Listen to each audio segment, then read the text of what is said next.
In one of the distant lands, people were glad that the young gentleman even smiled at them. For them, this was something out of the realm of fantasy. They often discussed this gentleman, because recently there were rumors that he was training hard, and it seemed like a whole week had already passed since he started doing this. The gentleman himself spent quite a lot of time in his room and thought only about how he would do everything possible to ensure that the tragedy never happened again. The young gentleman's name was Ern Steelguard, and he was 16 years old when all this happened. He was 33 years old when the tragedy happened to him, and unfortunately, he died in his past life. Ern was born into the noble Steelguard family, which has ruled the northern part of Navarro for generations. His grandfather is a war hero who was able to stop the takeover of the Pavar Empire, and his name was Rabahan Steelguard. Ern's father was simply a brilliant knight whose strength was incredibly difficult to compare with because he was a knight of heroic rank, and his name was Rebadan. As for Ern's abilities, he wouldn't have enough of them even for the little finger of one of them, because he was a pitiful knight of the 3rd rank, and although he wasn't good enough, he still managed to become a count, and then in just 3 years, he lost everything. There was a popular saying that even in a pride of lions a puppy can be born. Apparently in the case of the Steelguard family, the puppy turned out to be Ern, who was called a fool because the county was completely taken away from him. Ern was treated even worse than the city homeless, and was constantly bullied, but everything they said was true. Although he could not compare with his father, he tried to do everything possible to become at least a good count, but he was deceived and robbed, deprived of both his order and property, and in the end, he died at the hands of mercenaries who were sent by his main enemy. This man was the bastard Kuntz, who was always jealous of Ern, and even after he took everything from the guy, it was still not enough for him, and he hired mercenaries to finally deal with him. Ern tried to resist and shout at them that they had no right to touch his things and him, but all this only made these guys even more angry, so for every word he said, they simply started beating him.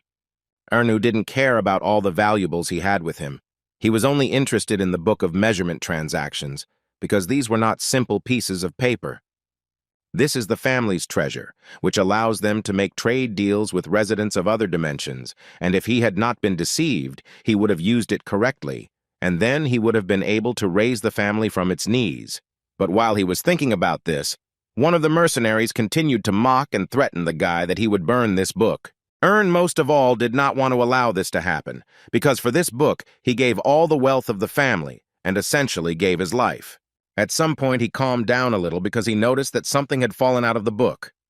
It was a wish bookmark. In fact, it was one of the trinkets he received in these deals. But as it turned out later, there were words about this thing being very expensive and that it could fulfill one wish in his life, but only when he gave his property for it, he finally realized that they were scammers and he had no wish. Once he decided that since he lacked abilities, he wanted to save his weakening family, at least through deals, but in the end he failed and he made things even worse, and he drove himself into the basement where they mocked him. This was not simple torture because the guy was given a healing potion that provides temporary recovery. The first time he still had hope that they would let him go, but then he learned from one of the mercenaries that they were asked to play with him as long as possible, so they couldn't just take and destroy him. Well, before they started, they told him that Kunz asked them to tell him that this was his last gift. The mere mention of Kunz made Ern incredibly angry. He was almost torn to pieces, because it was this man who took his title and his property from him, and then arranged everything in such a way as if it was not enough for him, and he decided to take his life as well. Towards the end of his life, Ern was already starting to go crazy, because he started talking about how he was the last of the Steelguards, and apparently he would have to end his life as a dog. They continued to mock him, but he no longer cared at all, because the thought that if he had not been such a fool, they would not have treated him like that was even more painful for him. At some point during the torture, he thought that if he had only one chance, he would definitely take it and would definitely correct all his mistakes. But it is impossible to turn back time, so hope evaporated more and more with each passing second. He switched off, but these thoughts influenced the bookmark of desires, which fell out of that very book and thanks to this was able to activate its action. The will of the one who was faced with death but was not completely broken and dreamed of correction. This is the condition that was fulfilled for the fulfillment of the desire. All that remained was to pronounce his last wish. But Ern was unconscious, so the wish bookmark began to look for a solution to this situation on its own. It performed an analysis and found a solution based on the owner's wishes based on his memories. When Ern came to, he screamed, and it was not surprising, because just now he was in the basement, where mercenaries were mocking him, and now he was in his room, as if it was all one terrible dream. He calmed down a little and began to look around. The first thing he noticed was the view from the window, which he always looked out of when he was a teenager. For a long time, Ern couldn't understand what was going on here, when suddenly his thoughts were interrupted by Isel, who asked the guy for permission to enter his room. He allowed it, and then he began to remember that Isel was his maid who looked after him more than 10 years ago, and as soon as she entered, he was convinced that it was really her, which made him even more surprised. Ern immediately began to look around, where he saw his bedroom, decorations. All this was so long ago, so he began to guess what was going on. But first he decided to ask Isel how old he was, and the maid, not understanding the meaning of this question, answered that this year the guy turned 16. Ern confirmed his guesses, and he apparently really did go back 17 years, which made him incredibly happy, so much so that he even decided to hug Isel. She assumed that he was just having a nightmare since he was acting like that, but he just kept looking at her and repeating that it really was Isel in front of him, and that this wasn't some kind of dream. Ern always loved and respected Isel, because she was the person who believed in him even when the whole family lost hope, for which he was always grateful to her. Isel assumed that the master was angry with her, so she began to hastily ask for forgiveness and say that if she had done something wrong, then he only needed to tell him, and she would be ready for any punishment. Ern immediately stopped her to say that in fact she had misunderstood him and that was not the point. He couldn't explain to her what was going on, so he decided to change the subject and find out why she came to him, to which Ilya replied that the head of the family was waiting for the guy, and she came here to tell him about it. Because yesterday he was also not at the meeting, which really angered the head, so he asked the girl to call Ern again. Ern heard her, and immediately assured her that he would go, which greatly surprised the girl. So the guy had to turn around and find out what surprised her so much. Did she really think that it was better for him not to go there? Ilya herself did not fully understand why she was so surprised, so she answered the guy that it would of course be better for him to go. Ern began to get dressed and at the same time thought about how it happened that he was given another chance. But he was very glad that the momentary mistake that led to the destruction of the family and his terrible past had disappeared. Now he is Ern Stilgard, who will try like crazy to change the future. The next day, Ern came to the training ground to fulfill his promise, and the first thing he noticed was that the knights that the Stilgards were proud of were still the same as before. Ern knew that before he hadn't cared about them at all and had simply thought that they were sweaty old men. But now he had completely changed his mind. When suddenly his thoughts were interrupted by a knight of the first rank, Raphael, who held the position of captain of the Knights of Stilgard, who wanted to know from the young master, or had he just arrived? Ern, looking at the captain, understood that he also had not changed a bit, after which he decided to ask him for forgiveness for being a little late. Raphael didn't care at all that the guy was late. He just wanted to find out from the young gentleman whether he had not forgotten his promise, because he had doubts due to the fact that Ern was not at training yesterday, and today he would be working for 2 days. And so that the guy would immediately understand that the man was not joking, he decided to tell Ern that he had to run about 50 laps, make 1,000 swings with the sword, and how surprised he was when Ern simply agreed with him and said that he would do everything without any problems. Raphael was almost sure that the guy would start making excuses as usual, but this did not happen, which is why he wanted to know what happened to the guy. At that moment, the only thought in Ern's head was that the Ern who put everything off until later had disappeared. After all, everything went back 17 years and only he changed. Now everything is in his hands. Besides, he knows the future, so he can try in any way to become better. After some time of training, Raphael was already more than sure that the guy was serious enough. Ern continued to train confidently, and his main motivation was that he would definitely be able to stop the enemies who were waiting for him and then protect his family. He completed his workout completely for the first time, and although it was incredibly difficult for him, he was still pleased with himself and was glad that all this had become a reality for him. Ern was thinking about his strengths and weaknesses, and also about upcoming events. There were enough chances for success, but first of all, he needed to improve his physical fitness, when suddenly his thoughts were interrupted by a strange voice, which seemed to be in his head. And after a few seconds, an icon popped up in front of him, where it was written that he was detected as a new user, and then he was offered to accept a deal between dimensions, which made him scream, because he had absolutely no idea what this was and what he should do with it. He immediately turned to Raphael to find out if he couldn't see this thing that was hovering in the air, but from the knight's face, and from his words, it was immediately clear that he didn't even roughly understand what Ern was telling him. The guy was very surprised that Raphael could not see anything, and the man could only assume that the guy began to see hallucinations due to being too tired. At that moment, it dawned on Ern that he was the only one seeing it, but he didn't understand at all why it was hovering in the air. But he realized that he would not understand until he accepted this deal, and as soon as he did this, a book appeared in front of him, and then it dawned on him that this was a deal between dimensions. His thoughts were interrupted by a knight who wanted to know if the guy had finally come to his senses, because he was worried about him, because Ern was saying some very strange things. Moreover, he thought that Ern was not feeling well, which is why he needed to call a doctor. But the guy took his hand from his shoulder and assured Raphael that he was actually fine. After which he added to the knight that, in fact, he was no longer the same as he had been before. Raphael had never seen such determination in the young master, and the only reason that could help him explain it was that the boy was beginning to be influenced by the blood of the Steel Guards. At this point, their training ended, and Ern went to rest. In his head, there were thoughts that Raphael was unlikely to lie to him, although on the other hand, he saw everything too clearly for it to seem like a hallucination.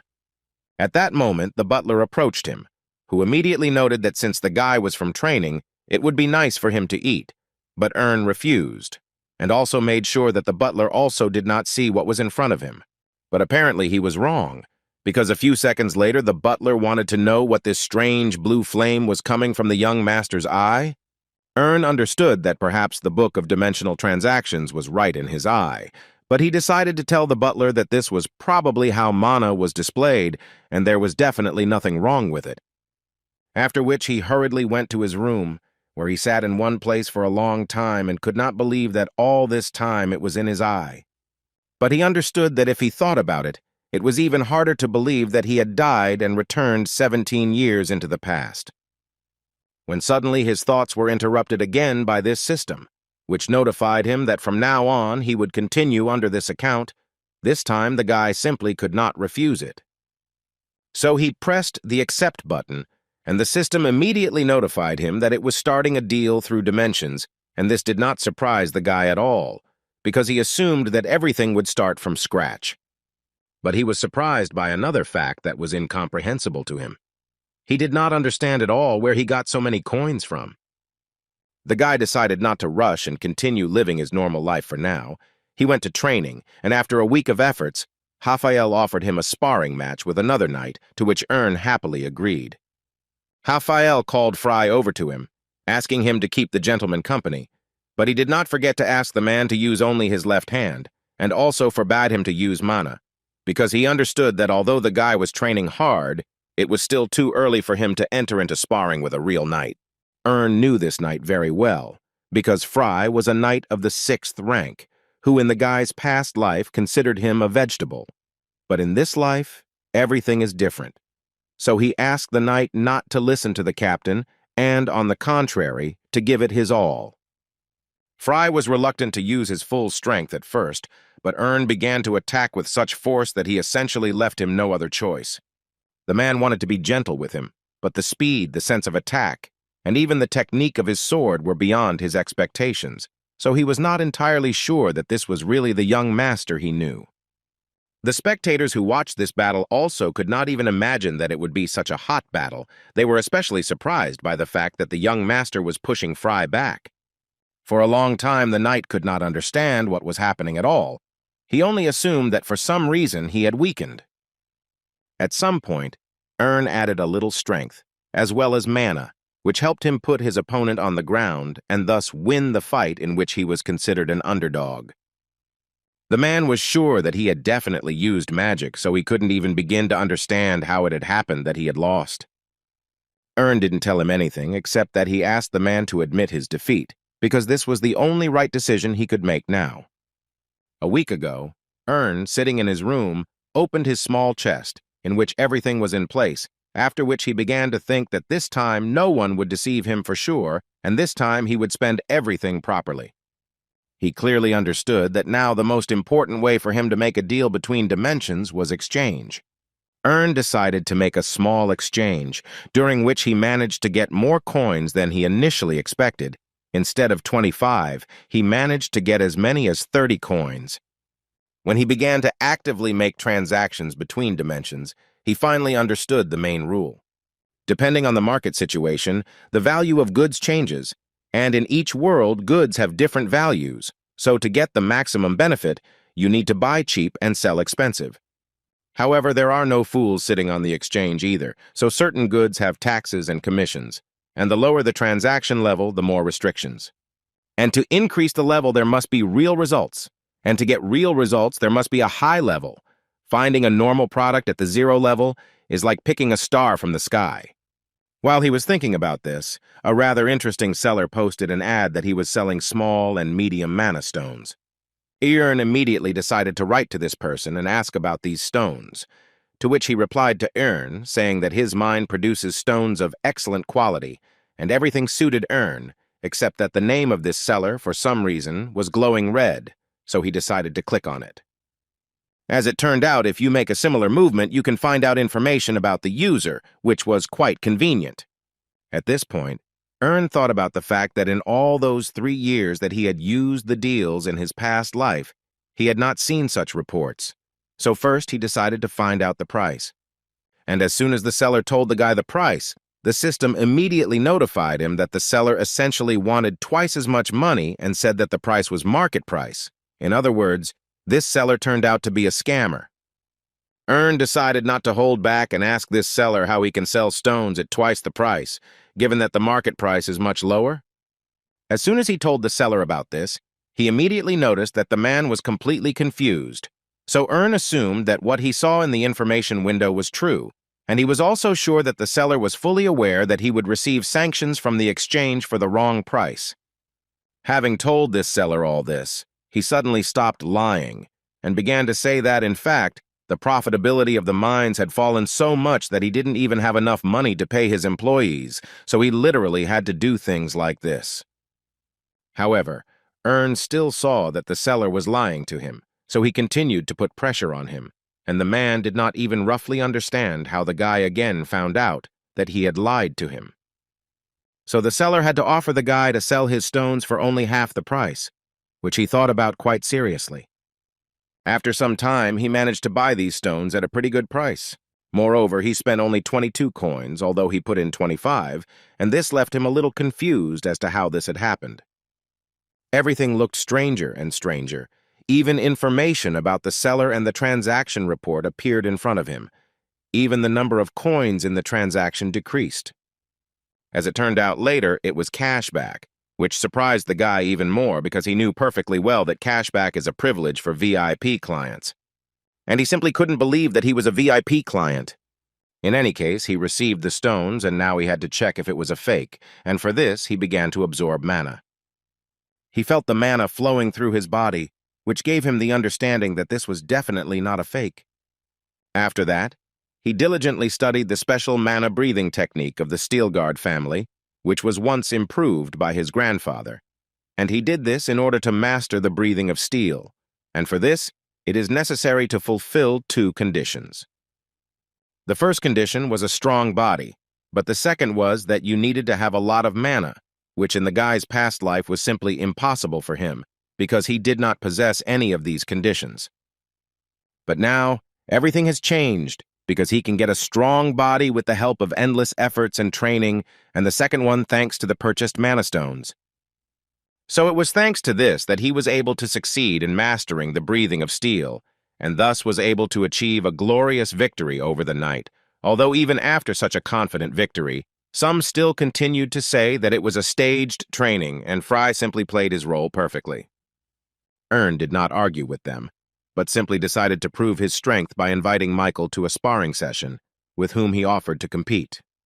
He knew perfectly well that this guy was perfect for showing off his abilities, because he was strong enough, and the other knights weren't against it, because they thought it would be quite interesting. Although Raphael was against it, he was stopped by Mrs. Rabadana, who asked him to calm down, and she also understood his concerns, but she still wanted to see it. She then told the knight that if he was worried about competing with Mana, they could just have a sword fight, which he had to agree with. Coach Erna understood that Michael was a 6th rank knight, and in a normal sword fight, comparable to a 5th rank one. And what was most important for him was the distance. Michael was tall enough, his arms were long, so it would be very convenient for him to fight with Ern. But he immediately changed his mind as soon as he saw that Ern began to push Michael, which surprised not only the trainer, but also the other knights, who were watching this closely. This was so surprising for Halful, because just a few days ago, Ern was blown away by the wind, and now he was fighting so confidently. In the end, Michael lost to Ern without a win. Moreover, it felt like it wasn't difficult for Ern at all. At that moment, his sister came up to him, who wanted to praise the guy and tell him that he was really a great guy, and she apparently thought badly of him all this time. But now she should change her mind. Rabadon Steelguard's eldest daughter, Karen, was quite talented, and her father always regretted that Karen was born a girl, because she could not master the breath of steel, which was transmitted only to male Steelguards, but her talent was visible to the naked eye. The breath of steel is the root and foundation of the Steelguard family. It is passed down only through the male line, and no girl in the family can master it, even if there is a certain talent. Because of this condition, the girl did not even have a chance. That's why Karen, like no one else, understood the value of Ern's silent training days. So after his small success, she approached him to tell him that he was a great guy because he tried so hard to achieve this. She also wanted to ask him for forgiveness for underestimating him, and she is his older sister. But not that she did not support him, but like everyone else, she simply condemned him. Ern didn't quite understand what was going on and why she suddenly started talking about it. He could only assume that the girl was tormented by her conscience. Although he was quite happy with what she told him, because he originally planned all this to get recognition from his sister, and he apparently still managed to do it. Of all the brothers and sisters, she is the one who can see the situation more clearly, without prejudice, full of kindness and insight. Ern thought that she would be the first to notice and recognize the new Ern, and that's what happened. Although he mentally apologized to her, because he believed that at the moment he simply had no other choice, and although everything was going as he had planned, Ern still wanted to know what would happen next. That evening, the whole family gathered for dinner, and the head of the Steelguard family, Rabadon Steelguard, suddenly said that he was in a particularly excellent mood today. They responded to his words by asking the servants to cook as deliciously as possible, since Ern would soon have to leave for the academy. Ern, sitting at the end of the table, was glad that his plan was going as it should, because as soon as he drew his sister's attention to himself, she immediately began to take care of him. After which their father decided to tell about what he had been told, that Ern had managed to defeat the knight in training, and he himself was so glad that his father had said it first, although he tried not to show his emotions. But in his head there were only thoughts about how his father had finally become interested in him. So he wanted to do everything possible to ensure that he would not miss this chance under any circumstances, and for this he decided to say that he was not yet good enough to defeat the knight and that it was only a small sword fight. The father was surprised by his son's answer because until the end he was sure that Ern would answer completely differently. After Ern's words, Rabadon's eldest son, Kieran Steelguard, intervened in their conversation, wanting to say that that knight was only of the 6th rank, and that he didn't even use magic. Erna was, of course, angered by this, and Kieran was clearly not part of his plan, but apparently the older brother did not particularly want Erna to be discussed in this family at all. Karna intervened in this conversation and said that Kieran also seemed to have become a fifth-rank knight only at the age of 18, and Ernu was only 16, but Kieran immediately began to prove the opposite, namely that it was at the age of 17 in the winter and after that, he received his rank officially. Suddenly, the father noticed that Ern was actually a great guy, and he was glad that the boy was finally starting to get something done. Rabadon also added that his grandfather first went onto the battlefield at about the same age as Ern, so his father wanted to ask the boy if there was a reason why he suddenly became so smart. Ern seemed to be prepared for this question, and as soon as the man asked him, he immediately shook his father's hand and said that he had turned 16, so he decided to finally take hold of his head. He also understood that at the moment he and his father were holding a combat handshake, a kind of competitive action when people pass mana through each other's hands. And Reban did it for a reason. He wanted to conduct a small test to see how ready the guy was, and Ern clearly understood this. But there was also a thought in his head that, of course, it was very important to please his father, but at the same time, in order to avoid unnecessary suspicions, it was necessary to hide all skills above the third rank. After a combat handshake, Reban noted that the guy had actually grown noticeably, and he also added that he had once been worried that his youngest son would grow up to be a good-for-nothing. But now he could relax a little. This means that the father was confident that his son would be able to show himself well beyond the walls of Steelguard. Reban also realized his mistake, which was that for a very long time he paid too little attention to his youngest son, and this urgently needed to be corrected. So he decided that as a gift upon entering the academy, Ern could ask his father for anything he wanted. Ern immediately admitted to his father that there was indeed one thing, but he felt it was too much for him.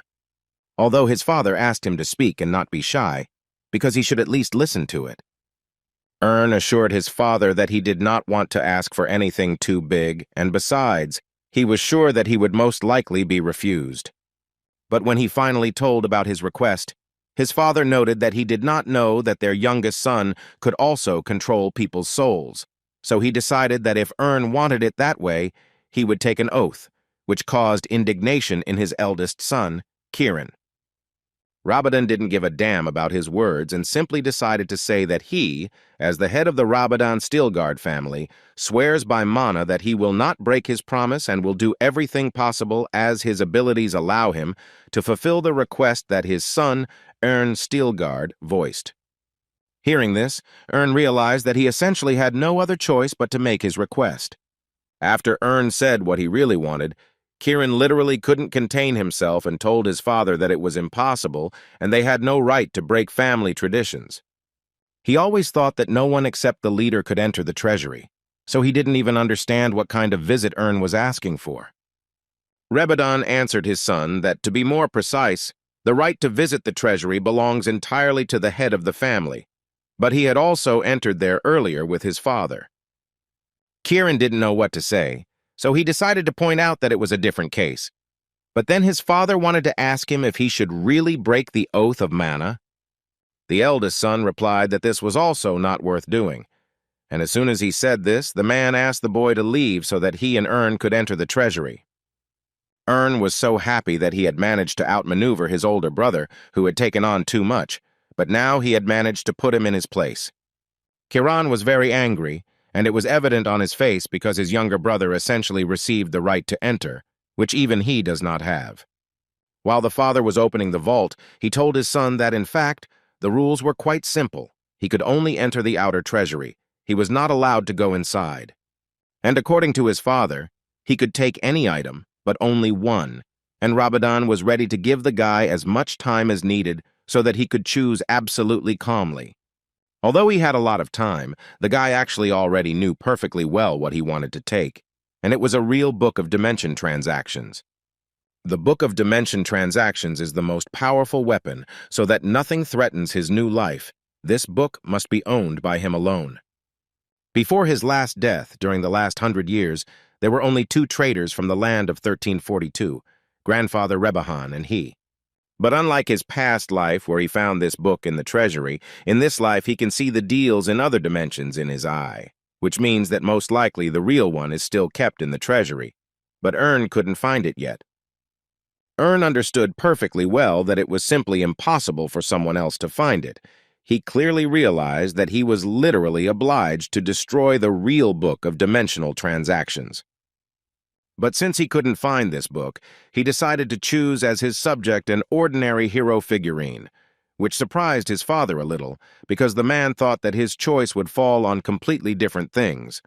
A hero figurine created to praise Rebahan, who defended Navarro from the Empire, and its price exceeds 1,000 gold coins at the rate of their state, the thing that is easiest of all to see in the treasury. Riband thought that this was just a momentary benefit, so it was quite strange for him, and he decided to ask his son if he really wanted to just enter the treasury to just collect some gold.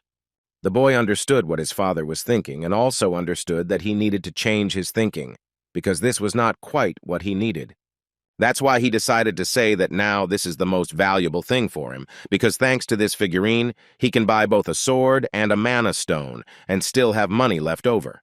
The father's reaction was ambiguous, and he immediately told the boy that it would actually be better to spend this time not on buying and selling things, but on hard training.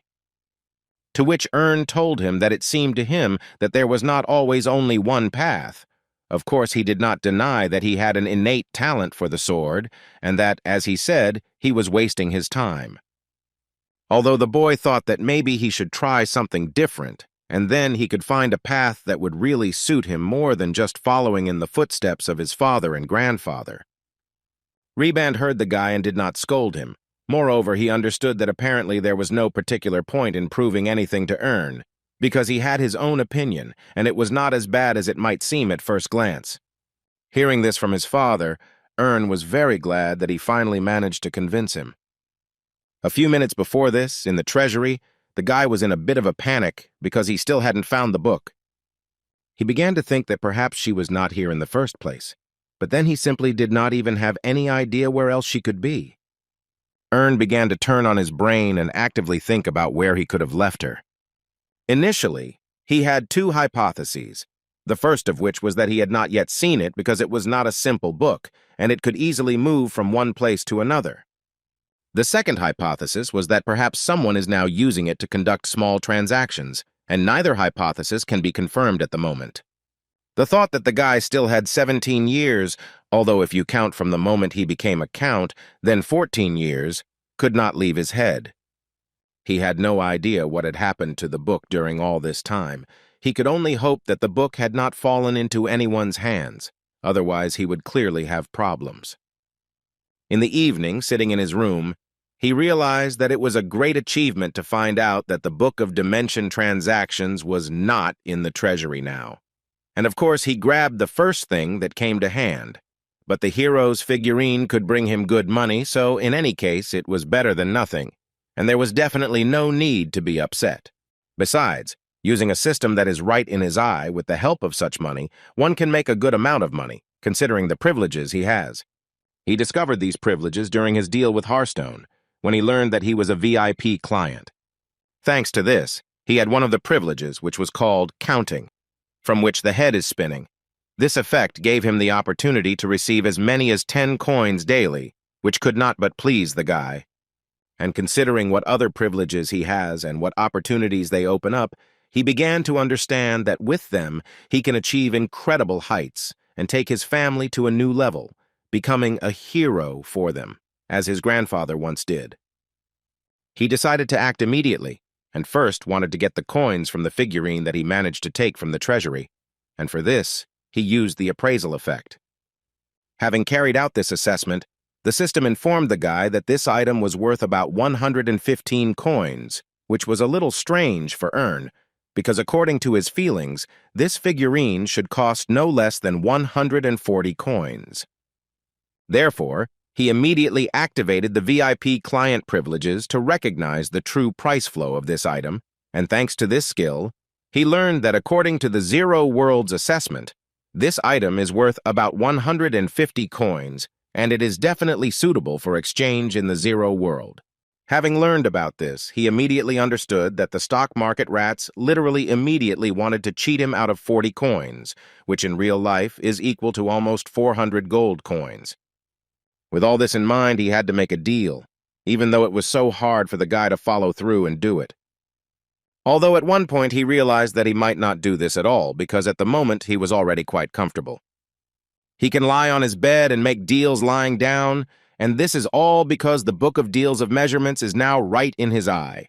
These thoughts made him jump up from his bed and think about the fact that this book was right in his eye, and since it was not in the treasury, he assumed that the book that he had been looking for so long was the real one. He decided to put this issue aside for now and sell his figurine, and he managed to do it quite quickly, which couldn't help but please the guy. He was able to sell the figurine for 150 coins, and as a result, the guy already had almost 500 coins in total. Ern began to get excited, and in his head he began to think only about what product he should choose next. After digging around a bit on the exchange, he noticed a pretty good seller, who said he was selling cheap and high-quality mana stones, which meant only one thing. He was another scammer, who was clearly worth playing with and taking a few stones from him. This time, Ern wrote straight away. He called the seller a swindler, which couldn't help but anger him. But this seller, having looked at the guy's profile, immediately realized that this was the same buyer. So the communication this time was more civilized, and Ern immediately said that he wanted to buy more mana stones and he wanted to do it at the old price. The seller tried to say that it was impossible, and then the guy had to tell the man that if he stopped lying to him, then they could save time. Besides, he was more than sure that it would not affect him, and most importantly, that their previous dialogue was saved and the guy could always write a complaint about it. The man was seething with anger, but even in this state he understood perfectly well that his complaint would only temporarily block him, and the worst thing about it was that he would lose profit for these few days. And this was already a weighty enough argument to work with this guy and still sell him these stones cheaper. While the man was thinking about this, the guy suddenly decided to ask him how someone who had about 10,000 coins could be so petty. Hearthstone did not answer these words and simply wanted to clarify with the guy how many stones he needed. As a result, the guy bought medium stones for 10 coins each at a pretty good price, and small stones for 3 coins each. The total number of stones came to 45, and he spent 270 coins. But since he got cash back, it turned out to be even cheaper, which couldn't help but please the guy because he essentially just fulfilled the basis of all transactions: buy cheaper, sell more expensive, and get a profit. While the guy was happy, there was not a very pleasant atmosphere in Hearthstone's room, because he was not happy with the fact that some impudent guy was behaving like this, and he could not do anything about it, so he had to sell him these stones for such a cheap price. While the man was angry there, Ern decided to get some sleep, and when he woke up, he noticed that he had an incredibly huge number of different messages. He started reading them and realized that Hearthstone was very unhappy that he was selling his stones at such a price, because in fact, he could have sold the guy nothing at all. This only made him smile, because in the 3 years he spent on deals, he learned a few things. And first of all, he understood what he needed to do if the person he was talking to raised his voice. In that case, the guy knew perfectly well that he could raise his voice twice as much and ask his interlocutor why he even decided that he could raise his voice at him. And it really, really worked, because the man calmed down and began to actively listen to the guy while he lectured him and told him how he should behave. Once, in a past life, Ern clashed with an adamant salesman, and his special manner of speech forever sank into his soul, so Ern did not think long and decided to use it. And as it turned out a little later, this manner of speech consisted of the fact that he simply shouted at the interlocutor and told him that he was wrong. At some point, Hearthstone asked the guy to calm down because he actually already understood everything, and it could have been explained more calmly. After this preventive work, they concluded another deal, and after the guy made several more similar deals, which could not but please him. Hearthstone continued to complain anyway and offered the guy a price, at least the one he was buying them for, since it was not profitable for him to sell at such a low price. Then Ern assured him that in fact it was his own fault, since it was only because he had sold them too expensively before. But the man believed that he would no longer sell at such a price because he was tired of constantly going into the minus, and if the guy wanted it that way, he could write a complaint. Earn decided to make concessions and offered to sell him the stones at market price. But the man was so unhappy that he was not going to sell the guy these stones at any price. The guy wasn't particularly worried about this, but just started to make sure that the man would only think about the fact that he was losing potential benefits because of his emotions. Because Earn understood that for guys like Hearthstone, money is both religion and faith. Therefore, if you properly awaken the appetite, then such people quickly begin to understand that there are things more important than emotions, and these are those who are ready to do anything to benefit. Simply put, these are those who are easily convinced by the word profit, and he was absolutely right, because after a few minutes, Hearthstone came to his senses and agreed to the deal. Earn was happy about this, so he began to calculate that if he now had 455 coins and he could spend 30% more, then this amounted to approximately 657 coins. So he made a decision and ordered from the man about 50 medium-sized stones and about 20 small stones. This shocked the man because he had never fulfilled such a large order. Even taking into account the fact that he had a mine, the maximum he could do was about 25 medium stones and 50 small ones. Earn had no other choice, so he decided to agree to this, because he understood that in any case it was more than good for him. Besides, he will still sell these stones at a low price, and if you look at it from the side of an ordinary buyer, he does everything to make a loss. But since Earn is a VIP client, even if he reduces the price by 25%, he will still be in the black. This is especially true for mana stones because in addition to high demand, they have another advantage, which is that the restrictions on sale are very loose. Hearthstone was very unhappy because the guy buys stones from him and then resells them for such a low price, because in this way, he loses all his clients. And as soon as he wanted to say something to Earn, he simply closed their dialogue and that's it. And while he was selling, he had some free time, so he decided that he needed to spend it usefully, and in this case, he needed to absorb mana. After all, he believed that if he could make a good body, then wherever he went, everything would be fine with him. But so far, he had only quickly coped with the basic requirements and was still far from the ideal result.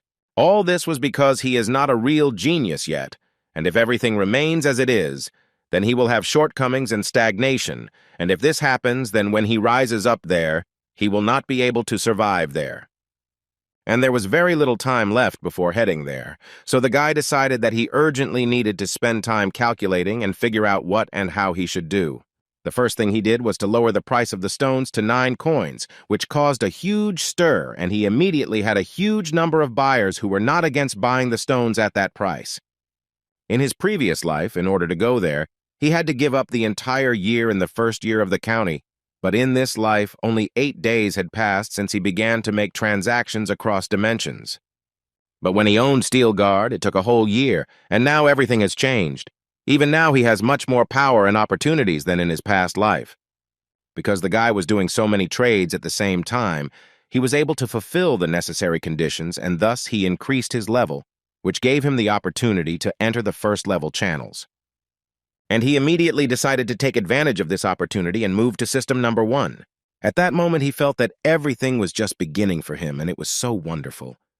He was finally able to move on to the number 1 system, a system where even errand boys and restaurant workers become as strong as knights, or as it is popularly called, the world of Murama. The first thing Earn noticed when he got into this system was that communication here is on a completely different level.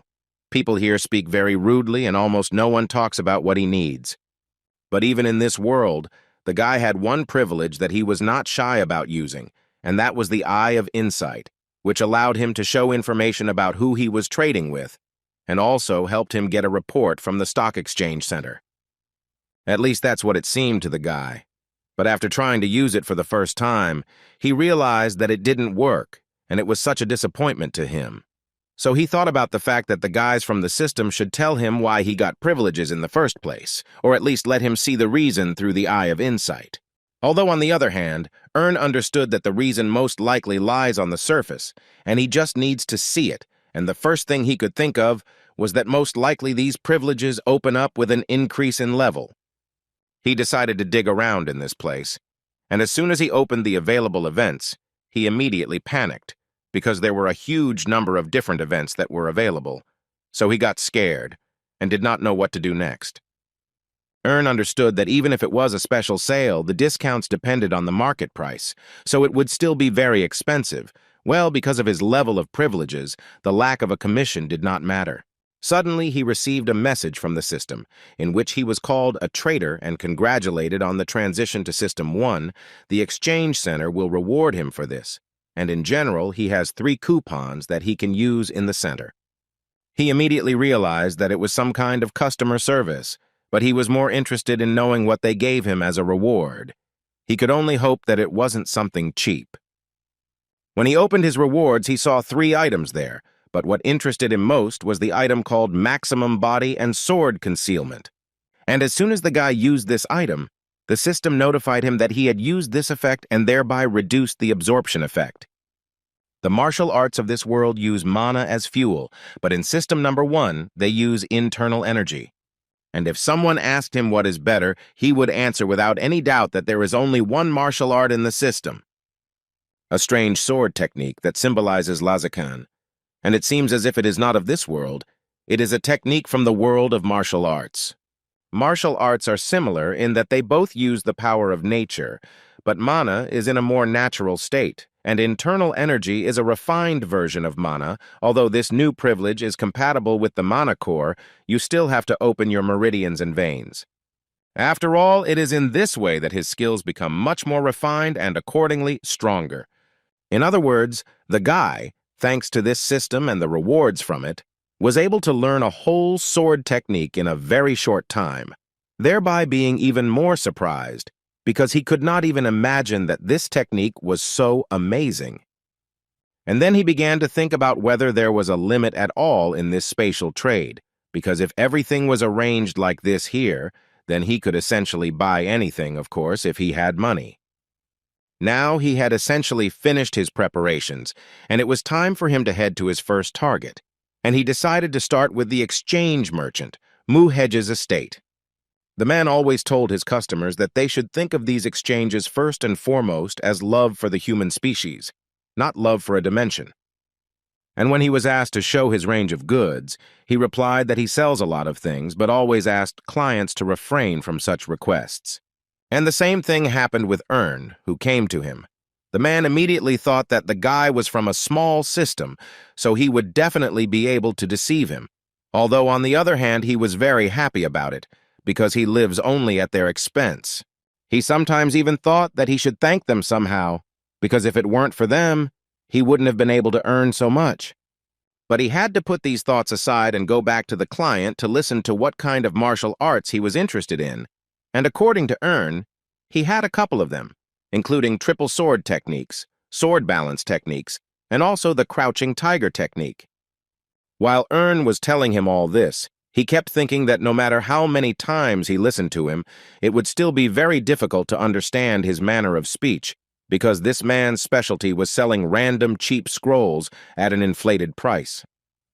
The seller, having heard about the guy's techniques, immediately began to tell him that at first the progress would be insignificant.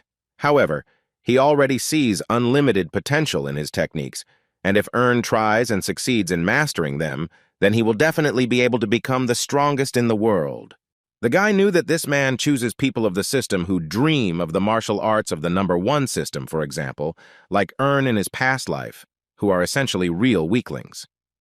In his past life, Earn often found himself being deceived very often, because it was difficult for him to understand that the triple sword technique was a normal technique that contained 3 movements: stabbing, cutting, and blocking.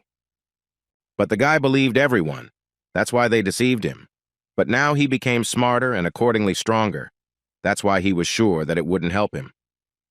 He answered the man the same way he did in his past life, so that he would not suspect that the guy was not a weakling, and it worked, because as soon as the man was convinced that the guy was a weakling, he immediately offered him additional help, but for this he had to pay an extra 20 coins. The leader of the mountain bamboo sect, Jusenha, could not believe that his main enemy, Hakshal, had been found. He screamed at the top of his voice because, first of all, he wanted to know how they found him and what source of information led them to him. The man Juseng spoke to was Earn, who responded by telling the man that he actually had a lot of questions too and would not answer them all. The only thing that worries him now is whether they will give him a reward for taking care of their enemy. Juseng was very angry when he heard this because he thought that sweet words would not do, and the guy would definitely not earn his trust if he just said things like that, because he had not yet ruled out the possibility that the guy was actually a simple swindler. Ern didn't try to prove anything to him. He just told the man that if he didn't believe him, then it was only his problem, because first of all, Hakala was their enemy, not his. So since they were talking to him like that, he would just let him go.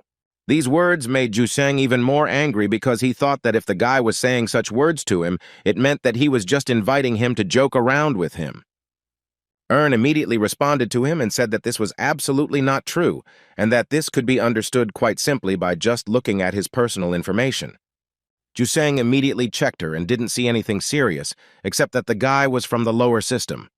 Ern was glad that the man noticed this information, because now he can ask him a question in which he is interested to hear the man's opinion. How does he think he knows about the secrets of his book of techniques? Jusengu quickly realized that Hakchul had told him about this, and this could only mean that the man was apparently also a traitor.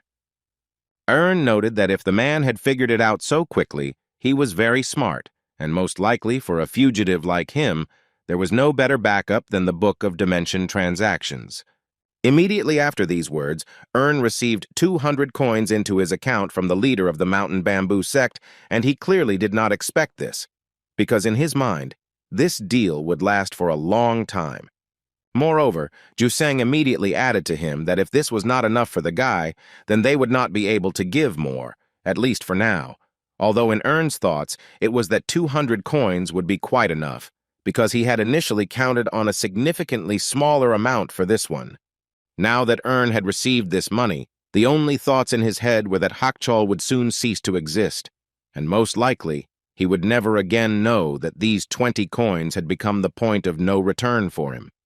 Suddenly, the guy's thoughts were interrupted by Juseng, who told the guy not to even think about the fact that he would leave him if he suddenly deceived him.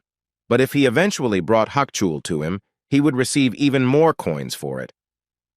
This seemed like a very unexpected stroke of luck to the guy, but even so, he believed that he should not miss such an opportunity under any circumstances. Hanchul, Ern could have let him go, because he lost almost nothing compared to another person, and his real reason for moving to the #1 system is Seok Hyun, a first-class seller of martial arts scrolls, and the guy is not even exaggerating if he says that he became the harbinger of the death of his family, the one who deceived him and made him waste money senselessly. After that, the guy's family finally fell when he bought that very wish bookmark from the person who was in the system #2. The shame and pain he went through was something the boy would never forget, so he was going to do whatever it took to give it back to them. Before moving on to his main plan, Ern decided to ask to see the entire assortment, because he was primarily looking for sword techniques. Hearing this, Seon suggested him the plum blossom technique. This technique exhausts the pleasant aroma of plum blossoms, and it is said that the higher the skill, the deeper the scent. Ern immediately noticed that this was a pretty good offer, and therefore he wanted to know what the price of this equipment was. The market price was 50 coins, but since the guy was visiting him for the first time, the man was ready to sell him this equipment for 50 coins. But Ern understood that this was a scam, even taking into account the fact that he was ready to give a discount. But he still decided to take this equipment, having bargained down to 35 coins. Seok was glad to hear this, so he immediately told the guy that he was not only rich, but also had a keen eye for technology, so he wanted to know how the guy made money. Ern was waiting for this question, and as soon as Seon asked him, he immediately said that he also works in this business, and therefore it seems to him that they will meet often. Seok answered him that he was very glad that he had a new colleague, although he was mentally thinking that the guy was talking about business, without even knowing the market price and class of equipment. But the man still decided to tell the guy that they were always happy to have customers like him, so he offered the guy to become friends, and in his head there was only one thing: he could never let this guy leave. In fact, all of this was part of Ern's plan, so he quickly accepted the friend invitation and thought about how Seok clearly didn't have much longer to laugh. Suddenly, his thoughts were interrupted by Izel, who knocked on his room door and asked for permission to enter. And as soon as she entered, fear immediately appeared on the girl's face. Ern immediately understood what was going on because his thirst for destruction had burst out, and he had been unable to control it after meeting Seok-hyun. He decided to quickly correct the situation and immediately told the girl that she was not guilty of anything and that he had such a face because of some thoughts. She looked at him and thought about how much he had progressed in just a couple of days. Ern immediately noticed that the girl blushed very deeply while looking at him. There was only one assumption in his head. It seemed to him that Ezel saw him as a man, although he had not yet unlocked even half of his potential, but she was already looking at him as if he was one of the strongest in this world. In any case, Ezel decided to get down to business, and she came to him in order to talk about the matter with young Master Kirin this morning. It was in the morning at the training ground when Ern's older brother came up to him and wanted to talk to him. Ern immediately noticed that it was very surprising that his older brother came here, because he usually does not train with knights, because their skills are nothing compared to his. Kirin didn't understand why the guy thought that way, but Ern assured him that anyone would understand it at first glance. And besides, he believed that even though Kirin didn't show up on the training ground, he was more than sure that Kirin was training in the corner on his own. And while he was talking about this, Kiran literally boiled with anger. He wanted to hit the younger one for such an attitude towards him. Ern realized that he had gone too far with such words, so he decided to ask him for forgiveness and say that it was a joke, and then immediately decided to change the subject and ask his older brother what he wanted to ask.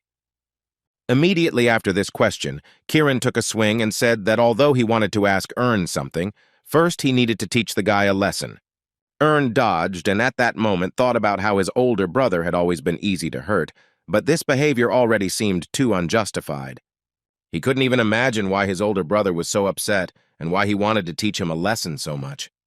But while he was thinking, Kirin continued to attack him and shout at the same time that the guy shouldn't even think that he was better, just because his father praised him. Ern got tired of dodging his attacks, so he decided to answer his brother by striking back. And this defensive blow was quite successful, because not only was he able to block his brother's blow, he also managed to push him away from himself. Kiran certainly didn't expect this, so he immediately wanted to ask Ern where such strength came from, and in his mind, he thought that his brother was like an ordinary 5th-rank knight. But he didn't care, because he thought that the main problem was still that he had let his guard down. But from now on, he would no longer hold back, and he immediately wanted to tell his brother about it. Aura, this is the true beginning of the mana enhancement technique and the basic requirement for a 2nd-rank knight. This caused Ern to be shocked, so he asked Kirin to stop because he was clearly going too far now. Along the way, he thought about the fact that he still had to pretend to be a 5th-rank knight, so he basically couldn't use the aura here, which meant that he had one way, and that was to stop his brother with words as much as possible. But apparently doing this will not be as easy as it may seem at first glance, because according to Kirin, he is serious and is going to teach the guy a real lesson. Ern realized that he apparently had no choice, and his brother would attack him now with his full strength, so he would have to fight him. Immediately after these thoughts, they collided with each other, and Ern at that moment showed his true strength for the first time. Kirin couldn't teach his little brother even the slightest lesson, but what surprised him most was the fact that Ern was so strong. In the end, it was Kirin who started it, who suffered more, and not Ern, who defended himself. The older brother immediately started yelling at Ern to immediately tell him how he managed to become so strong. Ern answered this question rather unusually, saying that although they were not close and could hardly be called friends at all, it still seemed to him that he had gone too far when he decided to start attacking him. Kirin apparently couldn't calm down, so he kept asking his brother where he got this power from, and his main assumption was that Ern got his power from a secret storage. After hearing this, Ern finally understood why his brother was so angry with him, so Ern began to say that there was no point in Kirin being upset, because he should have been in the secret storage by now too.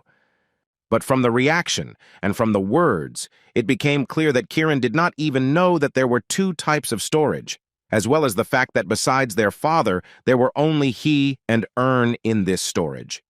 It was hard to believe, but it changes everything dramatically, because if it is true, then it must be that the father does not even know about the existence of the Book of Transactions of Dimensions, and in his past life he did not use it either.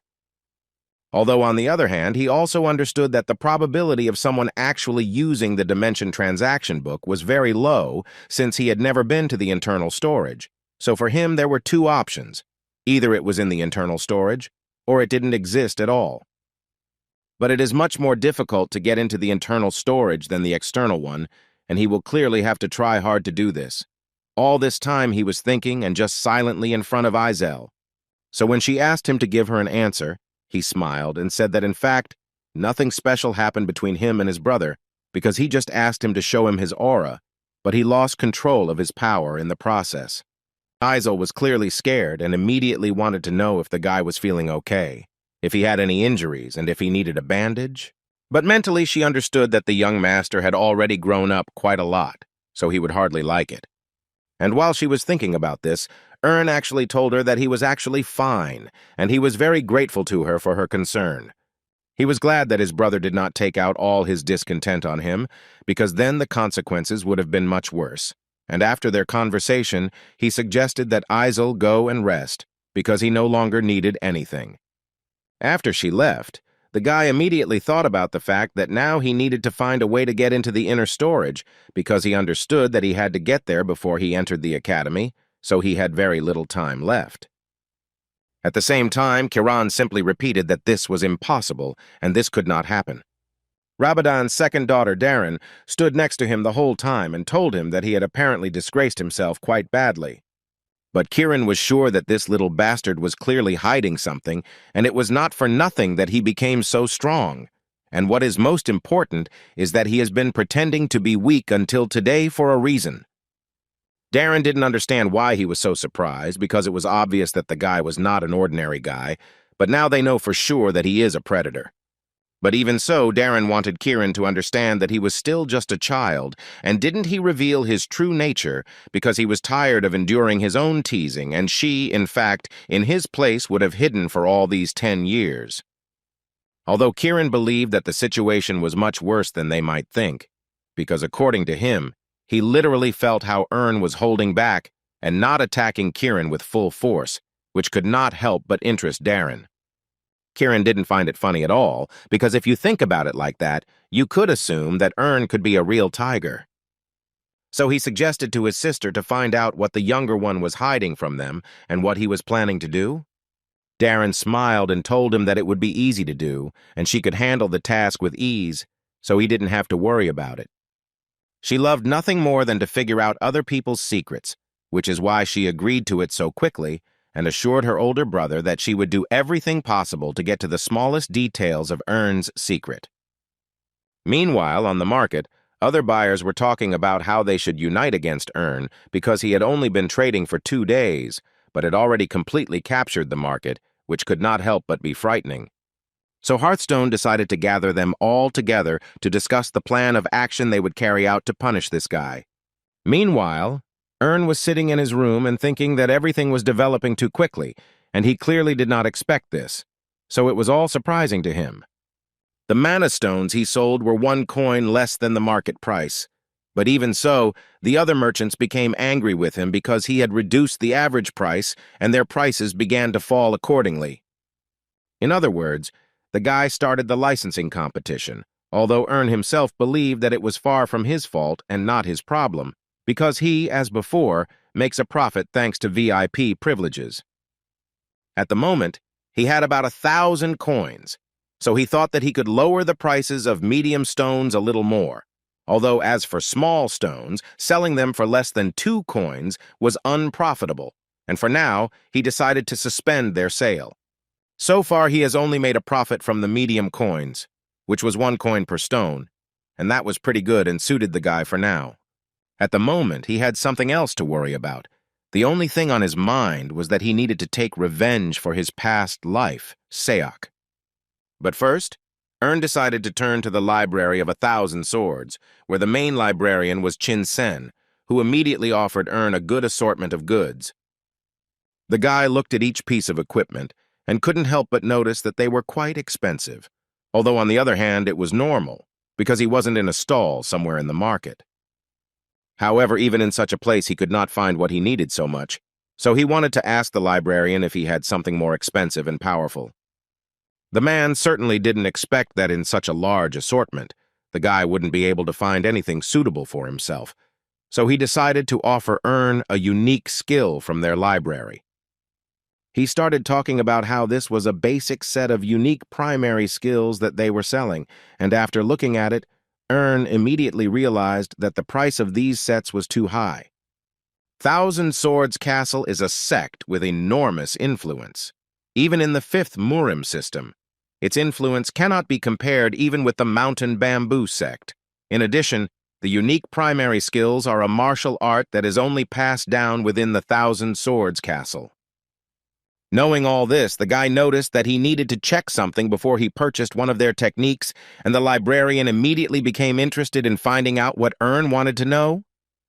After visiting the library of 1,000 Swords, Ern returned to Seok, who was so happy to see the guy, because it seemed to him that he would not come again, so he waited impatiently for him all day.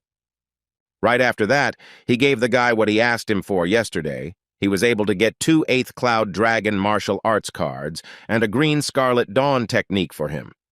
Ern was glad about this because he never thought that the man would be able to get both skills, but it only proved to him once again that they work quite quickly. According to the man, they worked quite well, because these were the skills the whole team was looking for, because they were used to working so that their clients were happy and did not wait for a very long time. And right after that, he wanted to ask the guy if he would like to buy anything else. Ern smiled and answered him that of course he wanted it and would buy it. And then he started talking about how Hifael, the rich guy he serves, is a real martial arts fanatic, so it's quite difficult to please him with a mid-level martial arts book. In other words, the guy wanted to say that he needed their help, and Seok was glad to hear it, because they were ready to help the guy in this difficult choice without any problems. And as soon as he heard this from Seok, Ern immediately began to talk about how he was thinking about showing him something big rather than many small ones. The man didn't quite understand what the guy was talking about, so he asked him to explain what he meant when he talked about something big. Ern began to tell him what he thought about the 1,000 Swords Castle's unique primary skill, and to the man's confusion, the boy assumed that it would be difficult to do, even for him. But the man immediately calmed him down, saying that although this skill was quite rare, they would still try to get it, and mentally he thought that he would definitely be able to do it. The main thing in this matter was not to get caught by the librarian, although the man could not even imagine that this was the main plan of Ern, who was finally able to make his main enemy at the moment fall for the trick. Suddenly his thoughts were interrupted by a man who wanted to tell the guy that this looked quite risky for him, so he would like to take a small advance payment from Ern. As an advance payment, the guy decided to drop 200 coins, thereby showing the seriousness of his attitude, and Seok made it clear that he more than believed the guy and was already ready to do everything that he was told, and asked to give him 5 days to complete this task. Seok understood that if he got to the library at the right time, then there would be only the two of them there, he and the librarian himself, so his main task in this case would be that he should not get caught under any circumstances. A few hours later, Ern approached the librarian to ask him what would happen if someone tried to sell the unique primary skill somewhere else. The librarian started laughing at the guy and telling him that it was actually impossible because he couldn't even imagine what kind of crazy martial arts master would think of stealing from divine swords. Besides, he was ready to swear on his honor that if someone decided to do such a thing, then he would only regret that he had not died earlier. This was what Ern wanted to hear most, so he could complete the first step of his plan. After all, his only problem was that he needed to find the 1,000 coins that he had promised Seok Hyun, but he felt that the 5 days he had left should be more than enough to dig up that amount somewhere. A few hours later, he was looking through his inventory and couldn't help but notice that his supply of medium mana stones was rapidly melting away before his eyes, and he should think about stocking up. But when he started writing to the sellers, at some point he realized that they seemed to have conspired against him, because each of them was not going to sell him anything, and continued to say that he was very much mistaken in the idea that he would be able to survive in this system. Ern could clearly see that their responses were a little more aggressive than he might have thought, so it didn't take much intelligence to realize that this would have a huge impact on his work. Suddenly, he turned his attention to some strange cry that was emitted not far from him. Coming closer, he noticed Izel, who was talking to his sister, and before he could say a word, the girl hit her. The two daughters of the Stilgard family were completely opposite. Karen was the eldest daughter, and she had the warmth of a spring ray, and Darren, in turn, was the second daughter, and was very cold and contemptuous, so it was not surprising that Darren was feared by all the educators and maids. She spoke in the same tone with Izel, to whom she said that she didn't want to hear that she didn't know something, that this wasn't the answer she needed, so she decided to ask again. What was Ern hiding from them? Izel tried to explain to her once again that she was first and foremost a simple servant who took care of the young master, so how could she know what he was hiding from them? Each such word made Darren even more angry, so she swung again and wanted to hit her. But at the last moment she couldn't do it because she was stopped by Ern, who asked Darren to finally leave Izel alone and stop bullying the girl. Darren was not at all scared and was glad that Ern appeared at that very moment, after which she decided to immediately ask him what brought him here. But instead of answering, Ern wanted to ask her what she was doing here with his maid. Darren found it funny that he treated his maid so well. Was it because she was responsible for him, although in her opinion, she was clearly doing her job below average, but Ern was not going to argue with her and asked his sister to just leave her alone. But apparently the girl was not going to do this and immediately told him not to interfere because she was teaching her a lesson for what she did wrong, and in general, she believed that he should be grateful to her. After which she swung again and screamed that she was doing him a favor and training his maid for him. Izel felt like she was about to get hit in the face again, but at the last moment this blow was stopped by Ern, who then added that if Darren had any complaints about his maid, then she should report it to him first. The girl immediately started yelling at him and telling him to let her go immediately because she didn't understand at all how he dared to touch her. But Erna was going to stop there, after which he hit her again and said that he had already told her not to dare touch his maid. Darren immediately started yelling at him and saying that he had gone crazy, after which she asked him to remember what his sister and some insignificant servant even meant to him. Ern immediately told her that his sister apparently didn't understand when she was crossing all the boundaries, so he was going to explain to her that she better not touch his people, otherwise she would quickly regret it. So before he got even more angry, he advised his sister to apologize to her immediately. Hearing these words, she began to hit herself in the face, which scared them a little. After which, she came to her senses again and began to talk about how the guy needed to wake up and finally understand who his father would prefer if she came running to him with such wounds. In this way, she essentially threatened Ern and said that she would be very interested to see his face when she told him that her brother had raised his hand against her. But after waiting for her to finish speaking, he carefully leaned towards her and said that she never ceased to amaze him, and then added that he wanted her to remember once and for all what he was about to tell her. And as soon as he finished speaking, she immediately started yelling at him in response and saying that she had nothing to do with it, and that he had definitely made it all up. According to Ern, he was very glad to hear this because if this was so, then nothing terrible would happen if he just went and told his father about it. But from her expression and growing anger, it became clear that she didn't like this idea at all, and besides, she couldn't even imagine how Ern even found out about this. And after a little thought, she screamed that it was she who was to blame for this whole situation, and she could promise that she would try to ensure that such situations did not happen again. Ern was glad that he was finally able to resolve this situation, and his maid Izel was completely fine. Although then she started crying even more and started talking about how, in fact, she didn't deserve to be treated like that, to be protected by Ern like that, as if she were some kind of insignificant servant. But he immediately assured her that she was one of his people, and if anyone dared to touch one of his people, then he would never ask him, whoever he was, even if it was the Emperor himself. Darren watched all of this closely and heard every word they said, and throughout this entire time, she had the impression that something was clearly wrong with this situation. Meanwhile, Ern continued to tell Izel that she was worthy of it anyway, and Darren continued to try to understand how he even knew about it. How did it suddenly dawn on her that perhaps those people had passed the information directly to Ern?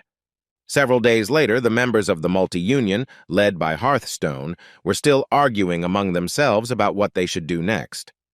Suddenly, during the argument, Hearthstone noticed a new stone seller, whom he decided to check in his level description. All this suggests that he is a fairly experienced merchant and did not end up here just like that. And when he started a conversation with him, he heard from this merchant that sometimes 10 coins in the present are more valuable than 100 coins in the future. Hearthstone had heard these words somewhere before and completely agreed with them, because there was definitely some sense in his words, although he didn't fully understand what this man was getting at, because even if he made quick deals when he really needed coins, but in response he received rather unpleasant words, because the new seller told him that because of sellers like him and others, order is collapsing. Then Hearthstone decided to ask him what he was proposing to do, since he was so smart. It was an easy question for him because he believed that they only had to choose one of two possible options. The first was to buy everything before the intruder could get to them. But before he could tell about the second option, Hearthstone interrupted him and said that this proposal was actually impossible to implement and immediately wanted to hear the second option. Well, the second option was even simpler according to him. It was only necessary to reduce the price of mana stones even more than Earn does. And so, over time, the multi-union will lower the price of mana stones, which is why buyers bought them up like crazy. Immediately after that, the system notified Earn that the price of medium mana stones was changing, and it changed from 6 coins per unit to 5 coins. But the guy didn't panic too much when he found out about this, because he understood that this was possible, and most likely a war for lowering the price would begin. Thereby, demand would grow quite quickly. And after that didn't do anything, Hearthstone started yelling and saying that it didn't do anything at all, even though the new salesman had promised him that it would definitely fix their situation. Although the new seller immediately noted that he actually didn't remember this, because it seemed to him that he simply said that in order to prevent the offender from getting all the mana stones, they just needed to lower the price. But Hearthstone was still very angry because he believed that even if the man told him that he was not stopping selling mana stones, he could thus notice that the new seller was acting solely in his own interests. Apparently, the seller didn't give a damn about anything he said, because he thought that Hearthstone could criticize him as much as he wanted, because he didn't hide the fact that his predictions were wrong. But on the other hand, he asked Hearthstone to note that he essentially had no other choice, and he would still have to trust him again. And this time, he assured the man that they could win this fight, because he had a secret plan up his sleeve that would definitely help them stop the intruder. After which he began to tell the man that the newcomer was slowly losing momentum. The man absolutely did not agree with this, because he believed that they were the ones losing momentum first, while he was only increasing his power at that moment. The new customer didn't agree with the man at all, because according to him, with this tactic, when he loses 1 coin, Earn loses 2. And when he explained everything in detail to the man, he finally understood everything. The only thing that confused him was that perhaps Earn was hiding something, because he is clearly one of those people who hide their trump card until the very end and then show it. No matter how hard Hearthstone tried, he still couldn't understand why the guy was taking the risk at all. His thoughts were interrupted at this point by a new salesman who told the man that there was really only one answer. He was clearly planning to overtake the entire mana stone business. Hearthstone couldn't believe it, because he was almost certain that it was simply impossible, because there were certain limits that simply couldn't be forgotten. But the new player thought that Earn was the kind of person who could easily solve this problem by finding assistants who would sell instead of him, or by creating a small union, just like they were doing now. This is the main point of creating a multi-union to gather several sellers and increase control over the mana stone market, and then become the one who will control the prices of mana stones. The new player was very surprised that the man still hadn't understood this, because it seemed to him that he had become the head of the multi-union only for this, and to be honest, according to the guy, it was Hearthstone who enlightened him and helped him understand this knowledge, although the man, in fact, would never have thought about it. But after thinking about it, he realized that, in fact, the idea was quite good, and he had a good chance of implementing it in life. And when the new buyer told him about it, Hearthstone decided to pretend that he had planned it that way from the very beginning. Hearing this, Earn felt a little funny inside, because in fact he was the new salesman, and he came up with this whole plan just to annoy the other salesman. And as for Hearthstone, he saw right through the man and was sure that the man wanted from the very beginning to just be called the boss. Ern had been expecting this alliance to form since he started selling mana stones, but since he had a special privilege, he wasn't really worried that this alliance could hinder him in any way. But now he decided to take advantage of the situation and literally destroy them. He seemed rather depressed by the looks of it. But Ern understood that information was an important aspect of trading, so he could understand why control of information was a special privilege. And when Hearthstone asked a new player when he would become a member of the multi-union, the guy always answered in his head that he had become one from the very moment of its foundation, and all this in order to arrange a bloody competition for profit in the future. He always suspected that there were originally two kinds of people who participated in these competitions, the first being those who could not live without instant gain. Or the second kind, which is most easily called madmen, and Hearthstone considers himself both the first kind of such people and classifies himself as the second. Ern knew that the man was probably thinking about something predictable, and if he successfully took Ern out of the game and took the mana stone industry for himself, then he would be able to control the price.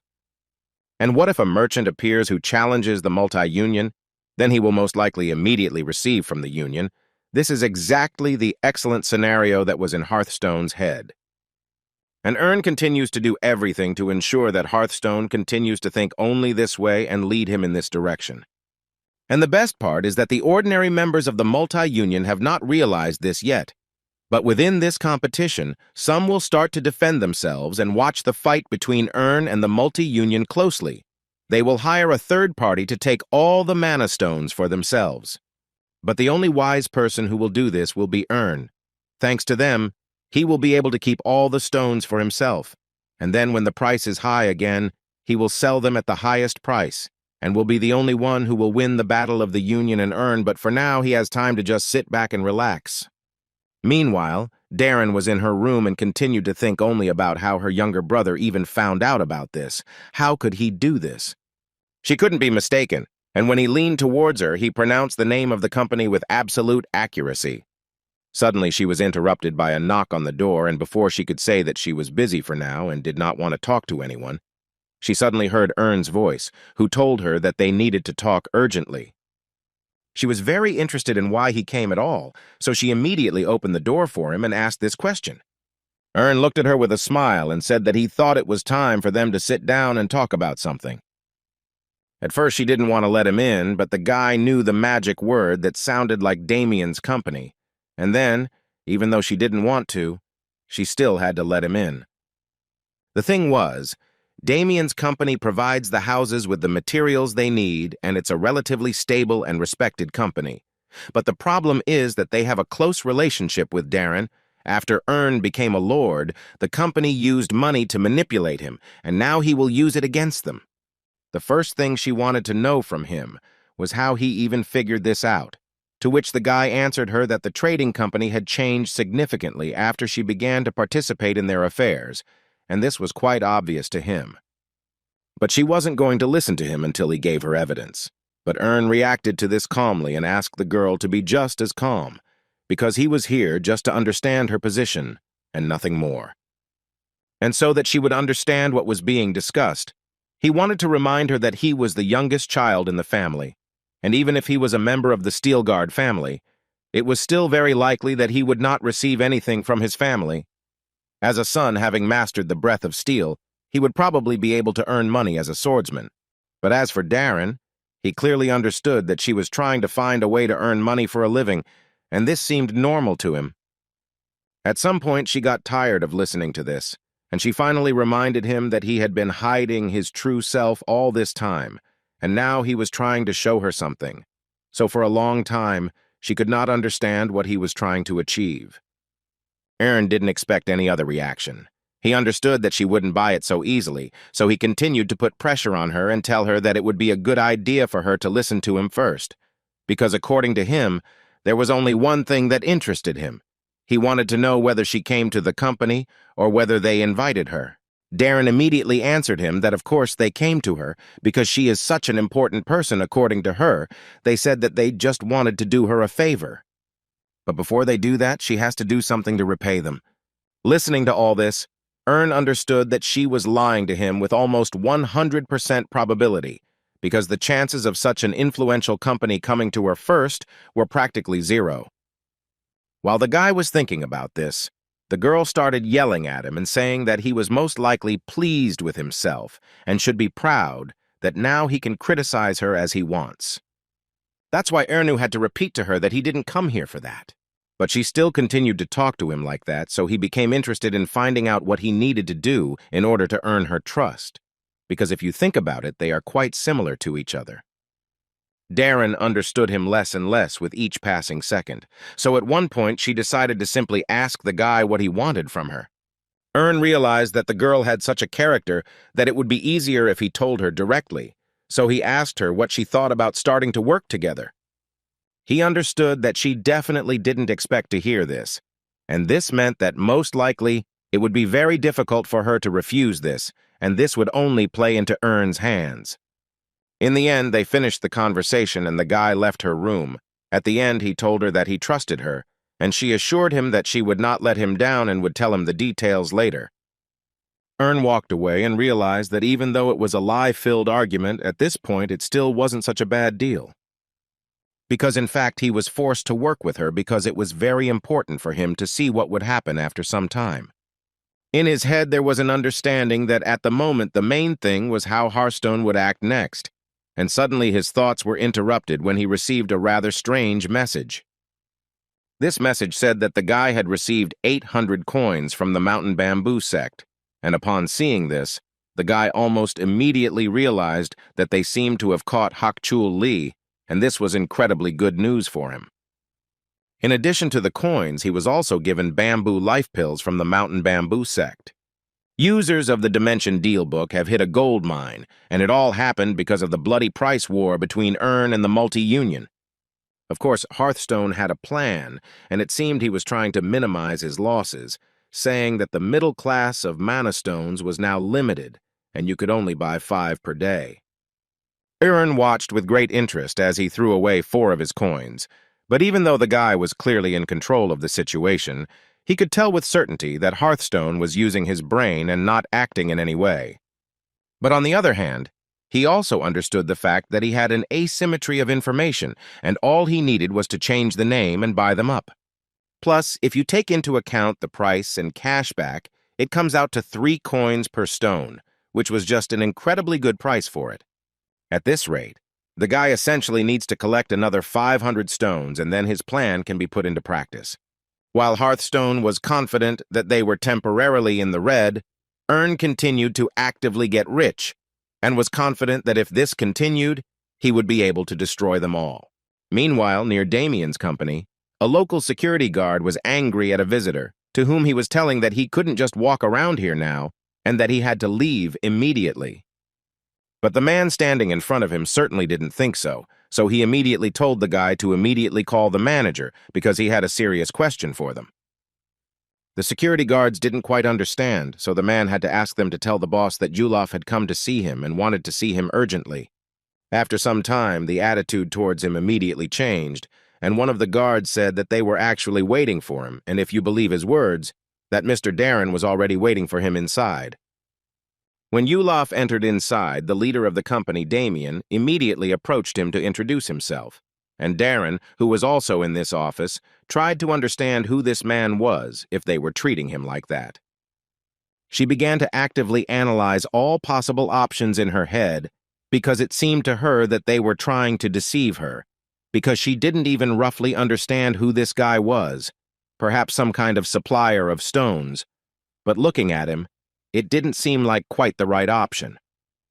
Suddenly, she remembered the words of Ern, who told her not long before she went to the company that when an influential merchant came to them, he could be trusted and there was definitely no need to worry. After this, the man sat down next to the girl and decided that they should immediately get down to business, and he decided to start with the fact that his mana stones were good enough and he wanted to know how much they were willing to pay him for them. The head of the company answered him that he had had enough time to carefully study the samples, but according to him, it was quite difficult for him to make a decision. having only one stone in his hands. Julaf understood all this perfectly well, and that's why he didn't come here empty-handed. The next moment, he took out a small bag which contained quite a lot of mana stones. A human mask made from human skin that allows you to look like a completely different person. When someone puts it on, others will not be able to recognize the one who put it on, no matter how well they know, and this item costs about 100 coins. A voice changer pill costs about 2 coins, and after taking it, your voice changes for 30 minutes. Ern had about 5 voice-changing pills in reserve, which he thought should be enough to hold a conversation with the head of the company. While he was talking with the head of the company, he reminded himself quite often that he needed to complete this deal in 30 minutes. And when he gave new stones to try, the head immediately noted that they were of incredibly good quality, and this could be felt even when simply holding them in your hands. And as soon as he said this, Julaf immediately offered him a price of 100 coins, which was a bit expensive for the head of the company, so he immediately offered to lower it to 90 coins, because he was sure that no one else in Lahit would offer such a price. But apparently, Julaf definitely didn't come here to bargain, so as soon as he heard this figure, he immediately suggested that the miss get up and leave here. He took her cloak and remarked that he was not going to waste time bargaining with someone who knew absolutely nothing about things. Darren realized that she needed to play along at this point, so she started talking about how it was indeed a bit strange on the part of the head of the company, because she thought that they would be able to come to an agreement, because they were trading with nobles, and this was exactly what Ern needed. He was glad that his sister immediately understood what to do in such a situation. Before leaving, Darren said that they would contact another company, and as far as they knew, there was a crate company nearby. This had all been planned for quite some time, just like the reaction of the head of the company, who began asking them to stop and talk again. The man noted that Julaf was quite a fierce man, but this only motivated him even more to work with him, and so he agreed to a price of 100 gold coins. But apparently it was already too late, because Julaf turned around and said that the price was now 120 coins. The director of the company certainly did not expect to hear this, and this was evident from his facial expression. But Julaf pretended that he was one of those people who did not repeat the same thing twice, so he looked again at the director and said that he had heard everything correctly. The price had changed. But the thing was that the head of the company understood that if the price was 120 coins, then he would not be able to make a profit this way. Therefore, he still hoped that he would be able to come to an agreement with Julaf and not raise the price so much, but as soon as he began to say so, Julaf turned around and told him that if he thought that he had come here and had not found out the market prices, then he was clearly very much mistaken. The head of the company realized that he apparently had no chance of emerging victorious from these negotiations, so he began asking Julaf and Darren to sit down first and continue the conversation, because according to him, he did not refuse the deal, and it certainly seemed that way to them. And besides, he was ready to consider the deal price of 120 coins.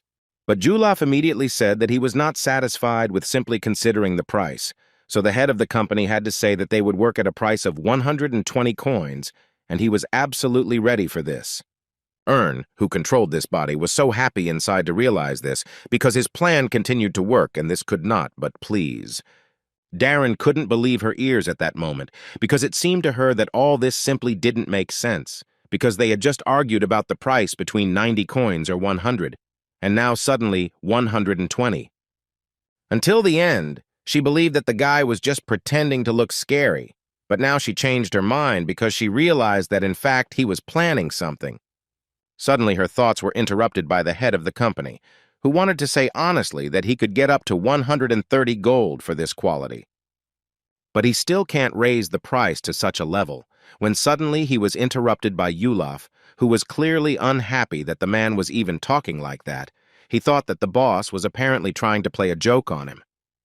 The man didn't quite understand what he had said, because he believed that he should also receive at least some profit for his wages, and he should do this until Julaf gave him enough to compensate for the low profit.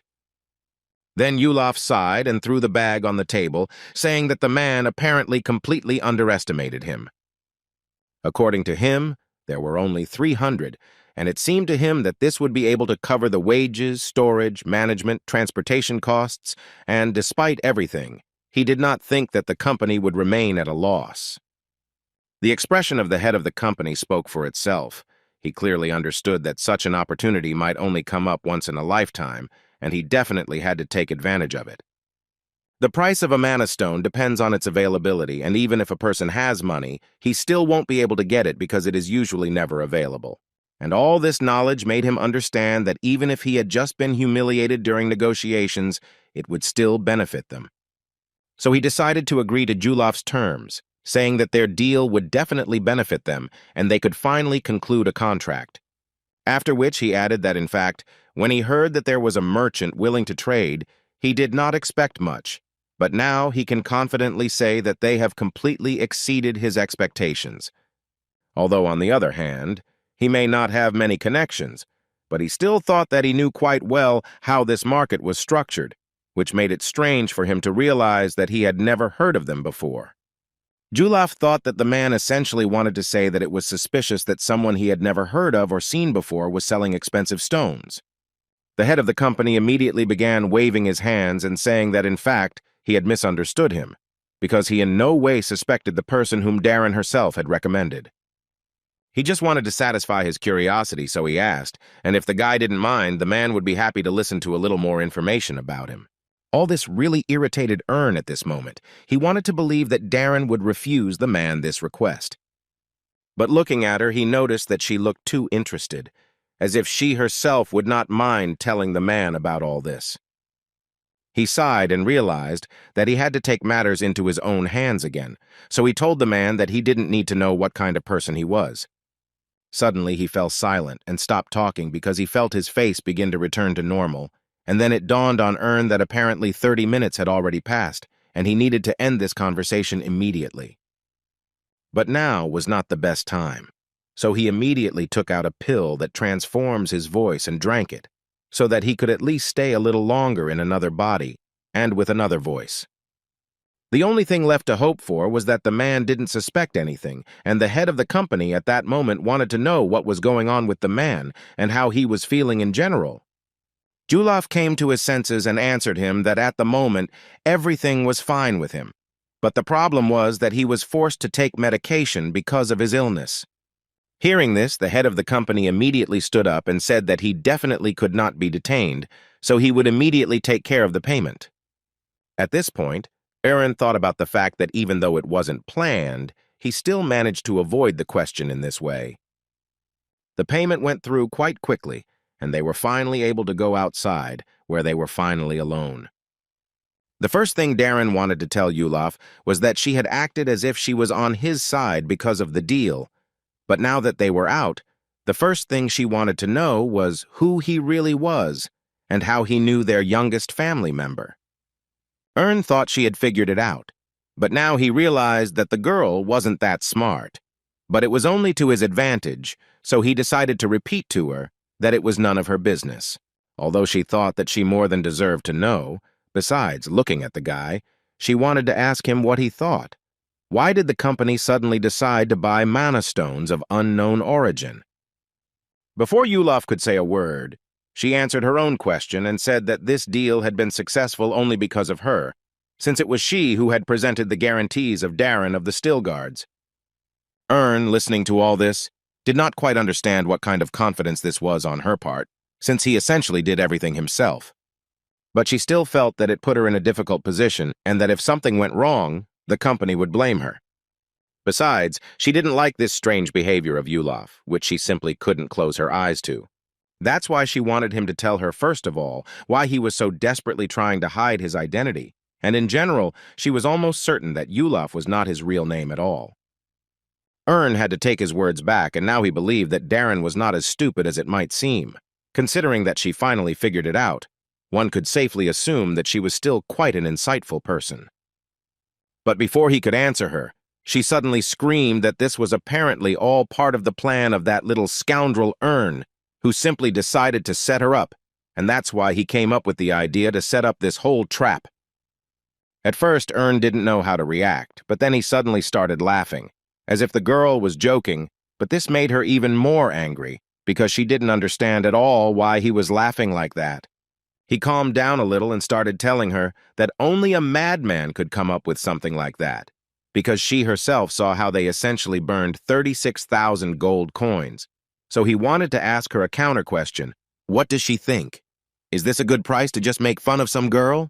After all, if you believe her words, then she essentially wants to say that these mana stones were stolen, and he is some kind of ordinary criminal, and given the expression on the girl's face, that's exactly what she thought. But in order for her to finally calm down, Yulaf decided to explain to her that in order to get 300 stones, he would probably have to rob the Imperial Vault, but he did not consider himself talented enough to pull off such a thing. But if this was true, then the girl finally wanted to know how he was able to get so many stones. In response to this question, he came closer to her, put his hand on her head, and said that he had heard that some brothers and sisters behave worse than enemies. She immediately started yelling at him and telling him to take his hands off immediately. But he wasn't going to do it until he finished telling her, according to him, only after he grew up. He finally realized that the only people you can rely on are essentially family.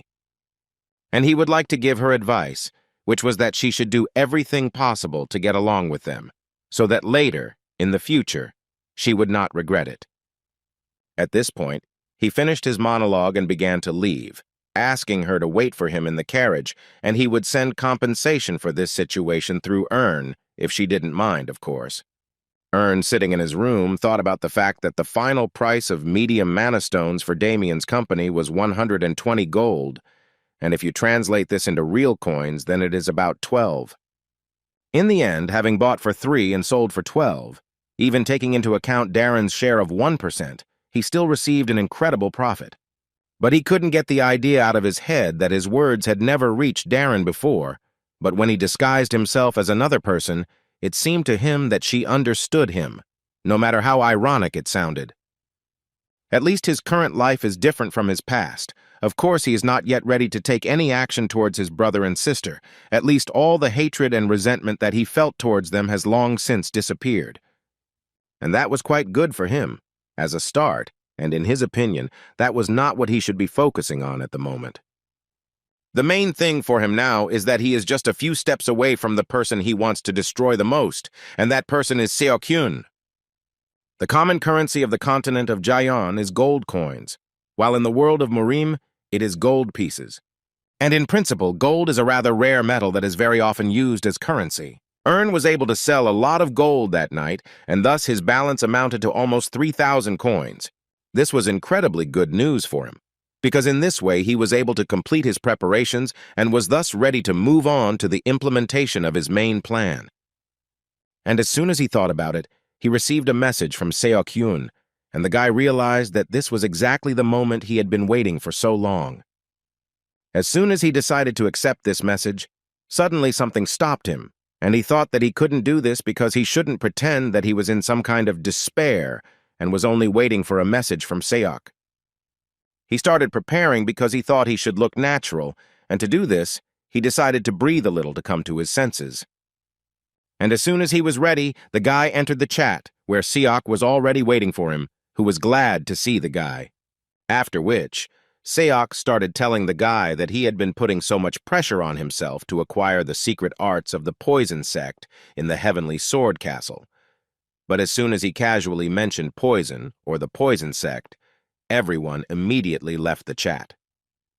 In other words, he wanted to say that it was quite difficult for him to get what Ern asked him for. He even had to use his connections, which could not help but surprise the guy, because he knew very well how the man actually acted.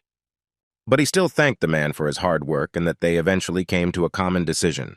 Seok confirmed this and began to tell the boy that unlike the heavenly cultivation technique, which can be mastered by anyone who is part of the heavenly castle, this technique is only allowed to be used by a select few. It is an internal cultivation technique that contains the laws of the entire universe. Ern listened to him attentively, and based on the description, he believed that the man had gotten the equipment he needed. So he was happy to tell Seok that he was okay with the way things were and that they could easily make a deal. Seok smiled and decided that before they did that, he wanted to ask the guy to give something to a client named Hifael. Didn't quite expect to hear this, so he rather wanted to hear what it was he wanted to convey. Sayok decided to be extremely honest with the guy, after which he began to talk about the fact that 2,500 coins, without a doubt, is a huge amount, but even such an amount is small for the technique of cultivating chaos. He also added that on the official market, the heavenly cultivation technique costs about 2,000 coins, and even if we consider that this is an inflated price, it still cannot be resold in the channels, and therefore we can conclude that the chaos cultivation technique simply has incomparable value compared to the heavenly cultivation technique. He was leading up to finally saying that if he wasn't mistaken, the market value was something around 5,000 coins, and then it dawned on the guy what the man wanted from him. Knew that his ability to sow seeds in the minds of customers was simply excellent, because he was able to dispel any doubts, as well as push them to buy his junk at inflated prices. The guy painfully remembers how the man in his past life often deceived him, and each time did it so professionally that simply could not do anything about it. Then Sayok often said that saving human life should always be a priority, so he asked to trust him, and then he would definitely be able to help him. Then he would be able to provide him with everything he needed to become a real expert. Fell for these tricks more than once, especially after Sayok called these meetings fateful. Besides, he convinced that he was a merchant, so he simply could not afford to go broke from big losses, but he would try to offer him the best price. And throughout the entire cooperation, the guy could easily ask him any questions that he had during training. He would try to answer them in full. Now realizes that back then, he made one stupid decision after another. But still, he couldn't help but ask the man how much he ultimately wanted to sell her for. Sayok was waiting for this question and was already ready to say that he agreed to sell this equipment for 4,000 coins, thereby giving the guy a discount of as much as 1,000 coins. In his opinion, no matter how you look at it, you can see benefits everywhere, which the guy didn't quite agree with. But he still couldn't help but notice that in that case, he owed him only 3,800 coins, considering that he had given him 200 last time. But Sayok upset him a little when he said that it definitely doesn't work that way, after which he suggested that the guy was probably working on a major deal in the #1 system for the first time. According to him, these 200 coins were spent to buy the equipment for which they are now bargaining with the guy. Hearing this, immediately told him that he was now in a little shock, because the man was asking for not 1, not 2 coins, but 4. Sayok understood that the amount was quite large, but he asked to go into a little more detail and think about what benefit would follow them. Besides, he did not understand the guy, why he was so worried about this if the only person who would pay was Heir. Decided to take his time and think it over as thoroughly as possible, so he told Sayok that he should talk to his client first, and then he was ready to continue this conversation. And as soon as they finished their conversation, couldn't help but notice to himself that Sayok hadn't changed at all. He remained the same bastard that he always was, because he was still trying to make it look like he would be the only one who would lose if he didn't agree to the deal. But in any case, didn't have enough coins to make this deal yet, and even if he used all his special privileges, he would still be short 25 coins. However, he still began to calculate what his loss would be in such a case. Although having thought that he would still recoup his investment hundreds of times over, he immediately realized that he should make this deal. So he entered into a dialogue with Sayok again and told him that he had consulted with his client, and in the end, the deal was not that bad, so he did not mind doing it. The man was, of course, glad to hear this, and he also couldn't help but note that the guy's client was quite a generous person. And when they finally had the deal ready and all that was left was to press one button and close the deal, began to smile and think that his victim had finally taken the bait and fallen into the trap. The deal was completed and Ern's precious trap was finally activated. Although the guy now had very few coins in his account, he finally learned what revenge tastes like. Now he understood very well why the people from the Mountain Bamboo sect had been persecuting Hakchul Lee for more than 10 years. What was even more incredible was that he was now feeling so good thanks to a person like Sayok. Now he would look forward to meeting new people with impatience. But that wasn't the sweetest moment because the guy decided to tell the man that he looked pretty happy. Siok didn't hide it, because according to him, it's normal at the moment, because they don't sell something for 4,000 every day. Ern couldn't help himself and decided to ask the man how long he would feel like this. At first, the man didn't quite understand what the guy was even talking about, but Ern didn't stop and continued to say that something was clearly wrong here, and that he had suspicions that the man clearly looked like a common swindler. And then he wanted to ask him if the librarian Chin-sen knew what the man was doing here. Siok immediately jumped up from his desk, thinking, how did this guy even know about this? But thoughts immediately came into his head that he immediately needed to calm down, because he couldn't just confess. So he decided that he needed to continue pretending. And to do this, he began to tell Ern that he had no idea what Ern was telling him. The guy was even a little glad to hear this, because he believed that in this way, a man would only further disgrace himself and humiliate himself. And to finish it faster, Ern suggested inviting a third party to check, and fortunately, the librarian Chin-sen turns out to be online too. Ern started calling the librarian and talking about what Siok did, and as soon as it happened, the man immediately started screaming and asking the guy to stop because he was ready to admit that his name was actually Chun-heng. The guy sighed and told him that the man was going to confess anyway, so he didn't quite understand why he had to drag it out. At that moment, Chun-heng couldn't get the questions out of his head about who this guy was. A rich employer, an aristocrat with a lot of money, or just a genius salesman. Because the trade that looked like a joke was ultimately a trap, only someone special could pull something like that off. But as soon as information about who this guy was surfaced before him, the first thing he noticed was that the guy was from the Zero system, which was very difficult for him to believe. The fact that he stole the martial arts from the library and his nickname Seok-hyu, and he never told anyone. In addition, he also stole the book of transactions, so there are no records of transactions in it. But thinking about all this, he just couldn't understand how a brat from the lower system could know all this. Suddenly, his thoughts were interrupted by Ern, who decided to tell the man a few new rules, and in his place, he would remember them, because as soon as he broke them, he would immediately become enemy number 1 in the Castle of the Heavenly Sword. But suddenly these words made the man smile, because he understood that if the guy told about this, then he too would essentially become an enemy. And this meant that such threats would definitely not work on him. Ern was glad that the man still had hope inside that he would get out of this situation, but unfortunately he was in a hurry to tell him that all these threats would definitely work on him. He then added that it didn't really matter how majestic the Heavenly Sword Castle was, since he still believed that they wouldn't be able to travel across dimensions. Siok realized that he was in trouble, but he still didn't fully understand how the guy was going to pull it all off. And what about trading? Because now they definitely wouldn't let him through. Although Ern certainly wasn't worried because he had a smile on his face and kept saying that he would soon start feeling guilty, so he suggested that he could immediately return the chaos cultivation technique to them and say that they had a corrupt librarian. Although the man was silent while the boy was telling him all this, it was still clear from his facial expression that he was incredibly surprised and did not know what to do next.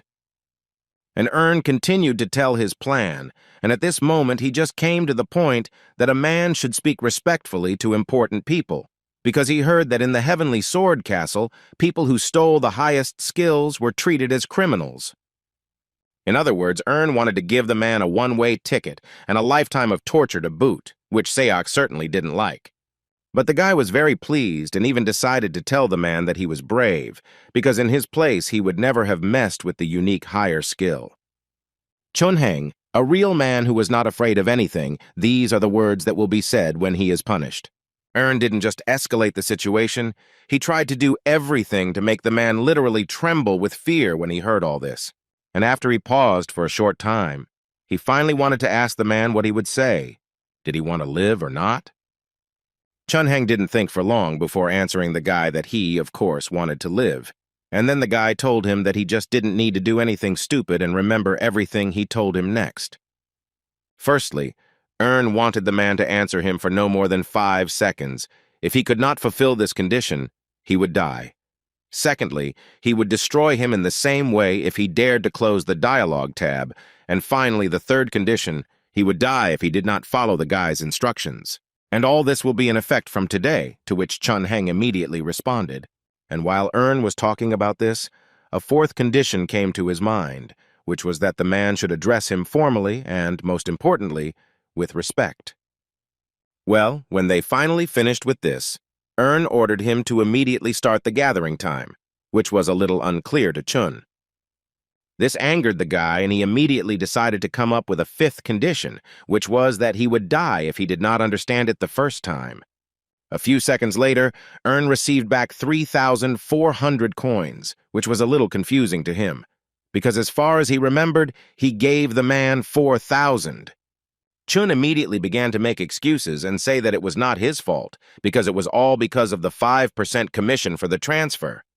Earn had actually forgotten about it, but in any case, he thought that a commission of almost 600 coins was too much. But the guy quickly found a way to solve this problem. He simply decided to blackmail Seok so that he would return this commission to him. Otherwise, he would complain to the librarian. The man essentially had no choice, so he immediately returned the coins, and Earn was glad that he finally realized it. Suddenly, Earn saw that after returning the money, he had 1,000 coins more than before he paid him, and even taking into account the transfer fee. So he assumed that if he repeated this, he would have a lot of coins. At first, the guy couldn't believe that everything was set up this way, because if it was really so, then it would be safe to say that the exchange center was incredibly stupid, because they essentially had no way to solve the problem that people could abuse the system. He still doesn't know why he gets maximum level privileges, but he was sure that if he does something suspicious, he will only harm himself. So he decided to check this loophole of the system a little later.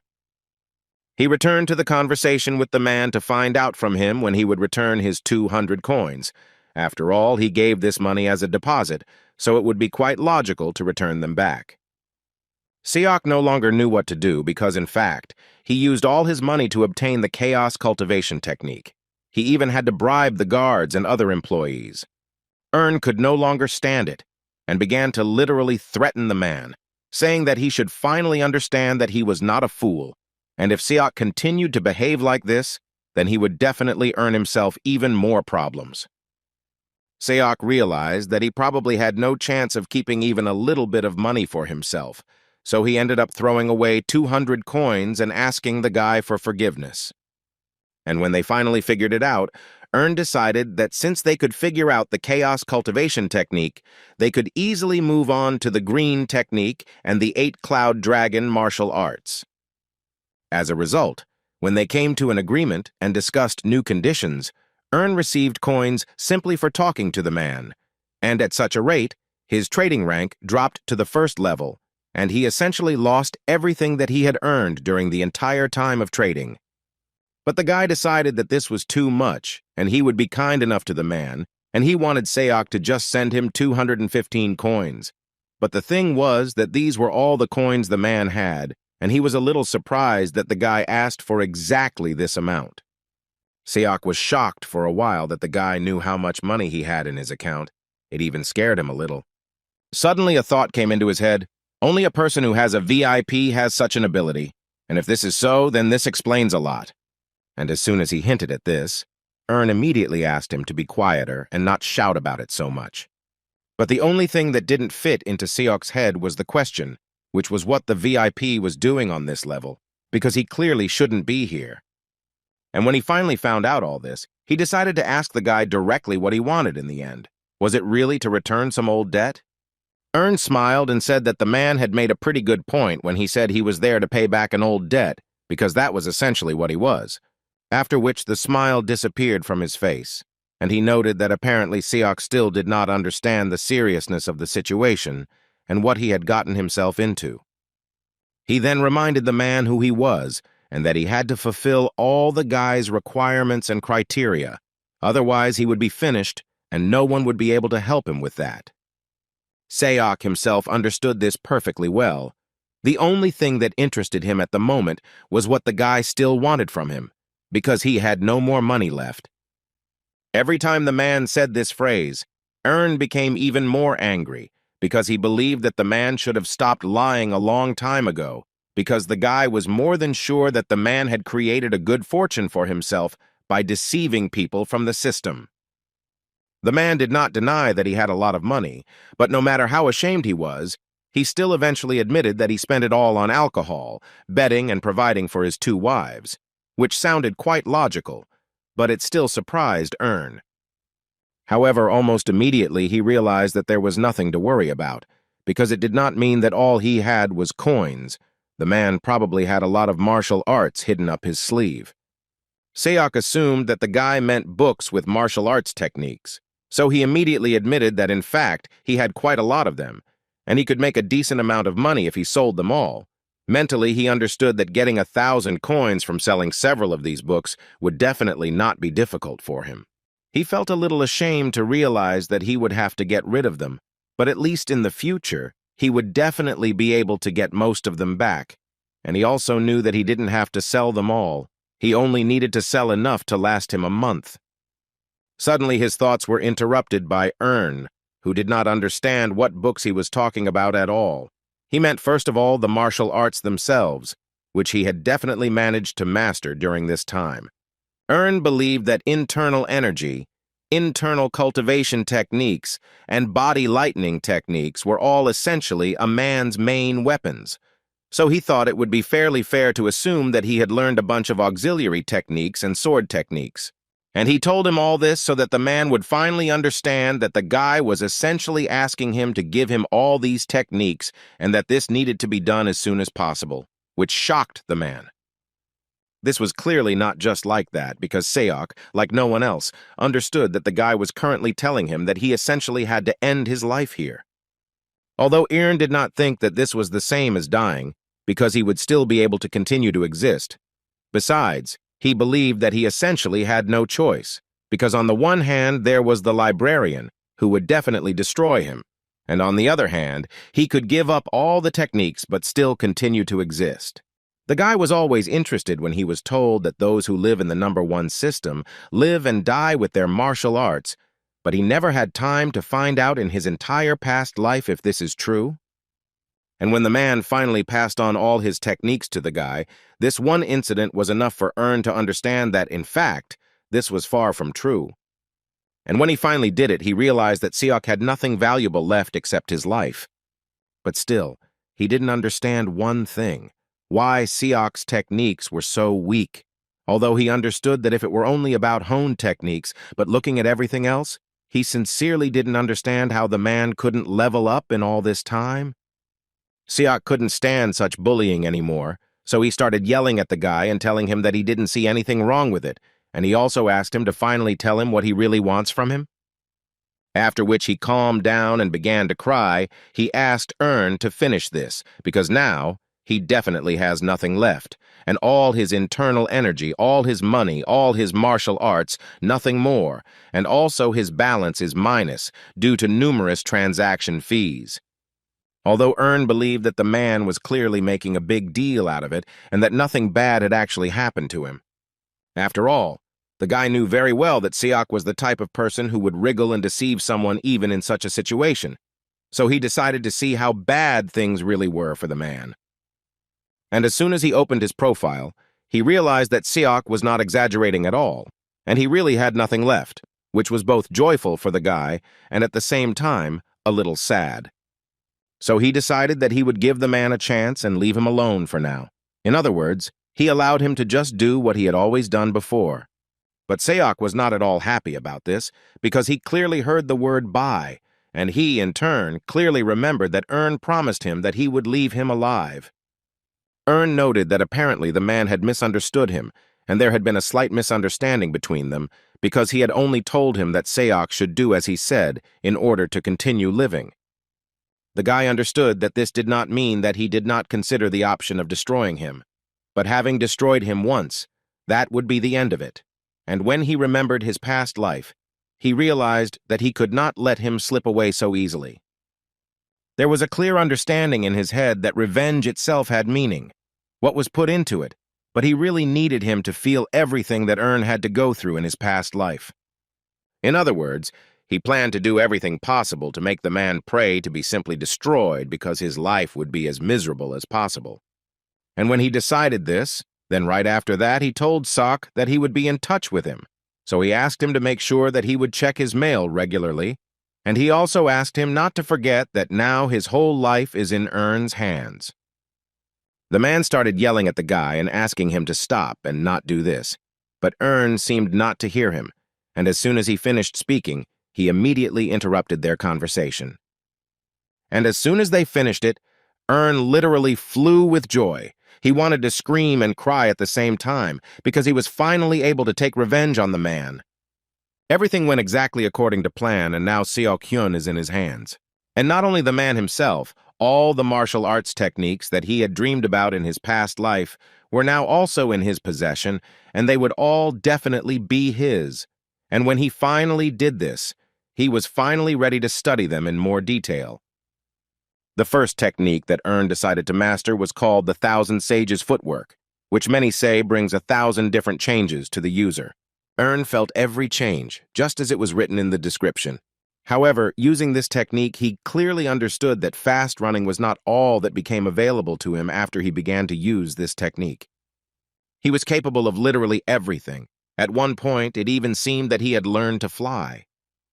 Now he understood that all this was worth all the effort, because at that moment he thought that he would die, because he absorbed this skill, relying only on a special privilege, which was called a sponge inside the head. Remembering all this, he now clearly understood that it was a big mistake, because if he had not used the special privilege, his brain would have simply exploded in an instant. Swan Tian's basic sword technique was the second technique that Ern mastered. It was performed in the manner of a peaceful water wave, but its power was simply incredible. The secret technique that turned the hero Rebahan Stilgard into a knight of mythical rank, a mystical blade that was considered a lost technique after the death of its owner. In a past life only 10 years later, this technique began to exist again in the native lands of the Steelguards. And now this legendary technique was taken over by Ern, who for a long time could not believe that he now had such enormous power in his hands. Considering what Ern had become capable of, it seemed to him that in some ways he was perhaps even stronger than Raphael, even though he was a first-class knight. But he still did not forget that a simple sword would never compare with an aura, and to believe that a pacifist swordsman from the system alone would surpass the greatest knight of the country, Ern's father.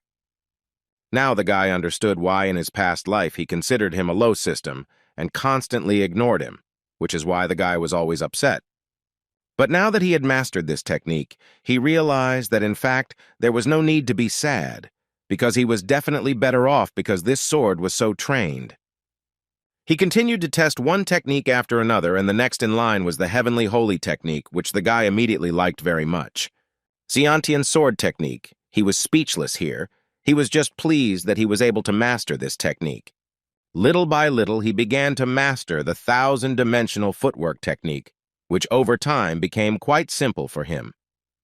The guy also didn't forget about the technique called the Initial Destruction of Despair, with the help of which his fist accumulated enormous energy. But among all these techniques, there was one that seemed the worst to the guy because it included a lot of pressure skills, so it seemed quite useful to him, although he did not yet quite understand where he could use it. In any case, all 5 martial arts are compatible with the continental arts.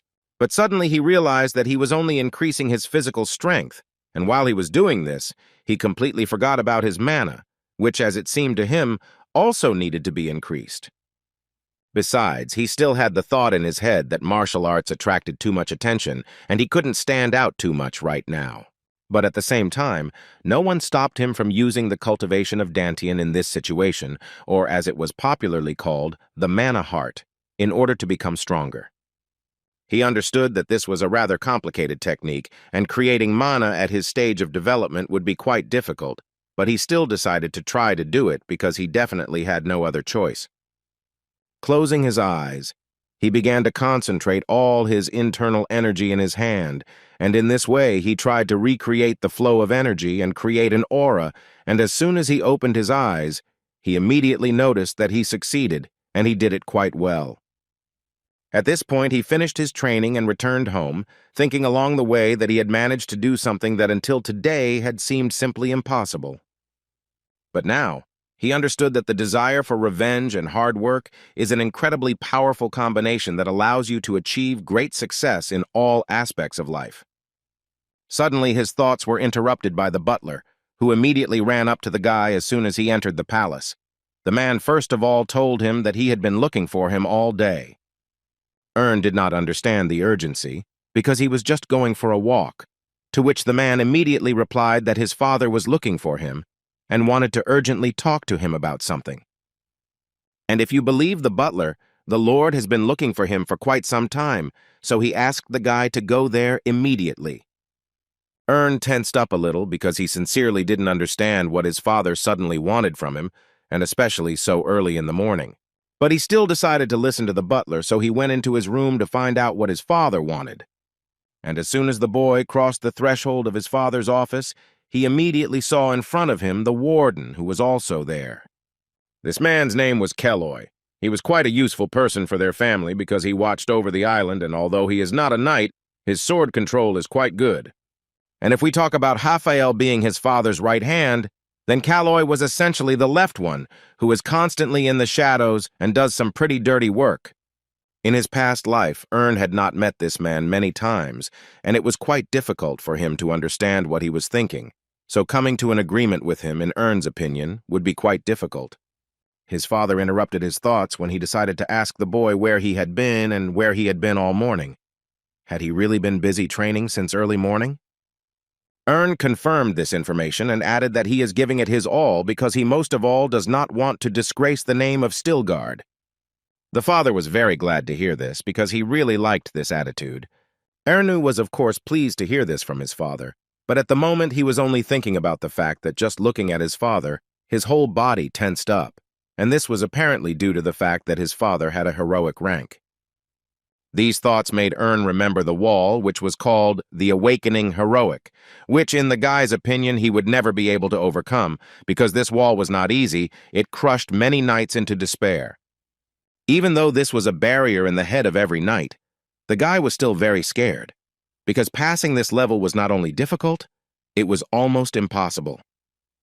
However, he was not going to give up just like that, because now he has a completely new life, in which he is not the simple person he was in his past life.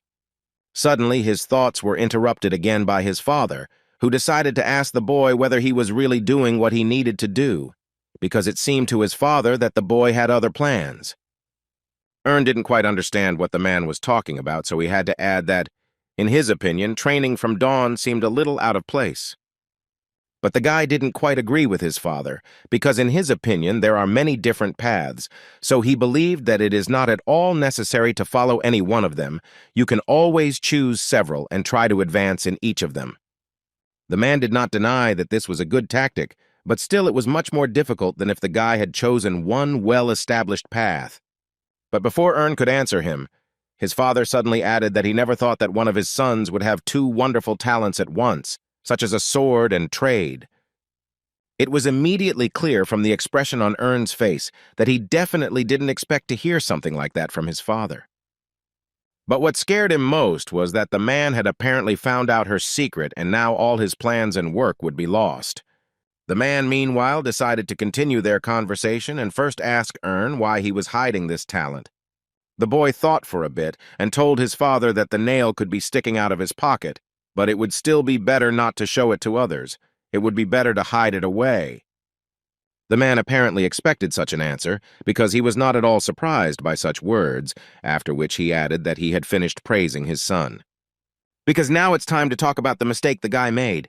Ern knew right away that if the conversation was about trading, then most likely this issue would come up sooner or later, so he was prepared for the fact that they would have to talk about this mistake, which was that the guy used the family name for trading. The father confirmed these words and then added that the man's shop was under the protection of the Stilgard family, so he must have known him. Well, now father will have to meet with Yulaf personally, and he plans to do this as soon as possible. Ern fell silent, and his father had to repeat his question. Could the boy contact him and arrange such a meeting for them?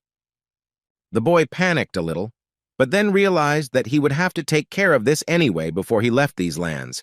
So he told his father that he understood everything perfectly and would contact Yulaf to make sure that he would meet his father soon.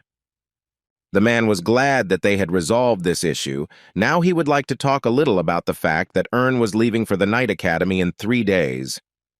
To begin with, the man wanted to know from Ern whether he was ready for this at all, to which he gave his father a quick answer that he was already fully prepared and ready to leave. Rebahan was pleasantly surprised by the guy's words, so he decided to offer him some help before the guy went on his journey.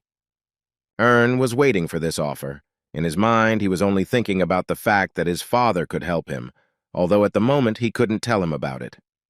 For this reason, he had to tell the man that the fact that he cared about him was more than enough. After these words, the man was once again convinced that his son had changed a lot in recent days.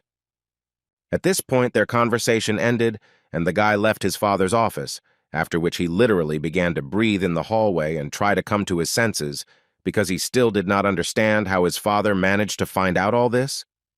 Calloy followed him out to talk to the guy, which scared Ern quite a bit. This was something new for the guy because the warden never started the conversation first. Therefore, Ern agreed to this conversation quite quickly. Besides, he believed that chatter never hurt. Calloy immediately began interrogating the guy, and the first question he wanted to know was how Ern found out about the relationship between Darren and Damien's company.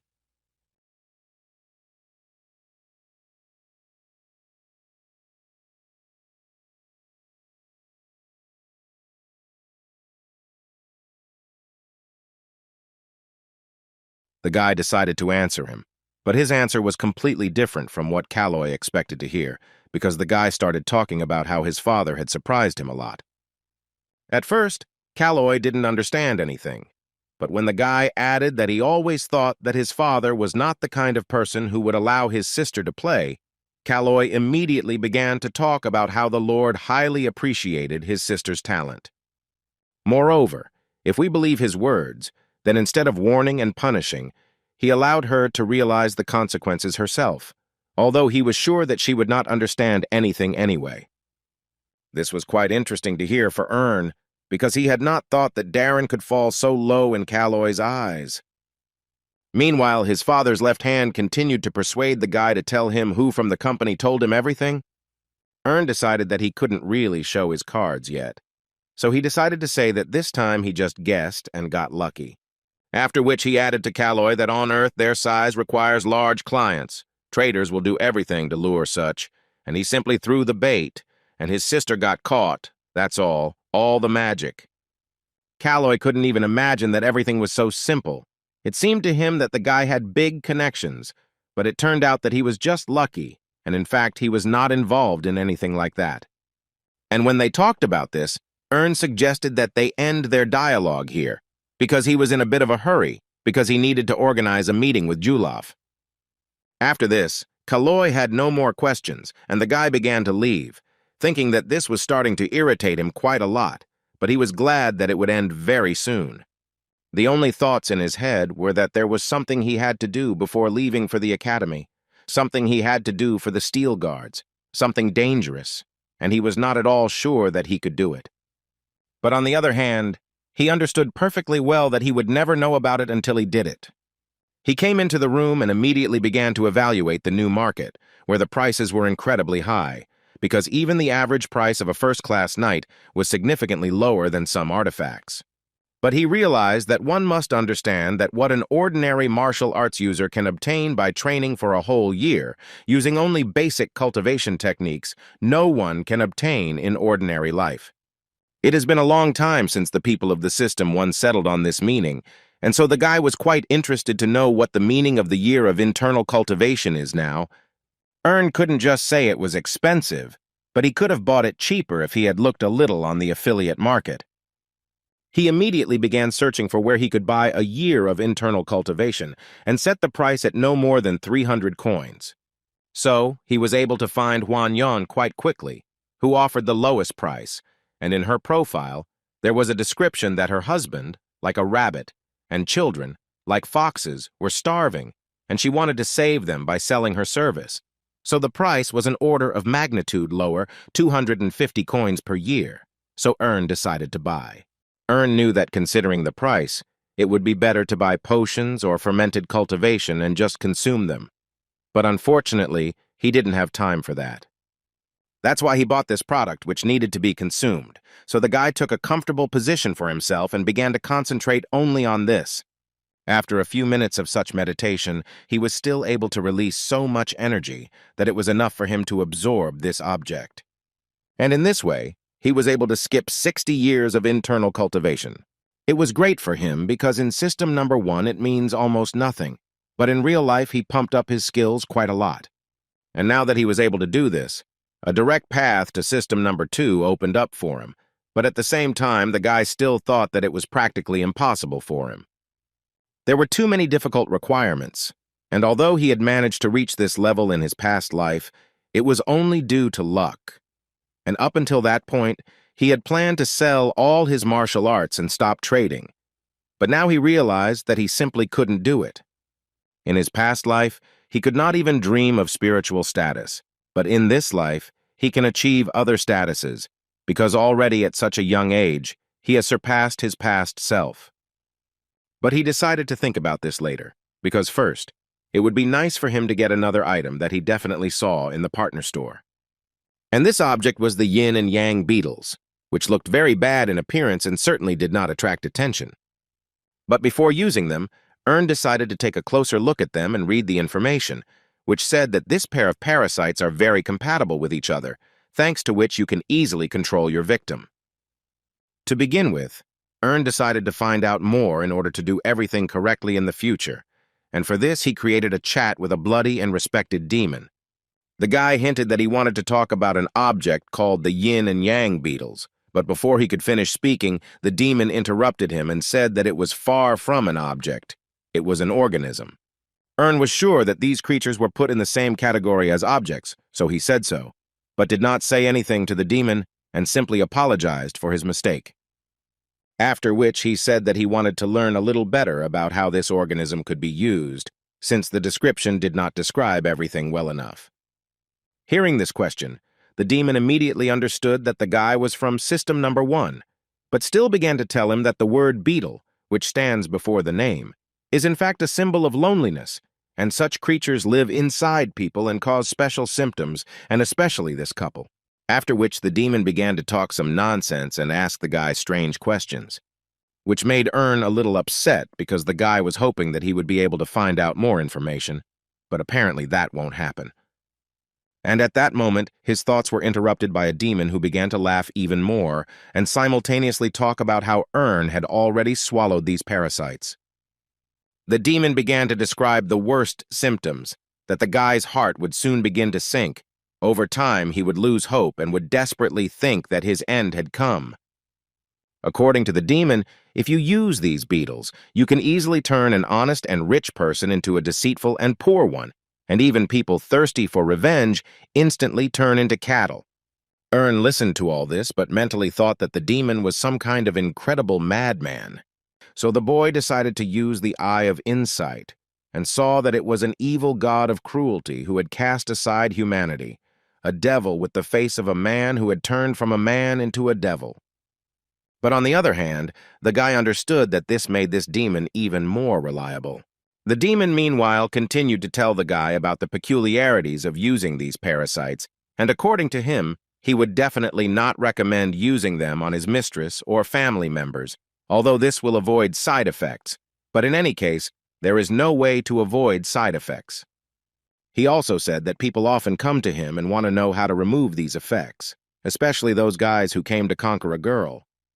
And coming out of this information, he asked the guy to remember the most important thing, that as soon as this substance enters the body, it can no longer be removed, or the effect from it can be removed. So he asked the guy to use these parasites exclusively for emergency reasons and when he is sure of what he is doing. But every word about these parasites being incredibly dangerous made the guy even happier, because it seemed to him that with such an effect, he could achieve a lot. But the guy couldn't calm down until he tested these parasites in action, so he went to the training ground where he met Sir Jevis.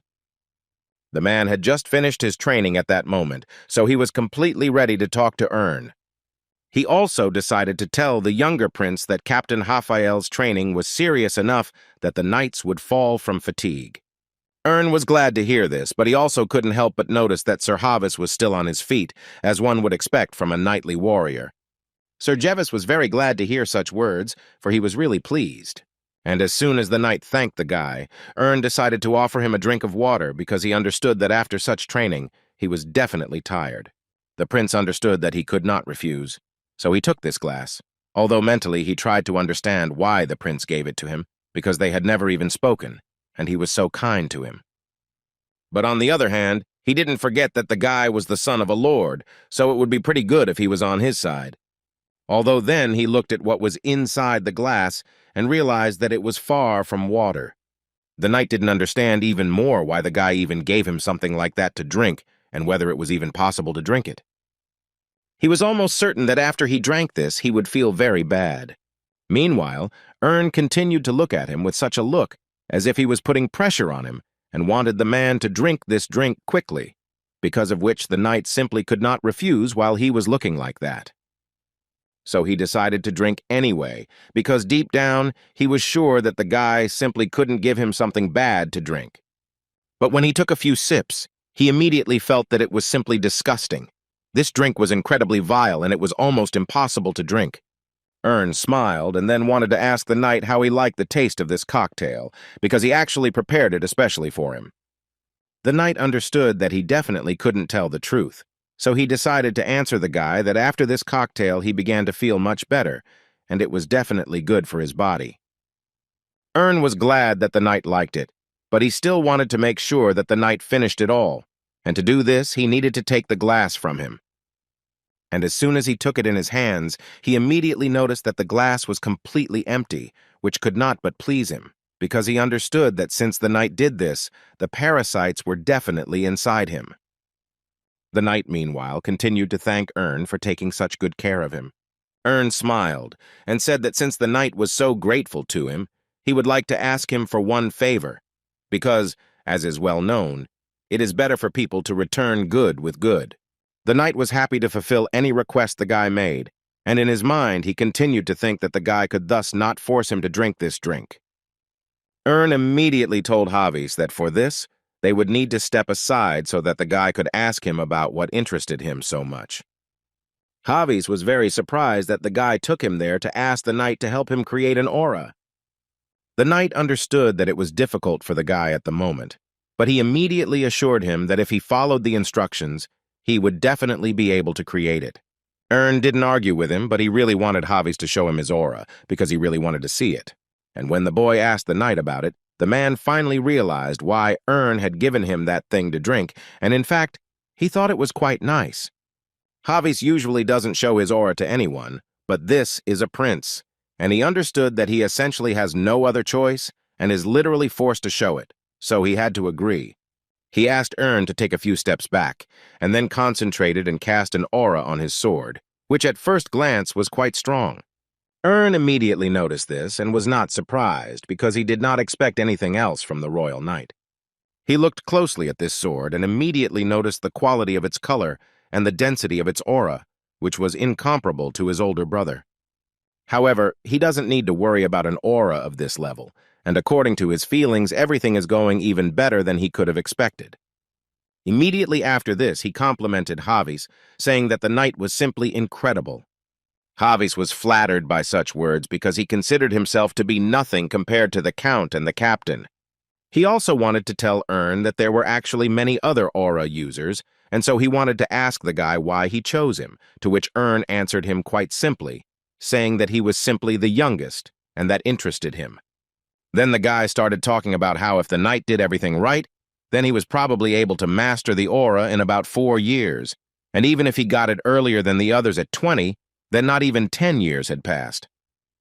Ern believed that it was Havis who was able to feel the feeling of overcoming a wall, as well as master the knowledge of how to surpass oneself.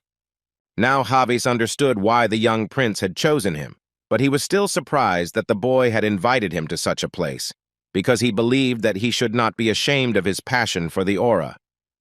Although later he immediately realized that he had said a few unnecessary words, because some teenagers feel differently from adults and often have complexes because of this.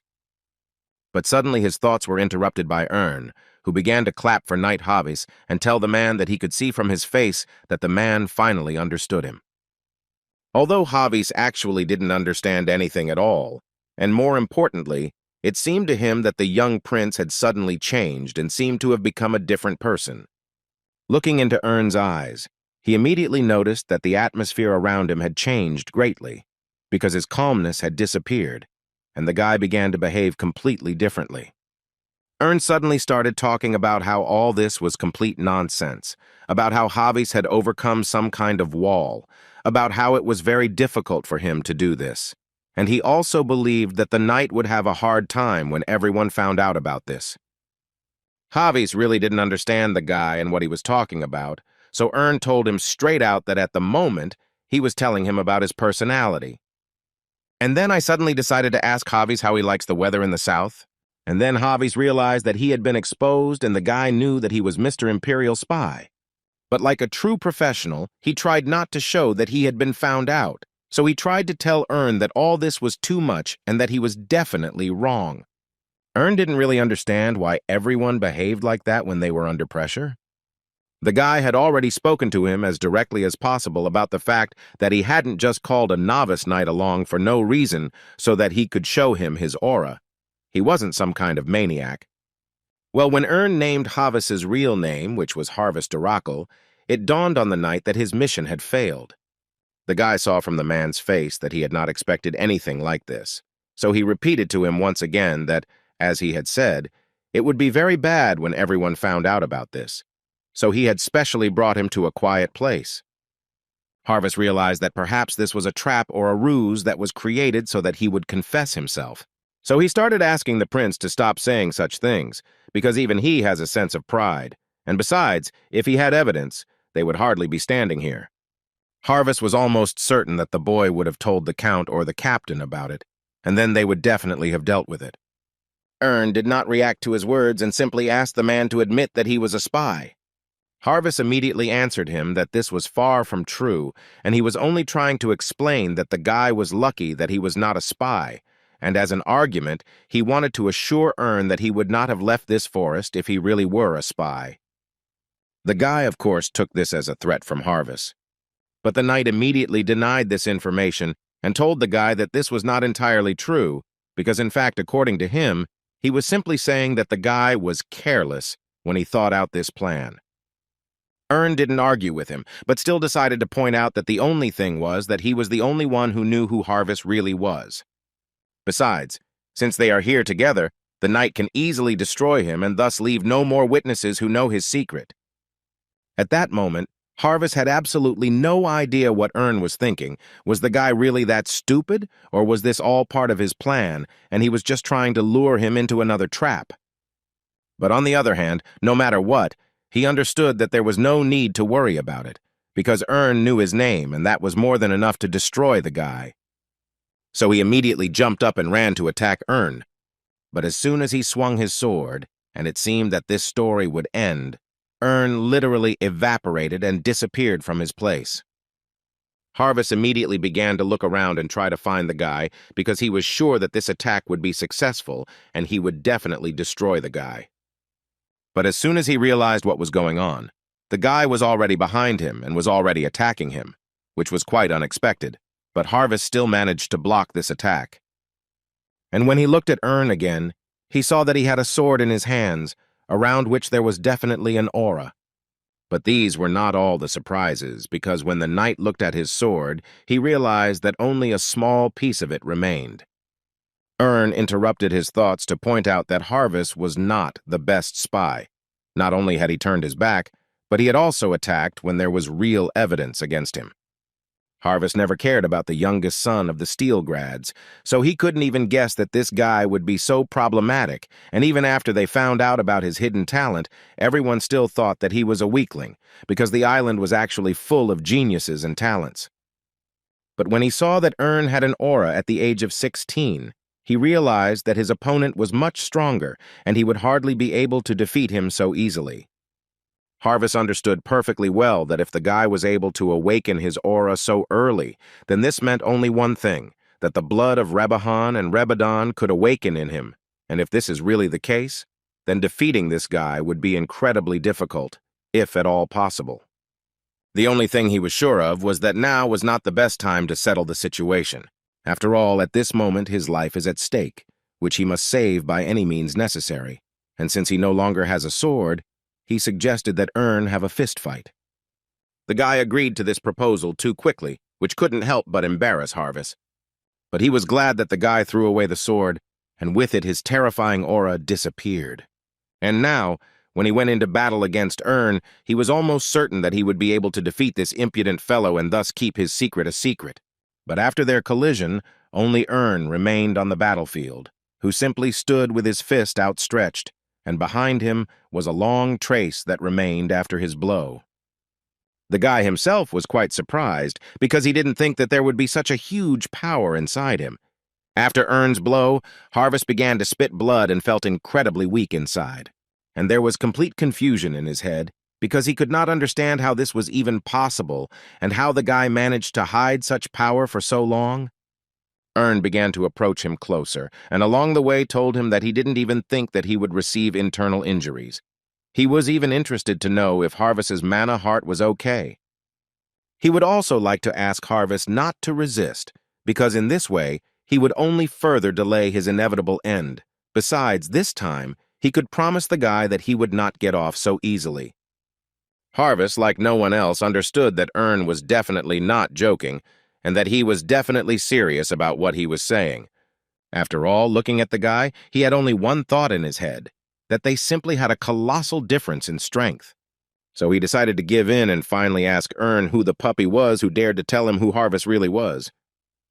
But the answer was immediate, and Earn immediately made it clear to him that he apparently did not fully understand the seriousness of the situation, namely that he would definitely not be the one asking the questions here.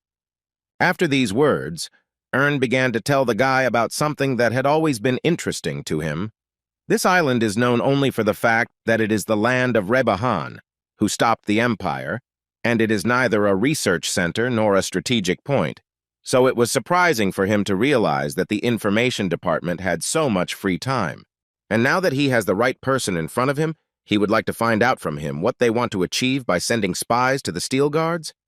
Harvest was silent, so Earn asked him to look into his eyes and understand that he would never return to his country again, so it was time to make them believe him and want to keep him alive.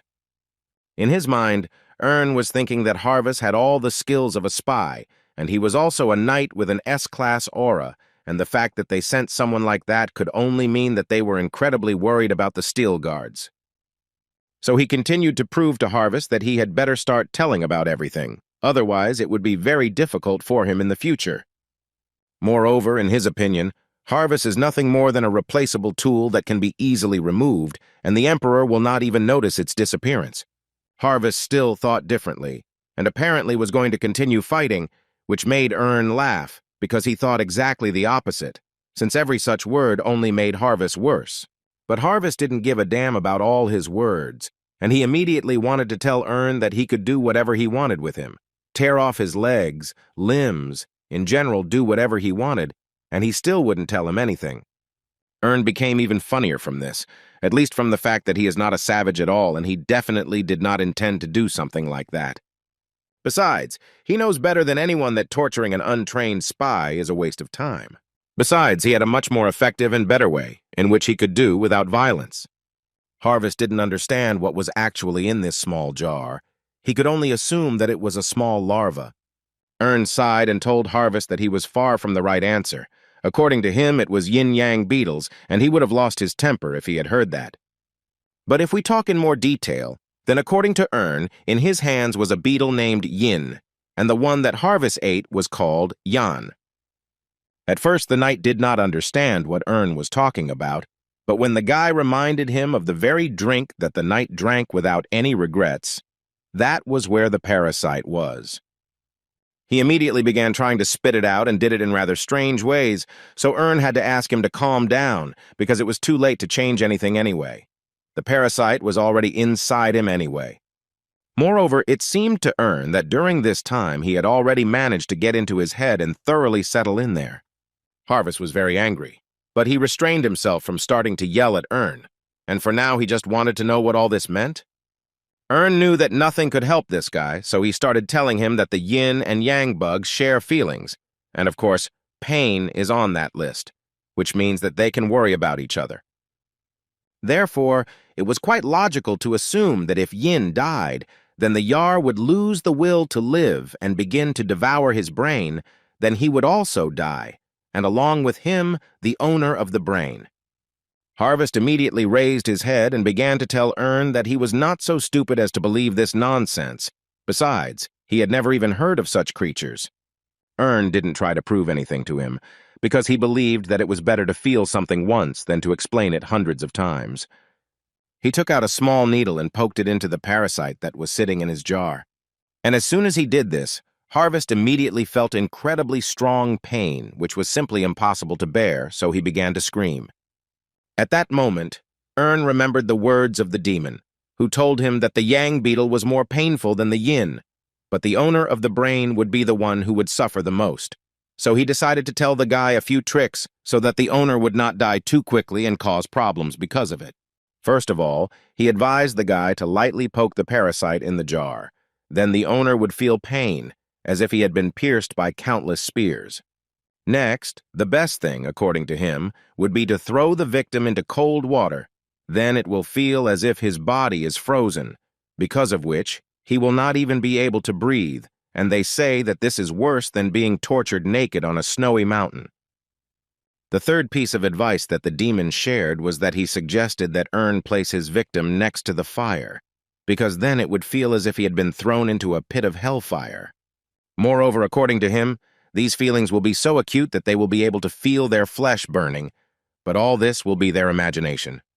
Well, then he started saying that there were a couple more steps, but they were pure evil, so he was ready to swear that these 3 steps would definitely be enough. This is exactly the conversation they had, and now, when Ern recalls his words, he understands that the demon did not lie to him then. After all, looking at how Harvest almost immediately began to talk about who he was, and that he was from the Imperial Information Department, it became clear that this method of torture works 100%. Therefore, Ern did not stop and continued interrogating Harvest. He first of all wanted to know why he came to the Still Guards and what does the Empire want. Harvest began to talk about how the main reason was that the Empire was afraid of a second Rabahan. Since even the mythical ranks were lost to history, it was said that the legendary rank was the last in sword mastery. And the man who destroyed this faith, the knight who stopped the Empire from capturing an entire continent. And this knight began to be called the Guardian of Navarro, who was, in fact, Ern's father. But the guy didn't want to hear what he already knew, although he agreed that the heroic rank was amazing. But it seemed to him that the Empire in this case had nothing to worry about anyway. Harvest agreed with the guy and then added that the Empire has enough knights who have a heroic rank and a legendary rank. But according to him, the important thing is that the heroic rank, the son of the mythical rank, is not just a coincidence. So the Empire started to think that it was all about the blood of Steelgrad, which had enough power to be passed down from one generation to the next, and to find out more about it, they decided to send Harvest. But Ern wanted to know more, much more, but Harvest's silence spoke for itself. Harvest began to talk about how among the grandchildren of the great warrior, Kiran stands out the most, because reaching the second rank at his age is quite a great achievement. So they think that if he can reach the level of his grandfather, or at least if he can reach the level of his father, then they will definitely have a hard time, and then the Empire will be forced to act. But according to Harvest, he will only be glad if this does not happen. Although he really thinks that the power flows in their blood, however, it weakens with each generation. However, he thought so only until this day, because now he sees that he was wrong, because Ern simply hid his skills perfectly, and now the knight is sure that it was Ern who inherited the most from Rebahan. Ern was thinking at that moment that Harvest was not just wrong, he was absolutely wrong in everything he was trying to say, because the issue here was definitely not that strength was weakening with generations. After all, he can use the aura because of the Book of Dimensional Transactions. This has nothing to do with inheritance at all. But what was even more important was that the Empire was still keeping an eye on them, which couldn't help but anger him. And as far as he remembers, the fall of the Steelguard family began precisely with this. First, Ern's father miraculously disappeared, and this in the guy's past life was called the biggest mystery of Navarro. In his past life, Ern was never able to find out the truth about what really happened. But now, if you think about it, his father was essentially the target of the Empire, and all this time they were not just watching them, but in fact did everything to prevent the emergence of a second Rabahan. Ern certainly didn't expect anything like this, but now that he has a rough idea of what's really going on, he can easily start a new chapter in history. Meanwhile, Rabahan continued his training and once again had to stop because he began to bleed more and more often and had headaches during training. He understood that this was not just like that, and it was clearly very dangerous, so he began to think about how he could solve this problem and what he should do about it. The man understood that he no longer felt any signs, and perhaps this was his inner enemy, who was inside him and did not allow him to exist normally. Calloy suddenly showed up at his training session and first asked the man for permission to enter. And when the man allowed him to enter, Calloy first of all apologized for the fact that he suddenly burst into his training, but he thought that it was quite an urgent matter and Rabahan should definitely know this. As it turned out, the matter was that the youngest son Ern brought the merchant Julof, who was already ready to meet with the man. But Calloy wouldn't come here to say this, and Rabahan understood this perfectly well, so he decided to find out from him, or did something else happen that he should know? Calloy immediately told the man that Julof did not come alone, and the main problem was precisely the person with whom he came here. Rabahan came out to them and confirmed with his own eyes that Julof had come to the meeting and had brought with him a spy of the Empire. What drew attention to itself was that this spy had already died, for which Ern asked for forgiveness, because according to him, he tried to do everything possible to save his life, but unfortunately he was unable to do so. The father noted that, in fact, there was no need to apologize about this, and then asked his son to go get some treatment. Ern assured his father that he did not need treatment because he was fine. The man did not insist, and in this case asked the guy to tell them in more detail about what happened. Ern began by introducing Julof, who was the very mana seller that Rabahan wanted to see so much. Then the guy started talking about how he went to Lahit to meet Julof, after which he explained his situation and the two of them left. But at that moment he immediately noticed that something was wrong.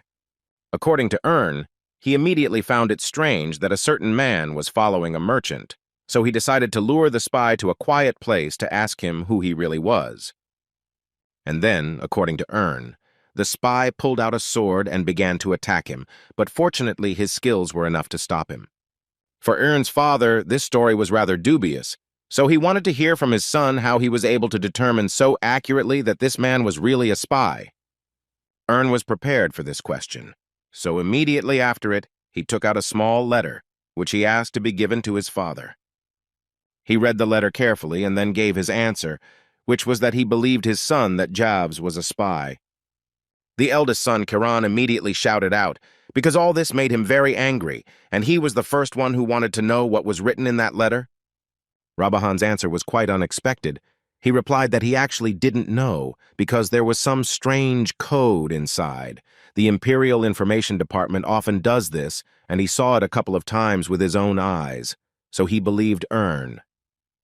Kiran could not calm down and continued to argue with his father, saying that this letter could easily be an ordinary copy and nothing more.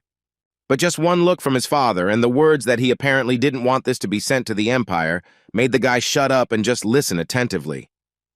And then he decided to tell his son that when something happens, there are people who believe in the best at all costs, thinking that tomorrow it will rain, because today it did not, is not always right. And especially if he is a future lord, because if there is no rain, then you need to prepare for a drought. Kiran lowered his head and realized what he had done wrong, and also assured his father that he understood him. After this short dialogue, the father praised Ern and said that the boy had done a pretty good job. This, of course, was another reason for anger on the part of Kiran. He was literally ready to explode, because his brother turned out to be better again. In the end, after all these conversations, the guy was still sent for treatment. The master ordered to check Ern after each meal, which made it clear that apparently they really were focused on treatment. Although the speed of regeneration of the owner of the aura is much higher than that of an ordinary person, In any case, Ern didn't like all this. It seemed to him that it was a pitiful sight that needed to be stopped as soon as possible. Julaf, who had been with him all this time, thought that there was nothing wrong with this and that he was simply taking care of the boy. To which Ern became even more angry and asked him to immediately take off the mask, which Harvest did without any problems, and then noted that it was Ern who made him put it on. And when he finally did it, Ern immediately wanted to know from him what he and his father talked about and what he told him. Harvest told him that their conversation was quite ordinary, and at some point in the dialogue it became clear that Rebahan absolutely did not care about Julaf because of the spy. But in any case, he couldn't help but say that this face was made simply beautifully, and even the Lord believed it. Ern interrupted him to tell Harias that he had to take care of this mask because he would never be able to create anything like it again. It was strange, and Harvest decided to clarify what the problem was, which made Ern smile, because the answer was quite obvious. There was simply no other face like that in this world. This caused Harvest to panic and scream, so he threw the mask on the floor. Ern, seeing this, realized that apparently Harvest had not understood him at all, because he had just told him that he needed to take care of this mask because it was his only salvation. But Harvest was surprised that Ern was able to create it all, and it was unclear to him where he got all these skills. So he decided to clarify this with Erna, but first asked him if he could ask a question. And when Ern gave permission for this, the guy immediately wanted to know from him why he was hiding his skills. Ern thought that there was nothing good in this. Showing off his skills was not what was needed. After all, he was only in the 5th grade, and some people were already uncomfortable. Harvest felt that he didn't care. Sooner or later he would have to say it, especially at his class level, where the difference was very noticeable. Besides, in Harvest's opinion, he believed that no one would dare to object to the guy, even if he told everyone. Ern was already tired of this advice, so he immediately asked Harvest to stop being rude to him, because for him it would not lead to anything good. After which he showed him the jar with the parasite again, and thus reminded him that it was his property, and not the imperial one, so no one could help him anymore. Harvest didn't understand in his mind what he had said, but he still decided to ask Ern for forgiveness for saying too much. Since they were already talking about it, Ern decided to ask him for a report of the conversation that Harvest was supposed to write. When Ern started reading this report, the first thing that caught his eye was that there were no significant changes, and Rabadan Stilgard was definitely hiding his real rank, so it was quite difficult to say how strong he really was. Also described there was Kieran Stilgard, who, according to Harvest, occupied the 2nd class and had the potential to take the 1st class. But after talking to this guy, it became clear that he was not at all friendly. Jason Stilgard, this guy is weaker than the first two, looks like a 3rd or 4th grader because for now, he is just trying to learn his body. Well, this list, of course, could not do without Ern Stilgard, who, in Harvest's opinion, shows no signs of advancement, and, according to first impressions, he is still a non-entity, and most likely will not achieve anything in his entire life. Also in this report, there was a mention of the communications manager, Gilbert, who apparently got caught. So Harvest tried to find out the real reason. But at that time, the Stilgard family increased the number of guards, so he decided to refrain from further contacts. At least he wrote so in his report, which was supposed to be transmitted back to the Empire. Ern, of course, didn't like the fact that Harvest considered him a worthless person from this whole report. He also got the feeling that this report was biased, and this pissed him off a little.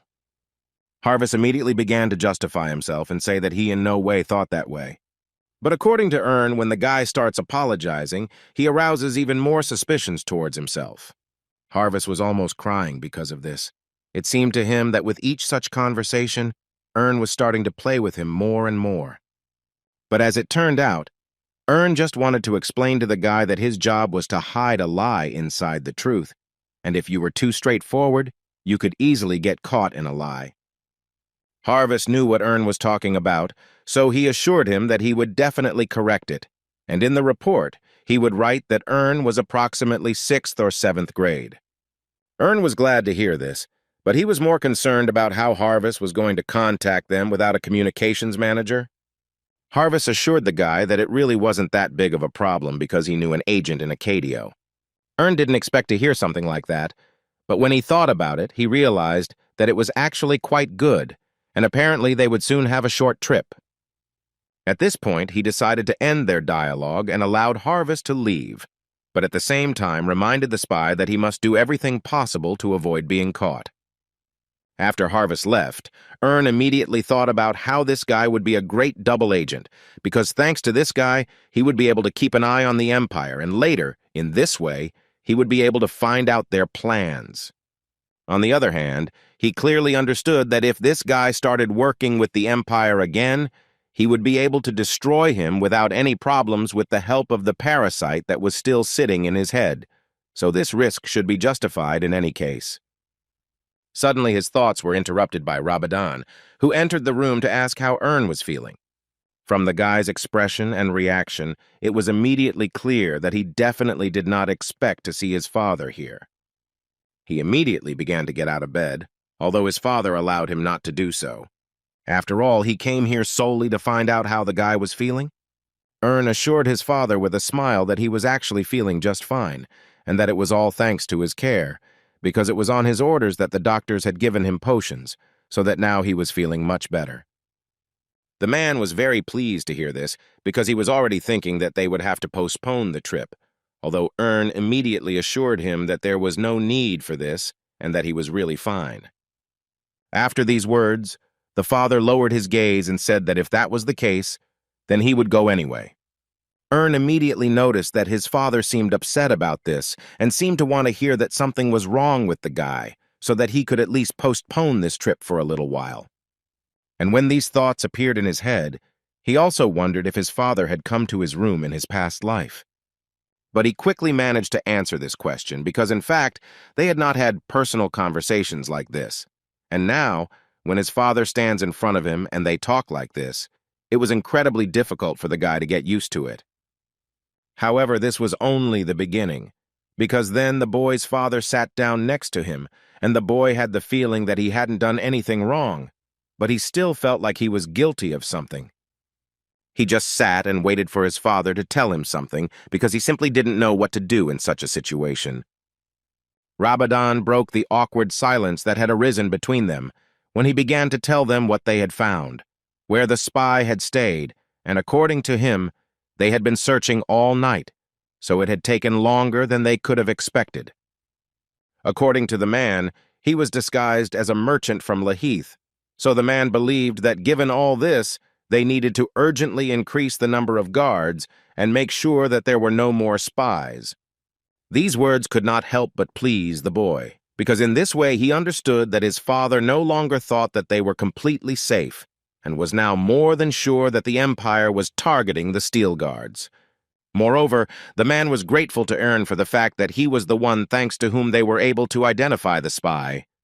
But that was not all that the father wanted to tell the boy. He also wanted to add that Earn should be extremely careful. According to the man, he did them a great favor, but that still doesn't mean he can risk his precious son because of some spy. The father, he knew, was not so friendly towards him, and in his past life he was a stern man with a cold heart and was completely different from the one he sees now. Therefore, when the guy heard these words, for a long time he could not believe that it was really the same person. At that moment, he remembered the faces of his family in his past life, which he saw when the collapse of the Steel Guard family happened, but his father was definitely not there. If we stick to the chronology of events from the past life, then the disappearance of the hero will happen 2 years later. When his father disappeared, then the guy was at the academy, so the memories of him remained only from childhood. These thoughts were interrupted when the boy's father spoke again, and this time he decided to say that judging by the way Earn had been acting lately, it seemed to him that everything would be fine for him in the capital. But he still asked the boy once again to behave extremely carefully and keep his eyes open. Even though Earn agreed with his father, he still thought in his mind that, in fact, it was only his father who should be more careful. At one point, Earn even realized the fact that he almost let his emotions take over and tell everything. But on the other hand, he understood perfectly well that if he told all this, he would be able to prevent the worst future. But on the other hand, his father would most likely consider him crazy. So he decided to say nothing and continue to do everything possible to change everything on his own. After they talked, the father offered the boy a whole hour so that he could look around the place, for which Ern was very grateful. As it turned out, the father allowed the boy to enter the secret storage, which could not but please him, because he had been waiting for this moment for quite a long time, and, in fact, Ern believed that he got here quite deservedly. The father immediately noticed that the boy was literally crazy about this secret storage, so he offered the boy an allowance. Ernu was of course pleased that his father was offering him such a thing, but he couldn't get the thought out of his head. Why did his father look so gloomy? He had a hunch that, given that if the Knights of Navarro were given the same opportunity, they would all ask for only one thing. And that thing is to learn from a great knight of heroic rank. But the guy took a completely different path and asked for something different at first, which is why the man was upset. But Ern decided to point out that he asked to enter this vault not to take gold. According to him, he just wanted to see what else was there. Although mentally he understood that he already knew everything from his past life, so he had the feeling that everything he was telling his father was just a lie. The man didn't get angry, so he simply agreed with the guy, after which he decided to take him to that very storage facility. And when he did this, he decided to leave the guy outside so as not to disturb him, for which Ern was grateful to his father. Finally, Ern entered the storage, and as far as he knew, the outer secret storage mainly contained emergency supplies that could be used at any time, and the inner storage was filled with rare and unique items. Of course, we shouldn't forget that if these items are rare, this doesn't mean that they are expensive. Passing by the commander's shield, the boy thought that this magic shield, given to the family by the king, should have been taken by his father, because they say that this is not just a shield, it is enchanted with magic that increases morale, so that it can support the spirit of the entire army. But on the other hand, he sincerely did not understand why a knight of mythical rank would need something like this, although most likely, even legendary or heroic ranks would not use such a sword. Ern was clearly aware that the king who granted such a gift clearly had ulterior motives. And when the king's motives were finally revealed in his past life, Ern's grandfather decided to place this shield here, in this vault, so that no one could get it. In general, having won the war, his grandfather could do whatever he wanted, because he was a knight of mythical rank, supported by society, and if he really wanted to, he could have captured the entire kingdom of Navarro, but he decided to remain neutral until the last. Of all the titles and other awards he received from the king, he received quite a few, but these awards were not even close to his achievements. But on the other hand, they also couldn't simply sell this shield, because it was given to them by the king, and that meant too much for any family in the state. Walking a little further, Ern saw real treasures that cost a lot of money and his attention. It was the equipment of his grandfather who fought for them. And Grandpa Ern's best friend was also there, Dark Sky. That was the name of his sword, which according to legend was the strongest and most powerful in the whole world. At that moment, an idea came to Ern, and for this he needed to open his inventory and check something. Although looking at his inventory, which, although not completely occupied, the guy still decided that putting such a legendary sword in such a place would not be entirely correct. And since he had such a problem, he decided that it was high time for him to update his inventory, increasing the level of the inventory cost about 200 coins, which was very cheap for the guy, because he had earned much more from the last exchanges. But he was not going to stop there, because further improvements did not cost much more, so he decided to continue improving his inventory.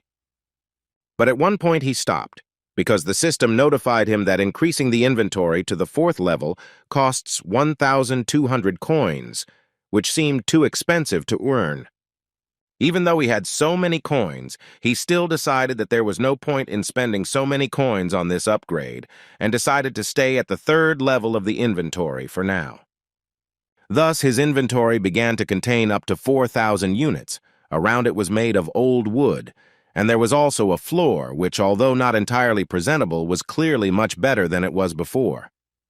Ern understood that everything here looked somehow cheap, and apparently he would need many thousands of coins in order to arrange everything here. Although, on the other hand, he was just going to test one of his theories, and for this he did not necessarily need to have the perfect inventory. And his experiment worked. As soon as he put the sword in his inventory, he immediately saw its characteristics.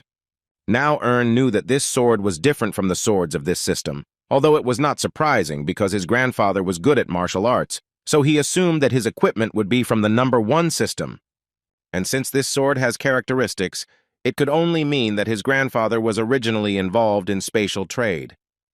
Well, in any case, he just satisfied his curiosity, and that's where he should stop playing with that sword. And as soon as he put it back in place, he immediately remembered that he had gotten too carried away, and in fact, he didn't have time for this. After all, the original reason he pulled all this off was because he needed to find the Dimension Transactions book, which should be around here somewhere. There should be only one spatial merchant from this Earth, and if this book falls into the hands of his close people, then he will most likely simply repeat the fate of his past life. So if it does exist, then he is simply obliged to do everything possible to get it first. Having walked around almost the entire internal storage, Ern realized that these books were absolutely nowhere to be found. He tried to find it everywhere, looked on all the shelves, and also tried to find hidden places where they could put it. The guy tried to remember all the details from his past life where she could have been hidden, but he still couldn't find her. This continued until one fine moment. He discovered one interesting thing that was hidden far behind the shelves, but he could not reach it. But over time and with great effort, he still managed to get it. He held in his hands an ostrich egg, which, according to the guy's first impressions, was made of metal. Ern immediately realized that this was not his area of expertise, and that he should not even deal with this item, so he decided to return the egg to the place where he found it. After which he thought that since he did not find the book in this place, this only once again confirmed the fact that the Book of Transactions of Dimensions is not in the internal storage. And if this is really so, then it turns out that only he has such a book, and now all he has to do is figure out how he got into the past and how he began to interact with the spatial exchange system. And from the day he returned here, he came up with only one possible explanation, which, with each passing day, seems more and more plausible to him. This explanation revolved around the very same wish bookmark that the guy dropped during a conversation with his destroyers.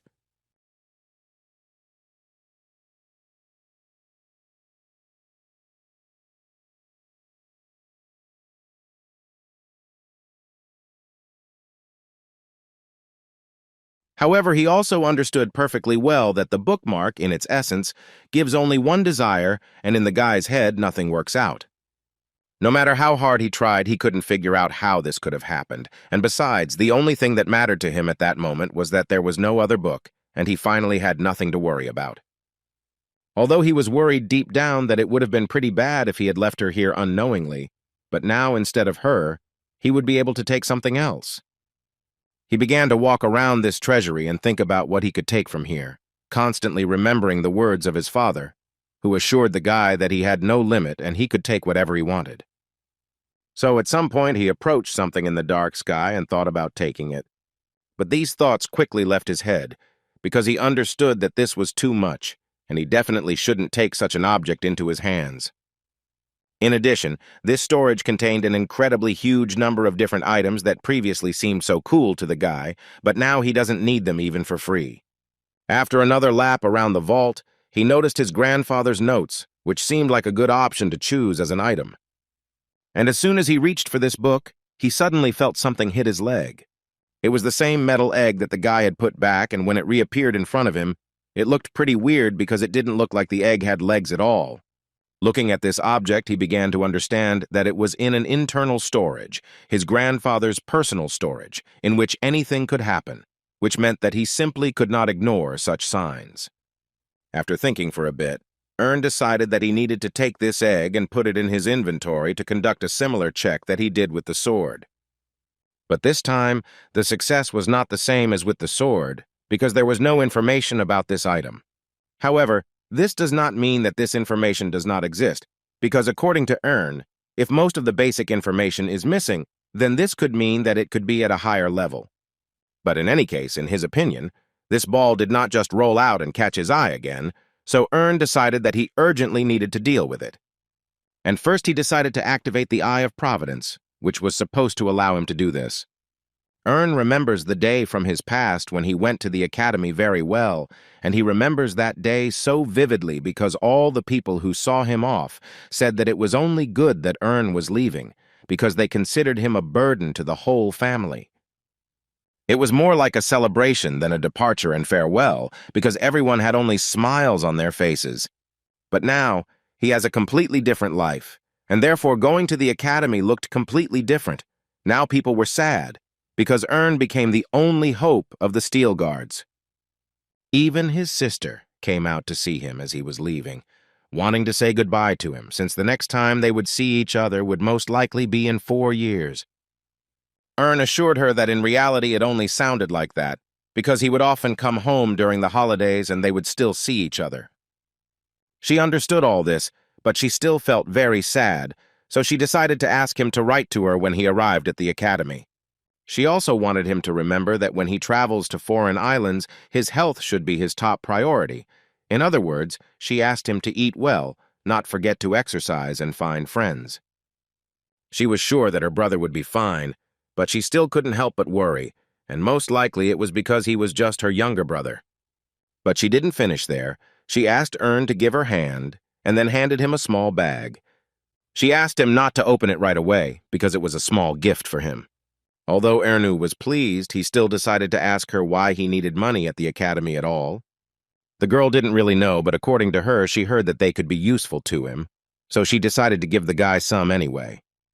In his mind, the boy thought that if he needed gold, he would exchange his coins, for which he could afford to hire a whole group of knights, so he had no need for them, but he was still glad that she took such care of him. He also added to her that she should not worry about this money, because he would try to use it correctly. Suddenly the realization came to him that his sister shouldn't have any money at all, after which he looked at her again and noticed that the ruby pendant that she always wore had suddenly disappeared somewhere, which simply could not help but frighten the guy. When the guy got into the carriage, all he did was look at this small bag. And in his head, thoughts were spinning about how his sister's ruby pendant had always been with her. But on the other hand, he didn't deny that it would never have stopped her from simply selling it. Besides, it didn't look like it belonged to their mother, and it didn't seem to have been passed down from generation to generation, so there was nothing special about it. But he still couldn't stop thinking about it, because he knew very well how much she valued him. Perhaps the whole reason was that the Steel Guards did not have a mistress. So she, as the older sister, had to become one, and perhaps because of this pressure, she could make such an impulsive decision and sell this amulet. But on the other hand, he understood that at the moment he simply did not have time to grieve, because he had to be prepared more than ever. And right after he calmed down, he decided to enter System Number 1 and solve several problems there. And the first thing he did was enter into a dialogue with Seok, whom he immediately began to scold for not working well, because he still hadn't gotten what the guy had asked for, although the man assured him that in fact, getting something like that wasn't as easy as it might seem to him. But the man immediately began to justify himself and tell the guy that in fact he was trying his best, but it was difficult for him because he still had clients, but this did not mean that he had forgotten about Ern's words, because he had been watching him while he was working at the register. After which Ern became very angry and repeated what he had already told the man many times, namely that the man should not try to deceive him at all, because it was simply useless to do so. And so that this would become another lesson for the man, the guy again changed the interest rates to the detriment of the man. Thus he began to receive even less. Ern also assured him once again that if he says something to a man, he should literally immediately forget about everything and start doing what he told him. Seok had to apologize to the guy and promise him again that he would do his best not to disappoint the guy again. At that moment, Ern was only thinking that it was natural that this worked, because the contract that he forced the man to sign essentially made him the master, and the guy could mock him as much as he wanted.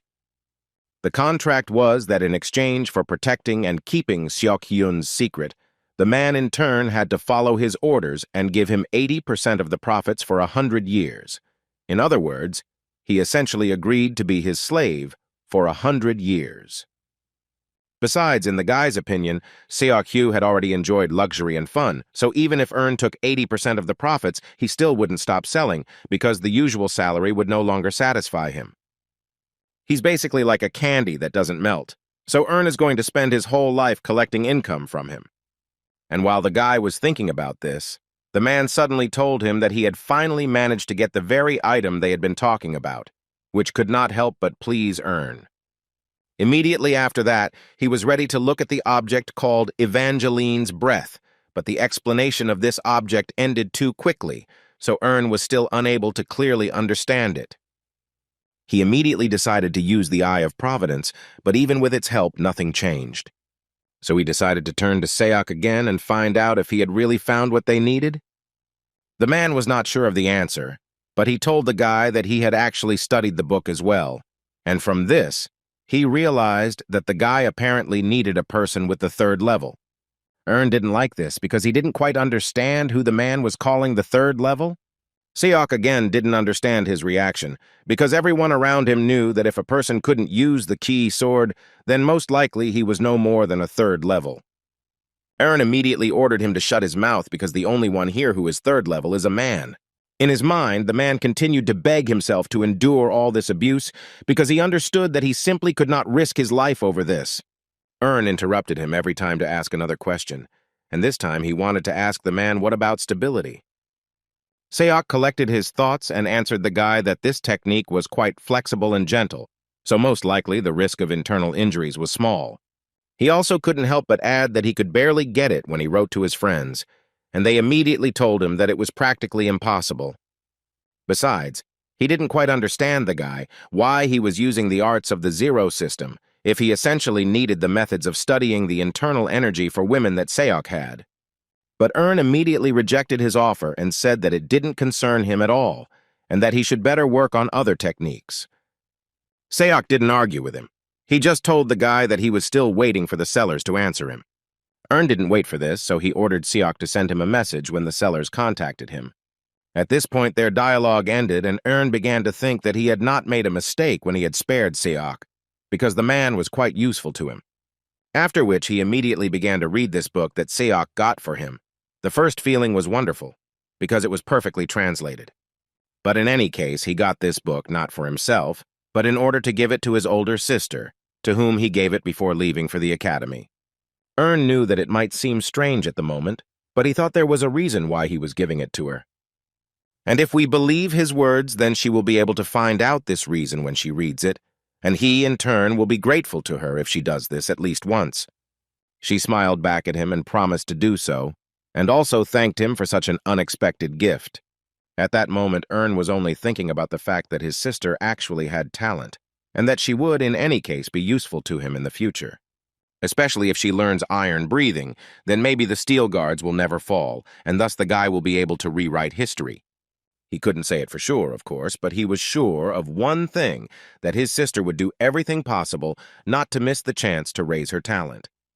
Martial arts of the #1 system or the highest mana stones, Ern can essentially give her everything if he wants, but for now, he believed that the right time had not yet come. And now that he had done all this, he could leave, but at the last moment he remembered what else he wanted to do. Among the people who saw him off was Darren, to whom Ern made it clear that even though he was leaving, he would continue to keep an eye on her, so she had better not relax and keep her eyes peeled. In his past life, going to the academy was a road to hell, but now a lot has changed. Good relations with people who simply hated him in his past life, positive views of those around him, all this has changed. This is what is most unlike his past life. So Ern was more than confident that it would help him create even more differences in the future. On the way to the academy, Seok made himself known when he wrote to Ern that the sellers they had talked to him about had answered him, and the guy immediately wanted to know if they were selling what he needed so much. Seok gave an immediate answer, saying that they, of course, sell what they need, but it seemed to him that before buying it, they should discuss some details with the guy. Ern didn't mind, so he asked Seok to contact the seller so they could discuss what he needed there. The guy was incredibly happy that he was finally starting to figure out what kind of egg it was and why he needed it at all. After some time, Ern learned that this is the egg of a Bulgasari, which is incredibly weak at birth, but will later grow into an uncontrollable beast that is capable of eating metal. And as an adult beast, it is so strong that it is capable of causing natural disasters. But he was also recognized for his loyalty to his owner, so a well-trained Bulgasari is an excellent companion and friend, which was a little hard for Ern to comprehend that such a monster could be in such a small egg. After which he told Seok that he had done a pretty good job, but that was it. He didn't need him anymore, and they would contact him a little later. But before they left, Ern noticed one thing. The salesman they were talking to, whose name was Henry, was from system number 4. This couldn't help but be confusing, because it was difficult to even imagine why someone from this system would work in system number 1. Having opened more detailed information, Ern immediately saw that Henry is a warrior of great rank. He was once a warrior who participated in competitions, and he was also incredibly obsessed with championships, because then he spends all his winnings on gambling. Upon learning of this, Ern thought it would be a good idea to talk to Henry, with whom he began a dialogue, and immediately said that he was the one who wanted to buy the taming manual from Henry. Upon hearing this, the man immediately realized that this was the guy from the number 1 system, about whom he had already been told. Ern was pleased to be informed about it, but he still wanted to continue business and see the goods first. The man showed him this book, and Ern immediately noticed that it had a part about Bulgasari, which he needed so much, so he immediately wanted to buy it. This is where the problems began, because right after Ern told him that he wanted to buy the part, the man replied that he had already told his slave that he could not sell it. Ern understood perfectly well what the man was getting at. He just wanted to sell everything at once, which Henry confirmed with a smile, adding that the price would be around 2,000 coins. This was not so pleasant to hear, because Henry essentially wants Ern to throw away 2,000 coins for an egg planting allowance. That's why he started talking about how it was too expensive, and the man must have gotten something mixed up. But Henry immediately interrupted him and began to assure the guy that this book was made by the Emperor of Beasts and that this price was not expensive at all. Ern realized almost immediately that Henry was simply blatantly lying to him, because this book is not special for this reason, because as far as he knows, the Emperor wrote this book after he took office. The man realized that he was not dealing with a fool, and his trick did not work.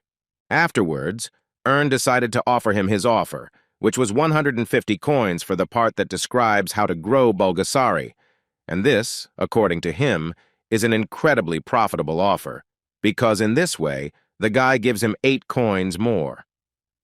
Henry clearly didn't like this proposal because, according to him, the complete collection is worth more than 300,000 coins.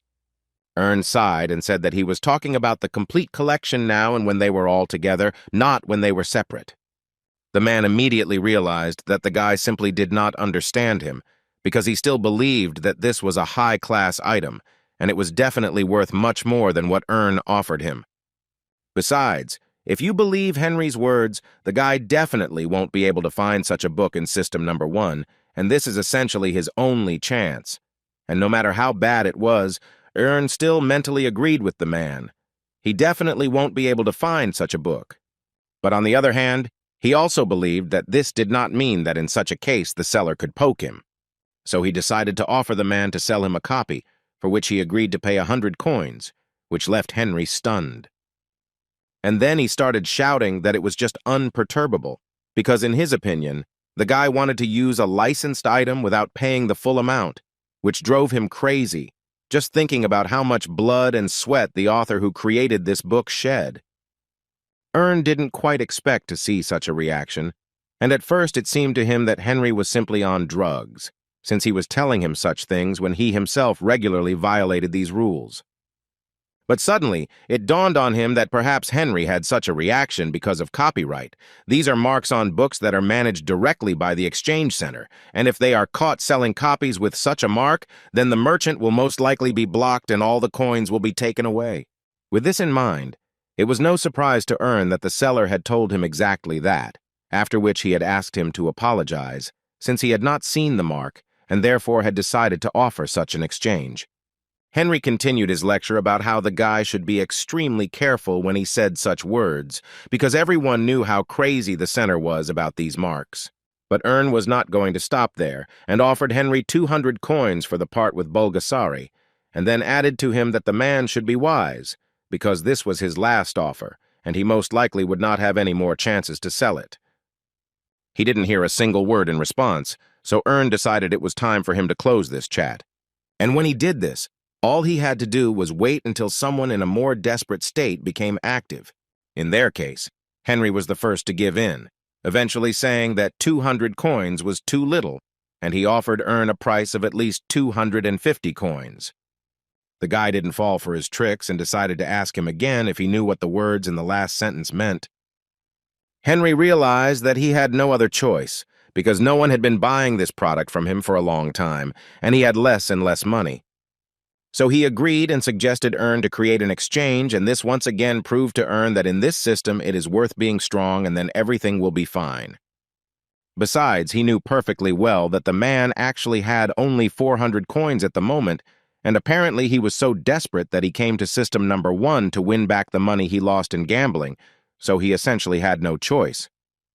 And when he finally acquired this part of the book, Ern was more interested in finding out what the Emperor knew about Bulgasari.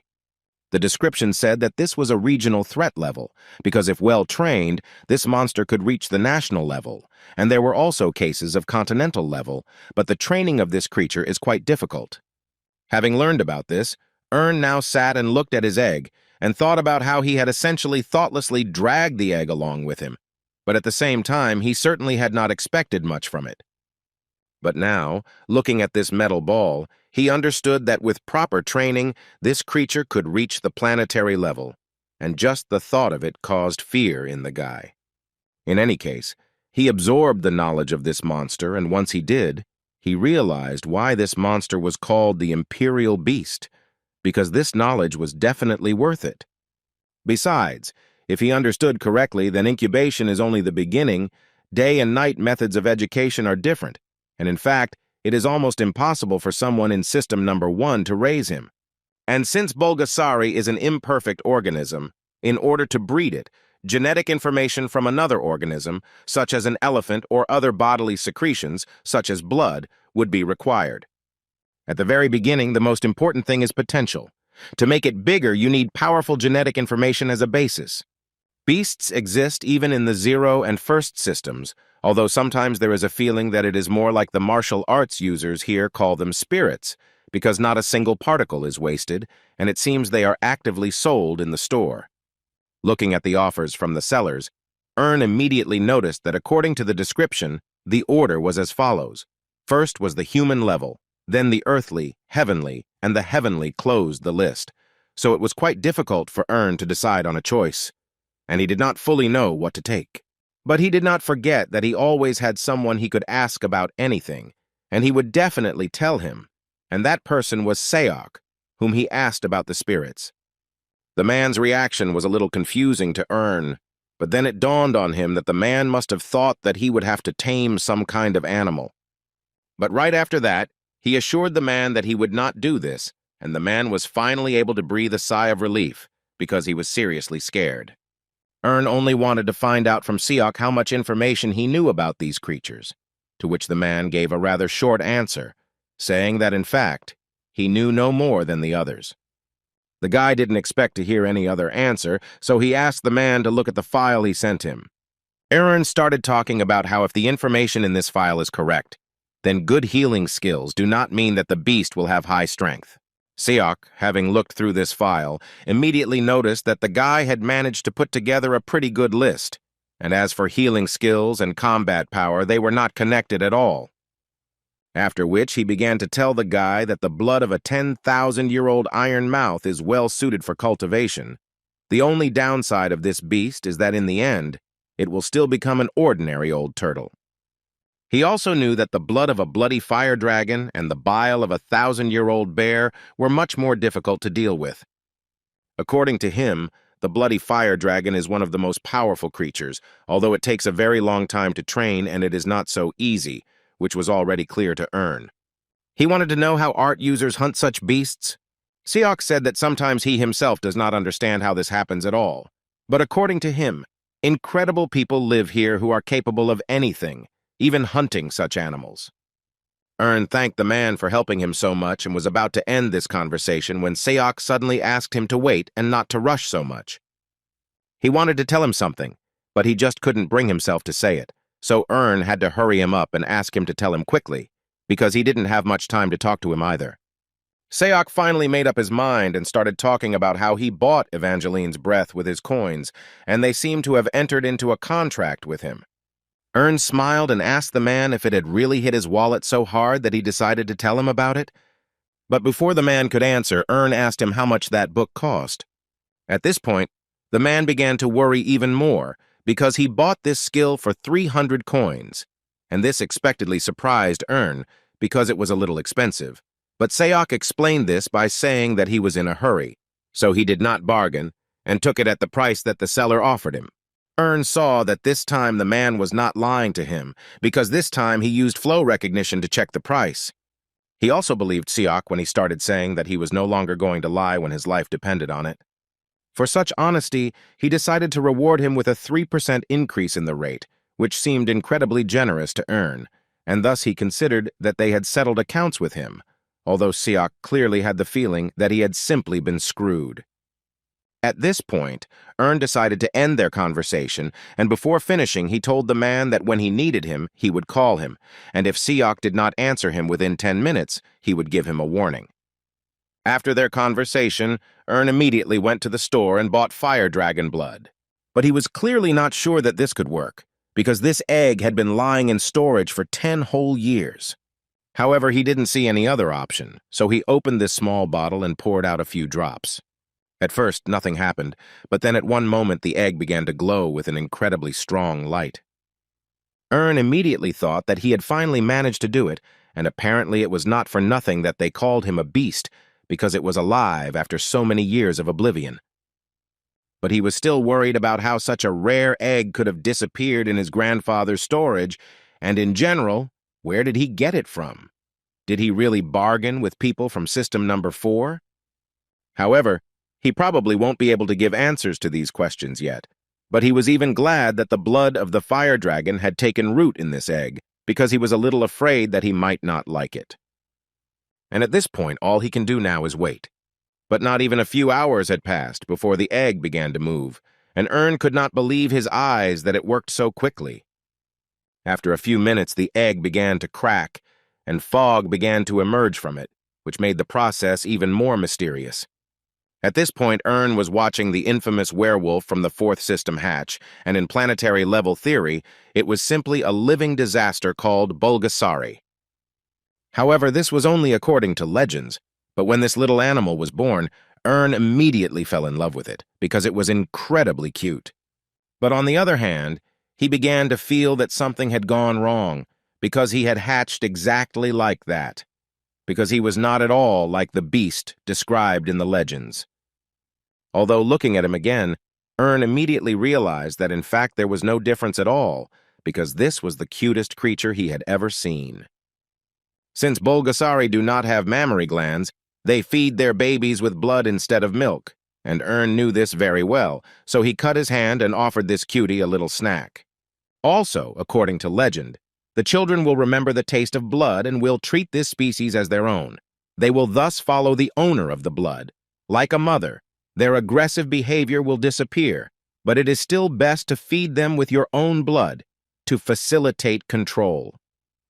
The main thing is not to overdo it because they eat quite a lot, and Ern immediately understood this, so he decided that he urgently needed to find a way to feed him differently.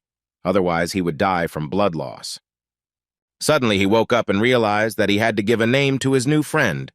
Ern thought for a bit and decided to suggest the name Sorry to his new friend, although from his expression it was not entirely clear whether he liked it or not.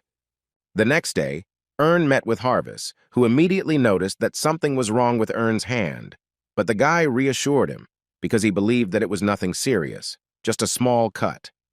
Although Harvis insisted that there was obviously something wrong with him because he was still bleeding from his arm. Ern once again assured him that he was actually okay because he was just bored in the carriage, so he decided to play with the sword, and this is what happened. But Harvis didn't believe a word he said anymore, especially after he demonstrated his true skills on him. Ern noted that Harvis spoke quite correctly, and that he needed to come up with better stories. In any case, Harvis realized that Ern would not tell him, so he decided to tell him that although he did not know what the guy was planning, he would very much like to ask him to be more careful, because his main task was to protect him. Ern decided to take their conversation in a different direction and asked why they had stopped, to which Harvest replied that they were making a short stop so that the people could eat and gain strength. Harvest did not forget to offer Ern a snack, to which the boy agreed, but asked him to bring him food to the carriage. And as soon as he finished speaking, Harvest heard a strange sound in the bushes, so he immediately reached out to take out his sword to be ready to attack. But he was immediately stopped by Ern, who told Harvest that there was no need to worry about it. Harvest didn't quite understand what was going on, and this lasted until the moment when Sari jumped into Ern's arms. The knight thought that it was some kind of weasel or something like that. Ern wasn't eager to tell who it was, so he simply said that it was his new friend. Besides, Ern was a little surprised that Harvest hadn't seen Sari, because as far as he remembered, it was the knight who played the role of their family's main spy. After which he asked Sari to say hello to Harvest, and this little animal looked at the guy with his amazing eyes. This, of course, could not leave Harvest alone, so he immediately began to scream and ask Ern for permission to pet this cutie. Ern was just waiting for this offer, because he wanted to check how Sari would behave with other people.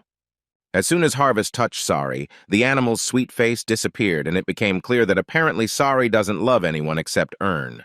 Harvest immediately realized that Sari apparently hated him, although he so wanted to pet this handsome man. Although Ern thought that this was a more than normal reaction, since Harvest almost pointed a sword at him. Harvest even felt a little offended, so he decided to go to the guys to bring Ern some food. Bulgasari is a ferocious beast that becomes stronger by eating metal, and can also take other forms. This can be useful, but also very dangerous, because if it gets out of control, then it will be very bad. But looking at Sari, Ern only thought that the blood was worth it. Based on the Emperor's territory, Bulgasari's potential strength is the strength and energy of the organism provided in childhood. At least that's what was written in the book. He solved the first part of the equation when he chose the bloody fire dragon, but to solve the next part, he needs sources of strong energy, such as elixirs. But the problem was that they were damn expensive and it was practically impossible to just buy them. For example, the bamboo life pill that the leader of the mountain bamboo sect gave him, it alone is worth 150 coins. Ern understood that the money he had would not be enough. Even if he sold all his things, it would still not be enough. So he decided that he needed to start acting from that moment on. The guy understood that he had 53 days left before the mana stone limit was reset, which meant that during this time, he needed to choose the next product. He started listing in his head what these items could be. He didn't yet understand what it should be, but he knew that it should be desired by everyone in the #1 system, and there should be enough of it. And what is very important is that the base price should be high so that he can make a big profit. After thinking about it a little more, the realization came to him that he had to buy it. Internal cultivation is a fairly popular item that sells well because it is desired by everyone in the #1 system, and it can be purchased for a tidy sum of coins. If you do a little math, Ern realized that even if he buys 250 coins and then resells them, he will still get almost 60 coins on top, thanks to his skills. Ern was sure that if he simply resold, he would in any case be able to earn thousands, tens of thousands of coins. The only problem in this regard is that the exchange center will definitely not allow this to happen. He rather needed to come up with a solution to this problem, because he really couldn't wait long, and if he didn't solve it in the next few days, then he would have to wait more than a year for another chance to appear. And he had one idea, which was based on the fact that he recently received an achievement called the King of Gold. Now that he has money and such an achievement, he can easily try to improve the scene of his actions. Therefore, he began to actively buy the elixirs that he saw, although he understood that they were not as good as real internal cultivation, but they were the best at improving him, the elixir category, and each one is individual, so in fact there is no limit on sales. And this meant only one thing, that he just needed to prepare himself in order to earn as many coins as possible. And when he finally completed all these exchanges, he immediately began using one elixir after another to improve Sari's skills and strength as much as possible. As a result, Sari changed quite a lot in a couple of days. The color of the fur of the Bulgasari depends on the creature of the first blood. When the animal grows, its fangs and fur completely change. And looking at Sari, one could say with confidence that the baby stage is ending. Now that he has reached the limit, Feeding him elixirs makes no sense, and we need to move on to the next stage as quickly as possible. Ern invested 30% of his profits into the exchange, 50% went to Sari, and the remaining 20% he spent on internal cultivation and other items he needed. The item that Ern used the most was Pure Body, the second circle of daytime healing magic.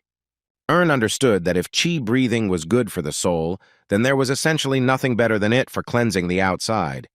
After all, the guy never denied the fact that appearance is an incredibly important aspect of life, so Ern was ready to do everything possible to look as good as possible. Suddenly, Ern's thoughts were interrupted by one of the knights of his team, who wanted to tell the master that there was still half a day left to Acadio, and therefore they would like to ask him if they needed a rest stop. Ern immediately told him that he was fine and asked him to tell Harvest that they should continue moving and rest when they arrived at their destination. This brought the guy back to the real world a little, because while he was trading, time flew by so quickly and half a day passed. But he was not going to stop there. On the contrary, he wanted to continue trading and scale it up even more. After some time, they finally arrived at the second city of Navarro, Acadio, which immediately captivated all the knights with its beauty. In addition, Ern decided to rent the best hotel for his warriors so that they could have a good rest. Harvest thought it was a bit over the top, but Ern certainly didn't think so because, in his opinion, these people had come such a long way because of him, so he simply had to thank them for it. He also asked Harvest to take all these people to wash up because, in his opinion, they also represent the honor of the Stilgard family and they cannot be thought badly of. Ern knew it wouldn't be free, so he gave Harvest 200 coins, which he allowed absolutely everyone to use. Harvest was a little shocked, but still managed to tell Ern that this was more than enough to feed and wash the boys. Ern also added that there was gratitude for him in this bag, but he still asked Harvest to do everything possible to ensure that his people relaxed and rested. Harvest understood him, and before he went to carry out Ern's order, he wanted to tell him that he left a mark near the castle walls, and they would contact him as soon as they noticed it. Ern was glad to hear this, because in essence all they had left to do was just wait. While the knights were resting, they decided to approach Ern and Harvest, who were sitting separately, to offer them a drink together. Even though Harvest told them that he couldn't drink now, they didn't want to listen to him at all and practically dragged him to them by force. He himself was not against it, but when he looked at Ern, who looked at him with his crazy gaze and literally said that if Harvest even dared to drink a glass, he would immediately die. The knight captain's desire instantly disappeared, so he began to convince his subordinates that he could not drink even a small glass, because it was too dangerous for him. He stated that if he drinks even one glass, it will turn into a second, third, and so on, so he definitely does not want to continue drinking. The knights realized that there was no point in trying to convince him, so they went on drinking, and told him that if he suddenly changed his mind, he could always join them, although they were not sure that there would be any more drinking. In his mind, he thought that it was a shame for him, but he couldn't do anything about it because he couldn't risk his life for liquor. And as soon as he sat back down in his seat, Ern immediately wanted to know from him whether he had lost what the guy had given him. Harvest assured the guy that when he asks him something like that, he gets offended. By evening, Harvest received the message he had spoken to Ernu about, and they both went out to discuss what they should do next. Ern just wanted to know if everything was going according to plan as they had agreed. Harvest assured the gentleman that everything was going as it should. He also added that his man was an agent with whom he had worked before, so he assumed that everything would go more than smoothly, and he was going to go to him to finish this matter faster. Ern was a little embarrassed that he was going to go there alone, although according to Harvest, they always did this. It was a kind of small guarantee of safety. But this did not suit Ern, so he suggested going with Harvest, and so that he would not be seen, he would simply hide somewhere. Harvest, of course, was not against it, but he asked Ern to understand that there were too many eyes in Acadio, and if they saw them together, then their whole conspiracy would fail. As much as he didn't want to admit it, in Ern's opinion, Harvest was right.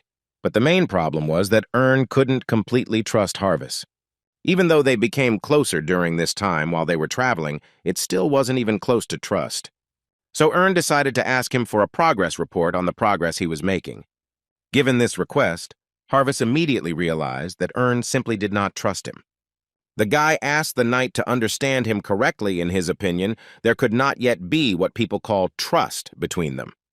And when Ern read the report, he immediately noticed that Harvest was not lying, and that he really did change the part that he ordered him to. As soon as he finished reading, Harvest suggested that he search him so that Ern could make sure that he was not lying to him. Ern realized that he was not saying all these words just like that, and most likely the knight was simply offended.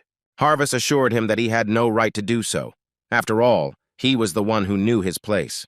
He also said that his life is very important to him because he does not want to go through that hell again, and all this because of some remaining suspicions. Ern made a decision and handed the guy his report back, then told him to go there alone.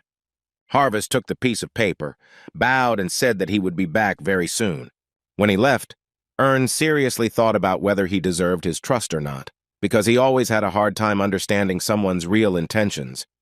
And it is for this reason that there is a process that he is obliged to go through, especially if one of them finds out about his process.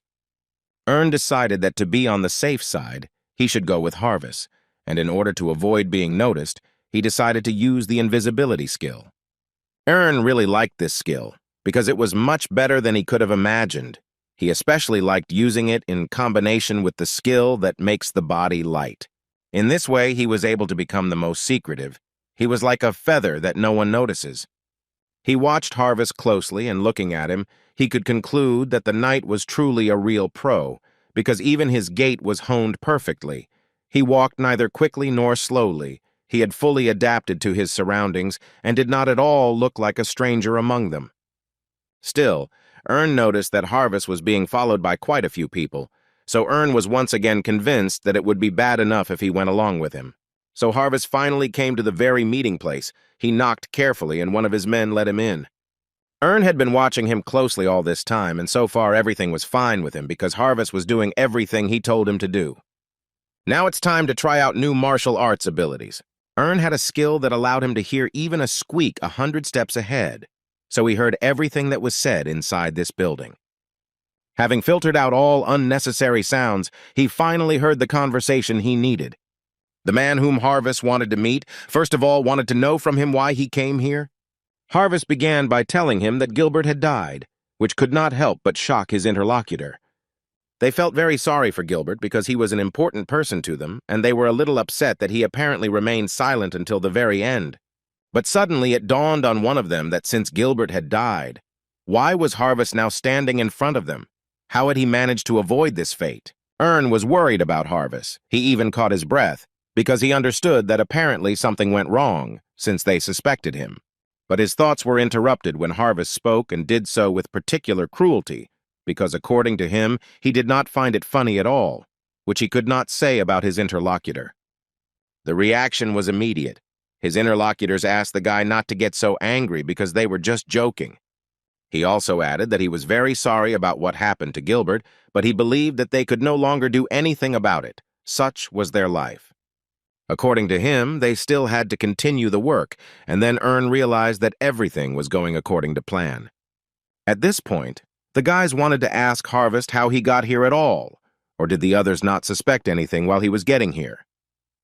The knight assured them that he had used the younger one to get here safely, and he also told them that he had mentioned in this conversation a visit to Acadia, and he had immediately agreed to it. But what was most offensive in this conversation for Ern was that Harvest called him stupid, so it was quite easy to deceive him.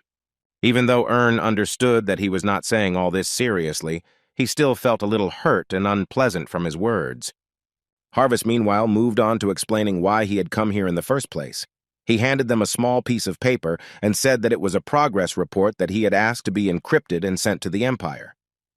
He didn't want anything else from them. So as soon as he came to an agreement, he immediately turned around and started to leave. Ern was thinking at that moment that this is exactly the life of a real spy, and he even felt a little sorry for Harvest. But on the other hand, he was very glad that Harvest had handled everything and, in the end, had not deceived him. Ern was about to leave too, when suddenly he heard the conversation of the people with whom Harvest was talking. They started talking about how it was rather strange that the agent was alive, but the liaison died. The captain thought that this was complete nonsense, and he did not want to believe until the end that Harvest could change sides. But one of them was almost certain of it, because he believed that technically he had also been demoted, although the captain believed that Harvest was not the kind of person who could betray them. And he thought so, at least for the reason that he knew very well how Harvest valued his family. Everyone who communicated with him knew that he would prefer to die than to cause them trouble. The captain continued to deny it, and even suggested that the guy who was talking about it simply didn't like Harvest, which is why he was saying it. This guy didn't have time to say anything before the captain asked him to immediately close this topic and stop making a fuss. Besides, they had a lot of work, and this issue would be resolved by the top management, to whom they should simply pass on the information they received. Ern, looking at Harvest, would never have thought that this guy had his own reasons for staying alive and returning home. After some time, Ern stopped using invisibility, and after using this skill, he was more than sure that the coins he spent on these skills had already paid off 1,000 times. He was more than sure that he would have to use this skill more than once. On his way home, he noticed a small herd of people making noise in the middle of the night, which seemed rather strange to him. But looking a little closer, he noticed that his guys were involved in this brawl. During all the shouting and arguing, Ern heard one of them say that if there were no steel guards, then his powerful Marquis of Albret would not have existed at all. Hearing this name, the guy literally fell into the ground, because this name Marquis Albret was incredibly strongly remembered by him from his past life. While the guy was thinking about this man, the guys got really angry and decided to start a fight to sort things out. Suddenly, they were stopped by the cry of the second captain, who ordered them to stop immediately and put an end to this madness. Meanwhile, Ern stood to the side, and when he saw this man, he immediately felt an unpleasant feeling inside, as if his whole body was being torn into small pieces. After all, this was not just a man. This was the one who took everything from Ern. Ern was already seething with anger because he was definitely not prepared to meet this man in this place. Kunz Albert, this very man who stood behind the second captain, was the one whom Ern simply hated and was ready to destroy with his bare hands. The guy was ready to do it right there on the spot, without even trying to talk to him. The anger was building up more and more with every second. He literally lacked a little bit to break away from the spot and run to this man and tear him to pieces. But he still had enough control to come to his senses and understand that it was still too early, and he definitely had to calm down, because he would definitely still have time to deal with this man. Ern understood like no one else that he simply could not destroy him quickly and painlessly just to satisfy a sudden desire.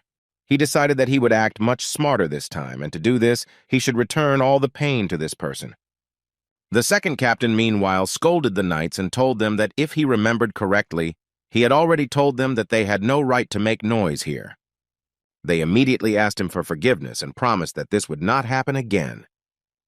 But he didn't believe them too much, so he decided to tell them again that he was the second captain of Albret, whose name was Direk, and he was the one responsible for making sure that they all behaved quietly here. One of Ern's knights introduced himself in response and said that they were from the Steelguard family. Direk was a little surprised, so he asked what the Steelguards were doing in Acadia. Before they had time to respond to this conversation, Ern intervened in their dialogue, deciding to answer this question, and to do this he had to come a little closer, which he did. Direk, looking at the guy, immediately noticed that his gaze was quite calm but sharp, as if you were looking not at a person, but at a dagger. But Ern, in turn, immediately noticed that the captain was surprised, but on the other hand, this was to his advantage. After all, considering his gaze and the hand that reached for the sword, one could conclude that Ern frightened the man with just his gaze. But looking closer, Direk noticed that it was just a child, from whom he wanted to find out what he was doing here. Instead of 1,000 explanations, the guy simply introduced himself as Ern Stilgard, and also added that he was the youngest son of Rabahan Stilgard. Direk couldn't believe his ears that one of the Steelguard family members had actually arrived to see them, because this way, everything could become much more complicated than he could have thought. After this performance, Ern suddenly wanted to ask Direk why he was even interested in why they were here. Were there really reasons why the Steelguards could not be in Acadia? The second captain immediately assured the guy that he didn't really mean it. Ern didn't let him finish before saying that he decided to stop by here before he went to the academy. He was interested in finding out what the second city of Navarro looked like. But on the other hand, he was interested in another question. Why was Albert here? The second captain assured Ern that his young master actually had the same reason. Young Kunz wanted to visit this city. Derek also wanted to add his apologies for the previous misunderstanding that occurred between their people. But Mr. Kunz thought exactly the opposite and immediately began to say that they should not apologize to anyone at all. At this point, Derek understood perfectly well that the Steelguard family could not be suppressed by the title of Marquis, and if he did this to them, there would be a backlash, so he asked his master to finish here and return to the room. But Kunz again was not going to just leave, because he believed that they were not guilty of anything, and therefore had every right to stay here as long as they wanted. Derek continued to insist that there was a misunderstanding between them, and it would be better for them to discuss it in the morning. Suddenly, Ern intervened in their conversation, who assured them that, in fact, there was no point in waiting, after which he decided to ask about something that he did not quite understand. He would like to find out from Kunz if he knew what happened here at all, because as far as Ern understood, the guy just came here. Kunz continued to consider himself the most important in this society, so he answered Ern that, in his opinion, it seemed to him that this was not so important, because as far as he knew, the Baron was higher than the Marquis. This made Ern smile because he realized that Kunz was essentially saying that since his title was higher, it was they who were to blame for everything. Kunz didn't deny it at all. Moreover, he hinted that Ern was a bit stupid if it was taking him so long to figure it all out, and he hated explaining every detail. Ern's reaction was quite unusual because he started laughing at him and saying that Kunz was talking complete nonsense, but so confidently. Such a reaction simply could not help but anger him. He literally immediately turned red and began to shout at Ern. He pointed his finger at the guy and said that he had to immediately take his words back. Otherwise, he would soon regret it very much. Ern continued to speak to him quite calmly, because he was not at all against taking his words back, but only if he was wrong. And in order to find out who was to blame here, he decided to turn to the knights who were shouting about titles and ask them to tell about what happened to them. One of them started talking about how the Steel Guard started all this. According to this guy, they started yelling at them and threatening to start a fight. Kunz didn't even let the guy finish speaking before he cut him off and started yelling at Ern again to immediately fall to his knees and start apologizing to him. Ern turned to him again, and in the same quiet voice asked him not to rush anywhere, because he was not a small child and most likely could restrain his emotions, and in any case they needed to listen to both sides. After which he turned to Michael, who was part of his squad, to find out if this was true. Michael did not argue that they started the quarrel first, but he wanted to say that their opponents were the first to laugh at the Steel Guards, and thus they provoked them into this dialogue. According to him, they didn't just laugh, they literally ridiculed them and asked how much longer they would milk Rebahan's achievements. He also didn't forget to tell them what they mentioned, that they were acting too brazenly, considering how old the Steel Guard family's glory was. He was ashamed that they made a fuss, but he wouldn't apologize for his actions, because he believed that they did the right thing. After all, in his opinion, if they sit lazily and listen to such things, then they will not be able to call themselves Knights of Steelguard. Hearing this, Ern became really angry, so he wanted to understand if this was true, and for this he again turned to the titular boy. The guy answered this question rather slowly, because he was constantly stumbling and could not put his words together, but it was absolutely clear that he was trying to justify himself. From his words, Ern understood that this was actually true, so he asked his knights to raise their heads and told them that they were good and did everything right. And after, Ern said that as a member of a family that inherited a heart of steel, he simply cannot ignore what happened. Afterwards, he stated that the Steel Guard family is one of those who defended Navarro, still defends it, and will continue to defend it. They will fight as long as they are remembered and will shed the blood of those who decided to laugh at them. And then he asked these guys again, is it true what they think about them not meaning anything? Derek immediately felt the strong aura that this child emitted. It seemed to him that they would not be able to defeat him. Until the very end, The captain thought that Ern was simply using his grandfather's fame to say standard political nonsense.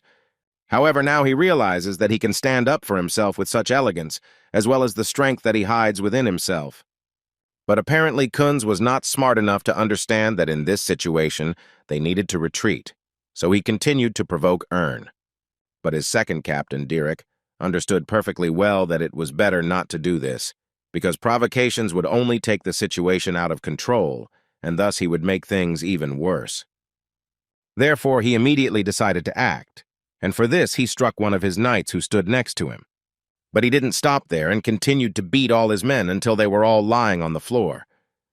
After which he turned to them and said that they were great guys and had tried hard to discredit the name of the Albrecht family. They began to apologize, but Dirk immediately told them that they should say this first of all not to him, but to Mr. Ern and his people. And from his look it was clear that they had better do this quickly, because otherwise he would make it so that they would never be able to speak again. They immediately began to ask for forgiveness and beg to forgive them, because they did not do it on purpose, but in the future they can promise that this will never happen again. Ern immediately noticed that Dirk had acted quite smartly, and was definitely not joking with his people. After all, he was essentially able to create an atmosphere in which one could easily replace the word ridiculed with provoked, and by forcing them to ask forgiveness from him and Mr. Kunz, he was able to pretend that the quarrel was only between knights, reducing the size of the situation. In other words, Dirk was able to both retreat and at the same time do everything possible to avoid ruining his reputation. Such sensible actions on the part of the second captain showed that he needed to be kept an eye on. But Kunz apparently didn't understand anything, because at some point he became so angry that he simply couldn't speak, so he turned around and decided that he was going to sleep. Ern decided not to let him go just like that, so he told him afterward that he felt like he had received nothing, but he still accepted Marquis Albrecht's apology. It was clear from Kunz that he was ready to shout, but he had to hold back, because he had no more trump cards left and he couldn't say anything in response to the guy. So in the end he decided to leave. Captain Dirk and his men followed him. At that very moment Harvis appeared, who had returned from his small mission and immediately wanted to know what they were doing here. The knights turned around and looked at him as if he were their enemy. He realized that it would be best to apologize, although he didn't even know what he was apologizing for. The next day, while Kunz was eating, he wanted to ask the second captain if that Stilgard child wasn't known for being the worst of the worst. Dirk confirmed these words and said that as far as he knows, the sons are nothing compared to their father, and the youngest cannot even catch up with his brothers, although now he does not deny that these are just rumors, which should not always be trusted.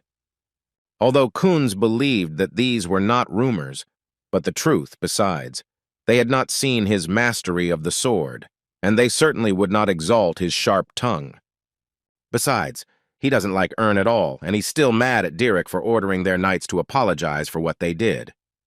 The second captain tried to convince Kunz that at that moment the only right decision was to retreat, because there were still people who were afraid of the Stilgards, and if they continued, they could anger the Lord.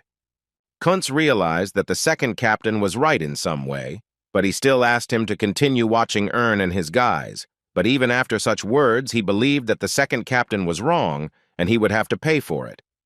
And now that he thought about it, he wanted to point out that he hadn't seen a single rat from the Stilgards, and so he wanted to know where they all went.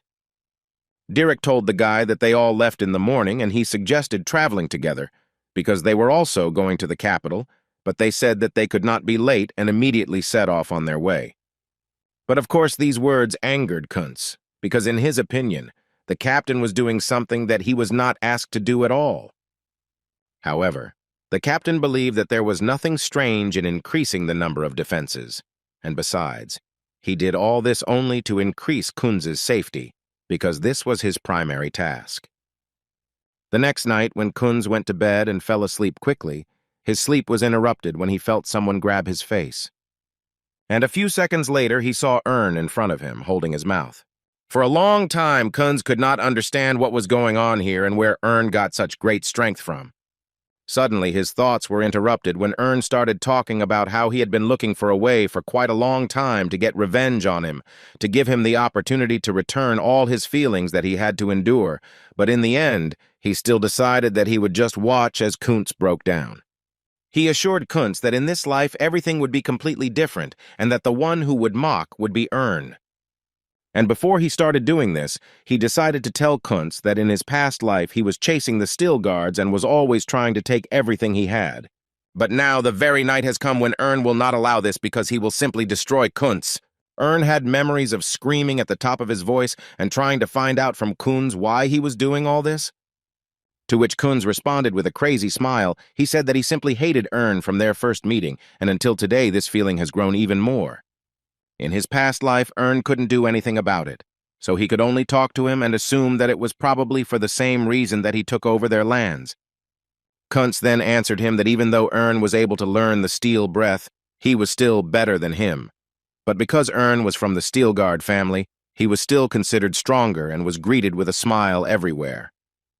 In his past life, Kuntz was incredibly cruel, and therefore achieved the fact that Ern knelt before him and listened to him that he was broken and pathetic, and therefore much weaker than him. After all, he essentially made him a lord who was incredibly guilty because he lost all his lands, and he became the great Marquis Albrecht, who eventually won their confrontation. Kuntz listened to all this and sincerely could not understand what kind of nonsense this psychopath was talking about. The only thing that worried him at that moment was that Ern really was capable of destroying him. Suddenly, Ern let go of his hand and no longer held Kuntz. Of course, he immediately started screaming and calling for help from Dirk, who should have been outside the door. But suddenly he realized that his voice had simply disappeared, and he was literally incapable of speaking normally, let alone shouting. Ern laughed at him and then told Kuntz that he had just used pressure points, that is, he had pressed on one of them and blocked his mouth. And the most important thing is that Kuntz will not be able to speak until Ern unlocks this ability for him. Thanks to this skill, Kuntz remained silent all the time, so Ern had the opportunity to say that if it were up to him, he would stuff Kuntz's face into a frame and hang it somewhere. The Marquis was very scared. 1,000 thoughts were spinning in his head at the same time, and they were all trying to help him understand how this could have happened, because there were guards all around his room, and Dirk was in the next one. Suddenly, Kuntz realized that Dirk was in the next room, which was connected by only one door, so he jumped out of his bed and immediately ran to this door. He was sure that if he just opened this door, then he would definitely have a chance to save his life. But all his hopes were shattered when he felt an incredibly strong blow from Ern. In this way, he was of course able to stop him, although it was incredibly radical. Ern looked at him and was glad that now it was Kuntz who looked incredibly pathetic, and he also wanted to praise him for his desire to live, because even after such mockery of him, he still tries to crawl to the door. But the guy, of course, wasn't going to let him do that, and for that he used those same points again. At one point, Kuntz's body stopped listening to him altogether. He had a vivid feeling that he was in some kind of swamp from which it was impossible to escape. Ern walked up to him, grabbed him by the clothes, and advised Kuntz to just not move, because by doing so he was creating even more problems for himself. Besides, according to Ern, he came here just to talk, which means that Kuntz just needs to listen to him carefully and then everything will be fine with him. He sat Kuntz down at the table again, and the Marquis immediately noticed that he was able to move again. But apparently it wasn't just like that, because Ern put a piece of paper in front of him and ordered him to start writing. Kuntz thought to himself that he certainly wouldn't listen to Ern, because it was obvious to him that the guy would destroy him immediately after he finished writing. But apparently Kuntz did not take into account another point, that Ern would do everything possible to make Kuntz start writing, and he decided to start with his sword, with which he cut off the guy's hand. Then Ern looked at the boy again and told him that in his case he better pick up a pen and start writing. According to Ern, Kuntz himself is to blame for this, because he told him several times that he should not complicate the situation, but he still continues to create problems. And to motivate Kuntz even more, he took out his sword again and told him that his foot would be next. Kuntz was crying and screaming in pain at the same time, but even in this state, he noticed that Ern was using aura. And as soon as Ern swung his sword again, Kuntz immediately shouted that he would write down everything he said. He forgot about his pain and immediately sat down at the table to start writing what Ern would tell him. Ern also warned him that if even one drop of blood fell, he would immediately cut off his head with one blow. After which he began to dictate to him what he should write, and Ern decided to start with the fact that Kunz calls himself a pathetic son of his father. At that moment, Kunz tried not to pay attention to what he was writing and what Ern was dictating to him. In his head, the only thoughts were that, in fact, everything was fine with him now, because he could always just get a prosthetic arm, and besides, the servants always took care of everything anyway. He clearly understood that now his most important task was that he simply had to stay alive. Kunz also thought that when he fell, he definitely made enough noise that the guards should have heard. All his hope was on Dirk, who was a knight of the first rank, and it seemed to the guy that he should have definitely understood that something had gone wrong. But quite a lot of time has passed since these thoughts, and no one has come to him, and he is already finishing writing the last sentence. Kunz decided that help was definitely coming, which meant that he just needed to buy enough time to wait for them, and then he began to come up with a cunning plan, like dripping ink on paper or making a deliberate mistake. But suddenly he was interrupted by Ern, who came down closer to Kunz and told him that he had actually heard all his thoughts from the very beginning, so he could not even dream that at least one of his stupid plans would work. Kunz clearly didn't know what to say to these words, so Ern asked him to continue and finally finish the last sentence. And when he finally did this, Ern took this small piece of paper and began to read it carefully, so that there were no mistakes. This was what he needed, for which he praised Kunz, because no matter how bad a person he was, he always knew how to write. Kunz was thinking about what to do next, because at this rate he definitely wouldn't last long. His bleeding was already critical, and he urgently needed doctors. Suddenly, he again felt an incredibly strong pain in his throat, after which Ern added that most likely it was unpleasant for him to live without a voice, but now he can easily fix it and can speak again. And as soon as this happened, Kunz immediately began shouting at Dirk to come to him immediately and help him, because there was an intruder in his room. Ern found this so funny, because he didn't think that Kunz was so stupid, and all he could think of on the edge of his life was to simply call Dirk. But he was not going to stop him, and moreover, Ern advised him to shout even louder, which of course confused Kunz, because he sincerely did not understand why Ern was so calm. After which Ern turned to him again and said that if Kunz thought he was so stupid that he did not foresee this, then he was very much mistaken. According to Ern, he used the scroll of silence as soon as he entered this room, which means that not a single squeak will leave this room. But this number included not only sounds, but also various kinds of vibrations and the like.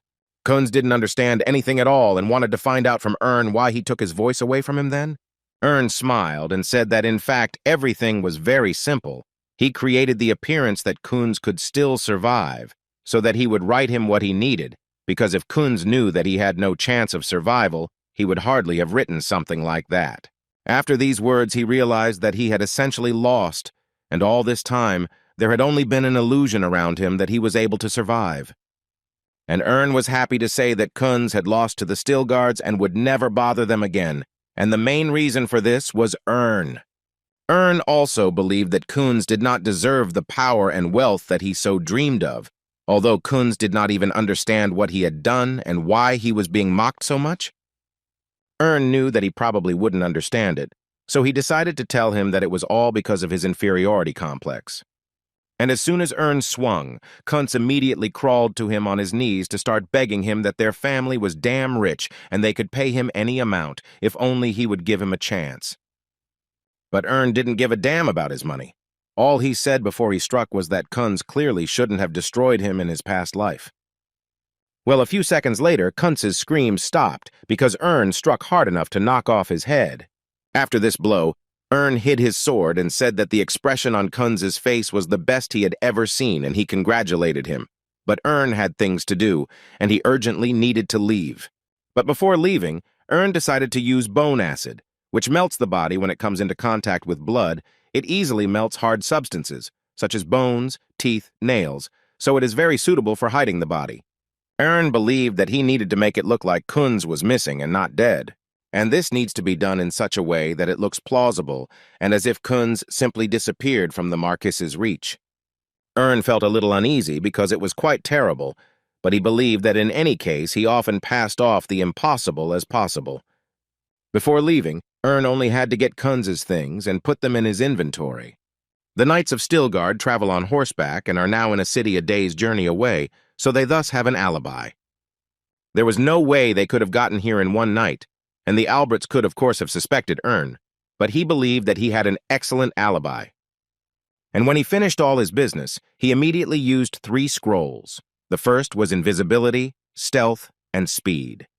In the letter that Kunz wrote, it was said that he thought for a long time and decided that he would not be able to lead the Alberts, and if he were given responsibility for the family, then their family would definitely perish.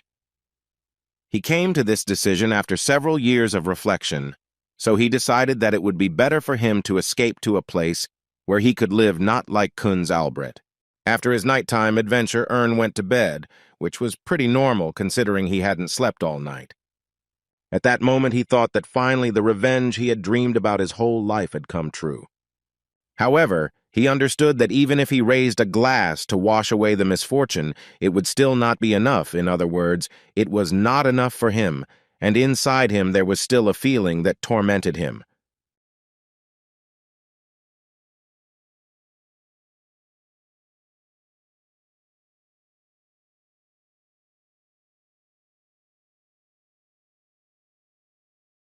Although, on the other hand, he did not forget that it happened by accident, so it seemed to him that all the time, and if he was honest with himself, he was almost sure that he would definitely not have another chance for revenge. And for now, it was enough for him that he regretted the countless things he had done in his past life. But Ern, like no one else, understood that because of this he could not take control of the feelings that were overwhelming him. However, at some point, Ern realized that he was making too many mistakes.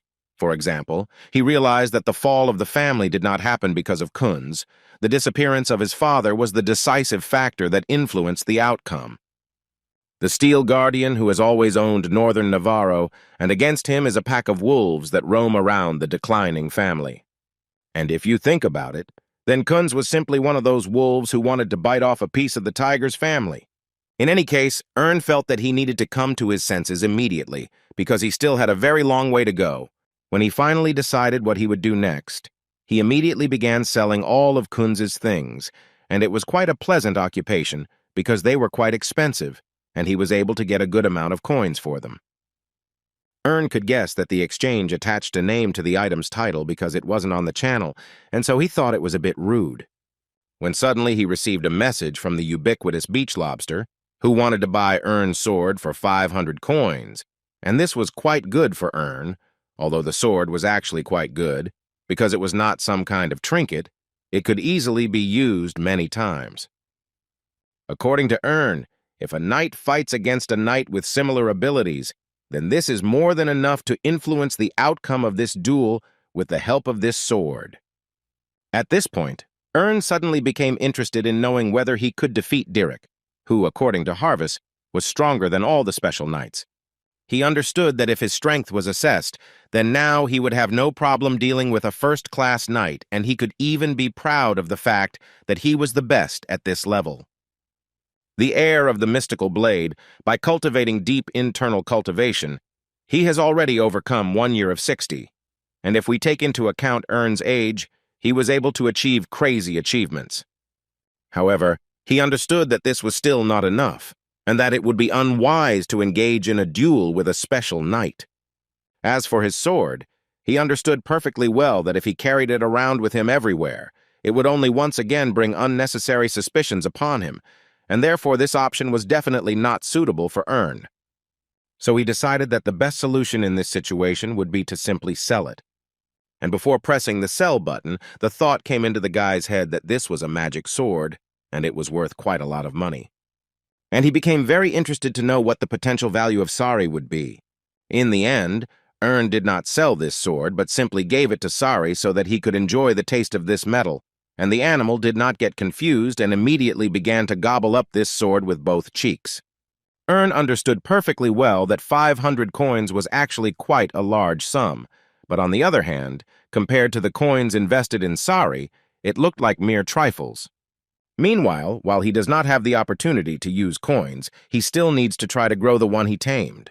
But in any case, Ern was glad that Sari did not give up metal, and this could mean for him that his level is much higher than they can assume. But all this is nothing compared to what level Sari can reach in the future. While Ern was thinking about this, Sari managed to eat the entire sword and didn't even notice it, although this little animal looks pretty cute, but its appetite is brutal. In any case, Ern gave him this sword not just for him to eat, but also for him to try to absorb the magic inside this sword in order to use it later. And as soon as Ern asked Sari about this, the animal immediately began to scream and show with all its appearance that it was ready to demonstrate its new abilities. Ern was of course glad that he was so confident in himself, but he still asked him to hold back his strength and under no circumstances to think about demonstrating a lightning strike, especially in this carriage, because if it went up in the air, they would clearly have a lot of problems. Sari still decided to show something amazing, and for this he created something similar to a magic shield. It was incredible for Ern, because his animal was able to create such a strong shield at such a young age. Therefore, he understood that its potential value was at least of the highest level. At one point, Ern decided to try something else and gently asked Sari to take the form of the sword he had eaten. A few seconds later, the system notified the guy that the Bulgasari he had tamed had turned into a sword that he had recently absorbed, and the system also congratulated him on the fact that the guy had been able to raise a Bulgasari that had reached its maximum capabilities. Although it sounded cool, it looked pretty weird because Sari's tail still remained and it didn't quite look like a sword. But be that as it may, Ern still happily praised Sari for having worked hard enough. And to consolidate this success, he asked his friend to try to do it again. Sari was already a little angry because he didn't like turning into a sword at all. He tried again, but the tail still remained. Ern was not upset because he believed that this was only the second attempt, and he would definitely have more attempts to correct this mistake. But no matter how hard Sari tried, he still couldn't turn into a perfect sword, every time he was left with a tail. Little by little, Ern began to understand that apparently Sari was not able to transform into the sword that he had before. Sari was very upset about this, so Ern had to cheer him up, because he thought that the animal was already a great fellow, at least because he was able to absorb the magic of the sword. Ern knew that before Sari finally lost heart, he needed to somehow console him, but he didn't quite understand how he could best do this, because such a case was not described in the complete collection of the Beast Emperor. But suddenly a good idea came into his head. He told Sari that he was able to reach the highest level, and in the highest class, this is the best. And if taking all this into account, then Ern believed that he definitely didn't need to kill himself so much, because he was currently #1 among those like him. This again raised the animal's spirits, so much so that he even cried a little. Ern continued to support him and tell him that his little animal Sari was the best, and what he wanted most was for Sari to believe it himself. And when Sari stopped being sad, the guy was finally able to breathe a little easier, because he was very worried that he could completely fall apart. Moreover, he resolutely refused the valuable things from the inner secret storage and chose Sari, although the Eye of Providence helped him. But the truth is that the result was close to an adventure without any guarantees. He had already attempted to paint a fairly large picture, and although it was not perfect, he still came back with good results. As Ern had expected, everything is completely different in this life, which is why he constantly has a good feeling, especially when he already has a 5-digit sum in his account. This is no longer the level that can be ignored at the first stage. And the only thing he thought about was that since everything was going so well, he definitely shouldn't stop there. Over time, Ern's group arrived in a city called Midiam, and the first thing they did was go to a local pub to have a bite to eat, because the route was quite difficult. But now they were already quite close to the gates that led to the capital. Michael believed that if you work hard in advance, it will be much easier later, which Harvis, with whom they were sitting at the same table, could not but agree with. The knight suddenly became interested in finding out what the young gentleman was doing at the moment, because as soon as they arrived here, he immediately went to his room, and from that moment on, he never left it. The other knights thought that Mr. Ern was a little worried because tomorrow they would all be in Thearos. Moreover, according to them, they all noticed that the gentleman had a rather gloomy face. In their opinion, even if he looked smart beyond his years, It seems like he is still worried about the academy, and this is quite possible, however. The gentleman has quite strong abilities, so they did not think that he should worry about this at all. Harvest was a little unsure if Ern was acting so strangely just because of the academy.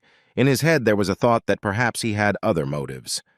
And he was right, because Ern did not leave the room not because he needed to go to the academy soon, but for the reason that his elixirs were not selling at all, and he was betting big on them. Ern was quite worried about this because so much time had passed and there was no change.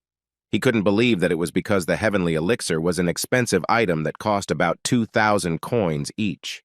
However, this was not part of his calculations because it was a whopping 100 coins cheaper than the average transaction price. But the main problem was that he didn't even have a single order, let alone a flow. And it looked pretty strange, so he thought that maybe the reason was something else. Besides, no matter how much he looked, there was no one who sold elixirs cheaper than him. And there were no problems with the function to update every hour. And then the guy realized what the problem really could be. He made a feedback tab, where there were a lot of feedbacks that said that Ern is a scammer who cheats for coins, and it is better not to deal with him and not to buy his product. This obviously angered him, because he hadn't even managed to sell anything yet, and they were already attacking him saying that he was supposedly a fraudster. At that moment, he remembered that he had heard about this before. There are forces that act only to mislead public opinion, and he doesn't know where he got this term from, but these guys are definitely part-time workers.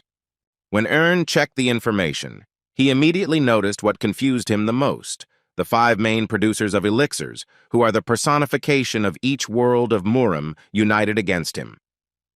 But the guy couldn't understand for a long time why this happened, because he didn't start selling elixirs yesterday or today.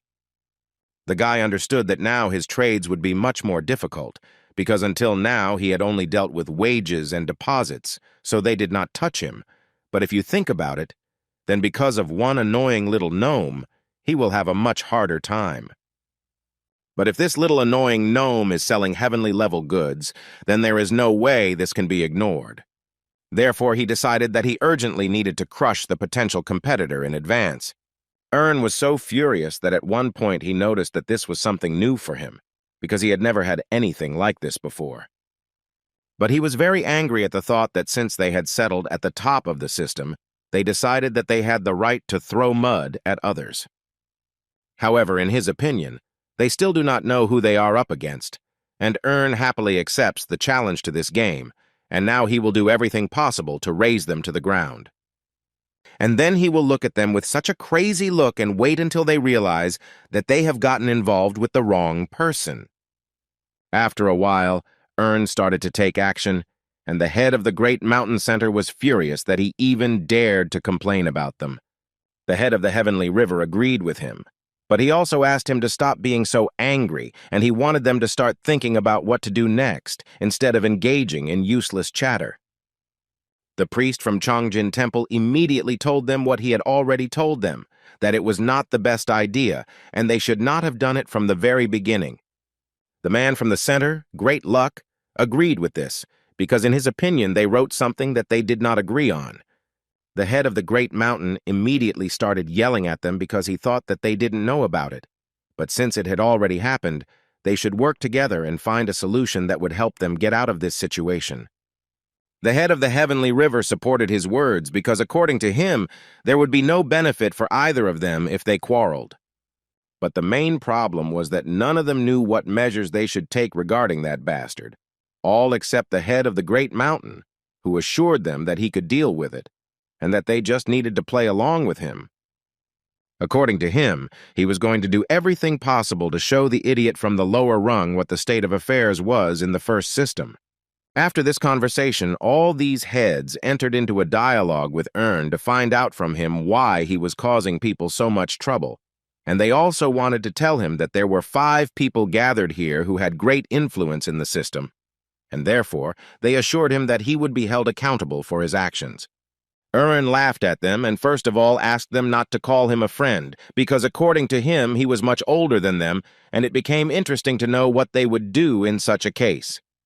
The head of the Great Mountain was already seething with anger because he did not want to believe that the guy was older than him. After all, he was already almost 70. In response to these words, Earn noted that he was a little embarrassed to listen to him, because considering the way he screamed, the only thing he could boast about was his enormous age. Nobody expected such rudeness. All the heads immediately understood that since he was from a lower system, he had absolutely no manners.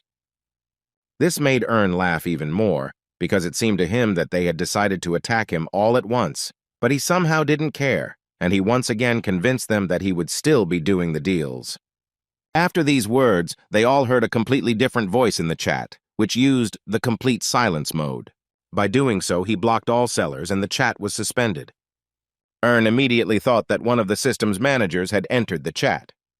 This being then introduced himself as a channel master named Mayam, and according to him, this meeting was prepared in order to hear explanations from the 5 of them regarding the suspicions expressed by a stock exchange trader named Earn.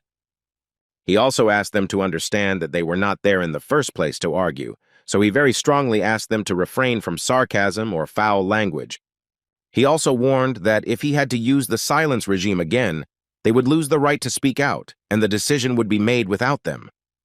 And as soon as the silence was lifted, the head of the Great Mountain immediately wanted to speak out. And he started by saying that Earn claims that they have mobilized part-time workers, but he has heard this kind of nonsense so many times that he is already pretty tired of it.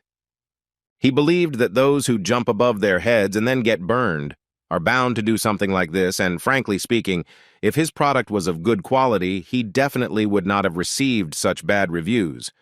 And all these words made the guy smile, because he understood perfectly well that they would act exactly according to this plan.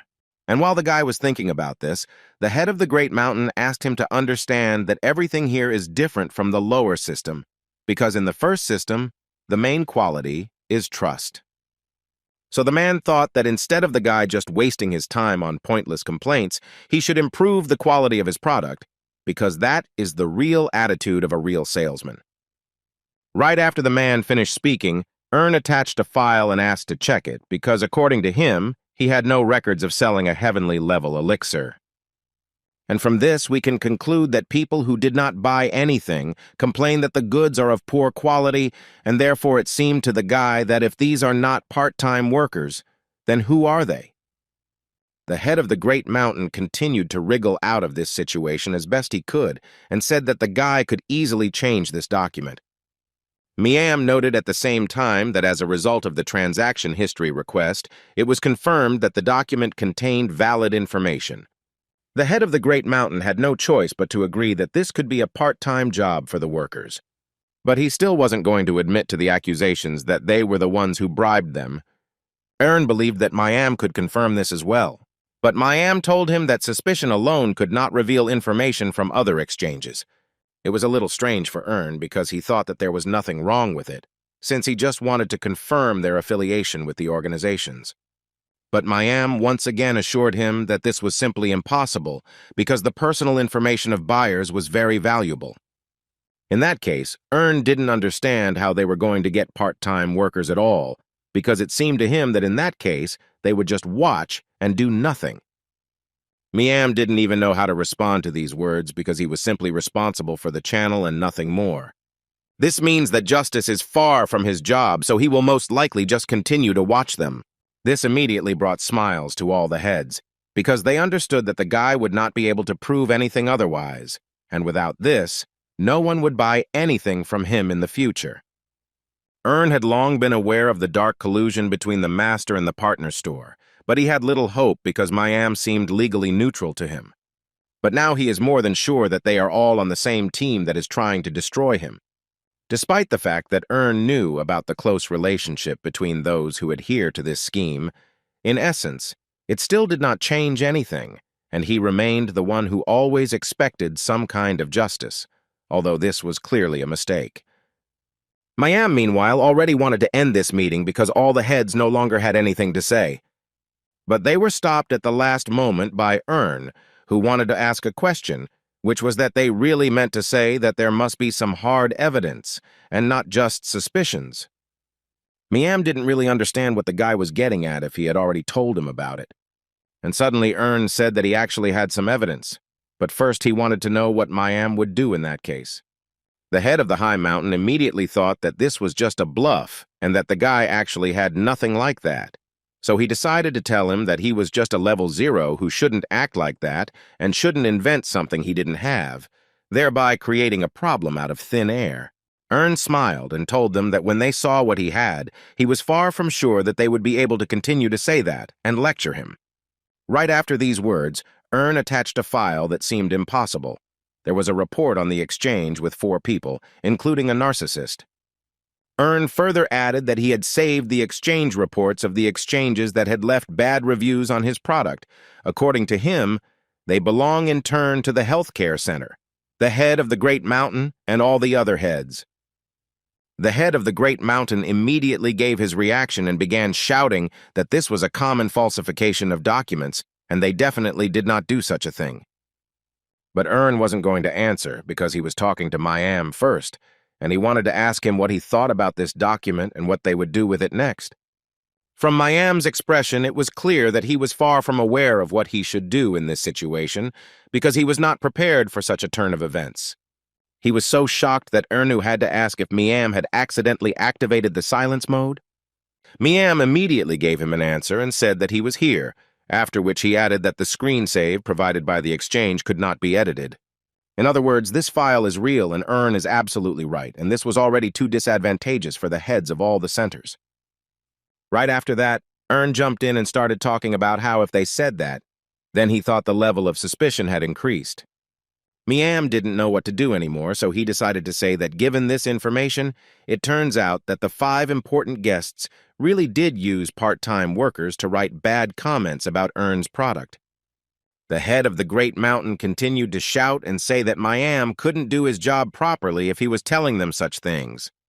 Miam would not tolerate such an attitude, so he immediately ordered them to shut their mouths, because he had warned them at the beginning that they must maintain perfect silence. Otherwise, their words would simply not be taken into account. But apparently the old man was not going to do this and continued to shout, saying that Miam was doing his job wrong and that it would not lead to anything good if he continued. While they were yelling at each other, Ern decided to enter their conversation and ask them to calm down a little, because it seemed to him that they were yelling at each other too much, although according to them, they had not done anything wrong. And when they calmed down a bit, Ern again pointed out the fact that part-time workers are a prohibited action on the exchange, and as it seems to him, some measures need to be taken. According to Miam, in such a case, at the first detection of a violation, trading is suspended for 30 days, the same with the exchanges that made such an order, and hearing this, Ern was more than satisfied. Miam had no choice but to process this request and announced that the 5 companies that used part-time workers were suspending their trading, since this was the first such case, and they would only be punished for 30 days. Suddenly, he was interrupted by Ern, who at the last moment noted that they could actually come to an agreement, since he too was not particularly interested in the administration of justice. In his opinion, in order to engage in exchanges, coins are needed, so he suggested that they solve this problem using this currency. In other words, he asked the guests to choose what they would rather be, to simply be removed from trading or to pay compensation and continue doing business. Each of them understood that such a delay from trading was quite a long period of time, and most likely they would lose a huge amount of coins. But on the other hand, they were even more reluctant to provide a service to such a scoundrel as Ern. They thought about it, and Miam lifted the complete silence mode from them so that they could say what they had finally decided. The first thing the Great Mountain Chief wanted to say was that Ern was essentially revealing his true nature with such actions, and he was almost certain that the guy had started all this for this reason. And then he got angry again and started shouting that compensation in their case was absolutely unprofitable for them, and they did not want to pay it. Ern answered him absolutely calmly that if they were twisting everything like that, then they could always just accept the suspension of trading. In response to these words, they began to prove to him that their healthcare center is at the top of the peak, and yet it is overcrowded with representatives of the Marima world who buy their elixir, so he believed that waiting 1 month is not so critical for them. They hoped that Ern would refuse compensation, but the guy didn't care at all about their words, and he continued to say that if they wanted to, They could suspend their activities for a month, and he didn't mind. The head of the Great Mountain was sure that they were not called the 5 main producers of the elixir for nothing, and such a joke would definitely not work on them. But apparently only the head of the Great Mountain thought so, because all the other heads did not support him, and agreed that it would be better for them to simply pay compensation. However, first they would like to know the price the guy wants to get, and only then will they seriously consider this option. Earn knew that if he named too high a settlement, they would simply say they were willing to suspend operations, and if he named too low, they would catch him. So they will accept it, as if they can't do anything about it, screaming in pain, when in fact their mouth will stretch into a smile that covers half their face. But Earn was in complete control of the situation, so he was more than sure that this would only happen over his dead body. So he started telling them that the real problem was not that he couldn't sell the elixir. It is that his reputation was undermined, and they branded him as a seller who sells low-quality goods, and just the thought of this makes him furious. Thus, he believes that he will not be able to get rid of the oppressive feeling of anger for a long time if they do not eventually receive punishment. Besides, the guy understood that in any case, the monthly income of each large company would be different, and it would be stupid for him to offer. In any case, the monthly income of each large company will be different because it would be foolish for Earn to offer a settlement in such a situation. Therefore, the guy decided to tell them that he would agree to resolve the issue with only 3 companies, and the other 2 would have to be punished. Besides, he already knows that one company has made its choice and will definitely go on vacation for a month. All that remains is to determine who will be the second. Earn understood perfectly well that they would hardly be able to cope on their own, so he suggested that they resolve this issue in the form of an auction. Before starting, Earn decided to announce the rules of the auction to them, which were quite simple, and consisted of the fact that they had an unlimited number of bids available, and whoever offered the lowest bid would receive a card to suspend trading. This seemed like complete nonsense to all the heads, and so they started shouting and being indignant, and of course they turned to Mayim so that he could tell Earn that this definitely couldn't be done. At that moment, Mayim was thinking that with his authority as the channel master, he could easily press the stop button and end this dispute. But he also understood that if he intervened, he could find himself in an even more difficult situation. So he quickly made his decision that the best solution would be to simply play the role of an observer, and it was precisely because of this that he told everyone that in fact there was no problem.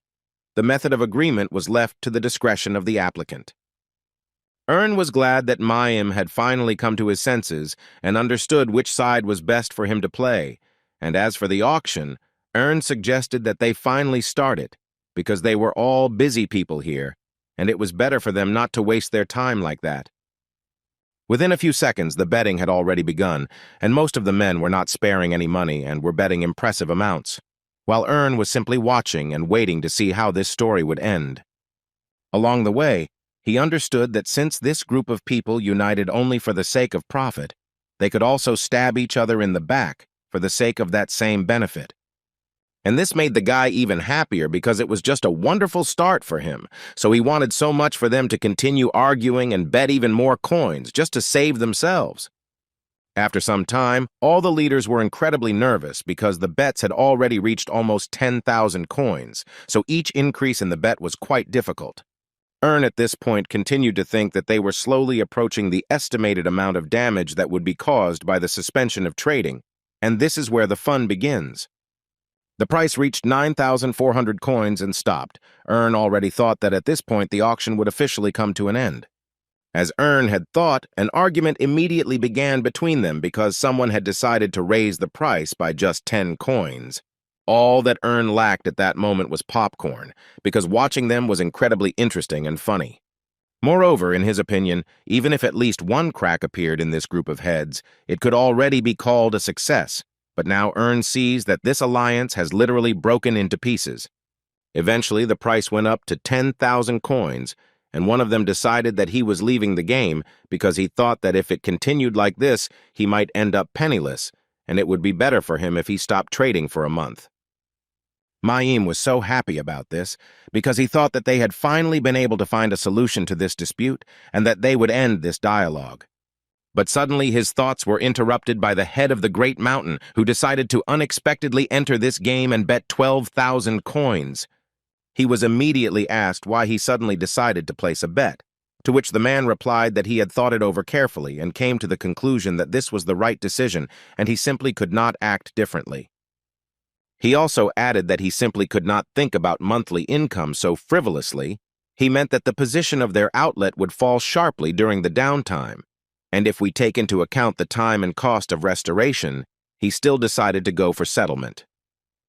One of his colleagues realized that under such conditions, he would be the one who would have to suspend the trade, so he decided to clarify once again whether the head of the Great Mountain could definitely participate in the auction. Heir immediately gave him an answer and said that this would not really change anything, and if he wanted to continue participating in the auction, then he just needed to make his bid. Hearing this, the man was already at his limit, because for him an amount higher than 9,000 coins would already be unprofitable. But more than 10,000 was definitely too much. Given the man's doubts, Heir assumed that a decision had just been made. Mayim was glad that this dispute was over, and he could finally announce that the Great Fortune Center and the Heavenly River Center must stop their work.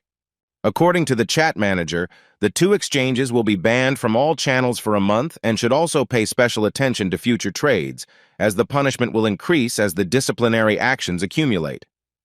And when he finally finished with it, Heir was glad to assume that everyone who was supposed to have left and everyone who was supposed to pay him remained, and most likely should do so right now. And as soon as all the heads of the centers transferred the money to him, they immediately began to tell the guy that he had actually made a big mistake and that he had definitely now remembered his name, and this, according to him, was not good news for Heir. The guy didn't argue with him and said that it was actually his business, and he could do as he wished. He just wanted to give the man one piece of advice that he thought would help in the future. The advice was that Heir believed that if they had time to do stupid things, they should stop doing it and spend it on improving the quality of the product. The head of the Great Mountain began to get even more angry, because it was he who said such words to Heir when they had just started this dialogue. At this point, their conversation ended, and all the heads immediately left the conversation, and it seemed to Heir that they probably felt the bitter taste of defeat and could not bear it. In any case, he thought that it would be a good idea for him to gradually leave since he had things to do. But as soon as he decided to press the button to exit the dialogue, he was stopped by Mayim, who decided to ask the guy to stay a little longer and talk to him. For Heir, this was quite unexpected, because he didn't even imagine why the man decided to talk to him. Suddenly, the thought occurred to him that perhaps the manager had found out that providing coins legally was not a privilege, and this thought scared Heir quite a bit. But he was almost certain that this was impossible because he had checked this aspect several times before filing a complaint against the Big Five. Mayim suddenly interrupted his thoughts when he started talking about how Heir was a fairly rich man in the Zero system, and as far as Mayim understood, he had quite a lot of coins, so he would like to ask the guy why he was even bothering with the elixir industry. Heir understood that most likely Mayim could not see his data, and this could mean that the topic of conversation should be related to the disclosure of the exchange report, and the guy thus simply had no choice, and he would have to answer as honestly as possible. He answered Mayim quite calmly and asked the man if he had any other questions for him. Mayim noticed that the guy was dodging the question and pretending that he didn't understand it, so the man decided to ask him the question directly. And this question was quite unexpected because Mayim suddenly wanted to know if Heir was by any chance performing the role of a pharmacist. Heir was a little shocked by such a question, so he sat silently for a while and did not know what to answer to this, and Mayim at that moment continued to tell him that pretending was absolutely useless, and that Heir would be better off telling him everything right away, because he was very perceptive and would definitely find out the truth. He also could not help but say that although he had decided to take care of the convenience of the exchanges that had entered the local trading points, he was very conscious and moderate in his actions, and even if one single manager was fed, it would not change anything. Heir just listened to him and tried to understand at least something, because what Mayim was telling him was like a dense forest for him. Mayim continued to say something about his work, and then suddenly decided to ask the guy if he would really report this to his superiors. At first, Heir wanted to answer him that he didn't understand him, and that he wasn't an auditor. But then he changed his mind because he finally began to understand what Miam was talking about with him. As time went by, his smile began to spread across his face because he began to smell the new chance that might be given to him. After a short conversation with Miam, the only thoughts in Ern's head were that a crisis is an opportunity, and in this situation this phrase fits quite well. After all, Ern managed to win the confrontation with the 5 largest manufacturers of the first system, and Miam mistakes him for an auditor who seemed to have decided to check how he works. In fact, Ern was a little hesitant about filing a complaint because the top-level privileges he was given were like luck. And he was always worried that they could be taken away from him at any moment, and so he realized that if he sent a useless complaint, he would only start to doubt Miam's privileges. But now he understood perfectly well that it would be quite stupid to refuse honey for fear of being stung by a bee. Ern was able to pay off all his debts, and he still had about 30,000 left in his account, which meant that a little more and it would be a huge amount. But what was most surprising to Ern was that today he was essentially able to earn a year's profit in Steelguard. However, he was an experienced trader and understood that when easy money comes, you need to do something with it quickly because it can just as easily go away. After some time, Ern posted an ad about wanting to purchase a method for increasing the technique of internal cultivation, and people immediately started writing to him and flooding him with messages. It was a little different from what Ern expected, so everything didn't quite go according to the plan he had in his head. So he thought that maybe he should have first changed his profile to the first system and then posted a request, because considering how many people wrote to him, they all just see him as a person who is easy to deceive. But this certainly didn't suit Ern, so he decided to find what he needed on his own. Even though he got easy money, this does not mean that he should squander it left and right. So he actually had a bad situation because of those recent restrictions, and even if he absorbed key energy at a certain point, it was still not the same amount of energy absorbed as before, and no matter what he did, his combat skills did not increase. The so-called saturation phase, when his internal strength has reached its maximum, which is capable of holding a 5-star technique. But this was too little for Ern, so he decided that he needed to increase his attainment level and cultivate his internal key energy.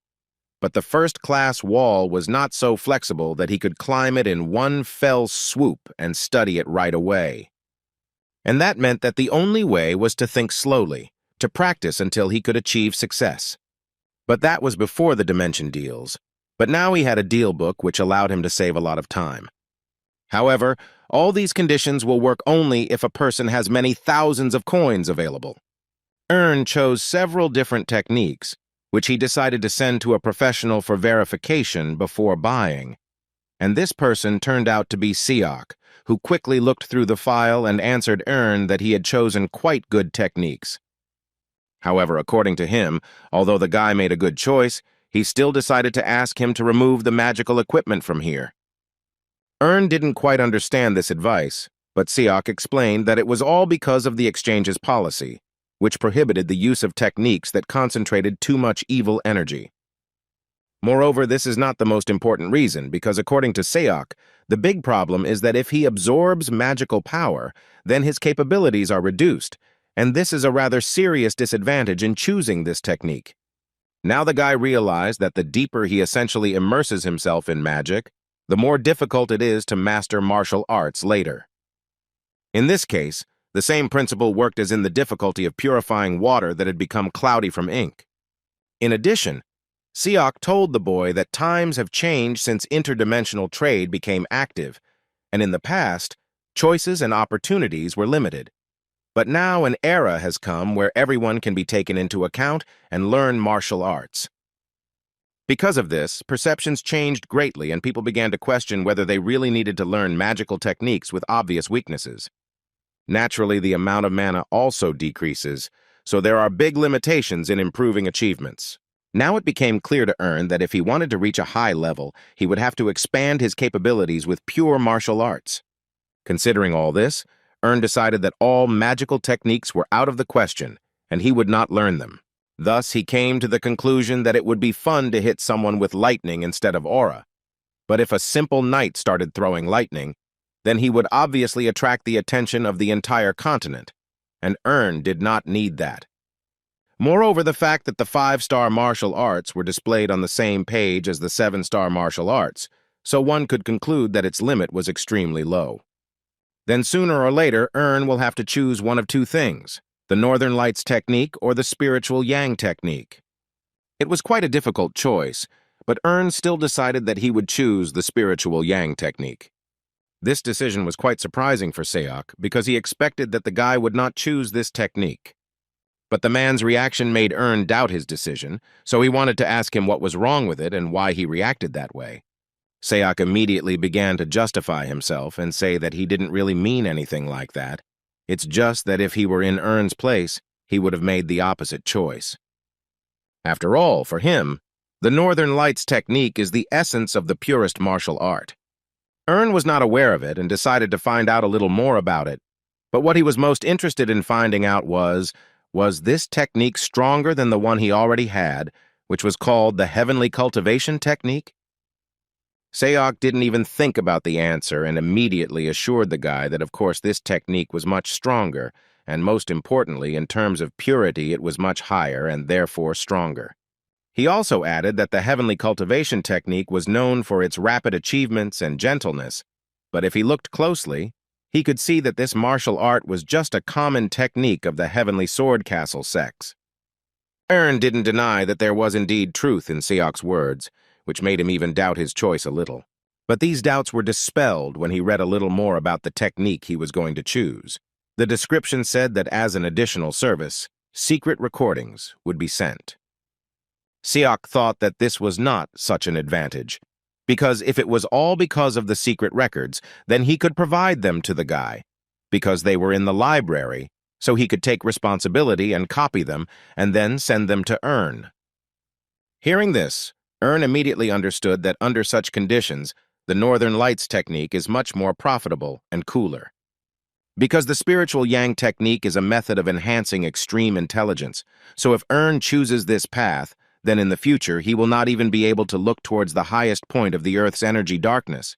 But if the price is the same, then it seemed to the guy that it was much more logical to choose the option from which he would get more benefit. At that moment, he was confused by only one thing. Why was Seok behaving so politely with him and offering something that was clearly not beneficial to him? And was also sure that a person like Seok would definitely not try for his sake. Decided to remind Seok that if he decided to do something, then he would firmly follow through to the end, which the man knew perfectly well, but did not quite understand why the guy was telling him this. But right after these words, began to tell him that if Seok did not want the profit share to be cut in half, then he should quickly answer his questions while he was still speaking nicely with him. And right after that, he asked Seok why he was so desperately recommending the Northern Lights technique. The answer to this question was quite unusual. Seok fell to his knees and began to beg to spare him. The guy immediately asked him why he suddenly started behaving like that, and who told him that they were going to destroy him. The man continued to scream and throw tantrums, so had to calm him down and tell him that no one was going to touch him because they had signed a contract with him. But Seok tried to convey to him that didn't have to destroy him physically, because the life he had now was more like survival, and that's why he wouldn't last that long. After all, according to him, if helped him once, he would happily be loyal to him for the rest of his life. As it turned out, what he wanted most was to get back his martial art, namely the Heavenly Cultivation Technique. Murim is a distorted world that is crazy about martial arts, and the dumpling seller and the beggar, even the boys with rosy cheeks, each of them have at least one or two low-level talents. But when a first-class warrior loses all his talents in such a world, then of course his life turns into hell as it was for Seok. Without any words, it's obvious that he has become prey among predators who are just waiting for him to make a mistake. That's why the man started begging to give him back this technique, because he basically had no excuses left, and if he made even one wrong move, his wife would simply beat him until he lost his pulse. Was thinking at the same time that although he understood perfectly well what situation the man was in, if he extracted this technique, his status would automatically drop, and therefore he wanted to ask Seok why he should bear such a loss. Seok thought that in this case everything was logical, because it was for this very reason that he recommended the Northern Lights technique to him, because it was similar to the heavenly cultivation technique and had the same direction.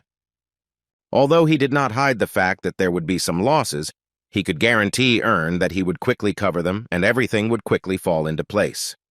He also didn't forget to tell the guy that when he provided him with the secret records, Earn would be able to reach an even higher level. Earn knew that Seok's words were undoubtedly true, but he still felt like this was all too good for him, and besides, he didn't necessarily have to fulfill this idiot's request. But he thought that this time it would be a good idea to take a risk, so he began to tell the man that he knew very well what was going on inside Seok and what he was really planning. Earn also wanted to assure him that he actually knew Seok much longer than he might think, and the guy was almost certain that Seok also felt some internal discomfort. The man didn't understand what the guy was talking about until Earn said that he meant that he apparently had a hard time pretending to be vulnerable in front of someone from a lower system. Earn clearly understood that Seok was most waiting for Earn to let down his guard so that he could launch his attack. But the man's reaction was not at all what Earn expected, because he started shouting and saying that the guy was wrong, and he knew exactly what would happen if he behaved incorrectly. Earn actually asked this just in case, but apparently his guess was correct, after which he told the man that since he was also engaged in exchange, he should not appeal to his emotions, but should only adhere to the basics. Although the man agreed with everything, he still did not understand what the guy was getting at. Earn continued to say that if a heavenly cultivation technique had 8 stars, then it could mean that it was worth around 5,000 to 6,000 coins, and in that case, the guy wanted to know if he shouldn't start the conversation by at least setting a minimum price. After which Earn told him that if he wanted to return the technique of cultivating internal energy, then he should come to him with a worthy proposal, and Earn gives him exactly 1 day to do this. The guy understood that this was a fairly short period of time, but he still believed that Seok should have expected something like this when he told him that he would be truly devoted to him. Meanwhile, at the Albrecht family residence, Dirk answered to Kunz's father, to whom he also gave the letter that the boy had left for last. And as soon as he began to read this letter, he immediately wanted to know from the second captain why Kunz ran away from home. Dirk replied to the man that it was too presumptuous and he was not sure that the young master had done the right thing by leaving his home. Marquis Dorian Albrecht was not entirely sure that his son could have done such a thing, although he clearly saw that this letter was written by his son's hand. Dirk carefully decided to point out that the fact that this letter was written by hand did not mean that he could believe everything that was written in it. Dorian understood what Dirk was getting at and wanted to ask the man if he really thought his son was being threatened. The knight obviously didn't want to admit it, so he simply remained silent in response, letting Dorian understand it without words. Besides, Kunz's father always believed that his eldest son was too greedy, and therefore he was even more reluctant to believe that he could just up and give up everything, especially considering the fact that he was quite talented. Although this is not what Dirk wanted to say at all. According to him, if Kunz really ran away, then at least some traces should have remained. But there are no eyewitnesses who saw the young master, and absolutely none of the servants noticed that he was preparing for the trip that day. In that case, one could assume that Dirk wanted to say that someone assisted or even kidnapped Kunz. Dirk confirmed this and added that it was possible that they wanted to take revenge on Kunz and came up with this plan. This caused an immediate reaction from Dorian because he did not quite understand what this could mean, so he asked the knight to explain what he was talking about. Dirk was forced to tell Dorian in full what had happened 4 days ago in Arcadio. And as soon as Dorian finished listening to this story, he immediately began to shout about how it was for this very reason that their knights were considered a senseless squad of spendthrifts, and he was very angry that Dirk did exactly this. Dirk tried to ask him for forgiveness for this mistake, but in response he heard only a scream and the fact that he was apparently just wasting money on a knightly squad. He smashed everything in his office for a long time, then calmed down and asked Dirk, or was the youngest of the Steel Guard family really that unexpected? The knight gave him a clear answer and said that Earn was completely different from what was said about him in the report received. Moreover, Dirk even believed that this guy could be Rebahan's true successor. Although Dorian did not agree with this, he still became quite interested in finding out why one of the Steel Guards appeared in Arcade at all. He also wanted to reassure Derek that he had gone too far when he said that it could have been revenge, since the Steel Guards had no reason to harm Kuntz. The knight, although he agreed with this, still wanted to assure the man that at that moment, the situation was too unexpected.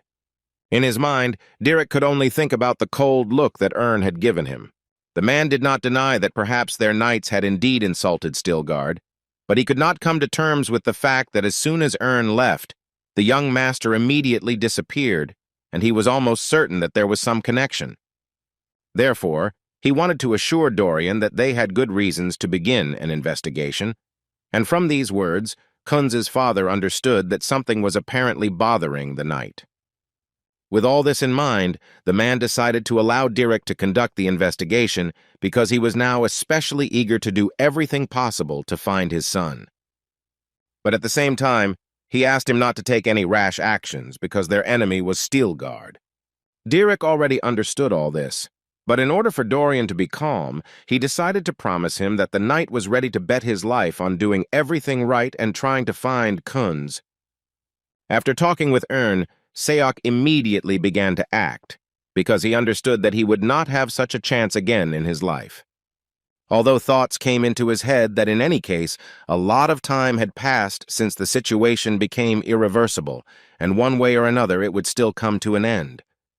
But thanks to these thoughts, he did what he might never have dared to do, if only he had a little more chance of saving his life. The next day, Ern couldn't help but laugh when he entered into a conversation with Seok again. The thing is that the man was still able to get a copy of the secret records of the Heavenly Sword of the Lost Soul. In the fifth world of Murim, this martial art is one of the top 3 sword techniques and an ascension martial art that contains the secret to reaching the highest peak.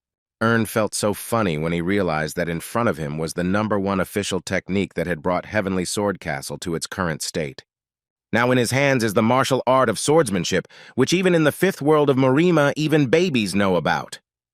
Seok put his whole life on the line when he got this technique, so he asked that this be taken into account when Ern makes his decision. The guy thought for a moment and said that he could value this item at 5,000 coins. The man was very surprised when he heard this, because he thought that this item was worth much more, and he definitely would not be able to find it anywhere else. Ern mentally completely agreed with Seok. This item is really not sold anywhere, and if there is a chance to get something like this, then no matter what the price, it is still worth it. But of course he didn't tell the man this. He decided to just add that he had tried hard in any case and was thus able to prove that he had spoken sincerely about being devoted to him. After some thought, he made his decision and told Seok that the heavenly cultivation technique had already been extracted and he would deliver it to him as soon as he obtained the Northern Lights technique. Seok was obviously very happy about this, so he promised Ern that he would try to complete this task by tomorrow night. Ern didn't mind and therefore asked Seok to contact him as soon as he could. At this point, their dialogue ended, and Ern realized that the man was apparently in a great hurry to do such reckless things, and this was completely different from the situation with rewriting the chaos cultivation technique. The guy's mood was simply wonderful, especially after the calculated money auction, where he received a considerable sum of money from the leaders. The Northern Lights technique is 1 level higher than the heavenly cultivation technique, and if he were to overestimate himself again, he might get sick and be laid up for a long time. Although, on the other hand, he understood that it could take a long time, but he essentially had no choice but to sort everything out through separate absorption. And since the guy didn't have a method for cultivating internal strength, the QE energy of the lower abdomen became the 5th wheel in the cart, and for some time he should rely only on the mana of the heart, so it was quite important for him to spend these few days in peace. But before Ern had time to think about it, Michael scared him with his scream. As it turned out, the knight simply wanted to tell Ern that they would arrive soon, so that the master would have time to prepare. Ern was glad to hear this, so he decided to tell Michael that he and Harvest were heading straight to the academy, and he and the knights would have to go to the inn, where they could rest a little. Standing in front of this academy, Ern thought about how he could never even imagine that he would ever return to this place again. Harvest, who was standing next to him, decided to note that it was simply a majestic appearance, as one would expect from the academy from which Rebahan Stilgard had graduated. Ern didn't quite understand him, because it seemed to him that Harvest was clearly not in this academy for the first time, but this opinion was wrong, because according to the knight, before he wanted to visit here at least once, but he constantly had to serve in another place. However, he did not give up and still managed to get to this place, and for this he wanted to thank Ern. The guy was a little surprised, but still decided to ask Harvest how he liked this academy in general, and whether it could be compared to the Imperial Academy. Harvest didn't think long and immediately said that this academy is not as impressive as it might seem, because first of all, the scale here is very different. But then he realized that he had said too much, so he immediately decided to say that he sincerely considered the Royal Academy to be majestic. After all, it is most likely thanks to this place that the great empire of Navalo is considered a knightly power. All Ern could tell him was that the guy was clearly still a long way from being a spy, because one also needs to be able to speak complex sentences. At this point, they ended their rather useless dialogue and went to the admissions office so that Ern could submit documents and become an official student of the academy. The man who was on the admissions committee was a little unfriendly and immediately asked them to be quicker and give him letters of recommendation. But as soon as he saw the coat of arms of the Stilgard family, he immediately rose to his feet and began to talk about how it was a great honor for them, and therefore they were very happy to see them. After which he began to talk about how he had accepted applications from their two older brothers, so he was able to immediately recognize them. Although Ern and Harvest thought of one thing, this man never even looked at them. Ern's father is one of the masters representing Navarro.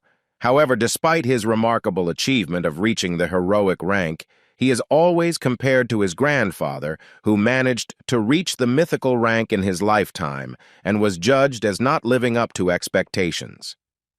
So with that in mind, Ern had no idea what he needed to do to surpass his father and grandfather. The man could tell from the boy's expression that he didn't really want to talk, so he decided to tell him that he would be admitted based on a letter of recommendation. After which he asked them to go to the next building, where they could find a small training ground. Harvest didn't really understand why they should go there at all, since the entrance exams had ended several months ago, and as for the Stilgards, they had the right to a special selection. The man smiled and said that it was just an entrance test. Their academy does not provide special privileges just because someone has an influential family.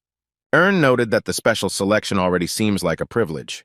But the man didn't think so. According to him, they see it as a simplification of the process, because a member of the Stilgard family cannot fail the entrance exams, but the distribution into groups is not an exception. Harvest was of course unpleasantly surprised by this, but still asked what kind of test it was. Arriving at the training arena, one of the examiners told Ern that the first test was to leave a palm print on the back of a stone wall. This instructor's name was Circle.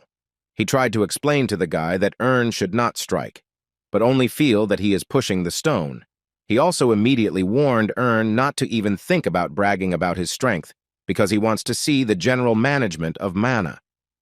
But on the other hand, Circle allowed him to do whatever he wanted, but then he risks getting the lowest score, which will affect his distribution into groups in the future. Ern didn't argue, but just wanted to know from the man to what extent he had to be pushed to get the highest score.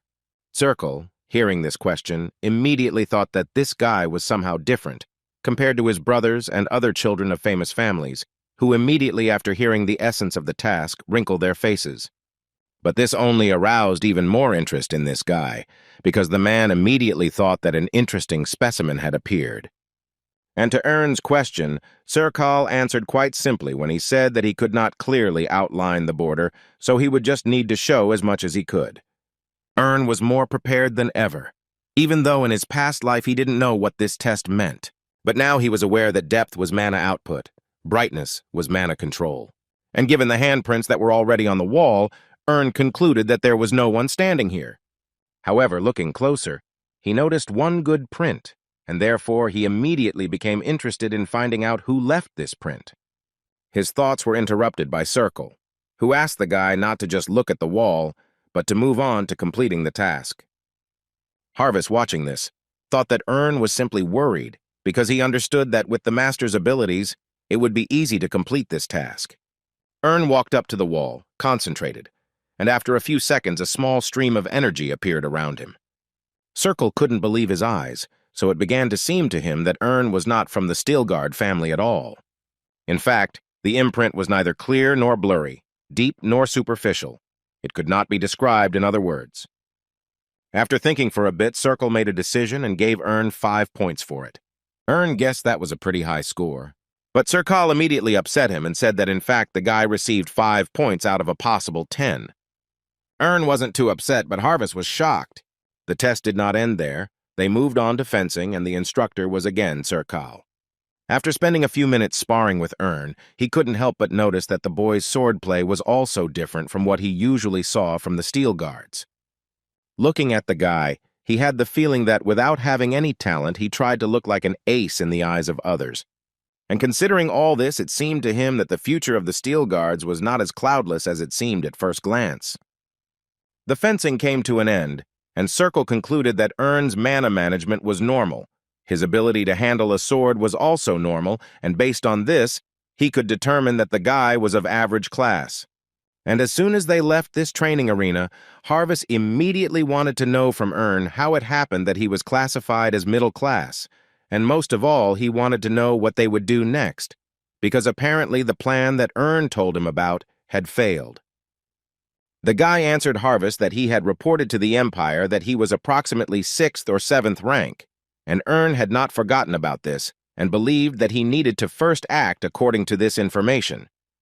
Harvest realized why Ern hadn't shown his true strength, so he decided to tell him that he was simply magnificent, because if he had been in Ern's place, he would most likely have broken down long ago and shown everything he was capable of, and now he was quite interested in finding out how long he was going to hide his abilities. Ern gave him a fairly quick, if unexpected, answer, which was that he would hide his abilities until he was sure that he could handle the Empire. Hearing this, Harvest immediately thought that this was not at all like empty chatter, because he, like no one else, knew that the gentleman's potential was no less than Rebahan's. Therefore, he did not rule out the possibility that the Steelguards would again be able to tie the Empire to themselves and take control, as was the case before. Suddenly, Harvest's thoughts were interrupted when Ern turned to him and asked why the guy had such a distrustful face.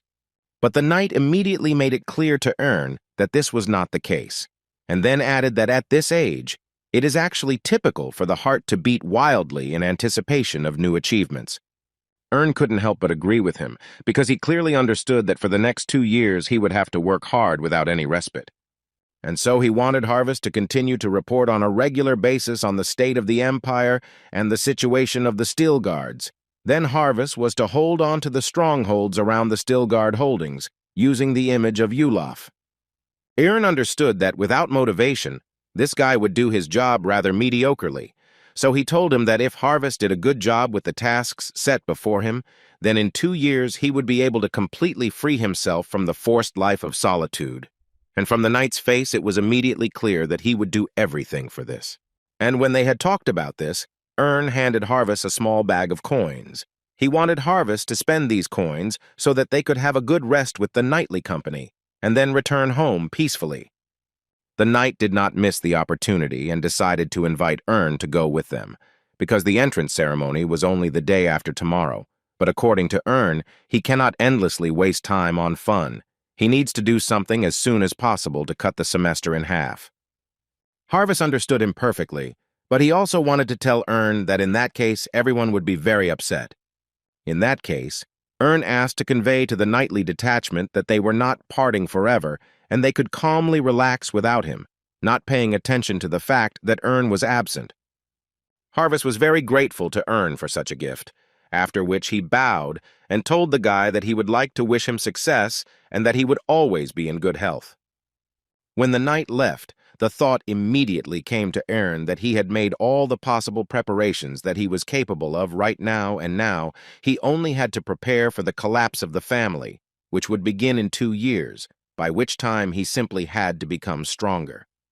And for this he came to the Tyros Knight Academy, where he will again go through the path of a cadet, but this time it will be a completely different path.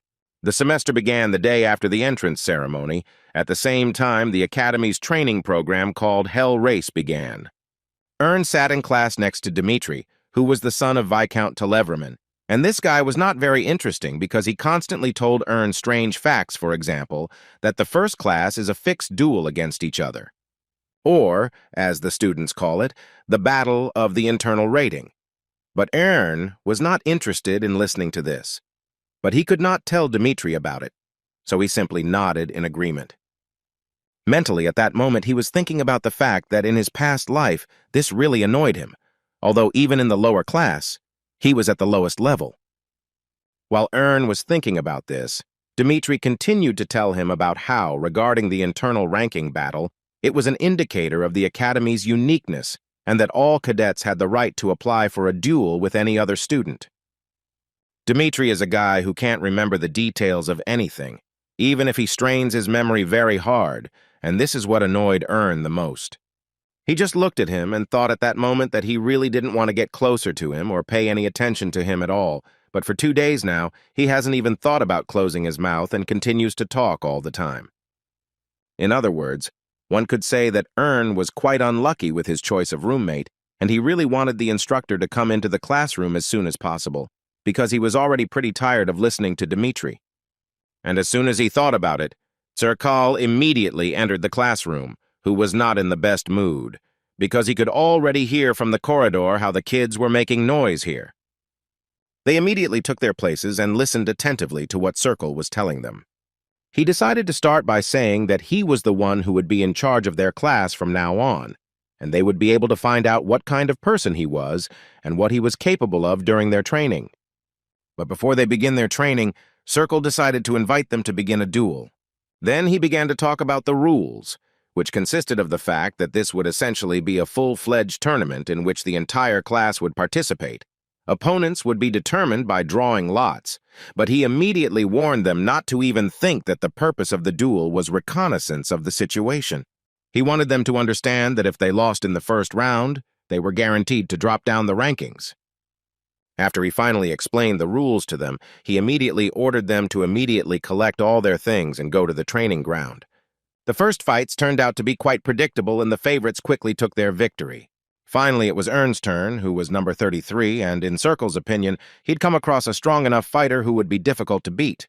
After all, his opponent will be Franz, whose overall assessment is above average. But when it comes to fencing, he is so good that he can confidently stand on the same level with the highest level. And if he can improve his mana management level, then his abilities will be quite enough to move to the highest class. On the other hand, Serkal looked at Ern, who in his opinion was at an average level, no more, no less.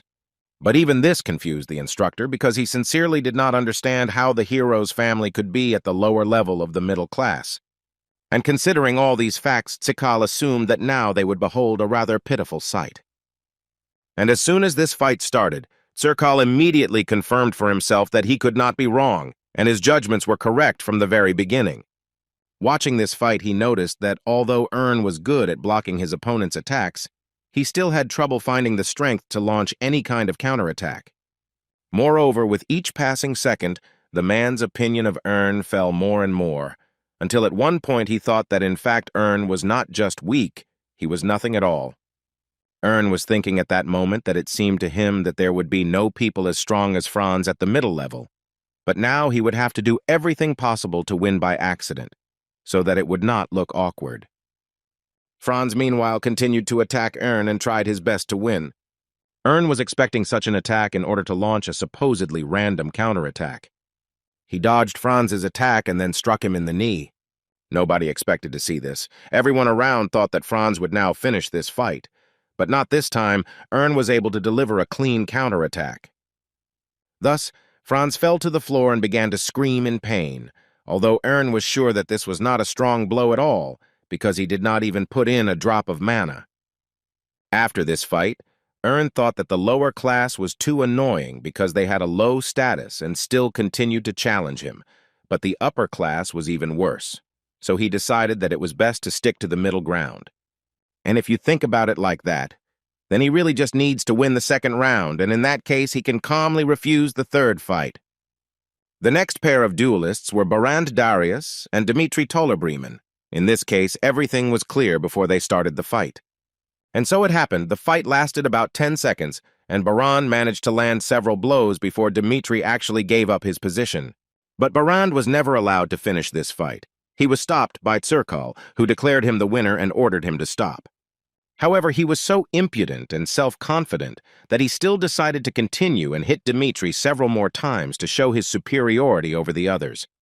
So Tsirkal had to intervene and end this fight, and to do this he had to stop Barand's sword with his hand.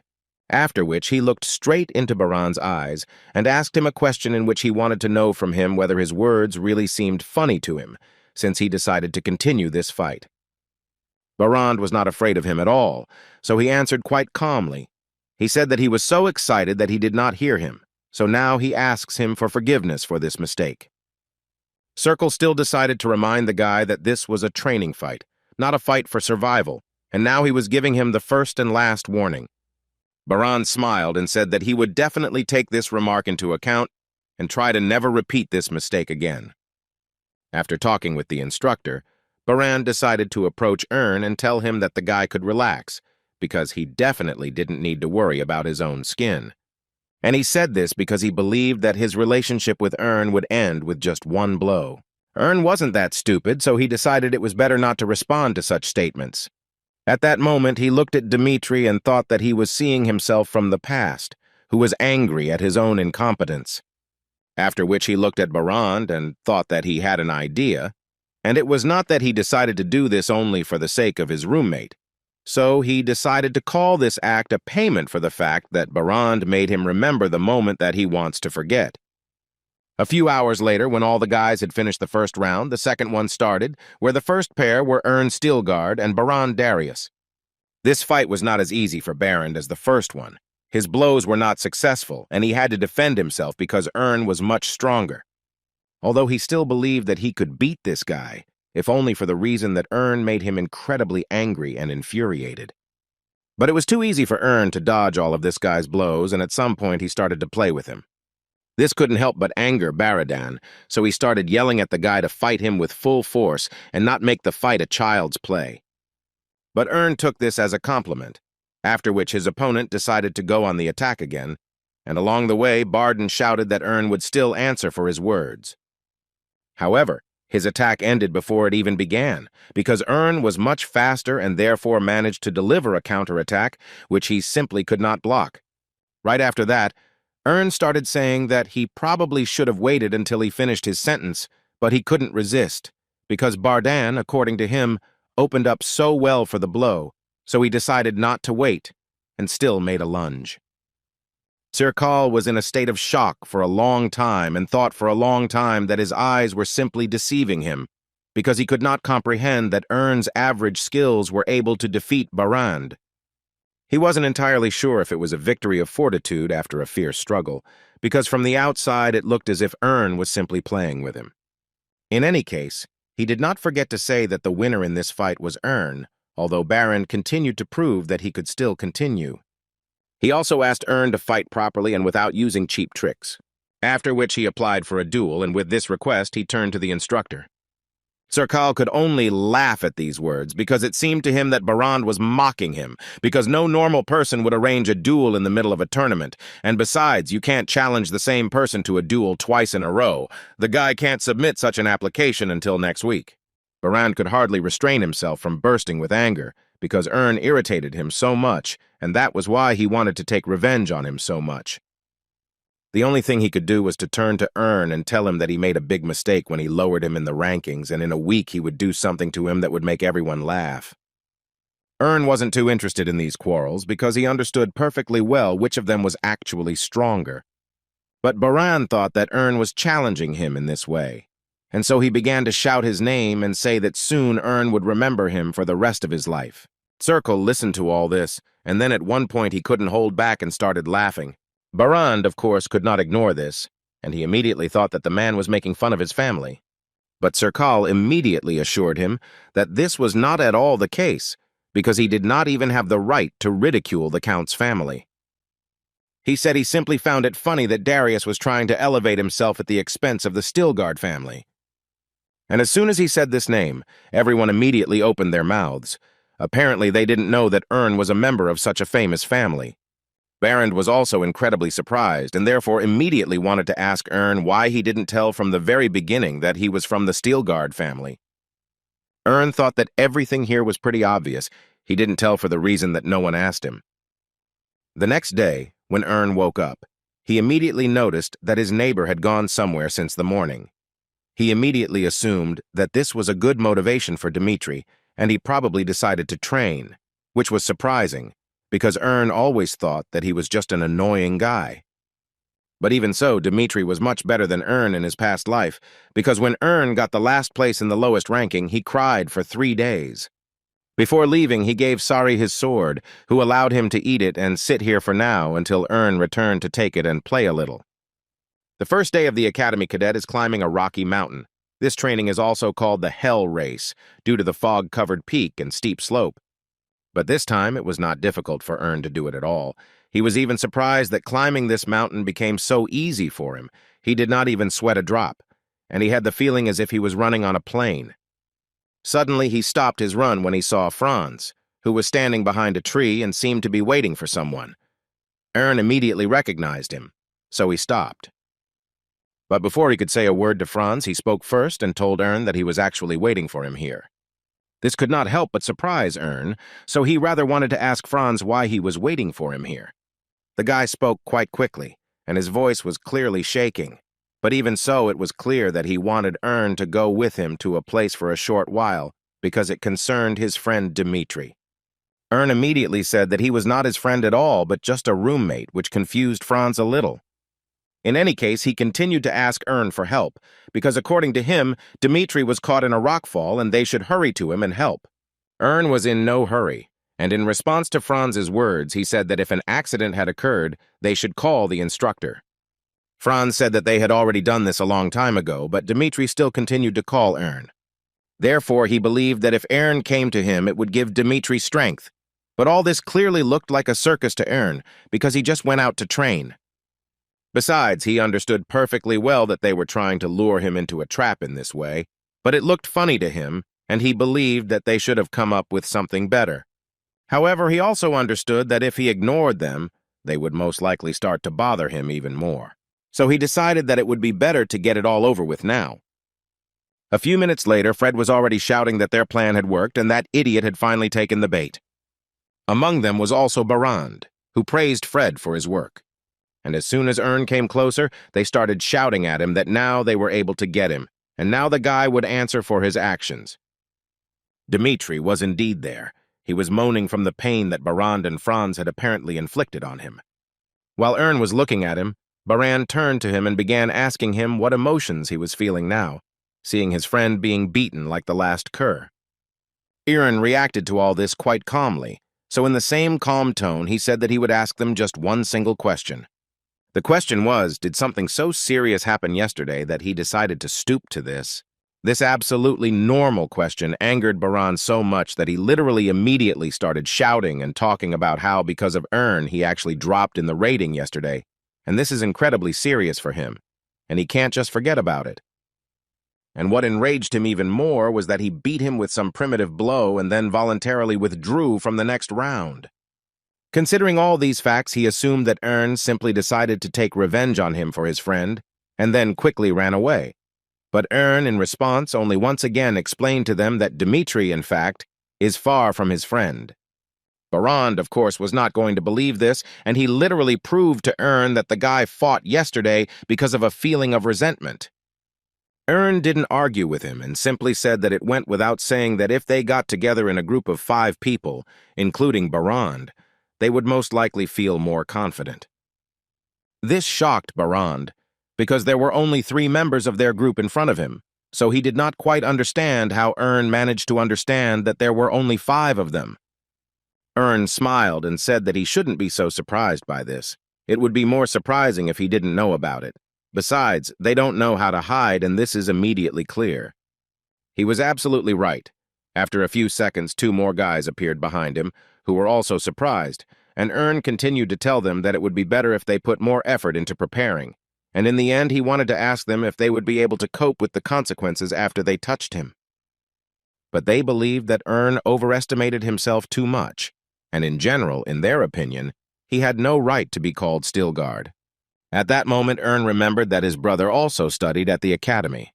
Suddenly, his thoughts were interrupted again by Barend, who decided to repeat the phrase of his brother Ern, who after his graduation from the academy said that they could do whatever they wanted with his younger brother and not even think about the fact that he was from the Stilgard clan.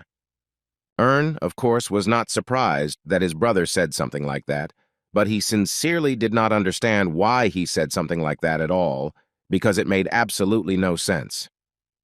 In any case, he decided to tell Baran that he had beaten him yesterday, and that's why Ern thought it would be better for him to rest a little and then immediately start training, rather than doing the same kind of nonsense that he was doing at the moment. Barand, of course, started yelling at Ern and telling him that Ern was going to lie down here, and then ordered them to immediately start attacking the guy. But it was all one big mistake because Ern didn't even move from his spot before delivering one blow to each of them, which forced the end of this useless fight. After which, Ern smiled and looked at Barand to tell him that perhaps the place where he could lie down and rest would be his coffin. Of course, Barand couldn't stay on the spot after these words, so he immediately began to attack Ern. But even at that moment, Ern was not going to move from his place, so he simply put out his hand and thereby stopped the big guy's blow. He couldn't fully understand how this was even possible, and how Ern was able to block a blow with the maximum amount of mana with just one hand. But his thoughts were interrupted when Ern grabbed his fist tightly and squeezed it so hard that he most likely broke several of his bones. After which Ern added that most likely this is all that Barand is capable of, and this disappointed him a little, because he hoped to see something more than just stupid, direct attacks. And when he finally finished speaking, he decided that it was time for him to finish this fight and do it. He decided to give it a little flick. However, after just a few seconds, it became clear that this was more than enough to put Barand down. Now all that was left was to make the final touch. He turned to Dmitri and told him to listen to him carefully. Then he made an incredibly scary face and said that the guy should understand that he had just seen nothing and that he had just dreamed it. After a while, after a good lesson on the Rocky Mountain, life in the middle class became very easy. With just one problem, the level of teaching in the middle class of the academy is completely inadequate. So Ern often wondered if maybe he really should have gone to high school. But on the other hand, he understood that this would not help him too much because he just needed to finish this academy, which would most likely help him find chi energy in the future. Suddenly, this boring lesson and all these boring thoughts were interrupted by the system, which notified the boy that the weed removal was completely completed, which meant that the technique of absorbing the heavenly radiance had also completed its work. Like any big city, in Tyros there is also light and darkness, and what Ern wanted is on the dark side. He chose this side not just like that, but in order to get guaranteed freedom of action in the academy, and for this, he needs to get his hands on one person.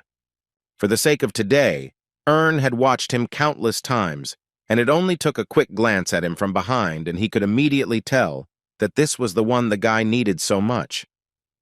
Without a doubt, it was Instructor Circle in front of him. Seeing that he had finally left the academy, Ern decided that it was time for him to set out on his journey. Circal walked around the city at night and thought about what he needed to do next, and in general, how much longer he had to do this. But on the other hand, he couldn't answer this question because he really had no way to change anything. Suddenly, he felt a rather strong aura that immediately attracted his attention, so he immediately turned around to look back. In the crowd, he noticed a man standing in a robe and looking at him. Circle immediately realized that this aura was coming from this strange man. But literally a few seconds later, this man disappeared. He literally dissolved into the crowd. Circle was, of course, incredibly shocked when he saw this because he didn't think that it was even possible to evaporate in such a short time, so he immediately wanted to know who this man was and why it seemed to him that this man knew him. In any case, he decided to leave immediately because he had a bad feeling about this. But he didn't manage to run far, because a few minutes later that same strange man caught up with Circal. Before he could say a word to ask who the man was and why he was following him, this same stranger suddenly began to say that Sirkal was an instructor at the academy who should be a model for imitation, but instead, he was into alcohol and women. The man also believed that the love between the knight and the waitress was a bit too much, and that Sirkal should stop it quickly. After all, if this were to somehow surface, the instructor would clearly become the most talked-about person in the capital. Sirkal got tired of listening to this, so he finally asked the man a question in which he wanted to find out who this man was. The stranger gave him a rather unexpected answer, and said that the man could call him a fateful meeting in a good place. At that moment, Sirkal thought about the fact that he no longer felt any energy nearby, so he could concentrate on this man who somehow knew the details of his personal life. The decision came to the man on its own. In his head, there was an understanding that if he did not catch this man, then he would not be able to find out, so he made the decision to start attacking him. However, his attacks were not as successful as he could have expected. Every blow of his was blocked or parried by the stranger. After a few blows, Sirkal realized that the scoundrel was not as simple as he might have seemed, and in his case, a protracted duel could be incredibly dangerous and unpredictable. In that case, he decided to use his aura and finally finish off this stranger. But no matter how strong his blow was, Sirkal's opponent was able to block it with incredible ease, or to be more precise, he simply stood in place and did not even move his hand. After such a blow, the man noted that Sirkal had a fairly strong blow, and if he continued training, he would clearly be able to achieve greater success. This was a shock to Sirkal, because it finally dawned on him that those who were able to envelop themselves in an aura on their upper body were pure first class, which he definitely couldn't defeat. Therefore, he decided to stop the fight for now and find out from the man who he really was, because he clearly did not look like an ordinary passerby. The stranger continued to hide his identity, instead telling details of the life of Sirkal, who, as he knows, is dating a waitress named Sylvia. The man certainly didn't expect to hear that the stranger knew even such details. He realized that this stranger was most likely from the nightly inspection squad, but these words caused the man to laugh, after which he stated that Sirkal should relax, because he certainly did not intend to disgrace him. Moreover, on the contrary, he came here to help him keep his secret. But before explaining everything to Sirkal, the man suggested that he first go to another place where they could talk without prying ears. After a few minutes of conversation, the stranger found out that, in fact, Sylvia was the daughter of Sirkal's former lover, and the man had a relationship with the girl that was not what one might think. Therefore, the man decided to calm Sirkal down a little, and to do this, he told him that in life there are actually different difficulties. But in his opinion, Sirkal has it too hard, because such sacrifices for the sake of the daughter of his first love, not everyone could decide on something like that. The instructor replied that Sylvia was actually doing a job that she didn't like at all, but that at least a few hours a week when he was around her, she might feel a little relief.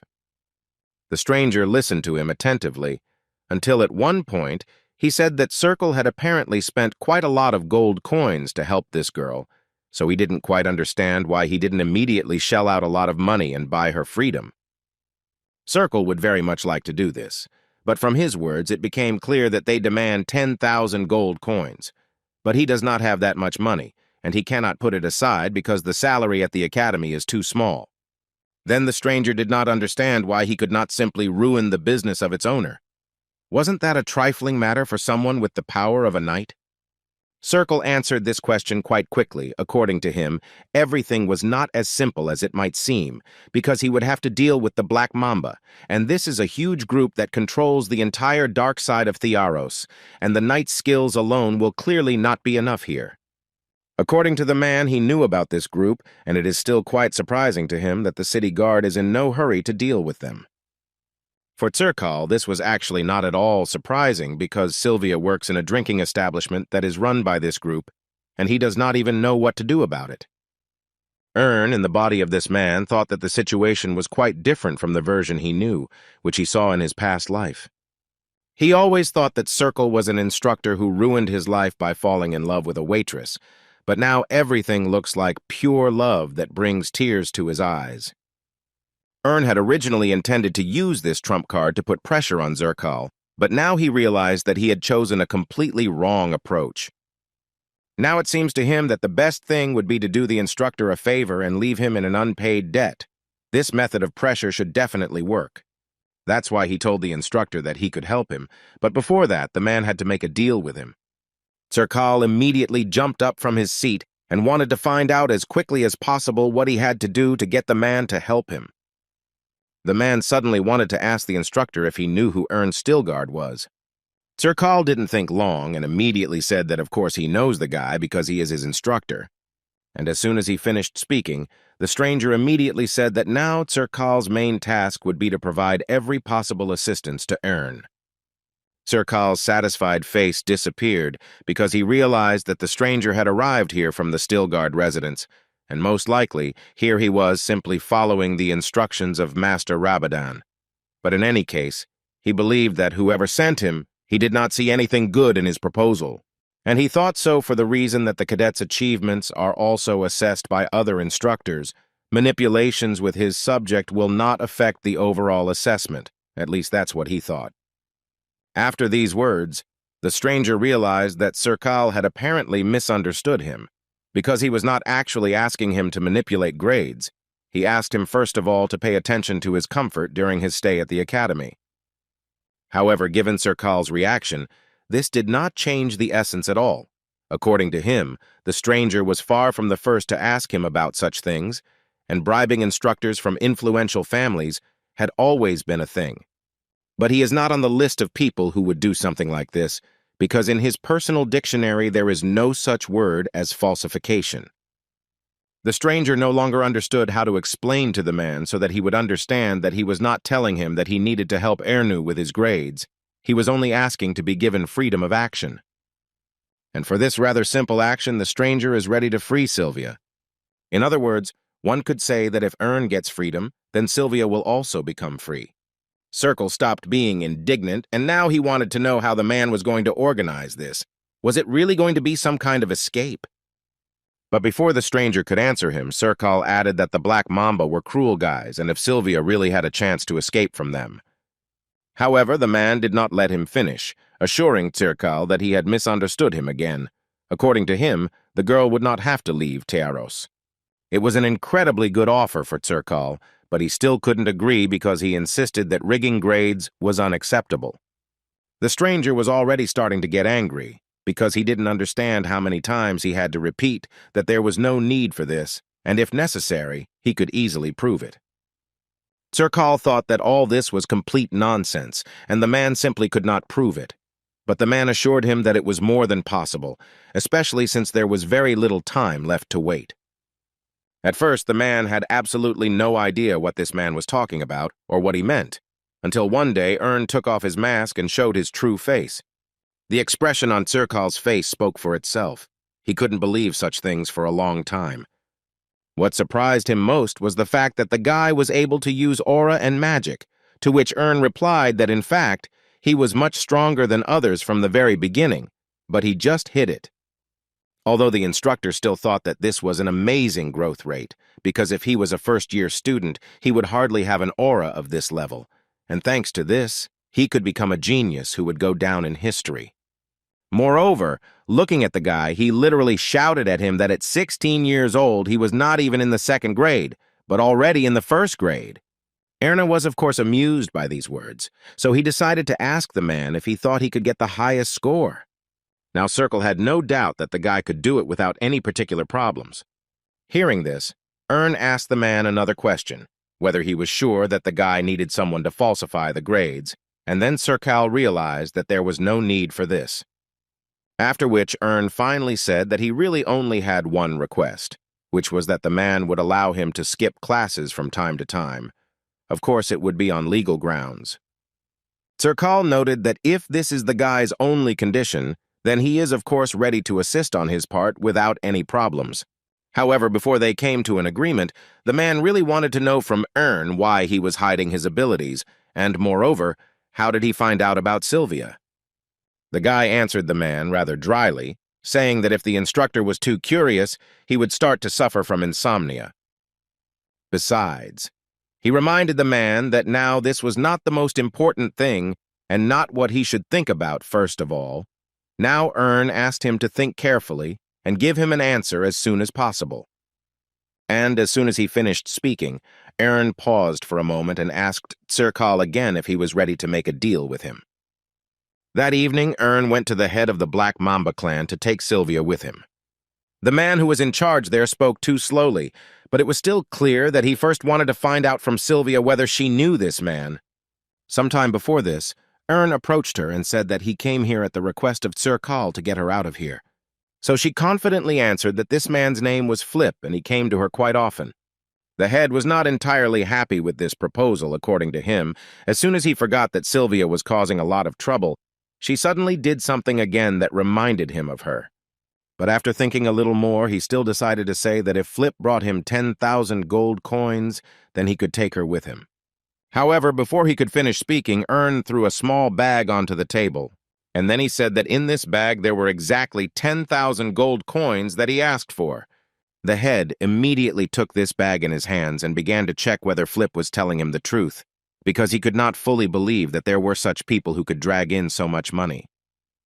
While he was thinking about this, Flip took Sylvia by the arms and was about to leave. But he was left by the head of the clan, who asked the man to wait and then said that he had not finished speaking yet, and Flip would be incredibly rude if he just left without listening to his interlocutor, although Flip believed that they had agreed, because he had just given him 10,000 gold coins. According to the man, he says this amount only to weed out the scumbags, because he is first and foremost a businessman, and never does anything at a loss to himself. And this means that he wants to weigh everything up again. And for this, he wanted to find out from Flick how much he thinks Sylvia earns per year working for them. Before he could answer, the head man himself gave an answer, saying that for some ordinary eatery, its earnings would be about 8,000 gold, but he could easily get up to 12,000 gold from it. And given all this, he wasn't entirely sure that it made sense to hand over an ace for money that could be recouped in just a year. Flick understood what the boss was hinting at, and immediately after that wanted to know from him how much he wanted to let Sylvia go.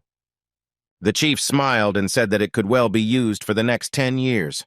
But when she gets old and is no longer in demand, she can be sent as a concubine to some local rich man, and in this case, he can receive about 20,000 gold coins. And if you calculate the total amount, it will come out to about 130,000 gold coins, which she can bring him over the next 10 years, and according to him, this is the extreme price for which he is ready to consider giving the girl away. Before Flick could answer, the chief immediately began to say that he had thought that the man was not that rich.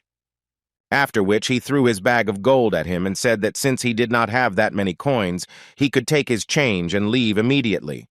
In response, Flick took out some coins and told him that he was also giving him one last chance to take this bag of coins, or they had another option, which was that they fight one against the other.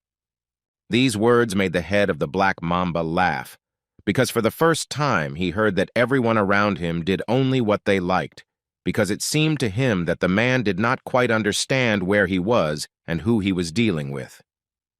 Flick didn't listen to him and interrupted him to say that he knew in advance that everything would turn out this way, because everyone who moves in the criminal world acts in a similar way, although he also didn't consider himself the kindest person. But still it seems to him that he should teach them a lesson. Sylvia realized what could happen now, so she went to Mr. Flip to tell him that he should not do this, because those people from the Red Cobra, they are incredibly dangerous and cruel people. Flick was silent for a while, and then asked her not to worry about it. He was confident in his abilities, and asked her to stand behind him. The leader of these bandits at that moment was telling his guys that his patience was already starting to run out, and therefore he would like to ask them to remove this clown from his office. But before he could finish speaking, one of the mercenaries fell from an incomprehensible object and apparently would never be able to get up again. Flip shot him with one of the coins he was holding, and then said that they could have just taken the 10,000 gold coins and ended this boring conversation. After which he continued to shoot coins, and the rest of the mercenaries began to fall one after another. The head of this clan was of course angered by this, so he immediately took out his blade and used his magic to finish off this man.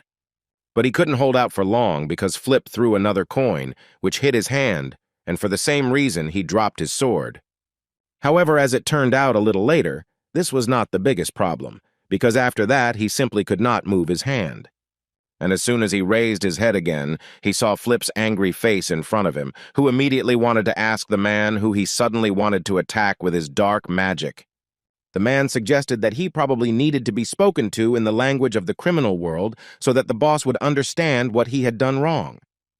The clan leader didn't quite understand what was going on, so Flip had to hit him to make him understand as quickly as possible. After which Flip approached him quite slowly and along the way talked about how man is actually a truly complex creature. After such a beating, the head began to beg the man to stop, and for this he would give him twice as much money as compensation. The man believed that Flip had been paid to come and solve this problem, and the boss decided to offer him a lot more, just to make him stop. Flip pretended that he was very interested and wanted to get not twice as much, but 3 times.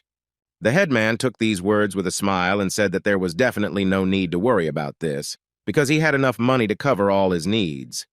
And then he decided to say that if Flip also revealed who his customer was, he would agree to pay him 4 times more. Besides, he didn't understand at all what there was to think about here, because if Flip only wanted, he could give him a recommendation for work in their organization. But Flip pointed out that that wasn't the issue. The main problem was that if you multiply 0 by 3 or even 4, you still get 0. And only now did it dawn on the man that he probably should have gotten the order first, and only then come here. Surprise was immediately visible on the face of the clan leader, because he could not believe that the man came here without any order. And as soon as he decided to ask again why he came here, Flip immediately told him that he came here first of all to take Sylvia with him. After which he came even closer to him and said that he should have seized the opportunity when he gave it to him. And now it was too late, and before he could say a word, Flip shot his coin straight into his head, which clearly left him no chance. Flip turned to Sylvia and said that he was very sorry that she had to witness such a cruel scene, but when he heard his words, everything inside him boiled, so in the end he could not hold back. Sylvia became even more interested in finding out who the man was then, if he was capable of such things. Flip asked her to finally understand that he is the man sent by Sir Cal, and he is the one who will give her freedom. After which they went to a local hotel, where Flip gave them enough money to rent the entire top floor, and he also asked to bring dinner only for this girl, and he forbade them to approach him until he himself called them. With such a number of coins, the owner of the hotel had no questions left, and he promised that he would do everything in the best possible way. They went up to the top floor, and Flip told the girl that he would be in his room across the street, so she had nothing to worry about. The only thing she needed to do now was get some good rest. She wished him good night and went to her room, and Ern at that moment remained in the corridor and thought about the fact that he had erased all traces with the help of disintegrating acid, and they had gotten out of there unnoticed by anyone. At least he thought that no one would threaten them that night. So he decided to use this time to practice a little, clashing with the Zircol aura, the ascending method he used to channel ki into the gold coins, and the 1,000-dimensional footwork technique he used to reach the inn with Sylvia on his back. When he released his skills without any concealment, he realized how necessary the foundation was for mastering the technique of the Northern Lights. The Heavenly Cultivation Technique and the Northern Lights Technique have the same root, but he missed the core principle that exists in the Heavenly Cultivation Technique, but is absent from the Northern Lights Technique, namely the intersection of 2 martial arts that will connect the scattered threads. It took him a whole night to finally piece together all the scattered threads. In other words, he was able to clear the space by removing the weeds and sow the seed of the Northern Lights technique that has 7 stars. And when he was finally able to understand the basics, it began to bear fruit, which could not help but surprise Ern. The only superior rank of humanity, a special rank that the founding emperor achieved at the age of 17. But Ern was able to repeat his success and even surpass him, because he managed to obtain this rank at the age of 16. The thunder sword that Ern held in his hands was made of wood struck by lightning, and the blade was made of wrought iron smelted in a 1,000-year-old thunder mine, and lightning was also embedded inside, so it emits soft electrical energy even in normal times, and this electrical energy can be strengthened by introducing internal force. Considering all this, Was very happy, because in this way he had a practically perfect sword that had no drawbacks, and therefore he thought that with such characteristics, it could be considered a magic sword. He also decided to buy cast iron ghost bullets from the store, which he decided to use as food for Sari, and he also acquired the Path of Dominance. It was an exalted dignity and laws that were adapted to the rank of awakening. He also acquired a distortion technique that could change faces to whatever he wanted by fine-tuning facial muscles and bones with internal ki energy, a skill he thought he would definitely need over time because messing with human skin was a bit unpleasant. Besides, he thought that now was a great chance for him to test this skill. Sylvia, sitting in her room, heard a knock on the door, and then the words of Flip, who asked her to open the door. But as soon as she opened the doors, she was horrified, because she saw in front of her the face of a man whom she wanted to forget forever. She immediately began trying to close the doors, and at the same time screamed as loudly as possible so that at least someone could hear her. Realized that something was wrong, so he held the door and repeated once again that it was Flip, and she didn't have to worry. After which he decided to calmly explain to her that this was in fact his real face, because yesterday he used transformation magic because he could not allow himself to be exposed. Sylvia understood everything at once and immediately asked him for forgiveness, because she thought that someone from the Red Cobra had come to her. That's why she had exactly that reaction. Flip immediately after this wanted to know from her why she looked so tired, whether she couldn't sleep, to which the girl answered him that she couldn't even close her eyes for a second because she was too anxious. The guy said that in that case she should have come to his room, although she noted that he said not to approach him. Flip stopped her and said that these words were said especially for the owner of the hotel. After which he handed her a small bucket, which contained various items for personal care, because Flip believed that she could not walk around the city in such a form, because she could attract a lot of unnecessary attention. And first of all, he suggested that she change her appearance. A few hours later, Sir Cal came to them and saw a rather strange picture. He immediately apologized for bursting in so unexpectedly, and then said that he must have just been in the wrong room. But before he could leave, Sylvia asked him to stay, because it was really her, and he had not made a mistake in the room. He couldn't believe his eyes, so she had to explain that she had simply dyed and cut her hair, although even after this phrase, he had the feeling that there was a completely different person in front of him. Heir intervened in this conversation and assured Circle that this was simple disguise magic. And the pendant that Sylvia wears on her neck is a magical artifact, and with its help you can avoid the pursuit of the Black Mamba. Circle began to believe them, but still wanted to ask the guy where he managed to get such a thing. And mentally he was also confused by the fact that also changed his face, which is why he did not recognize him at first either. Suddenly, their dialogue was interrupted when a strange creature began to crawl out from under the man's robe, which frightened everyone. And after a few seconds, it shot out like a bullet, but only from the body. This, as expected, scared Sylvia, who could not contain herself and began screaming again. As it turned out, a few seconds later, it was Sari, who had been under Circle's mantle all this time. Although for Sari, all this was not funny, because he was very worried about the fact that did not come home to spend the night. For a long time, Sylvia and Circle could not believe what they saw in front of them. But looking at his little animal, thought that Sari would be able to recognize him, even despite the change in appearance. It was so nice. Sylvia walked away a little and decided that she urgently needed to meet this little boy, whose name was Sari. The little animal began to look at Sylvia and think that this person seemed not to be hostile to the owner, so it was most likely possible to become friends with him. After a few seconds, even allowed Sari to play a little with Sylvia, and while they were doing this, decided to talk a little with Sir Cal. The first thing he wanted to know from the man was what he wanted to know about his request. Circle replied that he had tried to do everything as best as possible and had first signed up for a closed training session. Closed training was quite good, because understood perfectly well that this could become a great excuse when he would actively skip classes. Circle also added that this would only work until the next full moon, but immediately said that this was actually a very short period. Circle explained to him that this was actually a very difficult question because the number of days that the middle class could get at one time was very limited, but according to the rules, closed training could be done up to 3 times. This was not exactly good news, so Ern noted that apparently nothing could be done about it and the man would still have to think about what other options there were.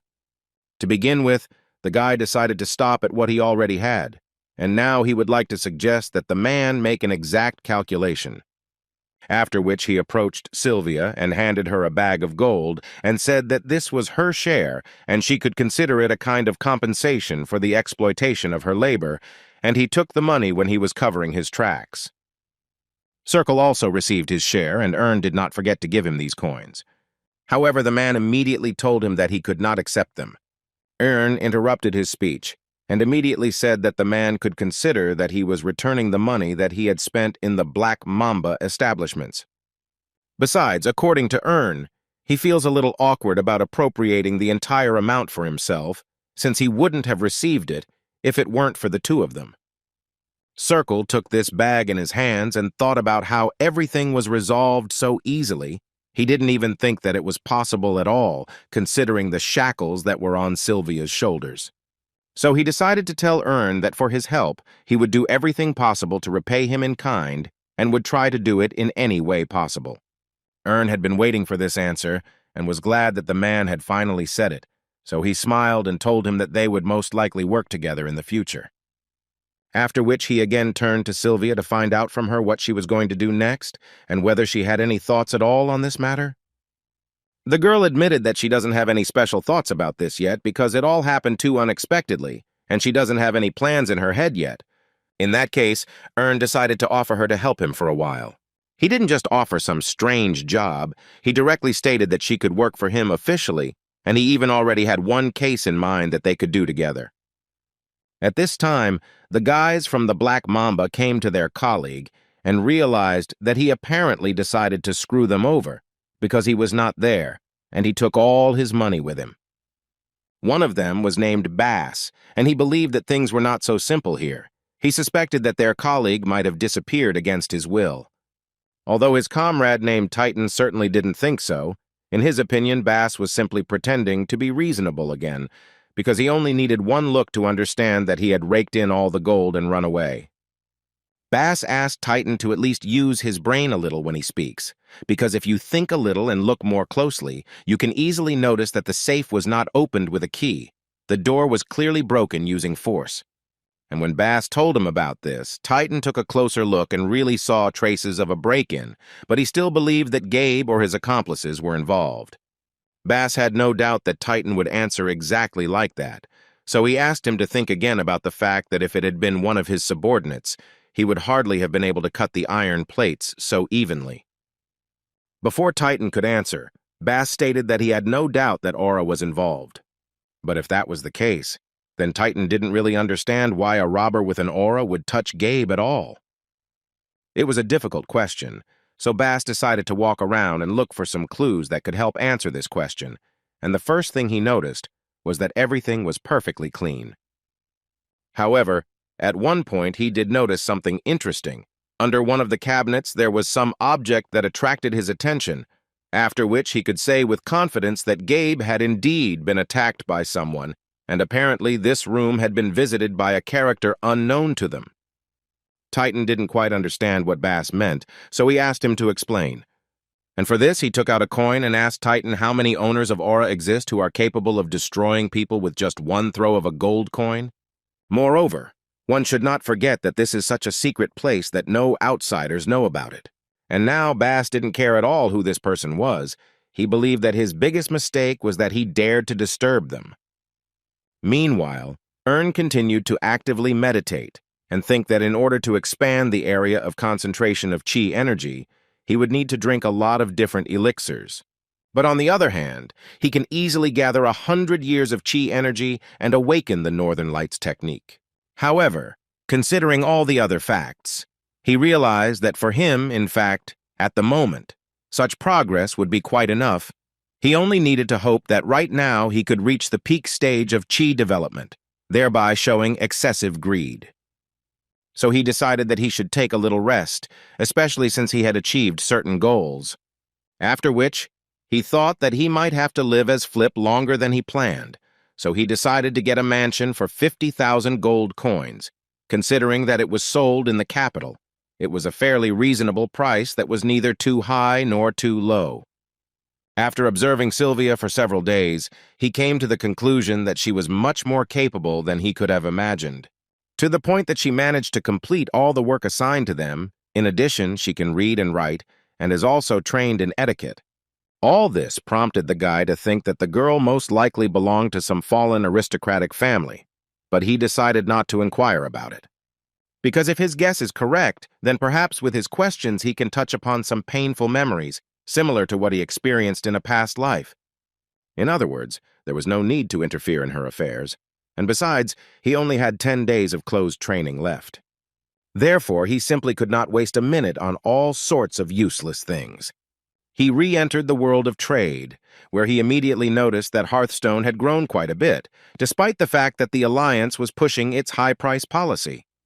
Now Ern realized that this man was much smarter than he could have imagined. But all this was only to his advantage because now the time had come to cast his line. And for this, Ern published mana stones for only 20 coins, which was significantly lower than the market price that Hearthstone and his team set. So many people bought them and were very happy, because they waited a long time for the price of these stones to begin to fall. In addition, Ern noted that he had a limited amount of this product, so he advised them to buy as soon as possible in order to have time to buy these stones at a good price. Within minutes of putting the stones on the market, he had active sales, so he just sat and enjoyed the fact that his plan had worked again. There was an equally quick reaction from Mr. Hearthstone, who immediately decided to invite Ern to take part in the conversation.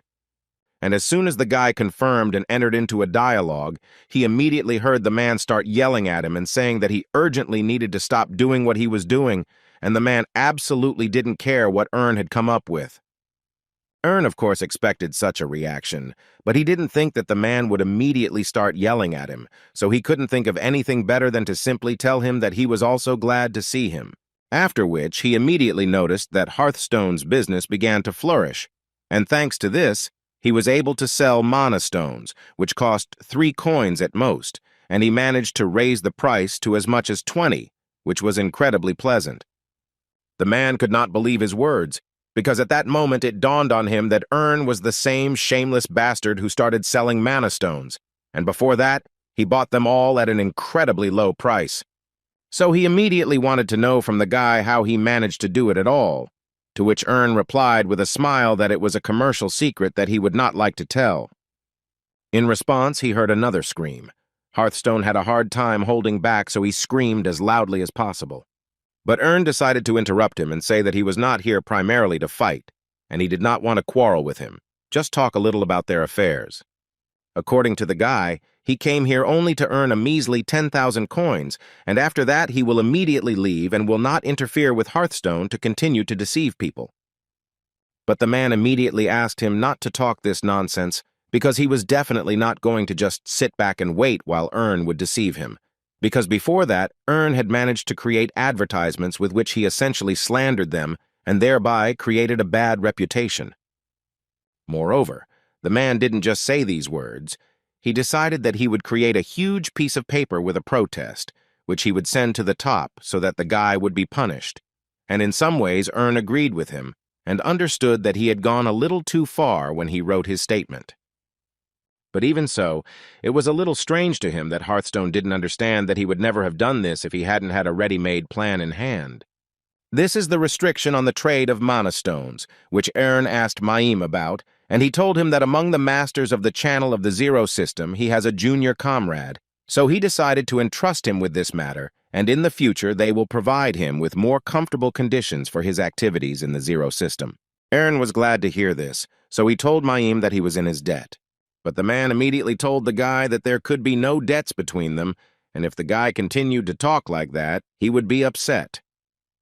Given Ern's relationship with Maim, the boy could only wish Hearthstone luck in getting his protest accepted and considered.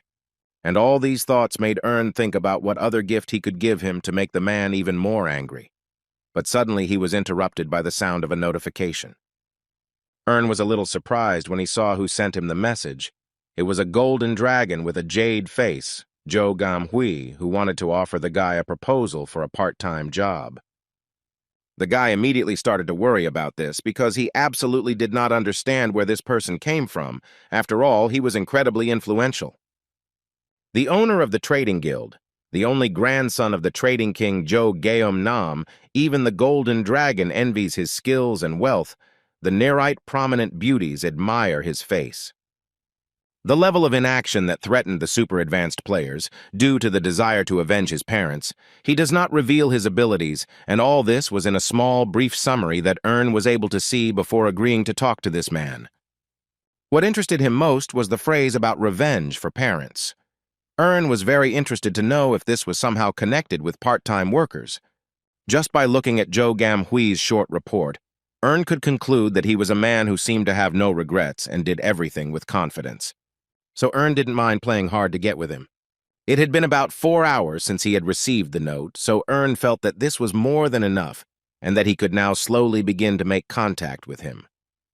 First, he entered the first system, and then asked for a request to talk to the Golden Dragon with the jade face, Joe Gam. The first thing Joe Gum did was thank Earn for answering him, and Earn was immediately surprised that Joe Gum answered him in literally 1 second. Apparently, the man was in a hurry somewhere. Earn told him that he had some business to attend to, but was now ready to talk to him, although Joe Gum assured him that it was no big deal, since he himself felt a little embarrassed for disturbing the boy during working hours. The guy was of course pleased to hear this, but he still asked the man to get down to business quickly, and first he wanted to ask him where he found out about the part-time job. Joe Gum told him that he was in a hurry, so he simply demonstrated the urgency of the matter, without really preparing, for which he felt a little ashamed, and was forced to ask for forgiveness. After which he added that he heard that Earn had recently had a conflict with the elixir traders, and they say that the head of the Great Mountain Center was gravely insulted. Earn didn't think that the conversation would turn to this, but he still realized that apparently Joe Gum and the head of the Great Mountain were well acquainted, and what Earn also noticed was that this man was a chatterbox. Therefore, he thought so because he couldn't cope with him on his own, so he pulled Joe Gum into this matter.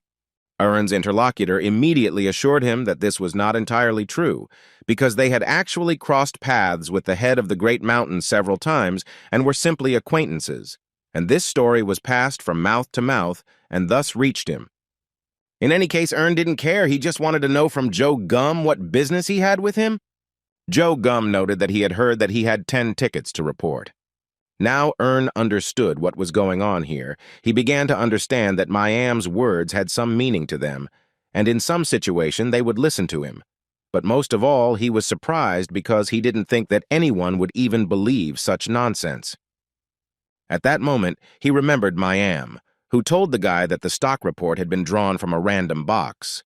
But the most important thing was that if Earn stuck to this legend, he would clearly not lose anything, and might even be able to earn something. He also couldn't help but think that he should add a little spice to this situation. So first, he decided to ask Joe Gam how he found out about this, because he didn't seem to share this information with anyone, and as soon as Earn said this, Joe Gam immediately thought that these rumors were probably true. After which he immediately answered Earn that sometimes he manages to get the necessary information, but now he would still like to find out from Earn, or does he still have those 10 tickets? Earn smiled and told the man that he actually had the tickets, but he had used them just recently. It was immediately clear from the expression on Joe Gum's face that this was very sad news for him, and this was what he was most afraid to hear. He was very upset, then began to tell Earn that he was very grateful to him for giving him a little time, despite his busy schedule and the fact that they still couldn't come to an agreement. Earn interrupted his sadness when he said that he didn't have 10 tickets, but he still had the right to provide a report, and immediately after these words, hope appeared in Joe's eyes, and he immediately wanted to know how many attempts the guy had left. To which he replied that if he was not mistaken, he had about 5 attempts left, since he had used the other 5 to catch part-time workers. Joe's reaction was very mixed because he started laughing out loud, which confused Earn a little. And when he calmed down a little, the man began to talk about how he finally had a small chance to take revenge. According to him, he was going to do everything possible to ensure that these creatures burned in hell, and today the heavens finally turned to face him. Ern simply waited for the man to speak, although in his mind he wasn't sure if it was the same person he had just spoken to. Joe realized that he was not alone, so he asked Ern for forgiveness and began to talk about how there are those in this world with whom he cannot live under the same sky, and he calls them enemies who destroyed his parents. According to the man, he lived his whole life with the thought of revenge, and finally today, he will be able to see a ray of hope. Ern couldn't help but notice that Joe apparently wanted to get the right to provide a report. Therefore, his enemies were those who were engaged in the exchange. Joe confirmed this and said that there is one he suspects the most. Ern understood his circumstances, but he still wanted to know what they would do next, because he could not give him the right to provide reports. Joe didn't think it was as important as it might seem, because he would be more than happy with just handing over the contents. And according to Joe, he is ready to buy all 5 pieces, and he is ready to pay 50,000 coins. Hearing this, Ern immediately became interested. He also thought that judging by the phase of the soul, and the fact that he was ready to calmly pay 50,000 coins, one could conclude that he was not from an ordinary rich family. If Ern is not mistaken, then Grandpa Joe is an incredibly great man, and he cannot even roughly judge how great a man the king of trade is, and although he never heard his name in his past life, seeing the lack of information about him on the stock exchange, one can conclude that he does not deal with transactions. Now, the fact that Joe has exactly 50,000 coins in his account suggests that he must have thought that this would be quite enough. But now it was his turn to make a move. Ern asked the question, wanting to find out if Joe really thought this would be enough. Joe immediately began to tell him that 50,000 coins is more than 200 grams of gold, a reserve that will not be exhausted even after 3 generations, and he knows that Ern earned 30,000 coins by using the report 5 times, so he thinks that he made the guy a pretty good offer. Ern immediately answered him that the amount earned with the help of 5 tickets was exactly 32,000 coins, and in fact, he won much more from this than it might seem at first glance.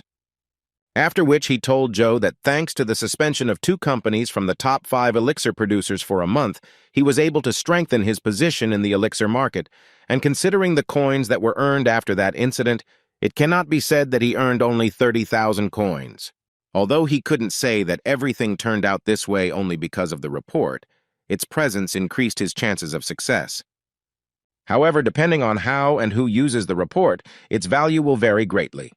Ern continued to tell Joe things that he certainly didn't expect to hear from an ordinary merchant. According to the guy, he, too, had been on the path of revenge for quite a long time, and at first it brought him pleasure and made him feel better. But now he knows what revenge really is and wants to ask Mr. Joe if revenge is really worth 50,000 coins to him. If this was really so, then Ern believed that it could only mean one thing, that his words about living his whole life with the thought of revenge were a lie, and these words were actually worth nothing. Joe did not hold back and immediately shouted that he had been waiting for this day his whole life, and it was real hard labor for him. Ern was glad to hear this, because this was the very reaction he wanted to see to his provocation, and this meant that everything was going according to plan, and he just had to push Joe a little in the right direction, and that was it. Suddenly, something distracted his attention. Something was on the street, and Ern immediately realized that he had problems.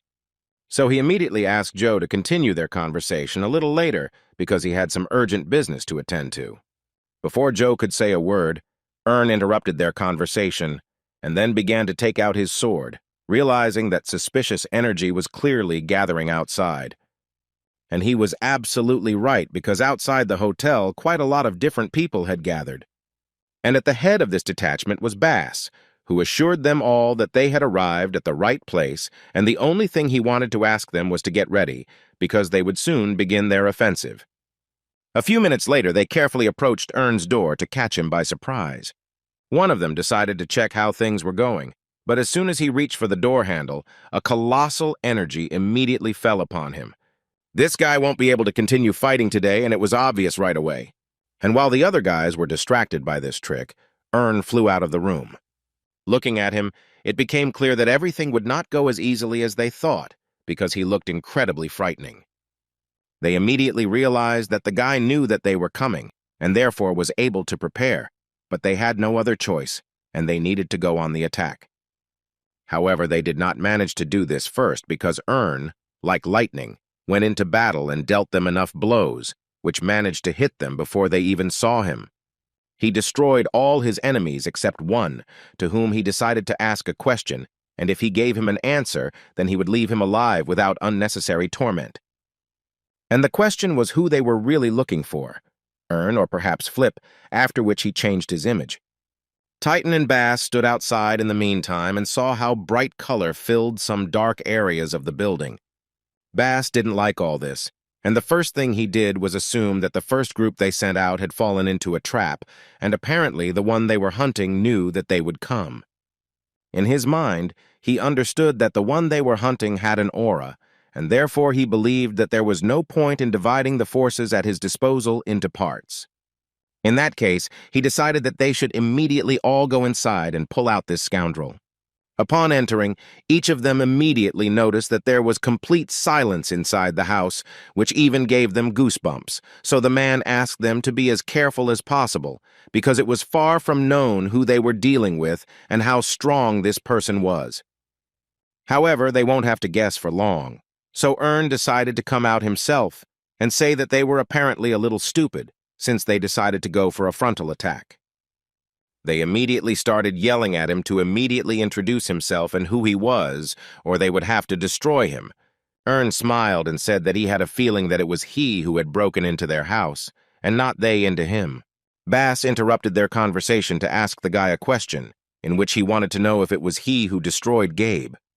Ern mentally understood why these guys came, so he confidently answered that he did it and did not regret it one bit.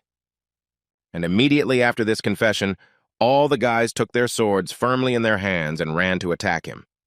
Ern raised his sword and noted that the guys were in too much of a hurry, which would sooner or later put them in a difficult position, and besides, they had not yet gotten to know each other properly, and they had already decided to attack him. Immediately after these words, Titan struck the guy, but Ern was able to dodge it and did it incredibly easily. In his mind, he thought that this big guy was quite strong, and he felt a little sorry that such abilities were wasted in one of the criminal organizations. While Ern was actively fighting them, Bass watched this closely and immediately noticed that the guy was much stronger than they could have thought. The subordinates that Bass brought with him are the elite, especially since Titan, who is the leader of the vanguard of their organization, is also fighting with them, but they still could not defeat him. So at one point, he finally got out what he had hoped with all his heart not to use, but apparently he couldn't do without it. And as soon as Bass got this paper, all his guys immediately understood what would happen next. But the most important thing is that they urgently needed to run away now. Otherwise, nothing good would happen if they stayed in their place. By tearing up the piece of paper he had been holding in his hands all this time, he was able to create a huge seal. And as it turned out, it was pure magic with which Bass was able to summon the ice blocks with which he attacked Erna. These icy boulders surrounded Ern from all sides, and it seemed impossible to get out of this icy prison. Meanwhile, Bass took off and started running away, shouting to his guys that they all needed to get to shelter and that they needed to do it immediately. There was an explosion, and as the fog cleared, some bloodstains became visible. Titan immediately noticed that it was amazing, although it still seemed to him that they could have done without using the scroll that cost 1,000 coins. Bass didn't argue with him. It was really a pity, because it was a mass destruction magic that could be used on the battlefield. But still, that owner of the aura was very strong, so he decided to do this to finish him off once and for all. But before he could finish speaking, he suddenly heard a voice that wanted to ask the man why he had arranged such a thing here, since he had only bought this mansion a week ago, and they had already come and destroyed it. And a few seconds later, they saw that same guy who was slowly emerging from the fog and saying that the repairs would cost a pretty penny, and they should prepare to reimburse the costs for it. Titan couldn't believe his eyes that not only had the guy survived, but he hadn't received a single injury. Bass was just as surprised, and his mind also couldn't wrap itself around the fact that the guy had survived, since he was more than sure that he had been in the very center of the explosion.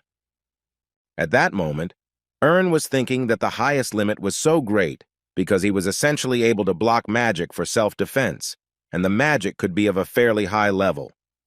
The only thing Ern regretted was that he had not managed to completely reduce all the cold energy to nothing, and that some of it had even remained in his hair. And while he was trying to get this annoying ice out of his hair, he started getting angry because he put so much effort into taking care of it, and these guys came into his house and ruined everything. After which he took his sword and decided to make sure that each of them would be punished for damaging not only his house, but also his hair. Bass and Titan were a little surprised by Ern's strength, but they also found it quite strange to realize that the guy was so angry just because he damaged his hair. A few minutes after Ern got angry, Bass and Titan were not in the best condition. Ern understood that if he hadn't held back for one moment, at this rate, he could easily have destroyed the whole house. Although, on the other hand, he did not regret it at all, because his hair was at stake, for which he was ready to do anything. Suddenly, his thoughts were interrupted when he noticed that one of the doors of the house was open, and when he looked around, he immediately noticed that some of the bandits were missing, which could mean that they ran away while Ern was dodging the explosion. He immediately jumped up because he understood that he was not alone in the house, and these people could harm Sylvia. But as soon as he ran out into the corridor, he noticed that the rest of the bandits who had escaped were lying unconscious in the corridor. But what was most surprising to him was that each of them had a pierced chest, and it didn't look at all like a sword mark. Before he had time to think about who could have done this, his attention was suddenly drawn to a strange creature that appeared from the shadows. It was a unicorn, which scared the guy a little at first, but then it finally dawned on him that it was actually Sari. Ern was very happy that his beloved pet had changed so much. He was literally unrecognizable now. Besides, Sari is strong enough to be able to so easily deal with those bandits who attacked them. At this point, their conversation was interrupted by Sylvia, who slowly opened the door to her room and asked him to explain to her what was going on here. Ern didn't answer her question until he knew she was okay, which she quickly assured him and continued to ask what was going on and what was that unicorn next to him. The guy immediately told her that if she didn't know, this is Sari's transformation. Now he looks like this and it's quite normal. He was very happy to tell her that Sari could take on other forms. Moreover, according to Ern, she would see this quite often in the future, so it seemed to him that she would quickly get used to it. Now she understood what was wrong with Sari, but she still wanted to know what happened in the house because she heard a loud noise and got scared. Flip told her about the small black mamba infestation that had occurred, but he immediately tried to reassure her that there was nothing to worry about because he had already sorted it all out. He also said that he was very glad that she was okay, but he was still forced to ask her to stay in her room with Sari for now so that he could make sure that there were no criminals left in the house. He also added that he was going to conduct a small interrogation because he had accumulated a lot of questions. As soon as Bass opened his eyes, he immediately felt an incredibly strong pain that engulfed his entire body. After which he calmed down a little and thought about how he had managed to survive at all, because he was sure that he had been stabbed in the stomach. But not everything was as rosy as it might have seemed to him, because he immediately noticed that something was wrong with his legs and arms. He was literally unable to move them. His thoughts and panic were interrupted at one point by Ern, who appeared out of nowhere and with a smile asked the man how he felt after such a difficult battle. Bass was of course very angry, so he immediately started yelling at Ern and asking him what he did with his body. Ern, listening to him scream, thought about how this man did not appreciate the fact that he left him alive at all. A few seconds after these words, Titan finally came to his senses, and his reaction was quite similar to Bass's, because he also screamed in surprise, and then from the fact that he couldn't feel his legs or arms. Bass immediately turned to him and asked Titan not to waste his strength for nothing, because he was almost sure that this was probably some kind of magic, considering that they managed to survive. Ern decided to interrupt this sentimental scene and asked them to listen to him, after which he introduced himself as Flip, and he admitted it so abruptly, because he understood perfectly well that most likely in the future conversation, they would not be able to keep their mouths shut. He then asked them to understand that he had the power to bring them back to life, but for now he didn't see much point in it. Now he preferred the option of burning them and then reviving them again, and so on in a circle. And he was going to do this throughout the night until they begged him to destroy them once and for all. They realized that they couldn't joke with this guy, so they immediately introduced themselves, and Flip noted that they were great, because this was just a great start. After which he began to say that if you think about it a little, you can conclude that the boss would hardly take part in such a fight, which means that they are far from the most important and are most likely in the middle of the hierarchy in their clan. Titan laughed at this conclusion and then added that it was unlikely that top management would behave this way with people who were in the middle, after which he admitted that they were actually a group that had been thrown out by the new boss. Flip responded to his words by saying that in his opinion, each of them at least reached the 4th class, and as for Titan, he would have given him the 3rd, and it seemed rather strange to him that such a strong group was abandoned. The guy noted that he didn't really believe that their organization had suddenly become a royal knightly order. Titan answered him that this is essentially how it is. Their new boss is called Kamazan, and he is a bastard to them, who throws talented people to the very bottom just because they did not take his side. Flip, hearing this, decided to say that apparently a guy named Kamazan was that very new boss, and if he understood them correctly, then they had a rather tense relationship with him, because they did not take his side. They confirmed everything that Flip had just told them, and then he said that, to put it briefly, they were now expendable material, who had 2 options. If they win, then good, but if they lose, then they still don't feel sorry for them, and no one will go to save them. Flip quickly realized that their new boss would benefit from either of these 2 options, because if they died, he would lose those who were against him. But if they could survive and complete the task, they would return with the stolen money, which was also good. The guy understood this, so he decided to ask them the next question, the essence of which was that he wanted to find out from them how they managed to find him at all. Bass did not hide anything, so he began to talk about how when everyone was saying that other organizations did this, the first thing he did was draw attention to one nuance. This nuance was that one of the waitresses had disappeared. Based on this, he understood that if someone had taken her and run away, then there were only 2 possible scenarios left. Either they had left the capital together, or they were hiding somewhere in Teros. After which he looked at several possible routes and even looked at real estate transactions, and that is how he came to this place. After hearing this story, Flip wanted to ask the man how he was able to recognize Sylvia. Bass smiled, because he believed that even if the voice and appearance were changed, it was very difficult to get rid of old habits or gestures, and since she was the main ace of their establishment, he often looked at her. Ern definitely liked this.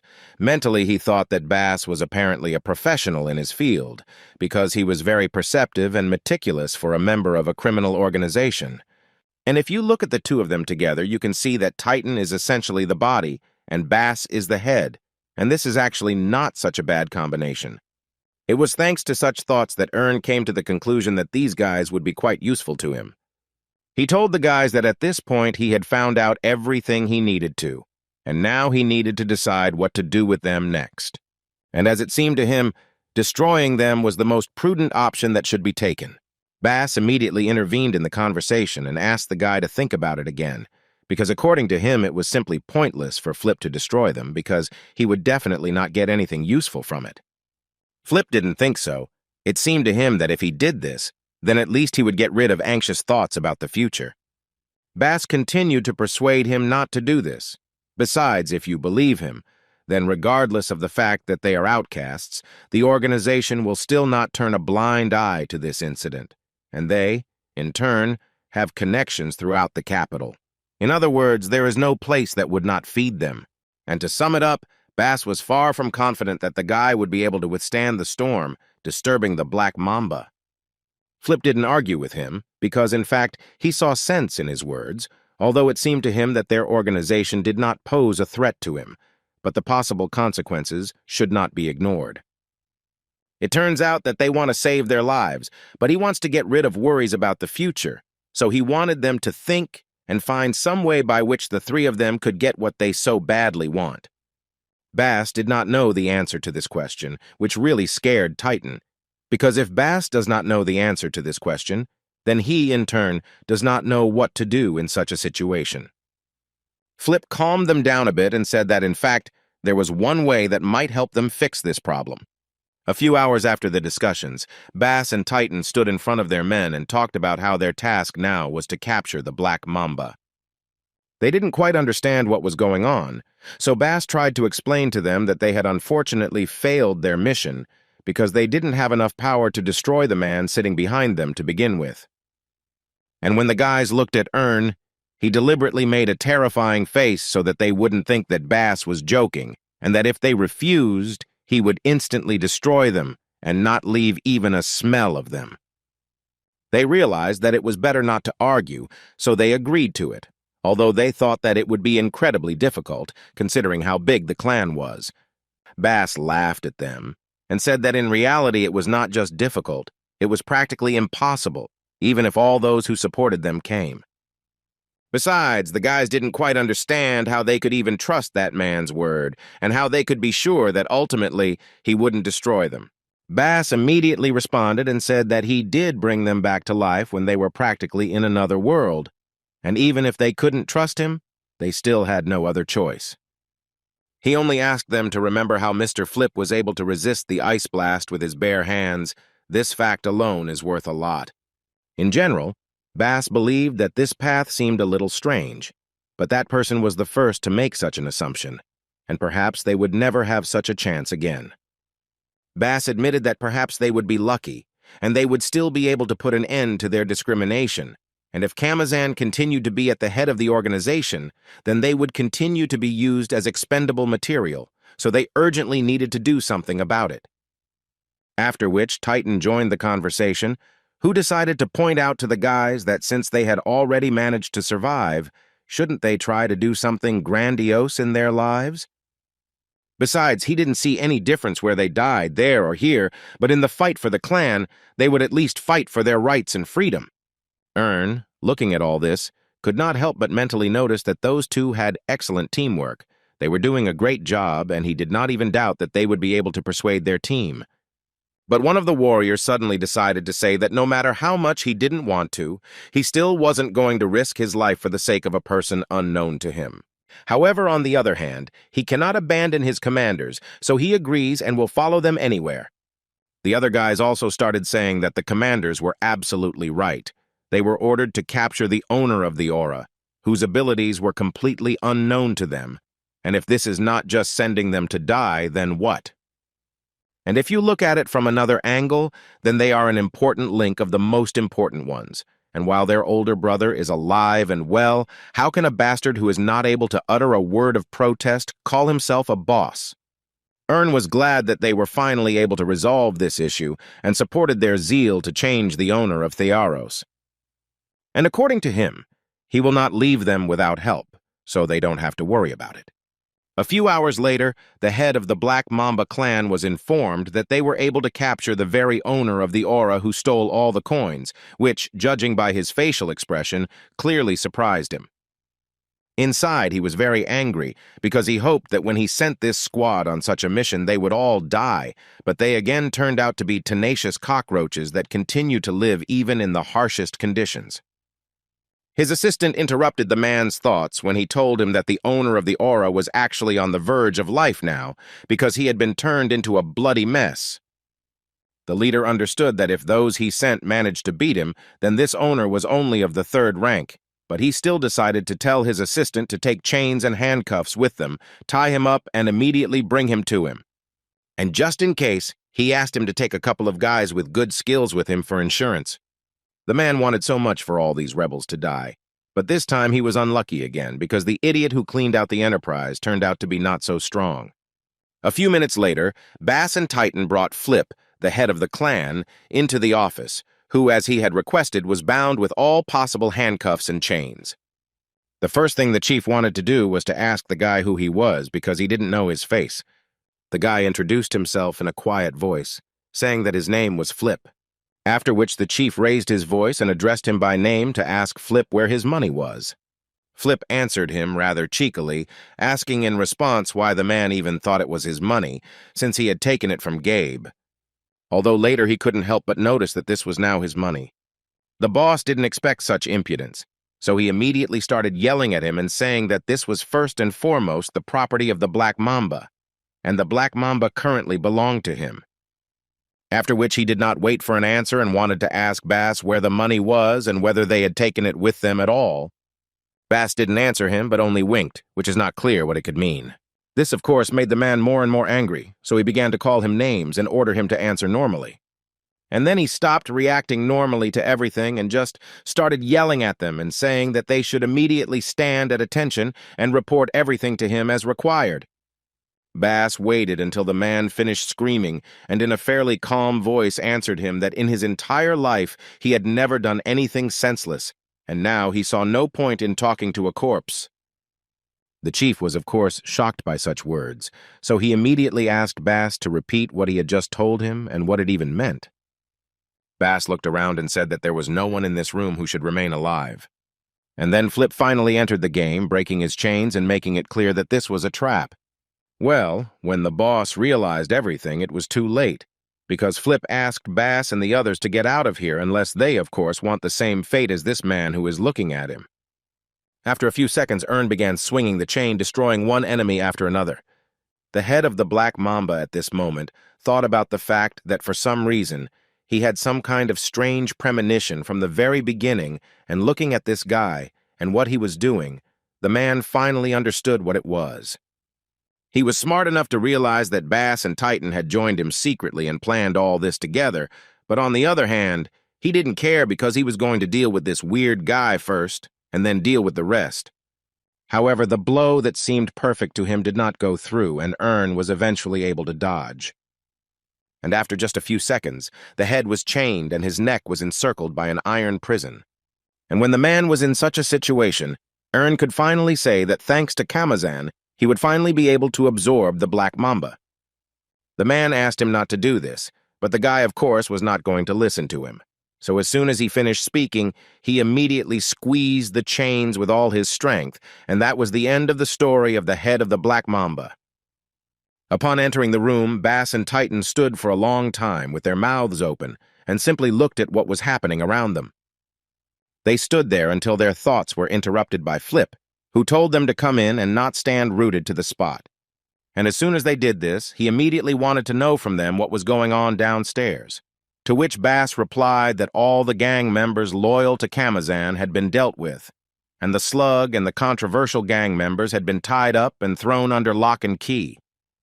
Flip praised them because they did their job well, and now, according to him, the main thing is speed, because they need to get everything done before sunrise.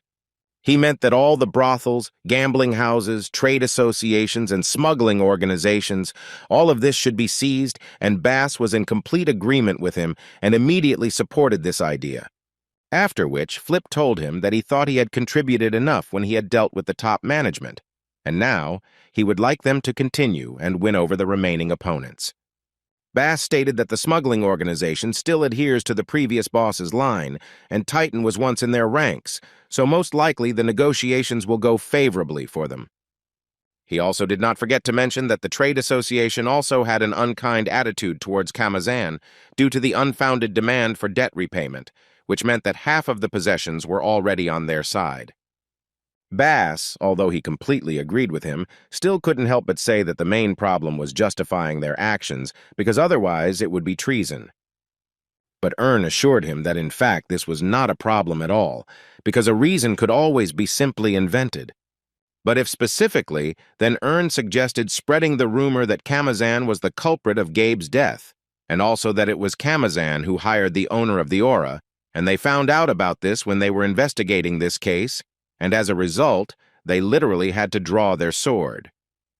Bass immediately noted that this was a great idea, and in this case they would even be able to lure the brothels to their side. And Flip noted that then the gambling establishments will find themselves isolated and have no choice but to wave the white flag. Titan, of course, trusted them completely, but still wanted to find out from them. Or do they really think that organizations will believe such a story? Flip was sure of it because that was how he himself was caught by them.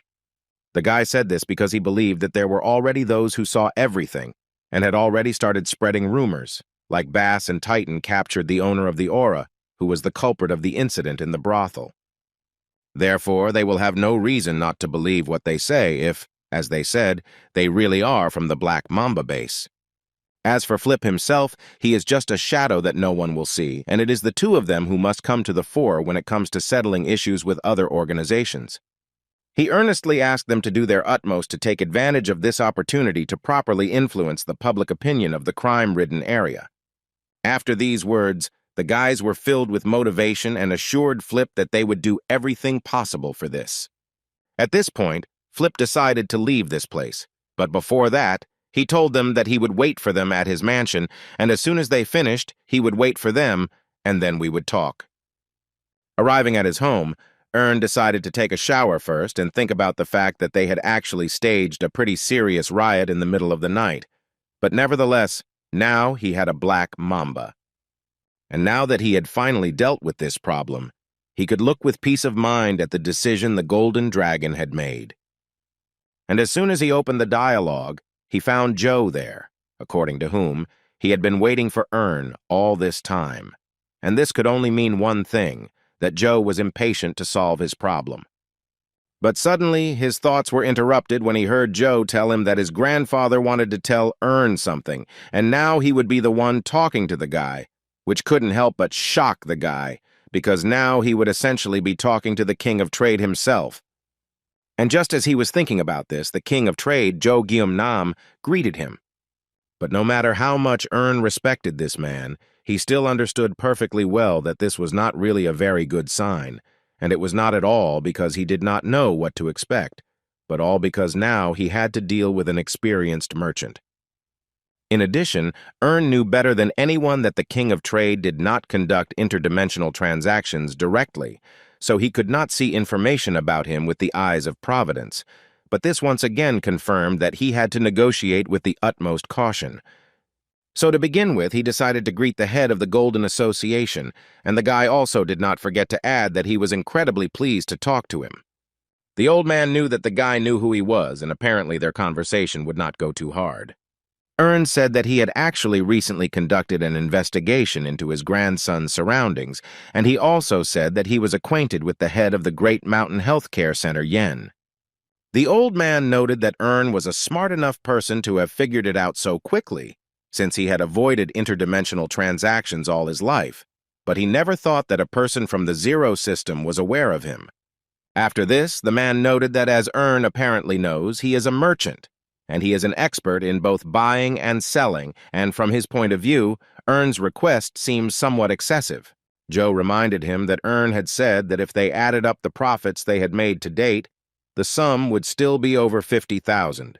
To which Ern agreed and replied that he didn't quite understand why they were so surprised. The old man answered him that heavenly-level elixirs are expensive because their cost price is also not small, and this means that the guy was able to earn about 20,000 gold coins during all this time.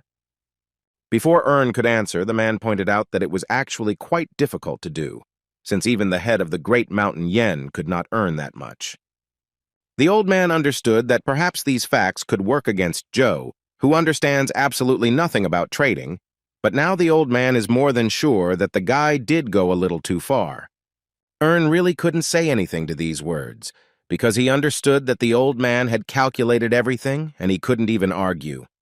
But he still answered the old man that it was the old man who was going too far here, because in the guy's opinion, he was underestimating the value of 5 tickets, to which the man replied that he understood everything perfectly well. However, he still thought that the words about the cost of revenge being only 50,000 coins were clearly too much, and he was very surprised when he heard these words from his grandson. Although he did not argue with Ern that he could set the price of his product himself, taking into account his own criteria. But the old man believed that everything has its price, even revenge, so he came here today to talk to Ern, exclusively as a merchant with a merchant, and their main commodity will be revenge, and he believes that 50,000 gold coins is quite enough. Ern immediately noticed that the old man was definitely different from Joe, and apparently it was all about the experience he had gained, and what was most unpleasant was that it was very difficult to get the man angry, and he knew exactly how to calmly assess the whole situation. But Ern still believed that he was in a better position, because the King of Trade still managed to make a mistake. And when he did this, he allowed Ern to play a small game of chess with him, which the guy would have a good chance of winning. So Ern began to answer him, and the first thing he said was that the man could certainly consider this price to be more than reasonable, and although for him it was also quite a decent amount. However, Ern only wanted to hear the answer to one question, which was whether the King of Trade would regret his choice after such a deal. The old man did not fully understand what the guy meant when he said such things. Ern explained that saying that children bury their parents in the ground and parents bury their children in their hearts, and given this, Ern wanted to know from the man how he would live out his last years after his attempt at revenge failed. Besides, he is a merchant, and therefore he must take revenge exclusively as a merchant. These words definitely touched the old man, and Ern at that moment thought about the fact that with the appearance of the King of Trade in the conversation, it became clear that revenge was much larger and was the cherished desire of the whole family, and not just Joe, and now he had a clear understanding that the side that could feel sorry was them and not Ern. Therefore, he confidently told the old man that he was essentially the only one who could give them these tickets, and since this was so, the price for the guy seemed quite low. The man had no choice but to ask Ern what conditions he was offering. These were the words the guy was waiting for the most. So as soon as the old man asked him about it, he immediately thought about the fact that apparently it was always beneficial for him to hold on until the end, and then he would be able to break anyone. The time had come to answer, and Ern admitted that in fact what he wanted was far from coins or objects. He was exclusively interested in trust. Hearing this, the King of Trade immediately had the thought that the guy from the very beginning seemed to him to be an ordinary guy who was thirsty for profit, so he was going to listen to him, but this friend continues to make inflated demands, and does it so confidently. After thinking for a while, the old man finally decided to say that the Gold Trading Association was not involved in the trade of dimensions, and he would not open a new business for the sake of report tickets. But in his mind, the old man understood that this young stock trader was too greedy, and it was strange for him to realize that he could not simply be satisfied with a deal of the heavenly level. But on the other hand, there is no harm in dreaming. At least he was not afraid to offer such things. But if they are just entering into the trade of dimensions, then this fact alone will cause a huge stir in the world of Murim.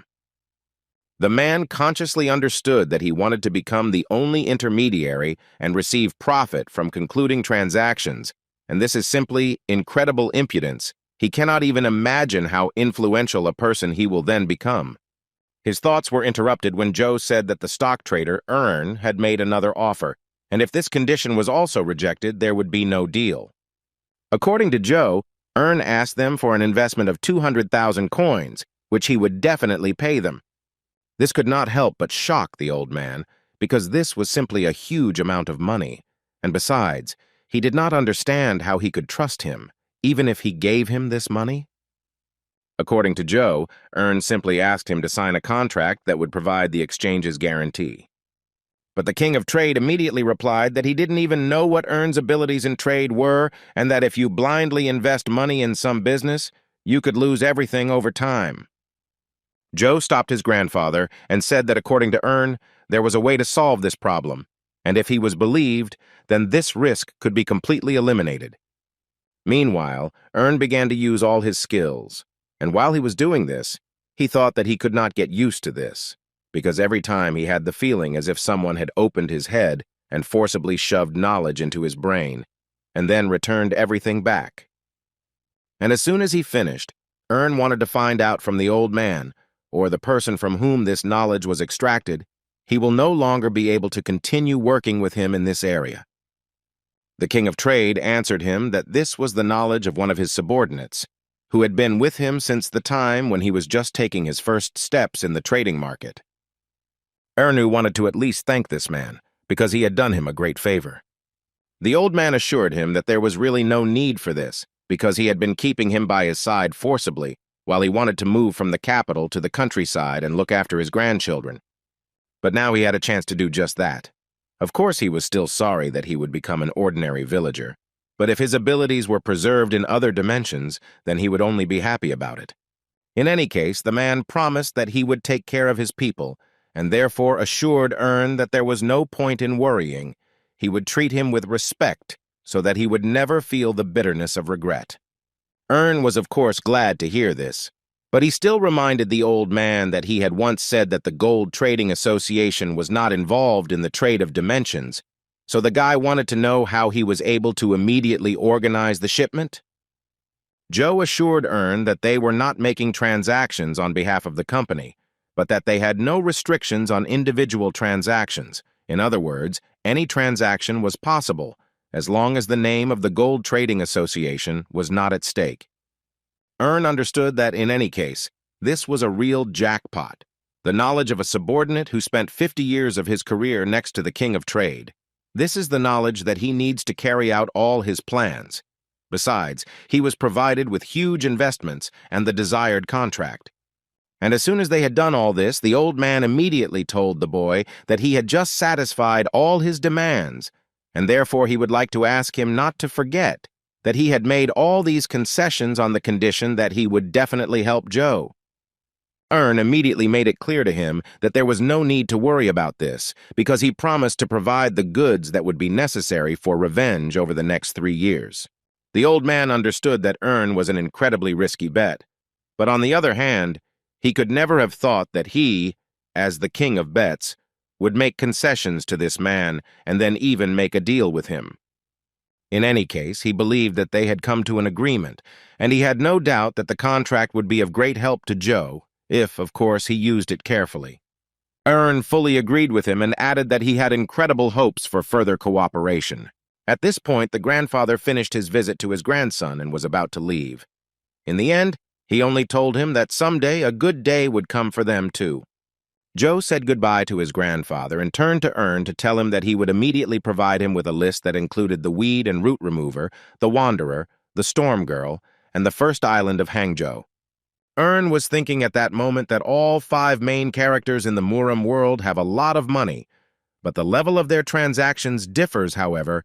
There is still one thing in common between them, which was that the description said that their soul phase was a master of transcendental martial arts. Although Ern understood that Joe had also reached a transcendental level, he was far from confident that this young man would be able to enter into confrontation with them. But on the other hand, Ern understood that this did not concern him at all, and it would be better for him if they sorted it out without him. So he sent him a report and asked him to check it. However, as soon as he did this, Joe did not have time to thank him before he changed his voice and said that Ern must be joking now, since he sent him something like that. Joe immediately started talking about how the guy did it on purpose, and apparently all of this was done in order to add some other condition. He asked him to confess honestly because he was almost certain that he had just fabricated the data. Ern didn't really understand what was going on at first, but when he finally got it, he assured Joe that such a report simply couldn't be fabricated, no matter how much he wanted to. He realized that if he took into account Joe's reaction, it was easy to assume that something had gone wrong, but he first decided to clarify whether the enemy he needed was definitely on this list. Joe was already seething with anger, but still told Ern that there were 2 of his enemies on this list, but the main one was not there, after which he decided to check with Ern again whether he had made any changes. Ern confidently answered him that it would be better if it were exactly that way, but no matter how many times Joe asked him about it, the answer would still be the same. At this point, their conversation ended and Joe left the conversation, and Ern was left with a feeling that makes him feel angry and disappointed. Even though he is in another dimension, it is still transmitted very clearly. He also understood that if his disappointment was as great as his despair, then it was very sad and nothing could be done about it. But he couldn't shake the thought that if there were 2 enemies among the 5, then they most likely had something in common. After reading their descriptions, he found nothing serious except that they both played a major role in the bloody massacre at Nanzhou. Bass and Titan were standing in the office of the head of the Black Mamba and talking about how they still can't believe what happened here. According to Bass, he didn't fully believe that it would work. But in the end, everything happened just as Flip told them. But Titan was thinking about something else at that moment. In his opinion, it was Bass who should take the place of the head of the class, because he was smart enough for this, and he copes with paperwork perfectly. And as for Titan, He only knows how to use force. He also believed that if he stood in this office, then over time he would not be any different from the furniture that was there. Bass was very pleased to hear such words, so he thanked Titan. After which Titan decided to ask Bass, or had he already found out something about it? According to Bass, he was told that neither healers nor magicians would have the courage to do such a thing. Given this, Titan could assume that Bass would leave things as they were, to which Bass agreed, and added that at this point, they simply had no other choice. But they still couldn't get the thought out of their heads that Flip had made them drink some strange liquid and told them to do it slowly, while he kept repeating that they had become one team, so he suggested raising their glasses once. And as soon as they looked at this drink, they immediately felt very sick, because it certainly did not look like an expensive cocktail. However, Flip still asked them not to look into the glass and to drink it all to the bottom. And as soon as they did this, they felt a strange sensation throughout their bodies. A few days later, they gathered again in the office, and Ern wanted them to share their feelings with him. Bass started first, and he says the mood is much worse than he could have imagined because they have no idea what Flip's demands will be. Flip told him that they were going to take over the organization, and that was why they were so worried. But he assured them that there was no point in worrying about it because he was a sensible person. According to whom, he will try to do everything possible to give them as much freedom as possible in their actions, because he is not interested in doing business in the criminal world. Well, and then he handed them a small piece of paper and said that on it were all the conditions that he wanted them to fulfill, and if they followed them, then they would never suffer the fate of Kamazan. They immediately took this piece of paper in their hands and began to actively read it. And the first point there was written that if they even tried to get rid of the spiders, it would immediately be regarded as treason. The second point was that if they tried to reveal his identity, then this would also be regarded as treason. And the third, a monthly payment in the amount of 15% of the organization's net income. They thought that was all, but they turned the sheet over and saw that there was a fourth, fifth, sixth, and many more points, and this sheet could easily be confused with threats and not with conditions. But even taking all these points into account, Bass still noted that to some extent these conditions are acceptable and could have been worse. Flip made a pretty angry face and asked him again what he said about his conditions, which is why the guys had to apologize and say that this offer was incredibly generous, and they were very happy that Flea offered them exactly these conditions and no others. Then he smiled again and said that, as he had told them, he was a sensible man, so it could not have been otherwise. Bass, at this point, really thought that this was not the worst scenario, because he wondered how exactly he would act, and if Flip had decided to secretly control the organization from the outside, it would have been completely different. But this did not happen, and the only problem was the large percentage of income that they would give away. However, for now, this was not what worried him the most. First, Bass would like to know what kind of trading company Flip was. As surprising as it may be for the guys, Flip told them that he is actually a trader with a lot of experience and this is his company. That same night, Ern passed through the Academy's security to continue his business, and as soon as he did, he immediately realized that he actually didn't need to use invisibility because there was no such control here as he might have thought. But on the other hand, there is nothing wrong with being overly cautious. And if he gets caught, he will be immediately excluded, and this is a pretty big loss at the moment. In 15 days, Ern managed to do quite a lot, and this thought warmed his soul because the period was quite short, but he still managed to work hard.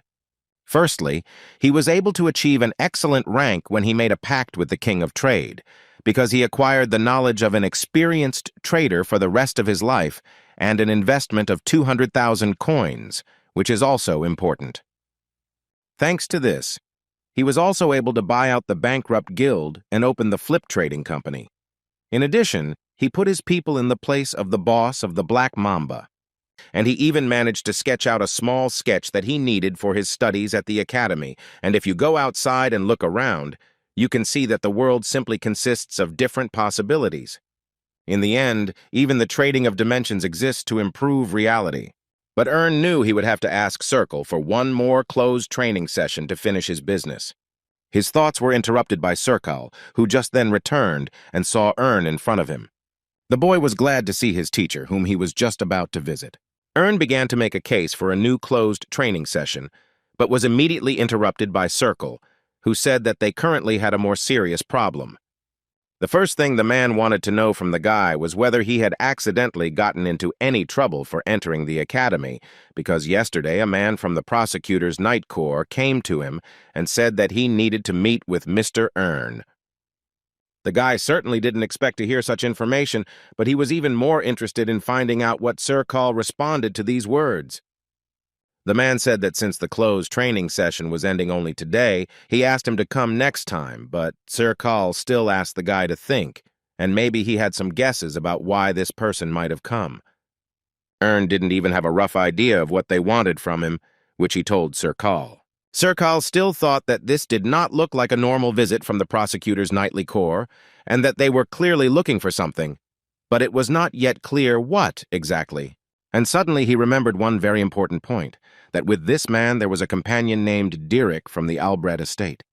Hearing this name, Ern immediately understood what was going on and why these people were looking for him. He no longer had any doubts that Marquis Dorian suspected him, so he sent his people to check this hypothesis. He understood that it was impossible to punish a guilty person who had not left a single piece of evidence, and besides, he had a solid alibi, which meant that even if he was from the prosecutor's nightly corps, he would never be able to refute it. A few minutes later, a man entered the office and introduced himself as the commander of the Zenit's nightly prosecutorial corps. Ern tensed up a little because he didn't think that the commander would personally handle his case, but he quite calmly found out from him what the matter was and how he could help. Zenitz immediately told the guy that there was no need to be afraid, because he was only here to ask the guy a few questions. After which he sat down at the table and suggested that the guy begin the interrogation immediately, if he didn't mind, of course. After their short conversation, Zenitz told the guy that such a situation had arisen, and they still had not been able to find Kunz. Ern pretended that this situation shocked him and that he was hearing about it for the first time.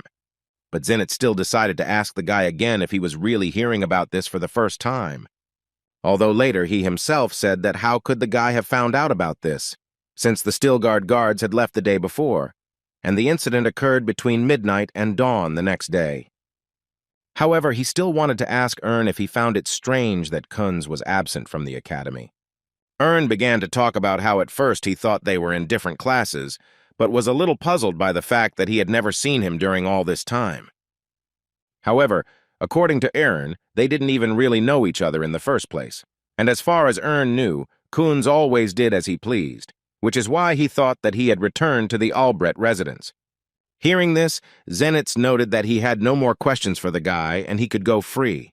Ern didn't quite expect that their dialogue would end so quickly, but if that was really the case, then Ern didn't understand at all why the commander called him into the interrogation room, because he thought that there would be something like an intensive interrogation, but in the end, everything turned out to be exactly the opposite.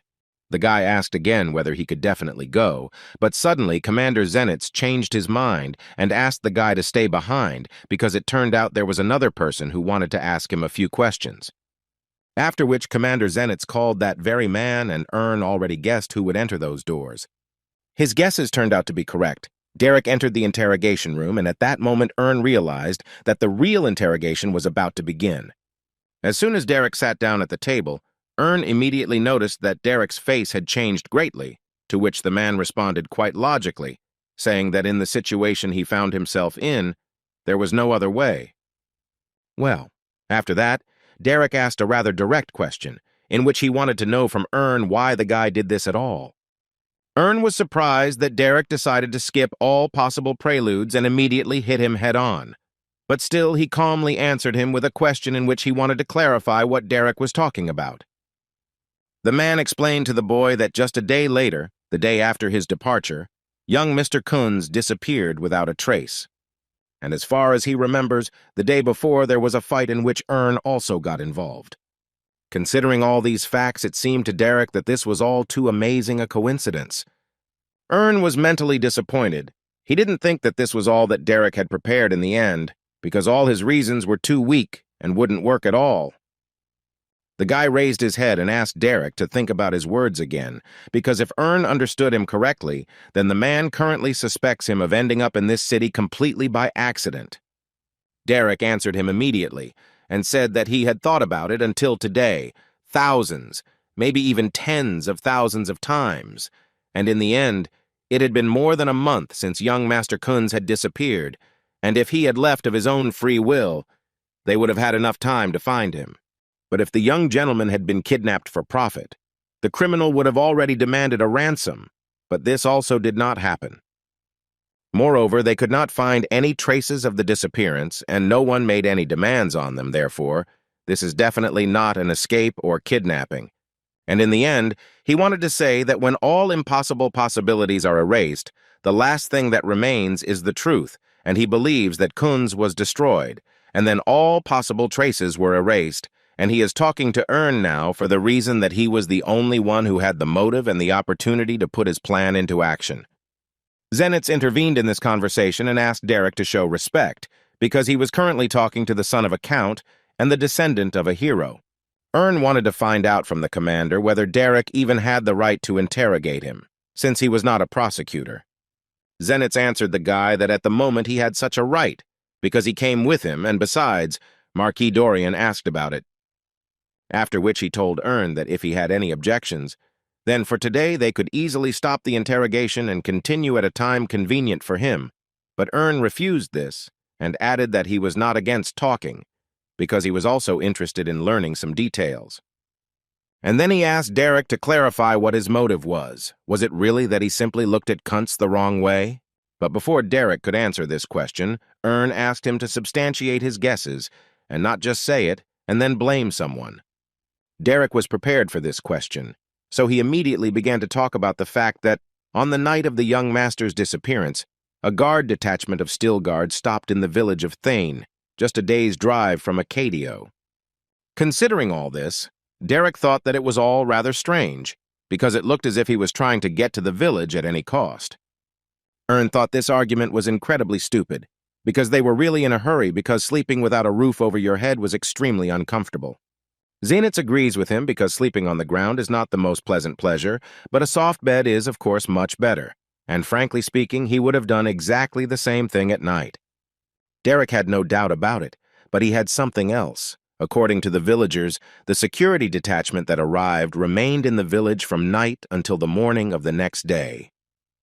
The commander noted that this fact is not enough for an accusation, since there are dozens of similar testimonies. Derek had no doubt about it, but he still asked to take into account the fact that there was a crucial gap in all the eyewitness testimony, which was that there was a man using the room alone and he didn't come out until dawn. And that person was precisely Ern Stilgard, who was now sitting right in front of them. At that moment, Ern was thinking that the man had prepared well enough, and he even wanted to applaud Derek, but he still understood that the information provided was still not enough to sink him and put him in prison. The commander decided to clarify that if Derek's words were to be believed, that Ern Stilgard returned to Acadio, made Kunz disappear, and then went back to the village.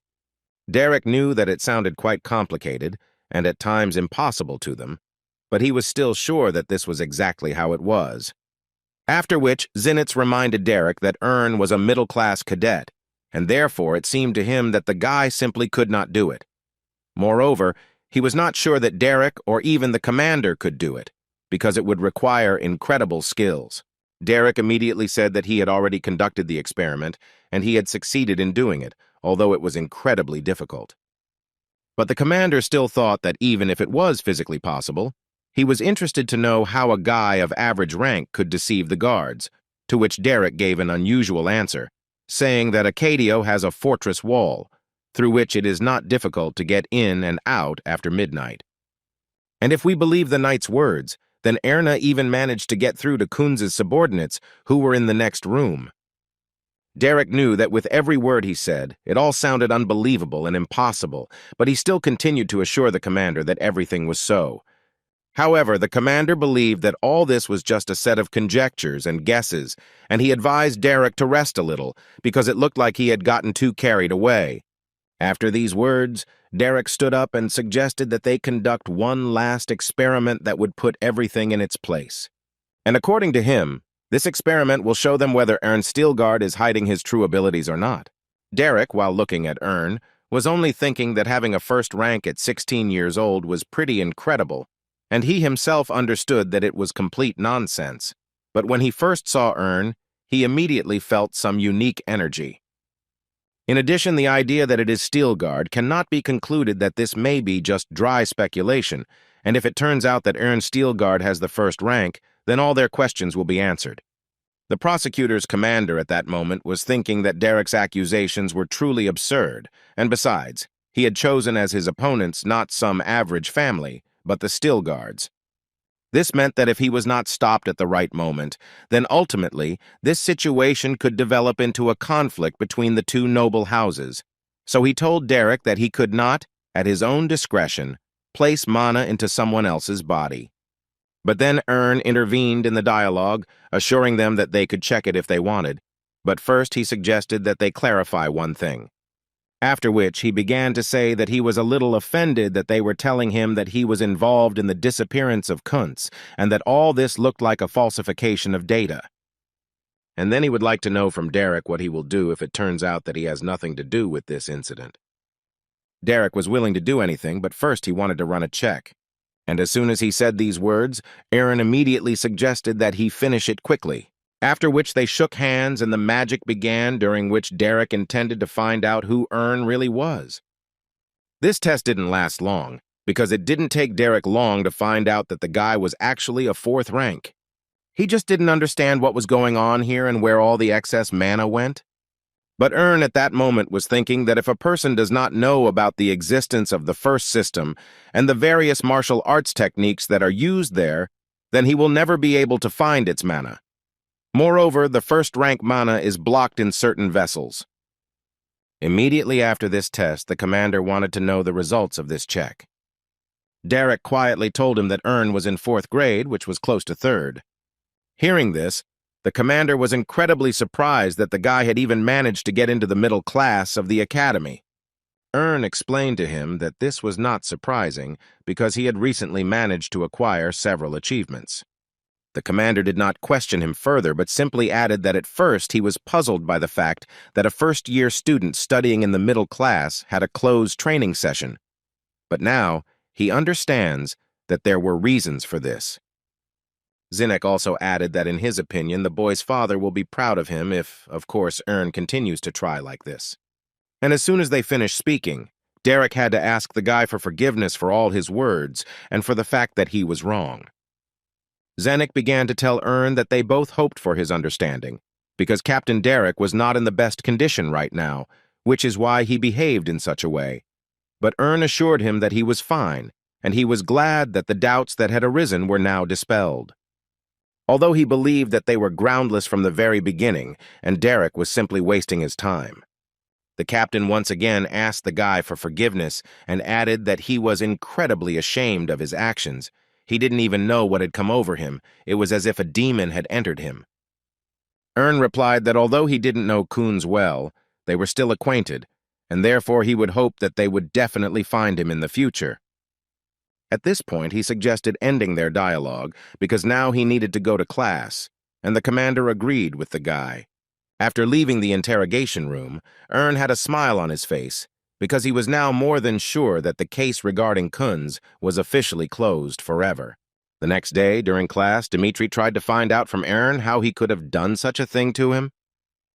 Ern completely forgot what happened and what he was guilty of, so he asked Dmitri to remind him. But because of this, he started to scream even more, because he did not understand how it was possible to leave for a closed training session without saying a word to him, although in his opinion, Ern probably knew how much Dmitri was worried about him, but Ern thought that this was stupid, because Dmitri could have asked Serkal, and he would have told him where he was. The guy still continued to shout, and proved that he had not slept at night and had been waiting for Ern all this time. Ern himself tried not to pay attention to him at that moment, because he noticed how the whole class was discussing him, that he somehow managed to get into a closed training session, and he was a middle-class student. They felt that Ern had received a special privilege due to his family's influence. Ern heard all this and felt that their level of thinking left much to be desired. His thoughts were interrupted by some guy who called Ern over to talk. But as soon as Ern turned his head, he immediately saw that very same student who distinguished himself on the entrance test. An ace who never came down from the top before graduation, whose very existence was a kind of amplifier of his inferiority complex in a previous life, and the name of this ace was Cassian Traus. Ern's first reaction was to tense up because he didn't understand what this guy wanted from him, and what had happened anyway. He heard the answer to this question quite quickly, because after Ern turned to him, Cassian challenged him to a duel. This, for obvious reasons, surprised absolutely everyone, so everyone turned their attention and then began to whisper and discuss the possible reasons why Cassian challenged the guy to a duel. After all, no one understood why the first place from the upper class would challenge a middle-class player from the intermediate class to a duel. Ern thought for a bit and immediately refused. He didn't give a reason. He simply said that he didn't want to participate in something like that. When asked why, he answered briefly, only repeating that he didn't want to. But Cassian wanted to hear a normal answer, because that was definitely not the reason. Ern did not explain anything to him, but in response he only wanted to know from Cassian why he suddenly decided to challenge him to a duel. Were they really acquainted? Cassian did not answer his questions and only added that it was impossible to refuse the fight. Such were the rules. Ern reminded him that rules were made to be broken, and he also decided to advise Cassian that if he was at the top, he should not focus on his ranking and take on the challenge, a right given to lower-class students. But Cassian didn't want to let this situation go, and so he continued to insist and say that he could actually use this rule too. Ern immediately responded that this right was not given in order to feel superior by cruelly destroying people, and if he is from the upper class, then he should have fun with those who are his equal. Cassian immediately added that instructor Sir Kal also gave his consent, and they also agreed that he would be an observer during their fight. Ern understood that if this was the instructor's decision, then he couldn't refuse. Besides, they were talking everywhere about a closed training session, so he definitely had no other choice. After such thoughts, Ern sighed and with a heavy sigh agreed, and he immediately wanted to know when the duel would be. Cassian didn't think long and immediately said that they would have a duel immediately. Ern didn't mind, and so he started to get up to finish this circus faster, and he also hoped with all his heart that it wouldn't take much time. This caused even more discussion among the boys, because it was a match between the first and 72nd place freshmen, so everyone wanted to go and see how talented Cassian was. A few minutes later, they were already holding training swords in their hands and preparing for battle. But before he started, Ern looked at Circle with a look that sent goosebumps down the man's body. He mentally asked the guy for forgiveness, but such are the rules, and in this case, he could not do anything about it.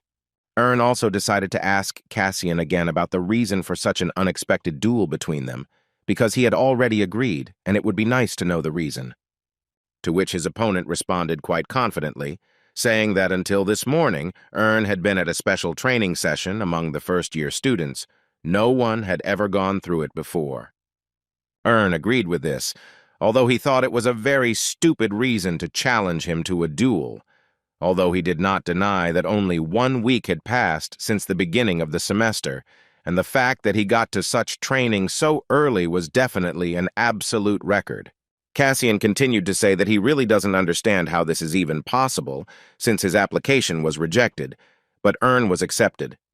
Ern couldn't believe that Cassian was acting like this just because he had stolen his chance to be first. But as soon as Ern suggested this, Cassian immediately started yelling at him and telling Ern that this was absolutely not true because he was just wondering why he was able to get permission, and he was not, however, given such a violent reaction. Ern was almost sure that Cassian was very offended by this. So he decided to tell him that this was an incredibly amazing argument. The training hall appointments were based on potential, not on the ranking place, and Ern was almost certain that Cassian should know about it. Ern also added that before the training, there was a wall in front of him, and thanks to the closed training, he was able to cross it, and this was originally the goal of the special training. Cassian immediately stopped him and asked the guy to stop talking about it because he himself knew about it. But then Ern simply didn't understand what the problem was. Did Cassian really think that since he entered the academy with the highest grades, he should be the first in everything? These words and expressions made Cassian incredibly angry, so he started yelling at him and telling the guy that he was talking complete nonsense. Ern said all this on purpose, but he didn't think that Cassian would have such a violent reaction to such a small provocation.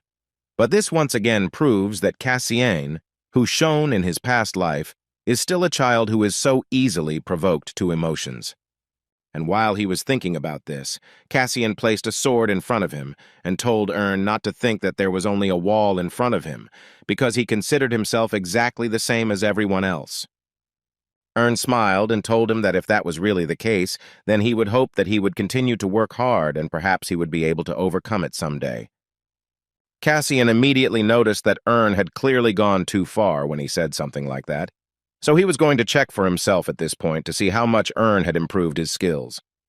After which he attacked him, shouting at the same time that he would now check whether Ern was even worthy of going to a closed training session. Ern decided that he would not give in to this fight, so he was able to quite easily block this blow from his opponent, who was definitely counting on the fact that he would have an easy fight. During the fight, Ern couldn't get the thought out of his head that Cassian was a real genius who knew exactly what he was doing.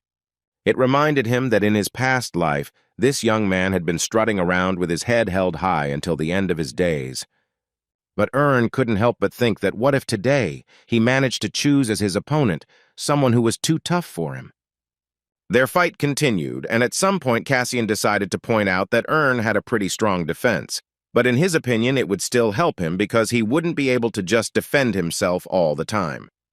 Ern noticed that Cassian was doing things that irritated him, and he was very sorry that he couldn't deal with the guy with just one blow because that would be too suspicious.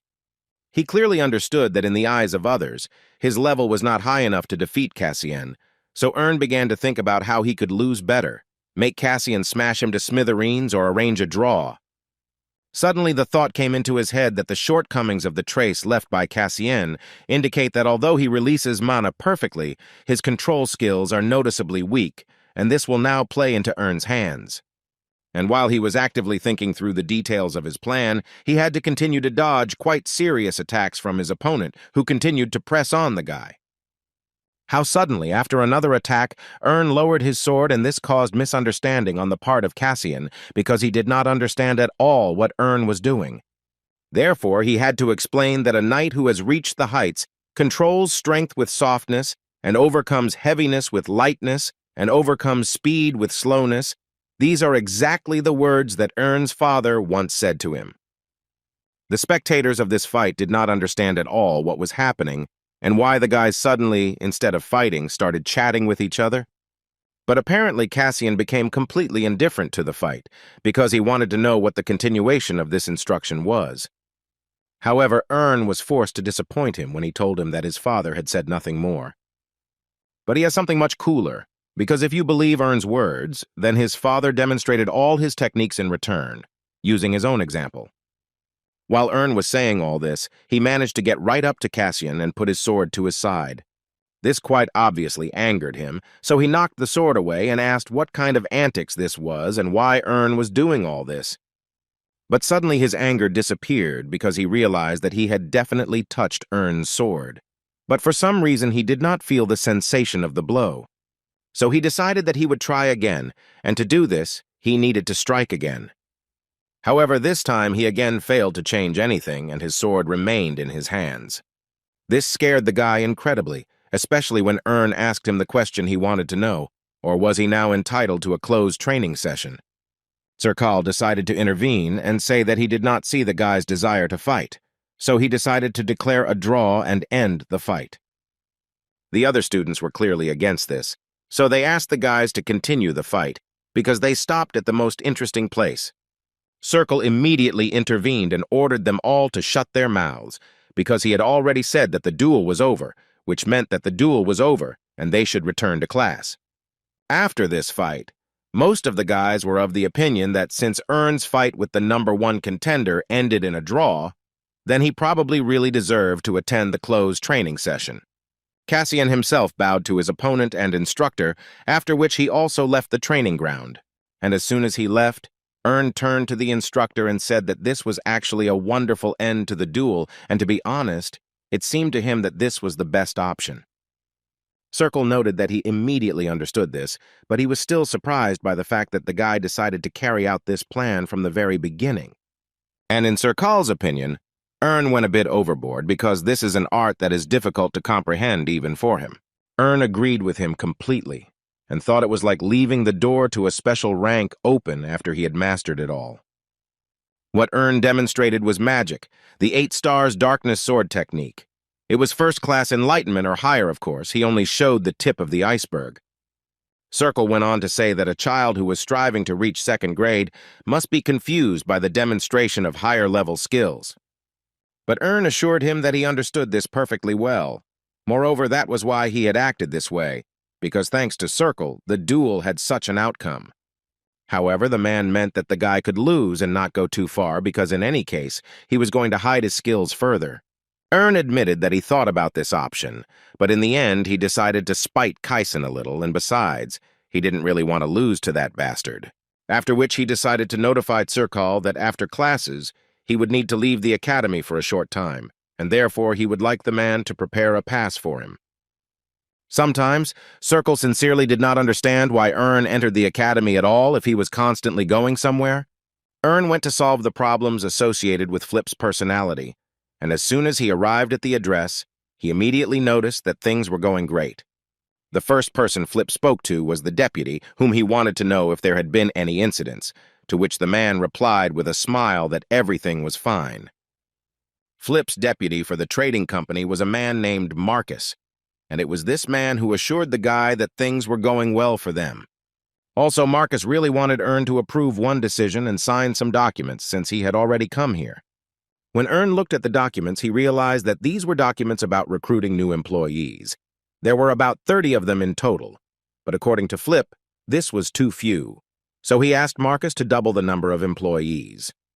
The deputy thought that this was a bit excessive, but Flip assured him that even if the number of workers doubled, it would still not be enough and that in the future they would often increase the number of workers. This once again left the man in a stupor, because he was still reeling from the volume of transactions requested by the head of the trading company. Flip wanted to know from Marcus why he was so surprised, because in fact he would like to increase the staff 3 or even 4 times, but at the moment he thinks that there is no need to rush now, and it is better to gradually gain momentum. After all, if you believe his words, then soon they will have a lot of work, since in a few years, Flip will become the largest trading company of Theros. And so he thought that Marcus should be proud that he was the deputy of such a trading company, and it was good to be careful. But first of all, Flip asked the man to grow the company to the size that would suit him.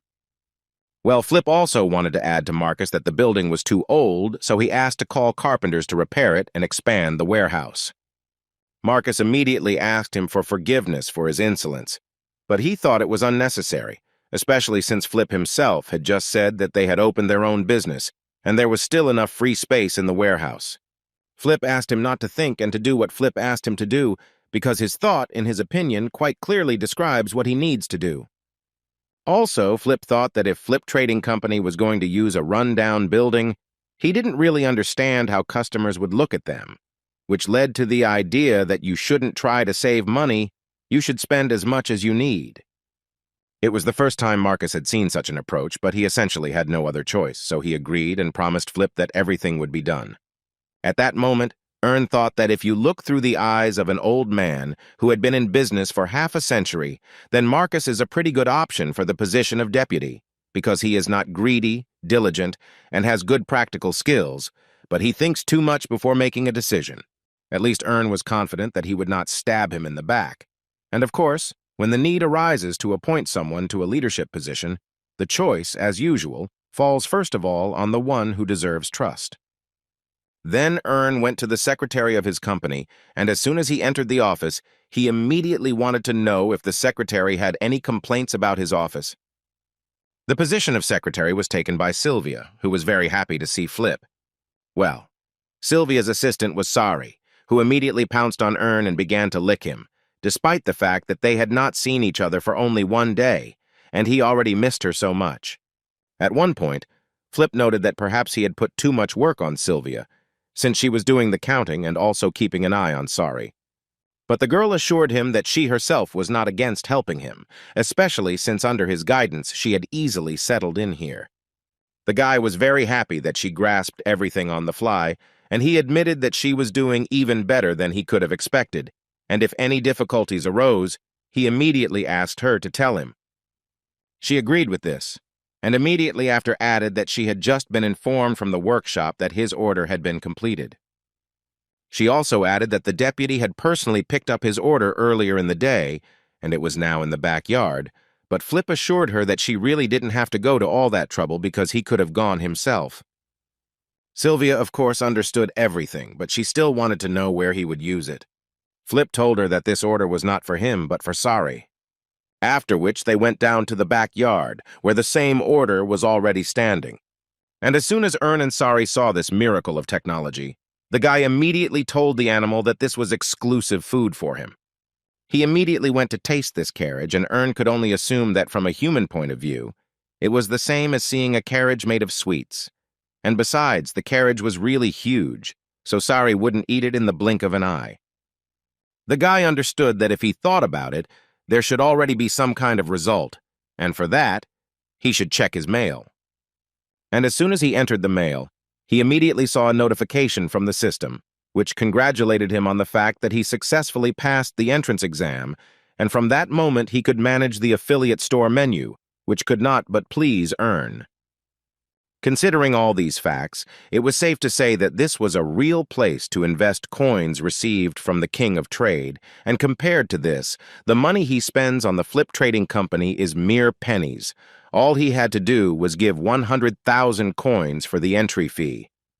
But on the other hand, he understood that even though the price was an astronomical sum of 1,000,000 gold coins, it was still worth it, for which he was grateful to Mayam, who, in the guy's opinion, as a channel master, was very useful in many things, and in the future, he would try to get the most out of their relationship.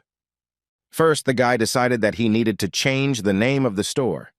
He tried the name, Erna's Store, but this name didn't suit him right away because it seemed to him that it definitely didn't sound the best.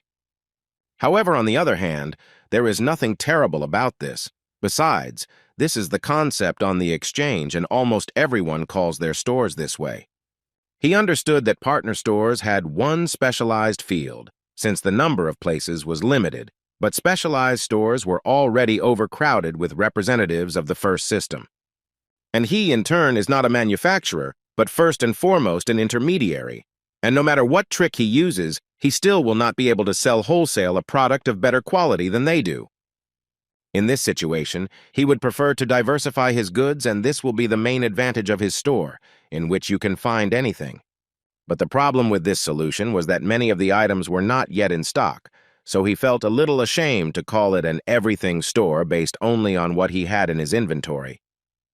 So to begin with, he decided that he needed to replenish his stock of martial arts records, and to do this, he invited Seok to a conversation, who, oddly enough, responded immediately to Ern's request. Seok first of all decided to tell that his business was going just great, and all this thanks to Ern's help, because now he too was buying little by little and collecting internal energy. Ern stopped him and said that he was not interested in this at all. First of all, he wanted to know about the security of the library, because as far as he knew, Seok had recently said that security had been strengthened. Seok immediately started talking about how the library's security was no longer a joke, because it was now quite difficult for them to take even a single volume, and he believed that this practice would continue for some time. Ern realized that there was no other choice in this situation, so he told Seok that he was going to provide him with a reliable business partner, which of course surprised Seok because he didn't even understand what they were talking about. But Ern didn't see the point in telling him anything if Seok couldn't do anything anyway due to the library's increased security. Hearing this, Seok immediately pointed out that his words did not mean that it was impossible to make a hole in the security. Besides, he had already done it many times. He was a kind of legend who was still alive even after putting his life on the line in the Heavenly Sword Castle. Ern immediately asked him to shut his mouth because he thought that Seok had talked too much, because he just wanted to hear from Seok whether he could pass security or not. Seok confirmed this and wanted to know how many books he needed. To which Earn replied that the more Seok got, the better it would be for him. And for this, the guy was ready to pay him about 600 coins. And as soon as Seok heard this, he immediately thought about the fact that with such earnings, he would be able to return half of his internal energy in just a year. And so he immediately agreed to these conditions, and the next step he wanted to find out from Earn who his business partner was. Earn didn't create any intrigue and immediately told that their partner would be a partner store. Seok became even happier because now he was sure that the money would not go down the drain. He only had to find out what the name of this partner store was. And how much Earn was waiting for this question because this partner store will be his personal store, which he called all kinds of Murim goods. Seok certainly didn't expect to hear this. He thought they would be dealing with a normal store, but in the end, everything was not as he imagined. But his thoughts were immediately interrupted by Earn, who wanted to warn Seok that if he laughed at his store, the guy would simply destroy him. So Seok had to say that it was not that. He wanted to say that since the guy opened his own affiliate store, he would have to go through a strict check. Earn assured Seok that there was no need to worry about it because he would somehow figure it out. He just wanted the man to prepare martial arts records. He also asked to take into account that the offer price would be 10% lower than the average. Seok immediately thought that this way his income would be much lower than he could expect, so he decided to ask Earn why he was lowering the price so low. The guy thought that the man himself would guess the answer to this question, but since he failed to do so, Earn told him that among the stock traders ready to make a deal, he chose the stupidest bastard and began to lay the foundation, and in this way, he would be able to sell his goods faster. Seok couldn't argue with the fact that a large sales volume is certainly great, and probably one cannot disagree with Earn on this. In any case, the guy did not want to continue this dialogue and asked Seok to do everything possible, as he asked him to do. Now that he had given the task to Seok, Earn realized that it was time to replenish his stock of other products. When Earn finally returned from his foray into the academy, he was in a great mood, because the foray had been simply wonderful, even though it was short. What was worth at least that he was able to open his partner store, as well as fill the product shelf and even make progress in the necessary connections. In addition, he kept thinking about the fact that Sari's ability to transform had been confirmed, which had previously been a mystery to Earn. Over time, it dawned on the boy that the reason the transformation of the magic sword was not perfect was because he was still too young at the time. So as Earn had assumed, the last transformation into a unicorn was not an accident. This further raised his spirits because now Earn could be sure that Sari was a Bulgasari of the highest level. And besides combat power, there are many other uses. Henceforth, it is worth feeding him with both, so that his growth will be much faster. All these thoughts were interrupted when Earn returned to the room again and noticed that Dmitri was gone again. This time he could already believe that the guy had gone to training. And it was very timely for Earn because he was just burning with impatience, wanting to quickly find out how things were going with the partner store. But as soon as he opened the book of transactions, he immediately noticed a message that Joe wanted to talk to him. He entered into a dialogue with him, and the first thing he did was find out how Joe was feeling. Was he able to put all his thoughts in order? Joe was quite reserved, but still answered Earn that after much thought he was finally able to decide what he would do next. After which he added that despite the fact that the revenge would be incomplete, he was ready to carry it out. Earn suspected that Joe would make exactly this decision, so he immediately noted that in his opinion, John made the right decision. Joe thought so too, although it took him quite a long time to think about it. Although, according to him, there were two people on this list whom he sincerely did not like, but this still does not compare to what he feels for the main culprit, because of whom all this happened. But now, he has made a decision and is going to do everything to get rid of them. But Joe was no fool, and understood perfectly well that the main culprit of this tragedy most likely knew about the existence of the Avenger, and if he hid, he would forever lose the opportunity to take revenge. Earn noted that he was not entirely sure that the three were still in touch, since so much time had passed. Joe had little doubt about it because they were Murim masters, so even after decades, some news about each other could still reach their ears. Ernu had nothing to argue with here because it was really true, and they had a special relationship, if only because they were accomplices in the bloody massacre in Nanzhou. Joe couldn't believe his ears that Ern was even aware of this event, because it seemed to him that only those closest to this tragedy knew about it. Ern admitted that he certainly didn't know the details, but he was generally familiar with the situation, although at that moment he was thinking about how he had sent Seok-hyun to Nanyajo and how he had managed to get some information about the incident with difficulty. The bloody massacre in Nanyajo, a tragedy that occurred after the dimensional transactions appeared in the world of Marima, a terrible incident, the abuse of the main characteristics of dimensional transactions that allows the exchange of internal energy. On that day, the internal energy of hundreds of people was sucked out, after which every single one of them was deprived of life. And what is most important in this dialogue is that among all these victims were Joe's parents. At this point, Joe continued to talk about how he was just going to wait a little and find the main culprit, and then catch the whole gang.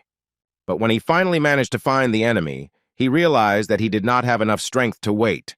Because he was burning from within with the desire to make them feel on their own skin what he had to go through, he wanted to do everything possible to pay them back in the same coin. Ern completely agreed with him, so he told him that Joe was thinking in the right direction, and according to their agreement, if he needed anything, he would provide support. Ern also assured Joe that he could contact him at any time, and as a bonus, he was also ready to be his interlocutor in difficult times. For this, Joe was very grateful to him and assured Ern that they would talk to him again in any case. After which he left the conversation, and Ern thought about the fact that both opponents were at their peak, but he was not sure that Joe would be able to easily take revenge. It seemed to him that it would be quite difficult for him. But on the other hand, this is already Joe's sole concern, and he just needs to do his assigned duties well. And now that he's finished with Joe, he can finally see what the reaction to the partner store is. And as soon as he opened the statistics, he immediately saw that his sales had skyrocketed incredibly, and the plan he had in his head had worked. As it turned out, opening a retail outlet with a wide range of products instead of a specialized store was the right decision, and it even caused a much greater reaction than expected from the very beginning, and this was indicated by the reaction of all customers. Things were going so well that Ern was even a little scared, because each of the buyers was buying a lot of goods, because in their opinion, the prices were simply wonderful. He understood that if everything went well, then at this rate, everything would be sold out in a week, so he essentially had no need to worry about the leftovers.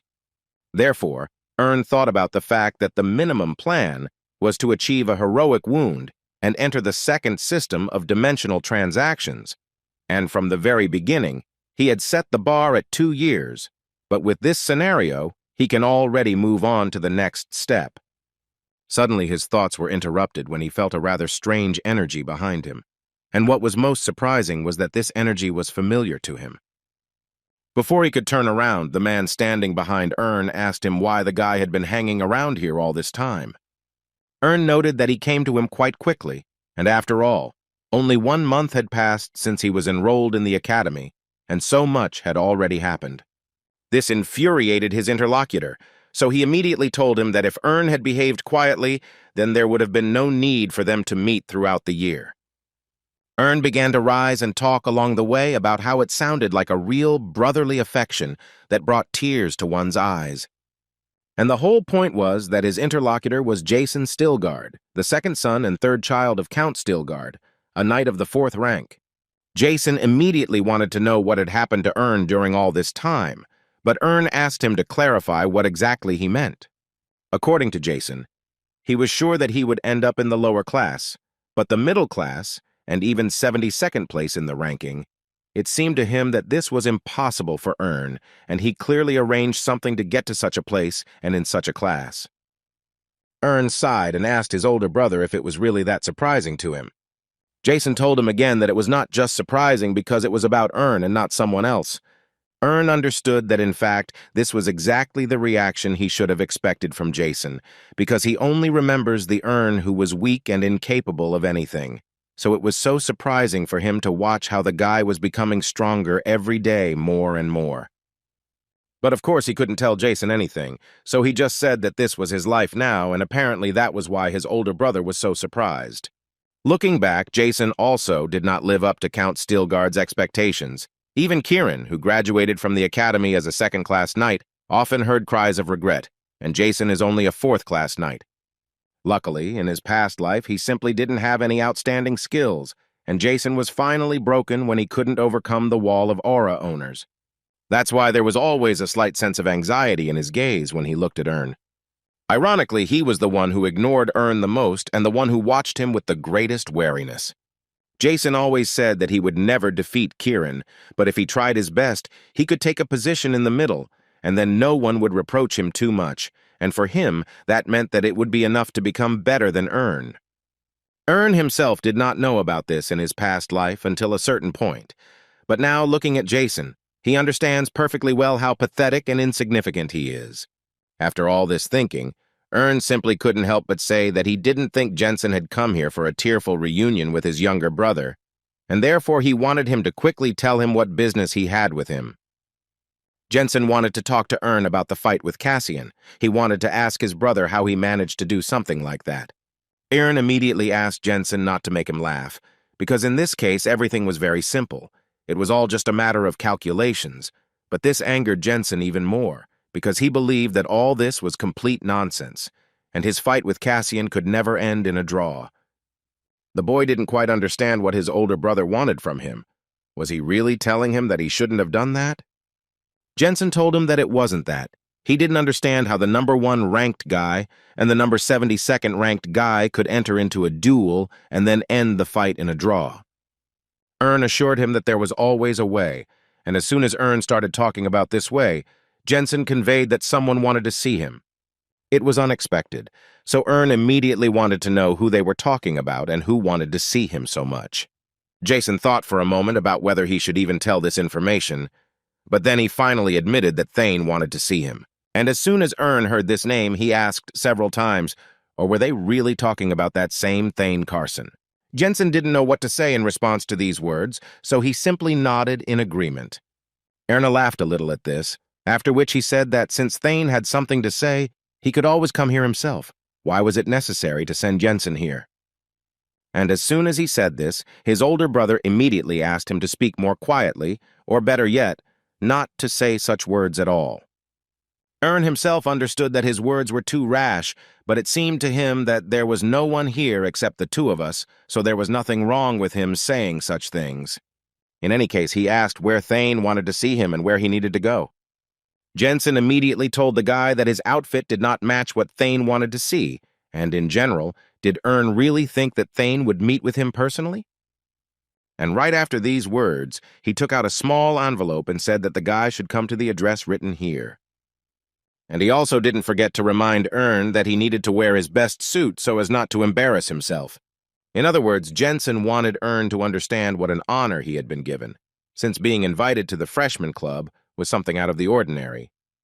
Ern carefully picked up the letter and said that as far as he understood, there was no question of any honor here, because it was just an invitation to a puppet show.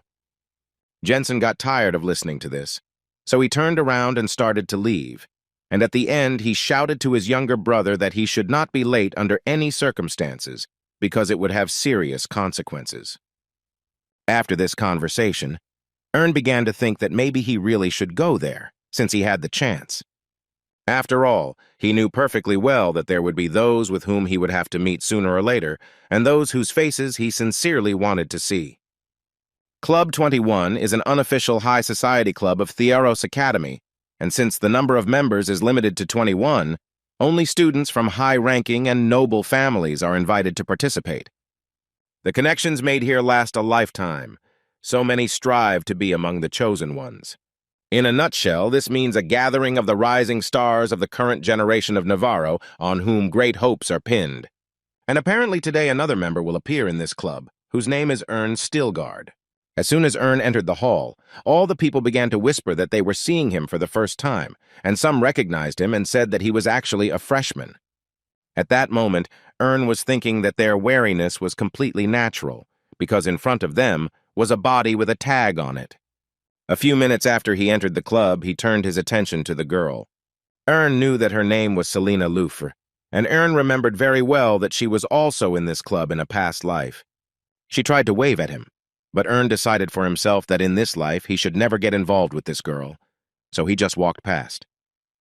This caused quite a violent reaction among Selena's friends because they did not understand who the guy thought he was since he dared to ignore Selena, and besides, they could not help but notice that this young man simply had terrible manners. Selena herself was very angry because she believed that the guy had essentially humiliated her in front of everyone, but she immediately told herself that if he had a pretty face, then this would definitely not help him. Ern was thinking at this moment that in his past life he couldn't see through Selena's true nature, so he was just captivated by this beauty. There was no benefit in being around her, so it was better to just avoid her. Suddenly his thoughts were interrupted by two healthy twins who apparently wanted to talk to him. Ern didn't quite understand what they wanted from him, so he calmly asked about it. For some reason this made them angry, and they began to speak to the guy in even more rude tones. One of them even said that he must have gone crazy, since the guy doesn't understand who he's talking to and who's on top and who's on the bottom. And this guy's name was Hilan Darius. He was the eldest son of the Darius family. After which Duran Darius, who was the second son of the Darius family, burst into their dialogue, and he also believed that Ern was allowing himself too much, and they assumed that all this was because Ern had managed to beat Barand, and now he decided that he could allow himself more than necessary. Now Ern understood with whom he was having a dialogue. These were Barand's older brothers, and Ern was well aware that apparently Barand had complained to them that Ern had beaten him. In any case, Ern believed that there were too many people here, and making noise in this place would be too risky and dangerous. He had one option, which was that he needed to somehow ask these guys to get out of the way. But before he could say anything, Jason suddenly intervened in their dialogue, asking the guys to stop this nonsense and behave normally. Ern was glad to see his brother, so he decided to say that he had just thought of him, and here, Jensen appeared in person before him. Helan immediately told Jensen not to interfere, because if he decided to protect his younger brother, then this was not the best decision. Duran immediately decided to add that Jensen himself once said that he did not consider him a relative, so did he suddenly develop brotherly love? Jensen realized that they probably wouldn't calm down just like that, so he decided to tell them that he wasn't defending Ern, because Thane had originally invited him here. Hearing this, they immediately decided to leave here, because they definitely didn't need any problems with Thane. Ern was glad that he was able to solve this problem without unnecessary noise and attracting attention. Afterwards, he and Jensen went to Thane, who, according to his older brother, was in one of the rooms and was already waiting for Ern. On the way, Ern decided to say that this Thane was trying to pretend to be someone he really wasn't, and it was also strange for him to see that the future Duke didn't want to hang out with ordinary people.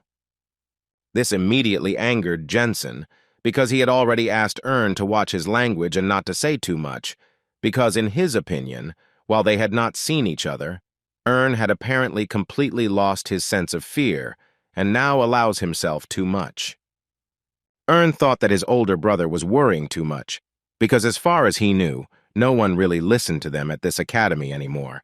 But Jensen thought that whoever needed to would definitely hear, so he once again asked him to keep quiet and follow him.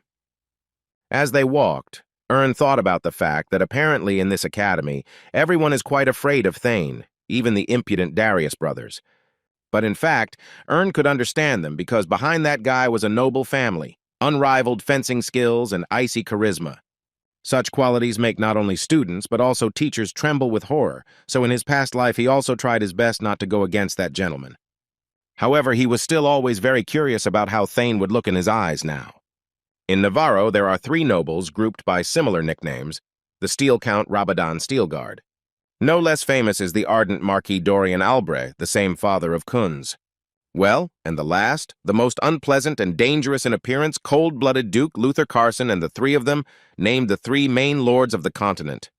All of them represent the real power of Navarro, or the appearance of a great aristocrat who can boast of fame at the continental level. Among them, the eldest son of Carson stands out, who is the embodiment of unconditional influence on all spheres, and this is the same Thane Carson. And as soon as Ern entered his room, he immediately noticed that he was allowing himself too much, especially when he put his feet on another student. His thoughts were interrupted by Thane, who spoke first and said that he was pleased to meet Ern. He also immediately decided to tell him that he had a pretty good appearance, but he was not tall enough. However, in his opinion, Ern is still young and probably still has his best years ahead of him. Ern didn't understand what was going on and why this pompous aristocrat began to evaluate him from the very beginning, but he still answered him and said that Thane was probably right, but he didn't particularly like his words, which made Ern's older brother nervous, because he had asked him to behave more restrainedly. At that moment, Ern couldn't get the thought out of his head that Thane hadn't changed at all. He was exactly the same in his past life. At this moment, Thane was telling Ern that he was extremely surprised and could not imagine that the steel guards were hiding the pearl. Ern didn't understand what this psycho was talking about, so he asked him to explain, because as far as he knew, there was no sea in the north. This sounded quite funny to Thane, and he immediately told Ern about it. And then he turned to Jason and asked him if he should start to get nervous, because he thought that his younger brother clearly looked better than him.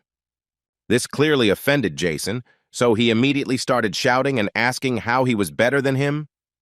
Thane noted that even if one idiot calls another an idiot, in his opinion, his younger brother is better to carry around as an ornament. In any case, he already wanted to end this useless chatter, because he wanted to see Ern's abilities as soon as possible. But before that, he decided to kick his footrest because he didn't need it anymore. Ern felt a little strange looking at all this, because it no longer quite looked like the best academy on the continent. And as soon as the guy left the room, Thane turned to Ern again to ask the guy if he thought Thane was going a little overboard. Before Ern could answer, however, Thane began to talk about how treating people like footstools seemed so inhumane. Ern didn't act like he was incredibly afraid of Thane, so he agreed that it was, in some ways, pretty rude behavior. Hearing these words, Thane assured the guy that he really didn't care what Ern thought about this, because in the current situation, he could very well see everything from this angle. But he was interested in another question, which was that he wanted to find out from Ern why he suddenly decided that he could allow himself not to show due politeness. Jensen was already panicking inside, because he understood perfectly well what would happen next and why all this was said. But Ern continued to behave quite calmly and not fall for these provocations. And after he thought a little, he decided to check with Thane, or was it just by chance that there was originally not such a cultural level here? Thane didn't quite understand what Ern was talking about, so the guy had to explain that both the Darius brothers and Thane himself acted like they were kings, although they were only third-year students at the academy, but at the same time they didn't show any politeness, for example, to someone who was in their senior year. Therefore, according to Ern, he also decided to adhere to a similar line of behavior, and in general, he did not see any problem in this. These words seemed funny to Thane, so he began to laugh out loud, after which he noticed that, as it turned out, Ern had a gift for gab, and therefore the longer he looked at him, the more he thought of him as a useful thing. He also said that he would really hope that Ern's skills are not as good as his speaking skills. At that moment, Ern was thinking about the fact that recently, Thane had only been talking about abilities, and this prompted him to think that perhaps Thane was going to offer him a duel. Thane continued to speak at this point, and at some point decided to ask Ern if he had a duel with Cassian. It was a rather strange question, since everyone knew about it very well, but Thane asked it anyway, and then added that after the fight with Ern, Cassian continued to remain in such a dejected state. That's why he was very interested to know what actually happened that day, because everyone was dying of curiosity. Why did Cassian give up? Thane doesn't really understand how this is even possible, and whether it actually happened, and if rumors are to be believed, the reason was that they threw a few phrases at each other. Well, when he finished talking about this, he suddenly decided to say that, in fact, all this is absolutely unimportant, because the truly important words are about the enlightenment of the Steel Count. As soon as Ern heard these words, he immediately thought that Thane was thus throwing him bait and hoping that he would fall for this pathetic trick. But on the other hand, he didn't argue that if it was Thane, then he might well be interested in such a secret. And as a third-year student, if we consider the academy as a whole, he is among the best. Thane interrupted his thoughts when he wanted to ask Ern, or had the guy accidentally heard anything else? Ern didn't understand what this psycho was talking about, So he asked him to clarify what he meant, to which Thane replied that he was currently at a crossroads, but when he heard the words spoken by the Steel Count, he immediately thought that they could become a guiding thread. After which he added that since Ern was thinking and did not give a quick answer, he could calmly assume that there was something else, and that this was a rather rare opportunity. Ern couldn't believe that Thane actually said that, because in the guy's opinion he was currently in the position of a supplicant, but at the same time he spoke as if it was a gesture of goodwill. Therefore, he had already begun to think that he would be able to punish this guy, as he had done earlier with Cassian. It even seemed to him that this was some kind of incomprehensible mystery that was now hidden, and the more the guy savored it, the more he fell into the labyrinth. After some thought, he finally answered Thane, saying that there was actually something else. He began to talk about how a knight who has reached the heights controls strength with softness, and overcomes heaviness with lightness, and overcomes speed with slowness. These words were spoken to Cassian when they were fighting with each other. And the most important thing in all of this is that every knight must realize that there is fullness in emptiness. Thane was a little surprised by the last expression, because for some reason it touched him, so he immediately wanted to ask the guy what it even meant. After which Ern continued to talk about how you need to pretend that there is nothing, even if a person has something. You need to always remain full, but on the outside, you need to continue to look empty, a state when even with outstanding achievements, a person still looks very ordinary. Thane pretended that he really liked these words, and the meaning that Ern was talking about was simply amazing, because he himself had the feeling that his consciousness had instantly opened up. It was a little funny for Ern because he thought that Thane was an incredibly self-confident guy. Apparently, he was so confident that he even thought that he could become the new emperor, although in fact, if it were possible to achieve enlightenment with a couple of phrases, then no one would ever go through all these difficulties. While Ern was thinking about this, Thane wanted to ask Ern's older brother why his words were different from what he said. Before Jensen could say a word, Thane immediately added that apparently the third son knew more nuances from his father's training than the second, so now he was unsure about who he should exclude first. But on the other hand, he thought it was surprising anyway, because he thought that Kieran was the only useful person in their family. And given all this, he could see that the words he had said earlier about the guy starting to get nervous were a joke, because now he was going to talk about it seriously. And he told Ern that he liked him quite a lot, if only because of what he told him. But right after that, he said that he couldn't let Ern into the club because all the seats were taken, because that's their symbol. They can't just increase the number of participants. However, at the same time, he felt very sorry to just let Ern go. So he would like to know from Jensen what he thinks about making room for his younger brother. And as soon as Jensen heard this, he immediately started shouting and telling Tyne that this was not serious and that this could not be done. Besides, he could not believe that Tyne was telling him straight to his face that he should leave the club. Although Thane himself did not see anything wrong with this, because he believed that, apart from a big name, the Steelguard family had nothing left, and he did not need to have two offspring from their family with him. But right after that, he said that he was joking and asked them to make their faces simpler, because he did not forget that thanks to Sir Rebahan, he can also calmly enjoy all these benefits, and he should definitely be thanked for that. Ern mentally understood that Thane actually spoke as he thought, and every word of his sounded like a nitpick. And to finally calm Jensen down, he told him that there was nothing to worry about because he would forever remain a member of the 21 Club. Besides, Thane thought that since Jensen was so grateful to him, maybe he could fulfill one of his requests. Jensen didn't even hesitate and immediately said that he would do everything that Thane told him to do, and he would do it with great pleasure. Thane was happy to hear this. So he started talking about how he had just felt something, and so he decided to ask Jensen if he could have a trivial duel. Jason's confidence was gone, and he was no longer entirely sure that he could fulfill Thane's request. But the guy continued to press him and tell him that he shouldn't tremble so much from fear, because he said that they would have a trivial duel in which they would only slightly measure their strength, and he just needed to check something. In the end, he literally destroyed Jason in a one-on-one fight. His opponent was not even able to land a single blow. Thane was very pleased with himself because he believed that he had been able to experience that very thing of overcoming speed with the help of slowness. Ern, who was watching this whole circus, understood that in reality Thane was only demonstrating the difference in their abilities and nothing more. Thane was going to continue this fight, and so he asked Jensen to try his best because he has no idea if he did everything right, and to understand he probably needs to practice more. The guests of this event enjoyed the view and were glad that today the role of punching bag went to Jason, and not one of them. Besides, no one liked this guy, because they all thought that he was worthless without a family. Thane kept telling Jensen that he needed to start fighting already and not just take the punches with his face.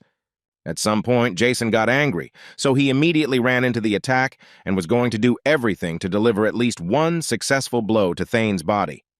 However, every one of his strikes was off target, and this was apparently due to the fact that Thane's skills were a level higher.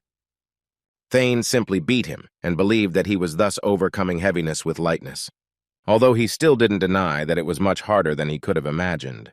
So he just kept beating up Thane and trying to figure out how he was supposed to do his attack properly to actually do it right.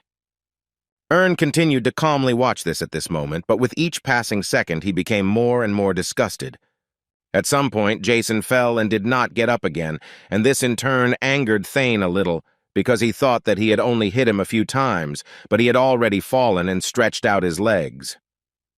So he ordered him to get up immediately, because now he seemed to have begun to understand how to properly use his power according to the principle that his younger brother had told him. Suddenly, Ern stood in front of Jason, who could no longer stand it, and asked Thane to stop this useless violence. Thane was shocked like the others, so he asked Ern to repeat what he just said.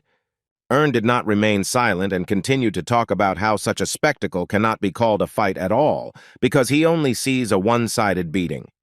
Thane smiled and began to talk about how he just couldn't get enough of how strong he was, and he also believed that he had to learn the truth step by step and not stop for a second. Ern immediately answered him that if it were a wall that could be overcome by doing such nonsense, then even a dog could use the aura. Thane was surprised that Ern would allow himself so much, especially after he had shown such leniency towards him. Besides, he asked Ern to hold his tongue because, as he had already said, the Steel Guards could do nothing but boast of their title and the glory of their grandfather. As for Ern, he reminded the guy that he is still a nobody and it will be very difficult to prove himself. But most of all, he wanted to hear the answer to the question, the essence of which was what Ern himself did for Navarro. The audience and guests of this show immediately began to laugh and say that the Steel Guards are weaklings because now all they can do is hang on someone's neck and brag about their grandfather's achievements. At that moment, Ern was thinking that even though his blood was boiling in his veins, he still forced himself to endure all of this, because he understood perfectly well that the right time had not yet come when he would be able to show what the Steel Guards were really capable of. Besides, he, like no one else, understood why they were being treated with such disrespect, because they were no longer the Steel Guards who were revered as heroes. So after all these insults, he turned to his brother and asked him to leave. Thane immediately intervened because it seemed to him that they would definitely not be able to just leave here. Ern immediately turned to him and asked in a rather rude voice if they really needed to get Thane's permission for this. According to Thane, that's not what he meant. He didn't mind them leaving. He just wanted them to remember one thing, that he always pays his bills to both his benefactors and his enemies, and in light of recent events, they are one of the two, which he has not yet decided on. Ern smiled and told him that if it was a matter of charity, then payment was not really required because he saw no point in handouts. Besides, if Ern is not mistaken, it was he who gave Tyne what he so desperately wanted to get, and it was primarily about the enlightenment of the Steel Count. Although even in this case, in Ern's opinion, Thane will not be able to comprehend the secret and essence of this method, even if he learns it completely. At this point, he finished his monologue, after which he turned around and began to leave. Thane couldn't think of anything better to say than that since they were scared. They could, of course, leave. At that moment, Ern walked and thought that they could laugh as much as they wanted, but he was sure that soon a lot would change and then he would be the one laughing.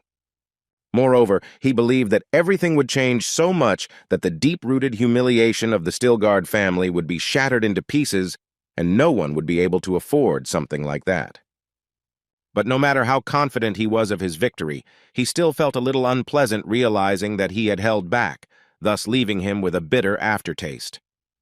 However, Ern could not continue to think about this, because his thoughts were interrupted by his older brother, who told Ern that all this happened only because of him.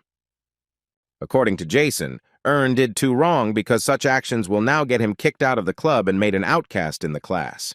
Ern, in response, wanted to know from Jason why he was so afraid of Thane. Jason didn't quite understand what a stupid question this was, because of course he was afraid of it, because in his opinion, Thane was the one who didn't pay attention to the Steel Guards or anyone else. Ern found it funny to listen to this, so he said that you can't look at Jason without tears, but at the same time he was a little offended that such a fate befell the Stilgads.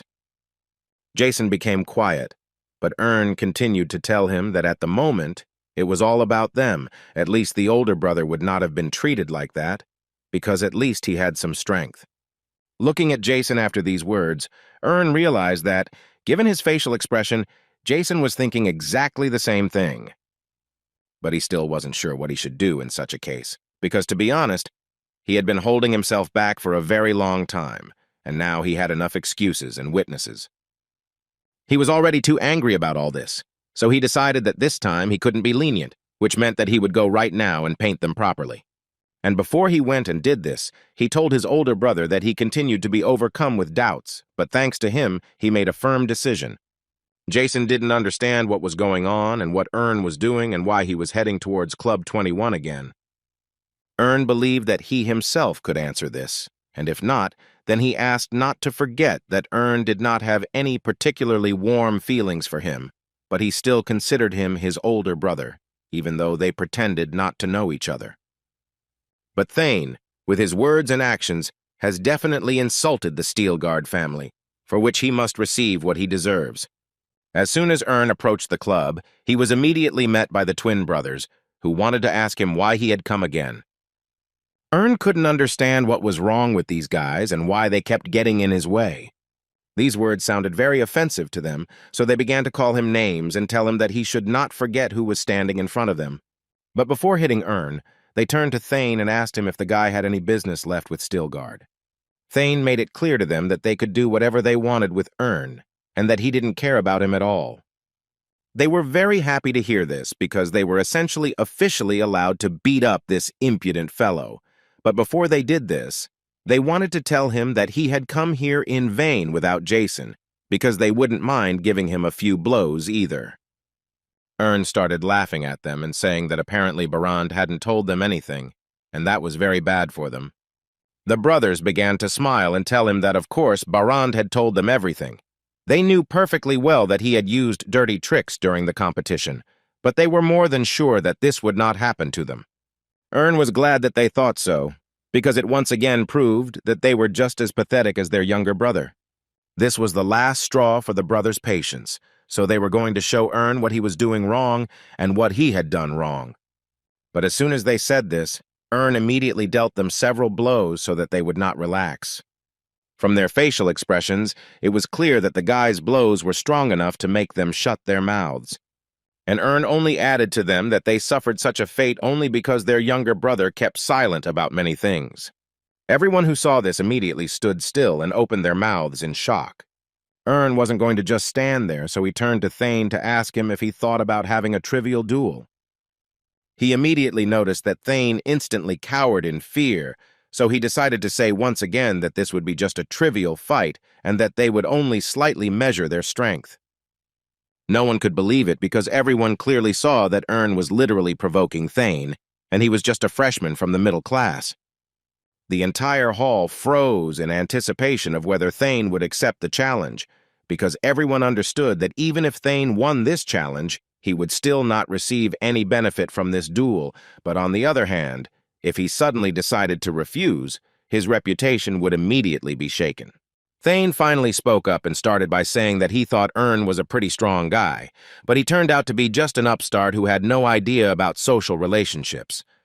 Ern immediately asked him to speak louder and not mumble something under his breath, because as far as Ern remembers, during the conversation with Jason, he definitely did not look for excuses. These provocations angered Thane even more, so he agreed to a duel, at least in order to punish Ern for every nasty word he said, and besides, he doesn't mind punishing someone who allows himself too much. Finally, Ern heard what he had been waiting for so long, so he asked Thane to attack faster, because only then would he finally be able to see what Ern had told him about earlier. Thane immediately attacked because he decided that Ern had completely lost his mind, which meant that he needed to show Ern where his place really was. But as soon as he carried out his attack, he immediately felt that his fist was passing through the air and not at all through his opponent's body. Thane was clearly scared because he sincerely did not understand where Ern had disappeared to and what was going on. Ern didn't want to torture him, so he appeared behind Thane and said that he was here. Thane immediately jumped up and launched another attack, as he didn't like the games Ern was playing with him, but his attack was unsuccessful again. But Ern continued to irritate him with phrases about how apparently Thane hadn't gotten enough sleep that day, since he couldn't see where and who he was hitting. So the guy asked him to try hard, because he would only start the demonstration when Thane matched his tact. Immediately after these words, a colossal energy began to emerge around Thane, and apparently from that moment on, he was finally ready to show everything he was capable of. Immediately after this, he began to shout that he would literally crush Ern for every word he said. But before he could use his strength, Ern appeared right in front of him and dealt him a good blow. The expressions on the faces of the spectators of this fight spoke for themselves. They certainly did not expect this, because Thane was invincible for them, so they did not even dare to raise their voices at him. But Thane himself was a little shocked by what had happened. It seemed to him that this fight would be just a formality, but when he received a slap in the face from Ern, it became a turning point for him. However, this was far from the end because Ern was not going to stop there and continued to beat him. He beat him until Thane fell down and fell, and then Ern finally asked him if he had learned anything from this fight. Also, Ern couldn't help but notice that Thane had this expression on his face, as if he still didn't understand what was going on, so Ern assumed that he needed to hit him a couple more times for the guy to finally get it and feel something. Thane remained silent and simply looked at Ern as if he looked like someone who could destroy him, although at that moment that was essentially the case. He just couldn't believe that Ern Stilgard was the one who had been so masterful in hiding his talent all this time. At some point, Thane became angry because he simply did not want to believe what was happening, because he believed that even if Ern hid his skills, this did not mean that he had the right to touch the Carson family at all. So he shouted to William, Kaplan, and Hardin, whom he ordered to make sure that not even a wet spot remained of Ern. At that moment, 3 men emerged from the crowd who were determined to carry out their master's order, and looking at Ern, they thought he was crazy for deciding that he could defeat someone, but they were willing to spend a little time to teach the guy some sense. Ern smiled and noted that if he was not mistaken, then they had a one-on-one duel, so he did not quite understand where these guys came from and whether they were ashamed to play such games against him. Although Ern mentally understood that he could essentially forget about the fight, it was even better for him, because now he would be able to fight without holding back. And as soon as he thought about it, one of these big guys immediately went into battle, who thought that he could teach Ern a lesson and show him who was who here. But as Ern expected, their abilities were significantly lower than his, so he would be able to play with them a little. The first of them lay down literally a few seconds after he tried to strike. Thane clearly began to worry, because everything he saw with his own eyes seemed like a dream to him, because it was simply impossible. After all, looking at Ern, he thought that the guy was essentially able to single-handedly take down the most talented students of the upper class, who had been personally selected by him. Thane, out of desperation, began to scream at Paris because he did not understand how much longer he would stand and just watch this madness. Paris stepped out of the crowd and said in a quiet voice that Ern was quite a funny guy, and in all likelihood he was aiming to reach the threshold of the second class. Ern immediately realized that Paris had a keen eye for such things, because the guy knew that he couldn't destroy these guys, so he used exactly as much force as would correspond to the second class. He also heard very well that if in the first year Cassian was #1, then in the third year Paris took that place. After all, he was supposed to graduate from the academy next year, and in theory, it shouldn't have caused him any more problems.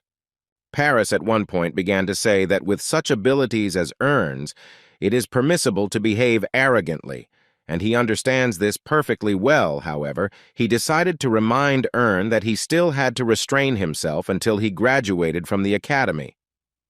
Ern sighed and decided to point out that, as far as he understood, they were the first to go after the man who wasn't bothering anyone. Paris, in response to these words, told Ern that he was actually better than Cassian, if only for the reason that he had a good family, outstanding abilities, and reckless self-confidence. But even taking all this into account, they are not a club where a freshman can dictate his own rules. Everyone understood perfectly well what was about to happen immediately after they saw Paris use his red aura. Thane also started to smile because he was sure that in this case, Ern would definitely not be able to get away with a couple of injuries. Ern was watching Paris closely at that moment and thinking that he hadn't expected there to be anything to see in this place. But apparently Paris owns the famous red moonlight spheres, and this is an unusual and rare skill. But now Ern was very interested to know how strong this guy was with this technique. Ern was smiling, so Paris immediately jumped up to make sure the guy clearly wasn't laughing. Everyone around started to run away, because they were worried that they might get hit too. But no matter how many blows Paris threw, Ern still stood firm and waited for Paris to use all his strength so he could see what this guy was capable of. However, at some point, Ern realized that this was a complete disappointment, because given the way Paris fights, he still has a long way to go before he can be called a famous warrior. But now he had another problem. He needed to figure out what he should do next, because if he used internal chi energy, it would be easy for him to suppress his attack. But if he defeated an aura user without using it, it would truly shock everyone. Considering all this, he realized that since this had happened, he needed to finish this fight. Thane's smile grew wider and wider because he was almost certain that Ern would now be destroyed and he would no longer dare open his mouth. But at some point he had to change his mind because Paris screamed in pain after another blow. After this, Thane started shouting that this was just some kind of madness because he sincerely did not understand how a first-year student could do something like this. Ern eventually decided that he would have to use the aura, and it was at an incredibly high level which amazed everyone who was there. From incredibly strong pain, Paris fell to the floor and began to scream, which made Ern think that Paris was overdoing it a bit since he was an aura user, so most likely in a week all the bones would grow back together. However, now Ern apparently has another problem. Everyone who was at the Club 21 training camp that evening looked at him with a look that said only one thing. So Ern decided to break their state of shock and tell them that he was looking at them and it felt like they were all seasick. But he was more annoyed that they were looking at him at all, so he told them in plain language to stop looking at him. It worked instantly, and everyone who looked at him immediately turned their gaze away, which they directed anywhere except into Ern's eyes. This awkward moment was interrupted by Thane, who began clapping and saying that although he had observed the entire process with his own eyes, he still could not believe what he had seen, because this was the first time he had seen a first-year student possess an aura. Besides, in his opinion, since he was able to defeat someone like Paris, it could be acknowledged that the Steelguard family still had some gunpowder left in their powder flasks. Ern laughed at him, and then decided to ask the guy why he suddenly decided to talk like that. Thane replied that it was quite simple. To be honest, he was simply amazed by Ern's skills, so he would like to offer him to end this senseless psychological war. And this time he intended to make a sincere offer, which was that Ern could become a member of their club. Besides, now he is more than sure that Paris was absolutely right, and the guy only needs to wait 2 years, and then his era will definitely come. But Ern definitely thought differently in his opinion. Thane was talking complete nonsense because he sincerely did not understand why he needed to do this. Thane gave him an answer that he considered quite simple, because the real world was outside the academy, and Ern had no right to forget about it. And all those gathered here are talented people who will in the future stand at the head of the political life of Navarro, and therefore he would like to advise Ern to think carefully about what might be best for him. But Ern's reaction was definitely unexpected for them, because he just started laughing and telling them that they were quite funny. Thane and everyone in that room couldn't believe their ears that Ern actually said something like that. But Ern didn't understand what was so complicated about what he said that they didn't understand him. But since they wanted it that way, he could easily repeat once again that they were funny and boring at the same time. But considering their life, it was only good for them. This made Thane very angry because even considering how kind he had been towards Ern, after everything he had done, the guy still had the audacity to say such words. These words made Erna laugh even more, because this was being said to him by someone who was holding on to his father's trouser leg and apparently had nothing to brag about except the position of his family, in which he also took no part. Immediately after Ern's last word, Thane took out a small blade and instantly ordered him to shut his mouth, after which he went on the attack, because he believed that Ern had no right to chatter as if he knew anything about Thane at all. These words no longer pleased Ern, because he considered that Thane had crossed the line by saying these words, for which he would not mind punishing him. Even in this situation, Thane continued to threaten Ern, saying that he definitely wouldn't get away with it because he was Thane Carson. Ern squeezed his throat even harder and then added that he knew very well who Thane was, because wherever he went, from his birth until today, he was special. But now Thane must also accept the fact that to Ern, he is nothing more than a worthless idiot and he doesn't really see anything special in him, which is why Thane can allow himself to behave like this. And as for the fortress called Club Number 21 that Thane built, it was actually just a sand castle. At least that's what Ern thought. Thane kept telling him to shut his mouth and not to dare insult his club and his family. However, Ern didn't care about his words because now everything would change, and from now on he would like to ask Thane to be extremely careful and think about what he was doing wrong. After all, Ern can always, without any special problems, make the castle called Club 21 collapse. After these words, Ern threw Thane into the wall and showed with his whole appearance that he absolutely did not care who was from which family. Before he left, he turned to everyone else and also gave them advice, which was that they better not cause them any trouble. At this point, the performance ended and Ern headed for the exit. As soon as he went outside, he immediately noticed his brother, who wanted to run away quietly. Ern stopped him to ask a question, wanting to know why Jason was trying to act like he didn't see anything, when everything was exactly the opposite. Jason was silent, so Ern asked another question. Why did Jason come back at all if he could just leave, but Jason didn't think he could do that? This was a little surprising to Ern, although he understood it, because most likely Jason was thinking that since he had fallen out of favor with Thane, his life at the academy would become simply unbearable. Ern understood that it was probably not enough for Jason that he was beaten and kicked out, so he decided that after all this, he also needed to ask for forgiveness. In any case, in Ern's opinion, his older brother had changed a lot, because the Jason he knew would never give up his pride. Jason thought differently in his opinion. Ern doesn't know anything and just thinks that he bows his head to the younger students because he likes it. Although Ern thought to himself that he actually understood him perfectly well, because he had been doing this his whole life. The tentacle of Thane destroying the steel guards with its suckers was always there, and those who started it were just Ern and Jason. But in this life, Ern was sure that everything would be different. Jason, meanwhile, literally screamed that the only one who had changed here was Ern, because he had no idea what Ern had been doing all this time, that he had managed to learn to use the aura. Ern responded and said that it was simple because he was just secretly training a little, which Jason didn't want to believe.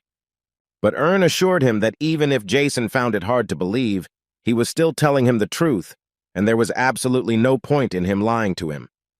Jason didn't care because at that moment he only wanted to know the answer to one question, which was why did Ern do that in the first place? Ern didn't understand what his brother was talking about, so Jason continued to talk about how he didn't have to turn Thane against him and why even go that far. Ern sighed and asked him a question in return, in which he wanted to know how they, being still guards, could have gotten to such a state. He told Jason that he, as an older brother, always said bad things about Ern and expressed hostility for no reason.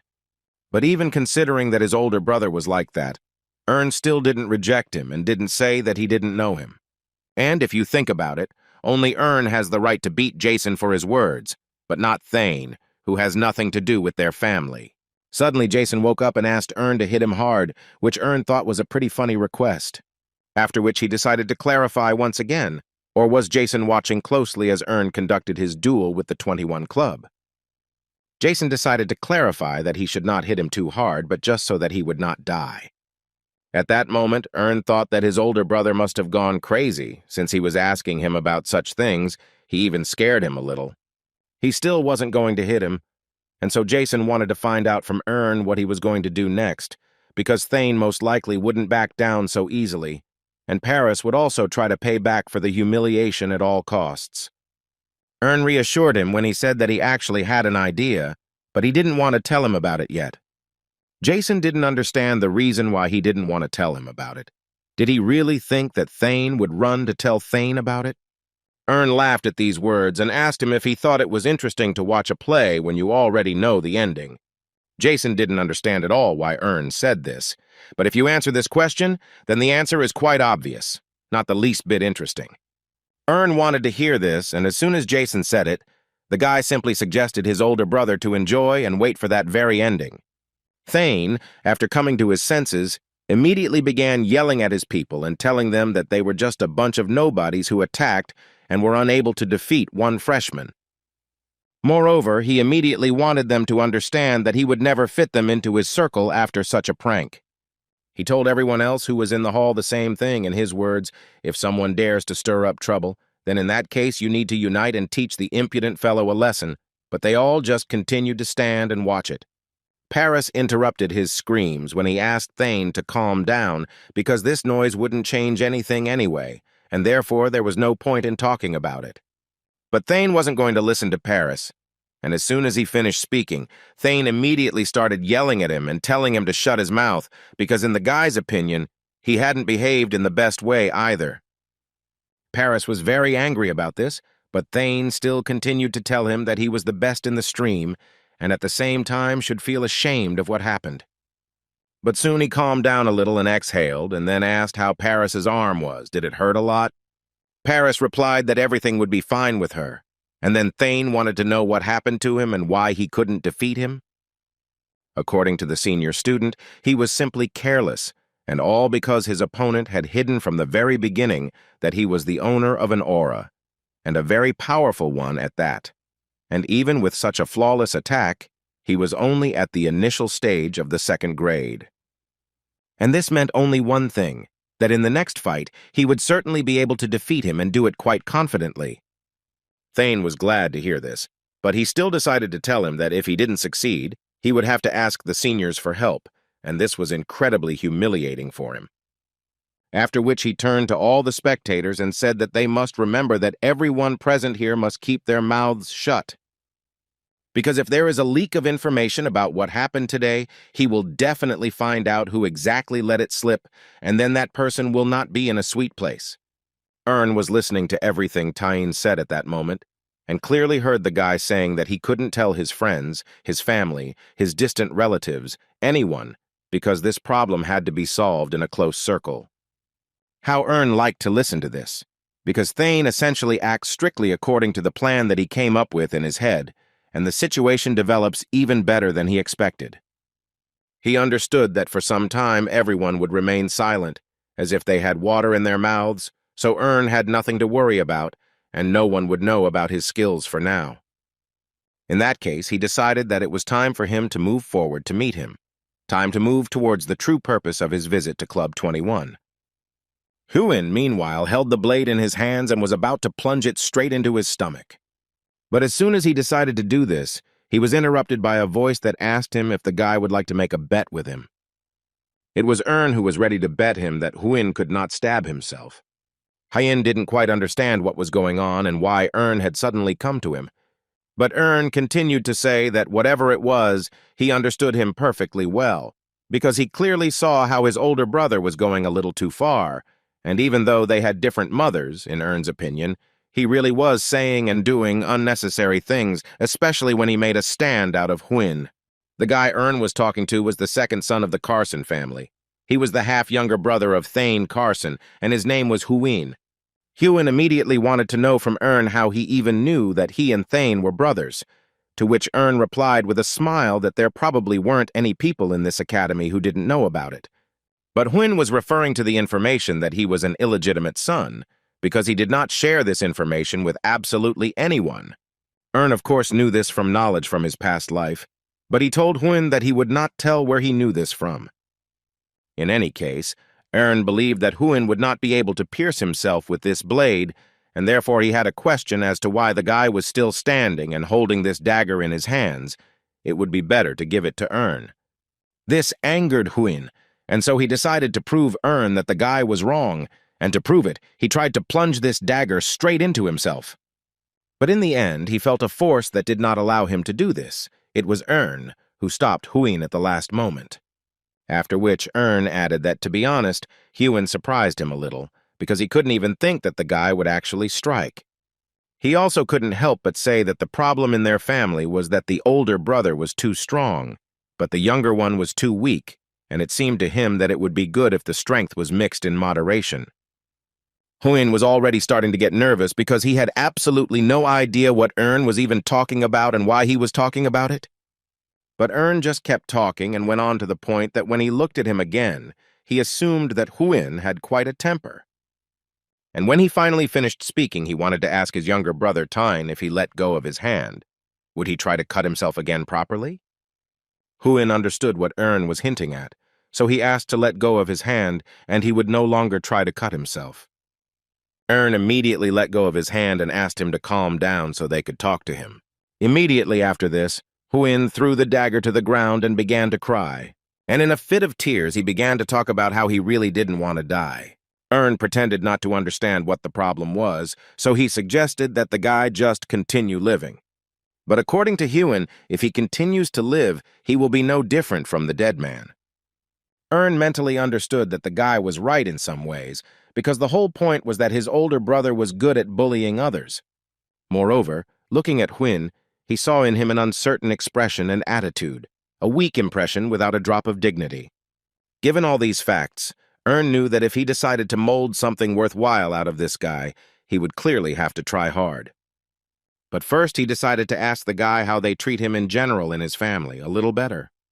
Hyun immediately responded that no one touches him in the family circle, and his father never humiliated him or said anything bad to him. Earn immediately noticed that it was very much like the Duke to be cold to everyone. It meant saying that everyone was equal.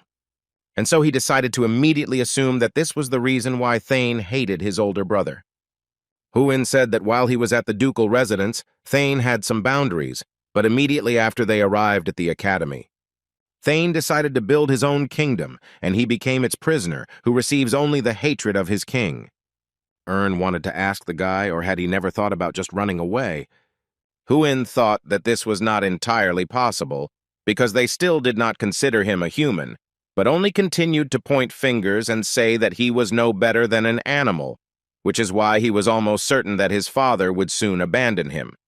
Earn realized that apparently Thane was mocking him so much because he apparently knew this information, and that was why Hyun decided to take his own life. Before the guy could answer, Earn immediately told him that he thought he was too young to die, and since they had met each other, he wouldn't mind helping the guy deal with his problems. In other words, Earn wanted to propose to Hyun Carson to make him the head of the Duke's House of Carso, which could not help but shock him. Because of this, he had to ask Earn several more times what he wanted to do. But before Earn could repeat it again, he started yelling at Earn and asking him to stop talking nonsense. Earn didn't understand this reaction because he was absolutely serious. Hyun still believed that even if Earn was serious, his words were still complete nonsense. He started to leave, but before he finally said goodbye to Earn, he decided to turn around and thank him for the guy saving his life, and he would definitely do everything possible to pay him back. Hyun clearly wanted to know how he could become a duke, but then he sighed heavily and said that he was unlikely to become a duke, because he was a non-entity, and everyone knew it. Earn interrupted his sadness and said that he wished Hyun could see what he had done to Thane after he left. But then he realized that even if he told about it, Hyun still wouldn't believe him, so he asked him to find out for himself what happened in the club in his absence. After which he left, but before that he asked him to make a final decision, and when he finally did it, he would need to tell it to Earn. Earn understood that whether he liked it or not, Huin essentially had no choice but to become a duke. A few years later, Thane will die from an incurable disease and Huin will still become the head of the Carson family. So Earn knew he just needed to make a small contribution to this process, and then in the future, he would have a strong enough ally. Arn was about to fall asleep when he got to his room, but he couldn't get the thought out of his head that the policy of the 21 Club was to form bonds with the cadets who were most likely to succeed in the future, and the more he thought about it, the more tempting this idea seemed to him. But on the other hand, he understood that in all likelihood this venture would be barely half successful, and he was definitely not happy with this arrangement. And from this list he needs to choose only those who will definitely succeed. And besides Huin, there are many more promising students who will turn from ugly ducklings into beautiful swans. These thoughts made Earn realize that he had been taking the academy too lightly all this time, and that setting up a trading company and taking control of the criminal world would certainly help him move forward. But the cadets gathered at the academy are the future of Navarro himself, and therefore he needs to take away the diamonds and make them his people. But first of all, he had to do everything possible to increase his own fame. The next morning, when Earn entered the classroom, he immediately noticed that every student was looking at him. Earn immediately noticed that the atmosphere in the upper class was quite fierce. The guy came to the wrong class, so a senior student immediately approached him and wanted to ask the guy why he came here. Earn is so fed up with the fact that wherever he goes, there is a gatekeeper who eventually has to be punished. While he was thinking about this bald guy started yelling at him because he didn't like that Earn was ignoring him. But instead of answering, Earn decided to ask what his name was. He didn't understand why Earn needed to know this at all, because he came to his class and he would be the one asking the questions. Earn couldn't help but agree with him, because he also believed that a name was useless. It was important to know its rating. The senior student realized that he had better say his place, and according to him, he was in 30th place. Earn noted that it was rather weak and therefore did not suit him. This immediately angered him and he started to freak out, because he did not understand how a first-year student dared to talk to him like that. Earn was thinking at this moment that if this guy was ranked number 30, it meant that he was in last place in the upper class, and if he defeated him, he would automatically move to the middle class. But he felt sorry for this guy, so he decided to be lenient. While this strange guy was screaming, Earn turned around and started looking around for a suitable target that he could work with. His attention was drawn to Cassien, who was also in the same class. Earn immediately thought that there was no point in competing with this guy, because if he beat him, he would attract too much attention to his person, and this was too unacceptable at the moment. And at a certain moment, he saw the one he had been looking for so long. There was another guy sitting there, and Earn thought that because of Cassien, he was constantly in second place for 2 years. But then he graduated from the academy on an accelerated program, having proven himself to be a talented and smart person, and this guy's name was Max Jr. So Earn decided to turn to Max and ask him if he was the one in second place. Max leaned over and immediately replied that it was true, and he wanted to know why Earn was even talking to him. Did he really have some business with him? Earn immediately answered him that he had no business with him and could not have any, because he considered Max pathetic and insignificant. And also, according to Earn, because of the high wall called Cassien, he will always be in second place. Max obviously began to get angry because of these words, and also suspected that Earn was deliberately asking for trouble. Earn didn't hide it, and even decided to offer the guy a fight with someone from a different rank. Max was overcome with anger, and he literally started screaming, showing with his whole appearance that he would show Earn how strong he was.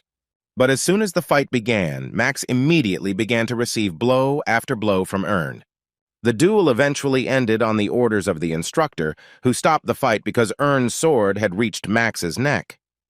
After which he announced that the victory belonged to Earn's steel guard, which caused shock among the other students, because each of them knew that the guy was only in 72nd place in the ranking, but Max was in second. Looking at Earn, each of them had a thought about what Earn's true essence is. In any case, the main question was that Earn would apparently move up to the top class. But the 30th place will move to the middle class, and that same bald guy immediately began to panic because he was very worried about the fact that he would lose all the advantages of the upper class that he received. But then he remembered one peculiarity, which was that in order to move up to the top class, you need to get 2 victories. In this way, he caught a ray of hope because he was sure that Max could not possibly lose twice. But suddenly, he was interrupted by an instructor who wanted to ask the guy if he had accidentally gone blind. After which he said that, given what they had seen, they could not even hint at Max winning the victorious fight, and if there was a second fight, then someone else would take Max's place. Grab. That was the name of this bald guy, and he couldn't believe his eyes, because he always thought that Max was very fierce and extremely difficult to defeat. But now it was all too obvious that the difference between these guys was far from being such that it could be narrowed during training. The instructor believed that Grab had better start preparing for the worst because Max would not be able to protect his place. At that moment, the man was thinking that the steel guards always eventually show what they are capable of, and even after several of Erna's brothers graduated from this academy in not the best way, in the end, someone still came who would make this family name famous again. Now it became absolutely clear that the power of the Iron Guard was concentrated in the youngest member of the family, but it seemed that this was even for the better. After the fight ended and Ern walked out of the training arena, he immediately saw the other students who were near the entrance. Among them all, he immediately saw his old friend, who came to Ern much faster than he expected. And when he asked Huin how he found it, the guy immediately said that he had help with this. He glanced at Club 21, which had almost completely come to watch the fight, but they did not go inside. Huin believed that they all stayed outside only because they suspected what the final outcome would be. And then Huin paused for a moment and whispered to Ern that he turned out to be the owner of an aura. Ern was surprised and therefore immediately wanted to ask him how he managed to find out everything so quickly, but apparently this is the reason Huin is here. According to the guy, this was not entirely true, because he carefully thought over everything that Ern told him. But he stopped him immediately, because he thought that this was not the best place to discuss such things. So he asked Huin to follow him because he knew a quiet corner where no one would disturb them. As soon as they arrived at that very secluded place, Huin immediately began to tell about what he heard, what happened yesterday, and now he would like to know what Ern's real plan was, because he was sure that Thane would not turn a blind eye to what happened. And to be honest, Huin was internally very pleased that someone had finally taught Tyne a lesson, and in front of everyone, moreover, he was so disappointed that he wasn't there that he was simply ready to jump on the spot to see it again. Ern, looking at all this, thought about the fact that apparently all members of this family are like that, because Huin is more glad that he made fun of his brother, and not that he saved his life. However, Huin still thought it was pretty stupid to think that he had the upper hand this way, because he thought his brother was a real psycho who wouldn't just stop. And to prove it, Huin even told a story about how Thane once tried to poison him. At first, Ern thought that this was actually normal, but when Huin said that he was only 10 years old at the time, Ern had to change his mind. But considering all these stories, one could assume that Huin was still afraid of Thane, which the guy himself did not particularly hide. But even if this was so, today he had enough courage to come and meet with Ern. And to begin with, he wanted to know from Ern why he said those words, and was it serious? Ern already liked the beginning of the conversation, so he immediately noticed that if he was talking about Huin being able to become the next duke, then of course he was serious. Huin immediately asked Ern to speak more quietly because someone might hear and then he would have problems. Ern asked him not to worry so much, because they were not at a meeting of rebels, although Huin still thought that if anyone found out about it, then he would be laughed at. After all, he still wasn't sure that someone like Huin could become a duke. Ern didn't argue with him that that's how it looked now, but he asked him to understand that it would be difficult, but possible, and for that they would have to work a little. There were a lot of problems, so Huin sincerely did not understand how he could even claim the title of duke. Ern did not argue that it would be very difficult to do this alone, but for this, he had Ern. Ern asked him to think about the fact that he was thus investing in undervalued stocks, and this seemed to him to be the basis of commercial activity.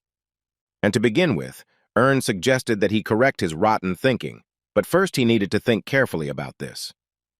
And you had to think about what would happen if things went wrong and what Huyen might lose. The only thing Huyen was sure of was that if Thane found out about this, he would definitely not ignore it. Moreover, Huyen was sure that even Ern would not be able to stand up to the 21 Club, but even if this was so, Ern still believed that this was no reason to tolerate such an attitude towards himself. Huyen understood this, but still it seemed to him that it was much better, because in this way the situation would not get worse. But Ern immediately answered him and said that he had a completely different point of view. After which he began to talk about how Thane would most likely graduate from the academy with flying colors, thereby completely strengthening his position as the successor to the ducal title, and if in a few months he became a duke, then what would happen to Huyen? In other words, one could assume that he would be treated like an ant, and as a result, the rest of his life would be filled only with regrets. The phrase will be playing in the guy's head for many years. If only he had tried to change something, but it would be too late. Huyen eventually decided to agree with what Ern was telling him, because he would actually regret it later, and up until that day he had always avoided Thane and given in to him in every possible way. And only for this reason, he eventually turned into a non-entity who is incapable of anything. But now, for the first time, he thought that he needed to change something, to try to change his life, so that no one else would dare tell him that he was worthless. Therefore, he is ready to do everything that Ern tells him. He is ready to change himself for the better. Ern immediately asked him not to rush because he would definitely not achieve anything good that way. And in his opinion, Huyen had already learned one important thing the right way, and that was that he couldn't defeat Club 21 on his own. In his mind, he understood that they were now talking specifically about those people who were included in this club. But if we believe Ern, then in this case there is only one solution, and it was that Huyen needs to create his own club, and of course he will help him with this, and will soon tell him all the details, because he already actually has a list of potential candidates. Several guys approached Baryon to remind him that he had lost again. They laughed at him that the guy had no wins and 64 losses, although on the other hand they did not argue with the fact that this was an absolute record. However, before graduating from the academy he should have won at least once. But then they started laughing again, because with his grades, he would be kicked out of the academy before this graduation happened. Baryon simply remained silent and listened as they told him that he was lucky to be in the lower class, and they believed that his main problem was that he was a commoner, and this once again proved that no matter how talented he was, they still shouldn't be accepted into the academy. They continued to discuss the guy in his presence and talk about how they even heard that even the instructor who recommended him gave up. And if they were not mistaken, then the guy had a fear of swords, and therefore they believed that there was no point in connecting one's life with fencing if a person was afraid of the sword. After all, even the people who supported him, believing only in his talent, probably gave up on this idea long ago, seeing how his grades dropped, and if he is thrown out of here, he will again become a homeless beggar. These words brought Baryon back to reality, and he firmly decided for himself that he must do everything possible to avoid returning to that life. Suddenly, Baryon's thoughts were interrupted by a strange voice behind him, which made him turn around and see who was talking to him. It was Ern who immediately said that it was a good thing they were able to meet him here, because he had actually been planning to talk to him. After these words, Baryon followed Ern, and in his head there were thoughts that even though he did this, being enchanted, he still did not understand what kind of gathering of people this was. Huyen was talking to Ern at that moment about how, if he understood correctly, no one else would come, which Ern confirmed. Ugly ducklings who will later turn into beautiful swans and turn the whole of Navarro upside down, that's who Ern has gathered in this hall today. The knights who represent the next generation are Baryon and Mita. Acadio's youngest mayor, Benjamin, will be hailed as a genius by his administration. The invincible field commander, Davin, who is said to have expanded the horizons of military science. Benjamin and Davin are geniuses that were overlooked at the academy because they both have talents that cannot be measured by the school's rating system. Also among them was one who, unfortunately, no one followed. The second son of the Count's family, Klaus, a famous knightly family with a century-long history, as well as a dissident of the Count's house, Klaus, the wandering magical genius, Chapelle Klaus. And when everyone was finally gathered, Huyn asked Ern to finally tell them why he had gathered them all here today. Ern decided to start by saying that they had most likely heard about the purpose of the meeting in general terms, and as had already been said, he was going to create a prestigious club that would be in no way inferior to the 21 Club, and perhaps even be much better. After which he began to tell them that each of them was a butterfly chrysalis, waiting for its time, but he was ready to bet that soon they would proudly flutter on beautiful wings. And with all these thoughts in mind, Ern decided that their club would be called Vizlet. As soon as Ern told them this, Baryon immediately noted that from what he heard, it sounded like a pretty good idea, but he wasn't entirely sure that this idea would go well. Ern assured him that there was no need to worry about this, because he had both confidence in his abilities and a firm belief in success. Baryon still continued to doubt and be unsure that they could really succeed, because he actually had only gaps, both in his skills and in his family. And he also did not forget to say that, to be honest, there is not a single person among them who would declare himself. He also immediately wanted to say that he said this not at all because he was trying to spoil someone's mood. Moreover, he generally believed that there was nothing to take from him, because he was a hopeless case. Chappelle noted that such a statement could not spoil anyone's mood, because he was simply stating the facts. Besides, in his opinion, Club Number 21 is a dream club because all the elite has gathered there, but as for the Vizlet Club, which they want to create, then without any words, a completely different association arises. In general, he believed that there was nothing other than the possibility of establishing connections with Stilgard and Carson.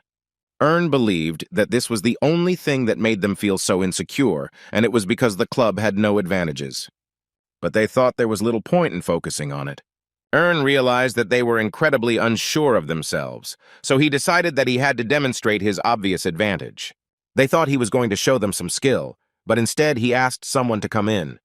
A few seconds later, a man entered the room, introduced himself as Marcus, and then stated that he was the deputy head of the Flip Trading Company. To make them understand what he was talking about, he added that they were just a small company with a few businesses, but due to the favorable environment, their business had suddenly taken off recently, and he even got to hold gold bars in his hands. But that was not the main thing he wanted to talk to him about, so he suggested that they get to the point, and the point was that he would like to provide regular sponsorship support to students. Everyone was so surprised that they just silently looked at him, until Baryon decided to ask why on earth he would provide financial assistance to cadets like them. The man immediately assured them that, in fact, this question is very easy to answer. According to him, this happens because their company is under the guardianship of Mr. Ern, and the Vizlet Club also belongs to Mr. Ern. After this, Ern hoped that everything was now fine with them, and he also wanted to assure them that this was far from the end of the series of things that he could give them, and therefore he asked them to think carefully, because he was leaving the choice up to them. That same evening, Ern, sitting in his room, was in a very good mood because he was able to settle the problems with the club quite easily, and now all that was left for him was to get that very thing. And to do this, he needed to enter System Number 1, where he would most likely be able to find her. He began to actively look through the catalog and think that instead of the fakes that had been put into circulation recently, he needed to identify the original. And at some point, he finally got what he had been waiting for so long, namely the art of reincarnation and a conversation with the god of the sun, who, as soon as he entered into a dialogue with Ern, immediately said that he hates those who begin to brag about their merits in order to impress. Ern immediately assured him that he had no intention of doing that, and that he was there for another reason. The sun god was glad to hear this, so he decided that they should quickly get down to business, and to do this, he needed to name his price. The art of rebirth. This item is capable of transforming everything from the body and limbs to a single cell, while at the same time reborn into a new body. The musculature and the chi core of the body are reconstructed into a form optimized for martial arts, and it was simply the perfect item to obtain a perfect body. And Ern understood this like no one else, because this is one of the best things that can be obtained in the first system, so it is always in the upper price range. But the price that the sun god asked for was incredibly high, as much as 150,000 coins. Right after the man named his price, he decided to add that he hates communication most of all after the price has been named, and he hates even more those who then start trying to knock down the price. In other words, he wanted to say that if Earn even tried to offer a lower price, he would immediately be out of luck, and in fact, at that moment, Earn was seriously lacking. So the guy decided to look at the detailed statistics of this person and what he does in general.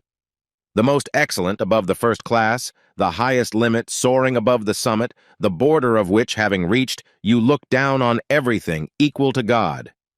While Earn was busy reading the profile of the sun god, the man decided to hurry him up because the guy was thinking too hard about something and therefore apparently was not answering him. The guy asked for a few more minutes because he found one nuance that did not fit in his head. Why is such a person, who is practically equal to God, so poor? And he generally sees for the first time that the one who is going to make a deal does not have a penny in his account.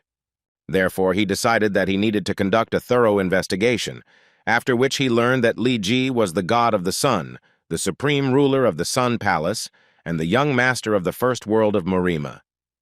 He emerged victorious from a confrontation with the ice warrior of the northern sea, Sol Jin Wook, which lasted for 50 years.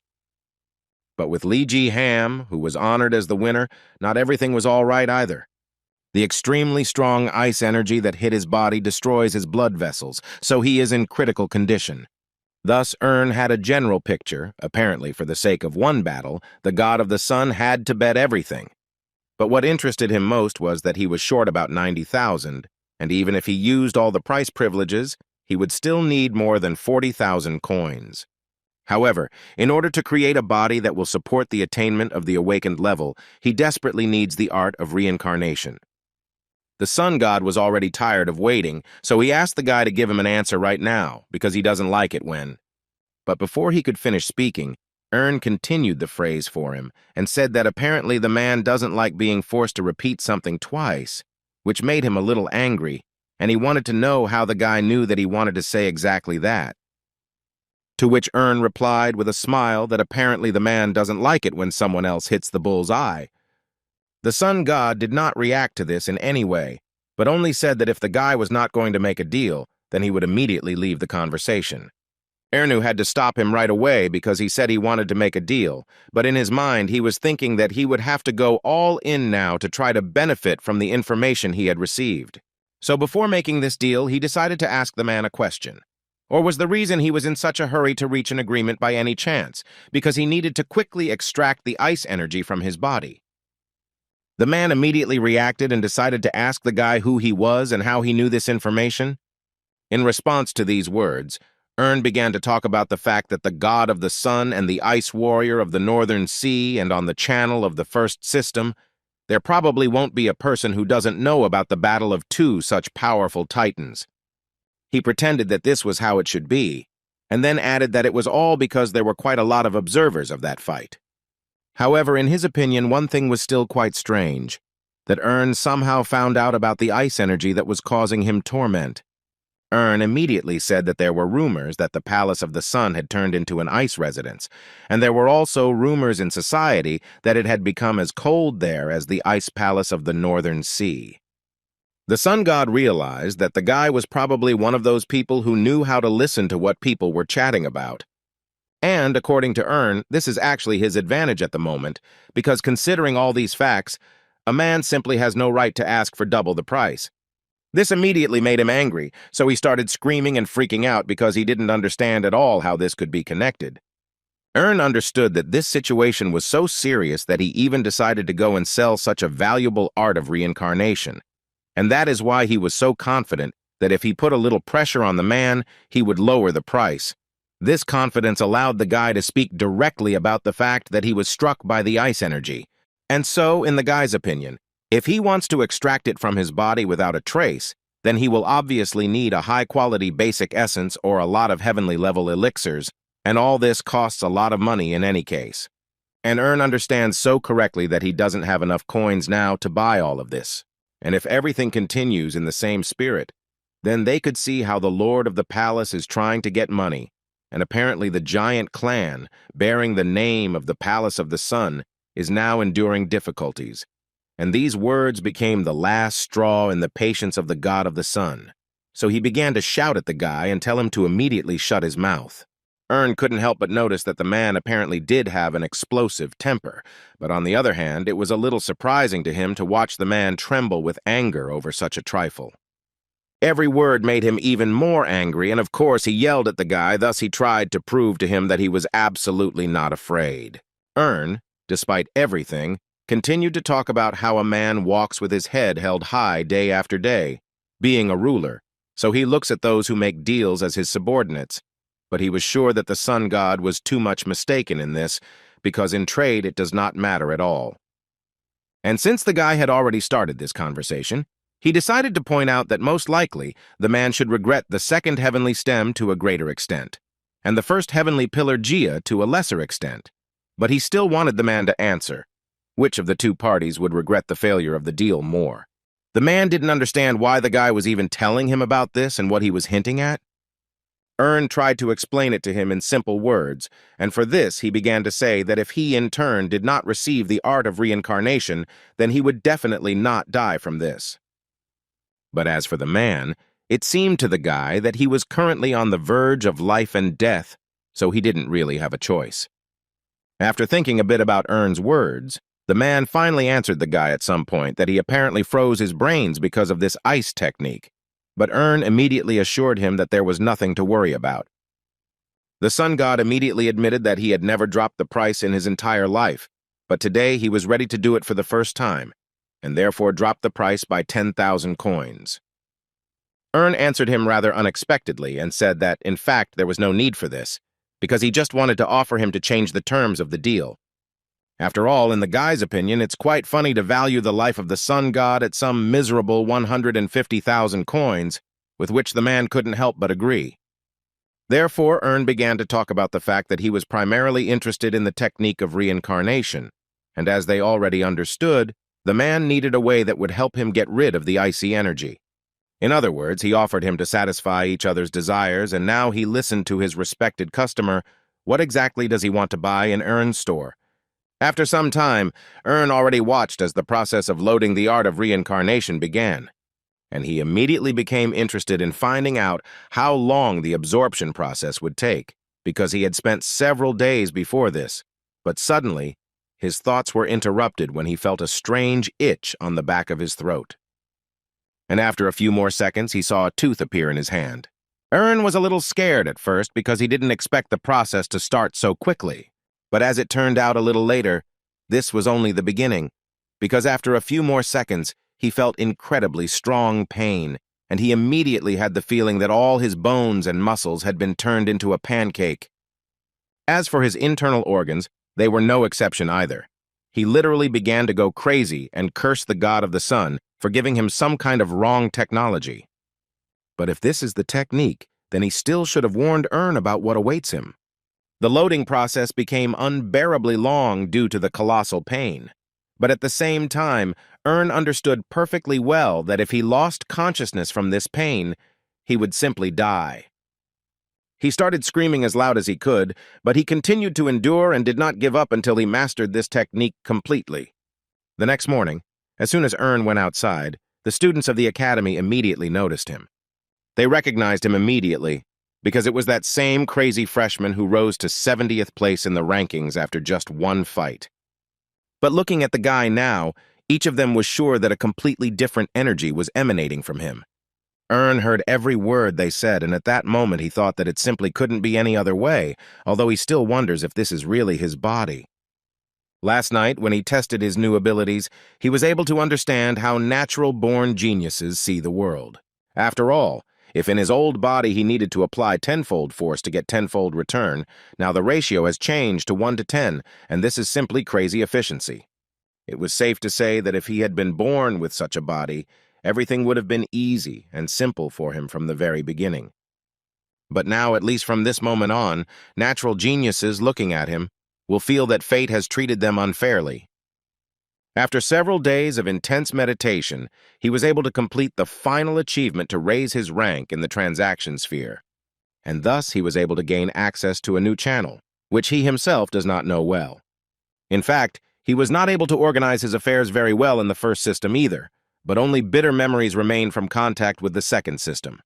His thoughts were interrupted at one point by a new notification from the system, which informed him that he had access to a new privilege that could show the guy the psychological state of the person he was talking to. In other words, he would be able to read the thoughts of his interlocutor. But for now, he decided to put this skill aside. He will try to use it a little later, because now he has a much more important matter. And the thing was, Ern finally got permission to enter the second system. Ern was so happy to re-enter this wonderful world he had not been in for so long. The magical world, it was the main part of system number 2. He decided to start by wanting to look at the page with coupons and events. And as soon as he opened one of the messages, it said that they congratulated him on entering system number 2, and for this they sent him a small gift, and they also wished him unlimited profits in his trading. As a gift, he received an ancient mana enhancement pendant, a mana ring seal, and a few other things, so he decided to go into his inventory and see what it looked like. Among these items was a lightning massager, and, according to the description, this invention was developed by Antello, who was called a monster in the field of magical engineering. It was said that there were about 1,500 symptoms that could be cured and improved with the help of this machine. So the magician's healers, who were afraid of being left without a piece of bread, put up fierce resistance, so mass production was never fully established. But reading all this, Ern immediately thought that this was complete nonsense. Although he was clearly not sure about this, because the trade of measurements should not be based only on common sense. Besides, as far as he knows, this is, after all, the second system. Therefore, to begin with, he decided to stop it for now, and then he would see, and he decided to start with what was in front of his eyes at the moment. He began the accumulation process, and at that moment he could only think about the knights accumulating mana in the heart, the wizard creating a mana ring around the heart. But the mana heart interferes with the installation of the ring, and the mana ring interferes with the accumulation of mana. A complex process that requires 5 times more effort than using one thing, so it is simply impossible to predict whether even one such person will appear once in 100 years. But Ern was able to achieve this title, and he still became that very master of the sword. The absorption was complete, the seal of the mana ring was installed, and he was now qualified as a magic sword master. The only problem he had now was that he only had one ring at his disposal, and he was a little ashamed to call himself a magical sword master with such a meager amount of magic. But on the other hand, no one is stopping him from raising his level, and besides, he knows perfectly well how he can do it. Most of the representatives of the second system are scientists and researchers, but there are even people who are obsessed with magic, and Ern even heard that the wizards who were involved in dimensional transactions were the most sociable among them. Therefore, one could often find offers when former magicians wrote that they were tired of doing magic. This path was not for them, so they were ready to sell 3 circles and an expanded mana circuit. Ern decided to buy a similar thing, and as soon as he wrote to the seller, he received an immediate response. But even in the case of such a quick response, Ern still decided to look at the profile of this seller to understand who he was talking to. It was the perfect time to activate his new perk. So while this salesman was talking about how his ad must have told Ern what situation he was in, Ern literally knew he was depressed because that's what the system was telling him. But after a few minutes, Ern realized that in fact, this privilege was just showing a person's emotions.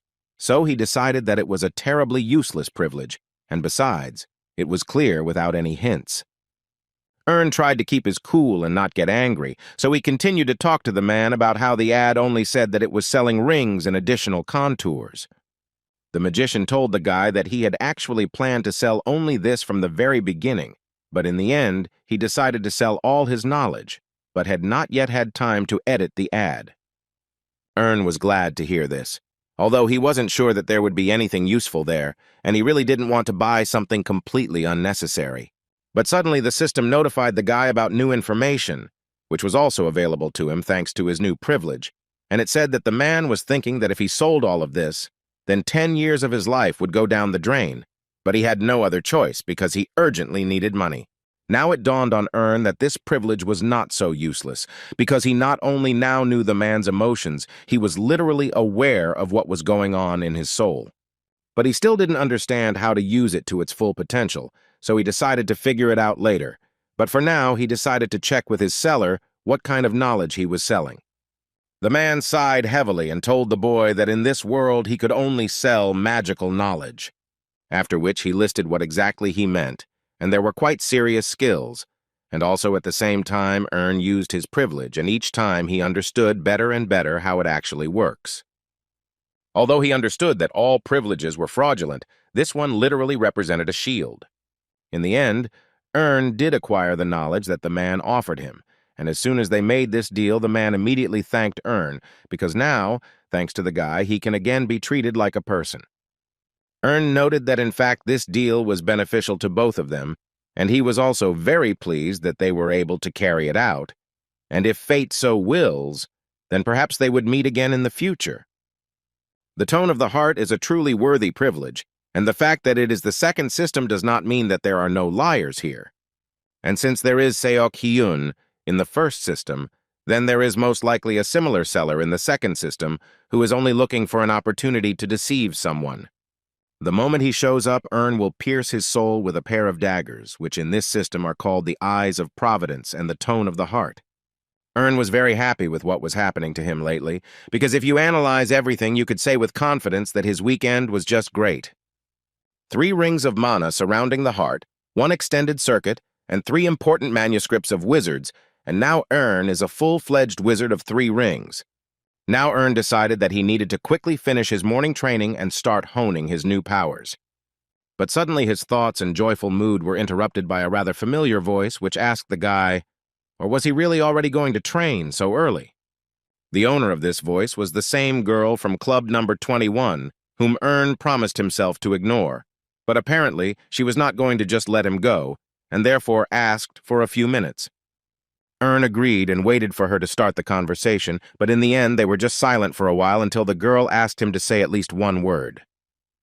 He looked at her and thought that she was probably waiting here for him on purpose, but considering that she was just silent and looking at him, she clearly didn't want to talk to him.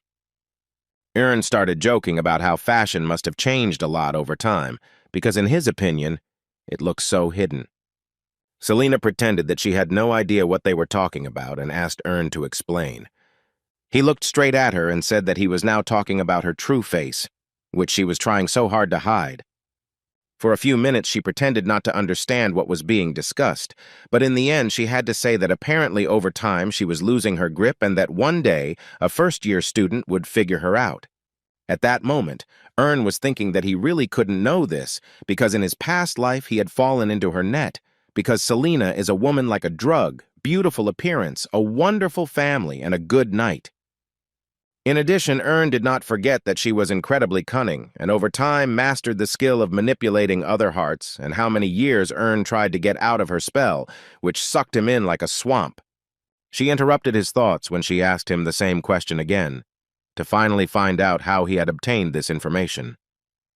But then she suddenly started laughing, because from her words, she realized that apparently Ern was the same as her, and therefore it was not difficult for him to find out about it.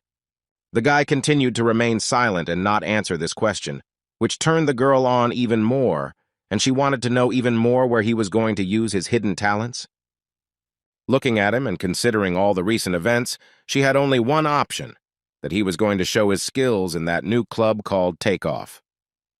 Ern finally spoke up and decided to find out who sent the girl, whether it was Thane who did it so that she could find out information about his club, but she immediately assured him that if Thane needed something, he could easily come and find out all this himself. But she came here only to offer him something, and initially she planned to quietly test the waters, after which she came closer to him and decided to say that there was no point in them arguing with each other, and therefore she invited him to meet her. Ern immediately turned away from her after that, and made it clear to her that he had already wasted the time he had set aside for training on such a useless conversation, and that he had had enough of it. But Selena clearly did not want to let him go just like that, and wanted him to state the reason for his refusal. And right after that, she reminded him that her name was Selina Lefebvre, and if he started dating her, everyone would burst with envy, and therefore she believed that no other arguments were needed. The guy didn't listen to her and just continued to walk away, and she continued to shout along the way that this was far from the end, because she assured him that she would make him cry because he refused such an offer. But Ern didn't give a damn about her. He just wanted to know where the girl found out that his club was called Vizlet. He couldn't believe that there was an information leak from within. That same day, he gathered his club and told them about it, and right after that, Huin admitted that it might be his fault, because he told Tain that he was leaving club number 21. The guy was very ashamed for telling about it, but according to him, he couldn't do otherwise, because Thane continued to question him, and it so happened that he told him. Ern asked Huin to come outside with him for a moment so they could talk about why the guy had done what he had done, which made Huin even more worried because he felt like he had made a pretty serious mistake. But Ern calmed him down and wanted to ask the guy what he thought was wrong with them hiding the lists and the name of the club. Before the boy could answer this, Ern assured him that in Navarro there was no higher name than the royal family, and since Huin was a member of the royal family, he clearly should behave in accordance with this title. Although Huin believed that he had no status, no skills, no talent, so the fact that he was Carson did not give him anything, because if you remove the name, then he is no different from the rest.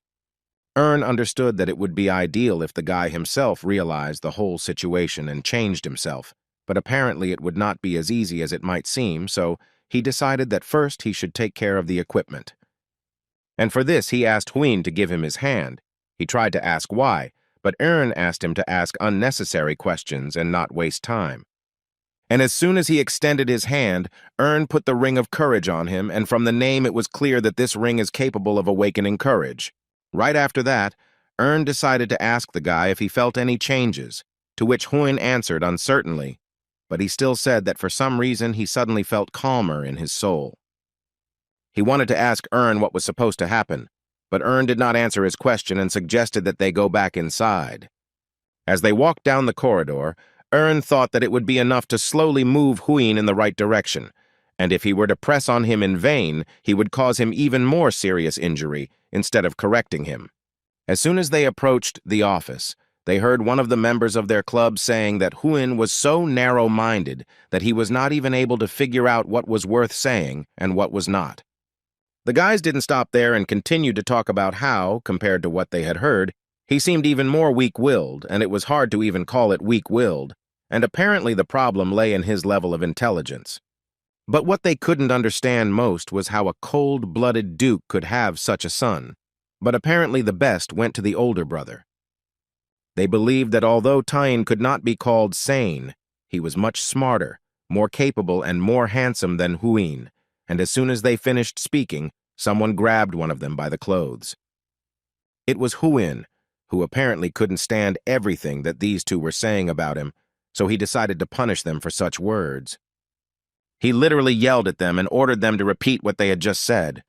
Ern looked at all this with a smile, because he saw that Huin had become much more courageous, but he could not believe that everything was so simple, and he just needed to give him this ring. But he knew perfectly well that the ring would not have worked if the boys had not mentioned Thane and how much better he was for Huin. Ern realized that if he used it correctly, he might be able to achieve the highest efficiency from the Ring of Courage. But after a few minutes, he lost his momentum, and Ern realized that they would have to work on this too. This time, Huin blamed himself for his behavior. He did not understand what he should do now, because of his actions, it could happen that the guys would leave the club. Ern asked him to calm down because Benjamin and Davin bowed their heads and apologized for their words, and Huin accepted their apology, realizing that there was a misunderstanding, and asked for forgiveness for losing his temper. And then it dawned on Huin that all this happened because he had this ring on his hand, because the guy noticed that this feeling appeared in him when he first put it on. So he decided to tell Ern that he didn't think he should wear the ring after all, because he felt like he was becoming something he wasn't, because he had never been so angry about something like that in his life. Although Ern thought differently, on the contrary, he thought that the guy should continue to wear it, So there is still some truth in Benjamin's words. And so that Huyen could understand what Earn meant, he asked him to remember the boys' faces, how their looks and manner of speech had changed. Therefore, Earn asked Huyen to understand that if it was so difficult for him to accept what had happened, then he could make Thane his opponent in his mind, so that he could only be harsh towards him. Huyen couldn't help but agree with Earn, because, in his opinion, it was quite possible. After which he said that he would try to do everything possible, because he was Carson after all, and now he was going to do everything to live up to his last name. Earn supported him and at the same time thought that this guy was incredibly difficult to motivate. Their preparations continued after some unpleasant moments, and Earn suggested that they forget about it and continue on a more pleasant note, to which the guys immediately agreed. After which he immediately turned to Baryon and Mitya and asked them to take one tablet after training, although Earn understood that the smell was disgusting, but he asked them not to pay attention to it. These were not just pills, these were green bamboo pills, which were a remedy for fatigue of the first system, and looking at these pills, the guys were far from sure that they could be eaten at all. Benjamin and Davin, in turn, received a pass to the Royal Library, and they were incredibly happy about it, because they did not even understand how the guy could give them something so valuable. Earn smiled and added that if the books they wanted to read weren't there either, he asked them to send a request to the Flip Trading Company, because he had already given the relevant orders, so he could promise them that he would be able to get all the books that could be brought from abroad. Well, there was one last member of the club left who was staring at Earn and waiting for the guy to give him some kind of bonus, so Earn had to find out what was going on and why the guy was looking at him like that. The guy replied that he felt a little awkward, but he actually wanted to read some books too, and therefore wanted to ask for a library pass. Earn told him that although there was nothing complicated about it, in his opinion, for this guy there was probably no need. A few minutes later, they were already near the magic tower, and the last member of the club wanted to know why they came here so unexpectedly. Earn assured Chappelle that there was no need to worry because the boy was going to hand him over to the best mentor he knew. And while they were talking about this, that same mentor just came out of the castle. Chappelle immediately thought about the fact that at first glance it was clear that he was a high-class magician. Earn asked Chappelle to meet Earn's uncle, whose name is Sir Kendall Risker. And as soon as the guy heard this name, he immediately panicked because he knew this first and last name very well and what stood behind them. After all, this was the youngest owner of 6 rings, the first in the ranking of candidates for the position of the next Archmage, that same Sir Kettle Risker. After a short conversation, Kettle couldn't believe his ears that the guy wanted to become a wizard, even though he was a direct descendant of the Klaus family. The man thought it was very strange, because a direct descendant of that very same Klaus family wanted to study magic under his guidance. Earn interrupted the man and began to say that his request was not at all for Keetle to take Chappelle as his apprentice. According to him, he was only asking him to allow him to use the materials of the magic tower. He understood that even though Chappelle had wasted 20 years of his life, he still thought that it could be safely said that he had a talent worthy of the Archmage's chair, and if from now on Chappelle began to practice in the magic tower, then everything would change dramatically. Perhaps everything will change so much that Chappelle could become the youngest Archmage in history. Kedden stopped him and said that the magic tower is first and foremost a haven of truth and a beacon of wisdom, and it is clearly not a place that opens its doors to everyone, and he, in turn, must make sure that Chappelle is worthy of receiving such a right. The man then turned directly to Chappelle and told him that since Earn had vouched for him, he would be happy to give the guy a chance, but before that, he was going to give the guy a little test, so he asked him to step outside for a bit. Earn suspected what was going on, so he didn't argue and immediately agreed. Before he went out, he told Chappelle that he had a good opportunity, so he asked the guy to try his best. Chappelle was confident in his abilities at that moment, so he smiled and said that he would try to do everything possible for this. While they were doing this training, Earn started thinking about what he could do to kill some time. Suddenly his thoughts were interrupted when he heard a guy sigh, who sat and did not have the best appearance, and as it turned out, the reason for this state was that he could not find the answer to one problem for a whole week, and he did not even roughly understand what the problem could be. Moreover, he understood that if this time he also failed, then the mentor would literally eat him alive. Ern, looking at this task, understood that it was actually not as difficult as it might seem at first glance, and therefore he did not fully understand why the guy was suffering so much about this. This guy suddenly noticed Ern, and decided to ask him why he was suddenly looking at him so intently, and Ern realized that this was the perfect moment to ask him if he could take a closer look at this magic circle. The guy wasn't sure if this was a good idea, so he told Ern that he had seen him talking to his mentor recently, and that's why he thought he was a wizard. This made Ern smile, because in reality this is not entirely true, although one could certainly say that he simply has some basic knowledge. These words made the guy tell Ern that he was the senior magician here and the second most important in this laboratory, so he didn't think that Ern would be able to solve the problem that even stumped him, and all just because he had picked up some magical knowledge somewhere. Ern ignored his words and said that if he slightly increased the value of the number and cut out all the disordered parts there, then it would be a good magic formula. But the wizard's reaction was rather strange. He started to get angry and tell Ern that he definitely wouldn't tolerate all his tricks, just because he was the mentor's guest. So for now, he politely asked him to get lost. Ern had the feeling that the guy in front of him was not a wizard at all, because he was being given an answer, and he was angry about it, so one could conclude that the only thing this guy had was pride in the knowledge he possessed. In any case, Ern decided that there was no point in proving anything to this guy, so he said goodbye to him, and before that, asked for forgiveness for disturbing him.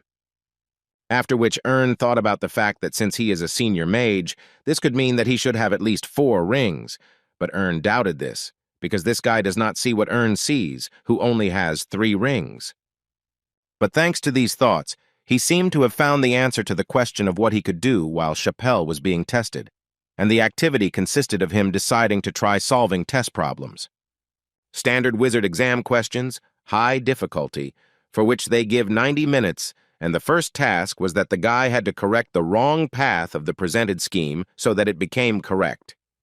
But Ern solved these problems so quickly that it seemed that half an hour would be more than enough for him. However, in this way, he was able to finally confirm that just as the released internal energy of the first system crushed the continent's aura possessors, the third ring of the second system should not be regarded as the same as the third ring of the continent's mages. Suddenly his thoughts were interrupted when he heard the cry of that same supposedly senior magician who was shouting that all this made no sense. And then he turned to Ern and started yelling at him and saying that the guy was a liar because he said that he was not a magician. But in fact, this is far from true. At that moment, Kedden and Chappelle, who had finished their testing, just came out of the office. They just happened to catch the moment when that same senior magician was yelling at Ern and asking him who he was and why he came to the magic tower. The wizard didn't let him say a word, and all he did was assume that Ern simply enjoyed tormenting people in this way. His scream was stopped by the mentor when he called him by name, and it turned out that this guy's name was Raphael. After which the man wanted to find out from him, or did he correct all the magic formulas and therefore decided to arrange this whole performance? Raphael had no answer to this question, so the man continued to tell him that indeed, if the senior wizard does not have an ounce of responsibility, then he should be thrown out by the scruff of the neck. Raphael, in response to these words, began to tell his mentor that he was going too far, because according to him, he had been working tirelessly all this time, and this was evident even if you just looked at him.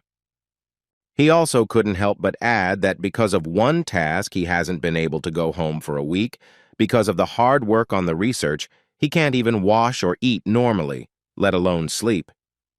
The mentor believed that the boy should have been prepared for this when he applied to the academy, and besides, he was immediately told that this was the fate of a senior wizard. The guy assured the man that he already knew about it, but he still wanted to say that if a man makes someone work hard, then he too should be responsible for that person until the very end.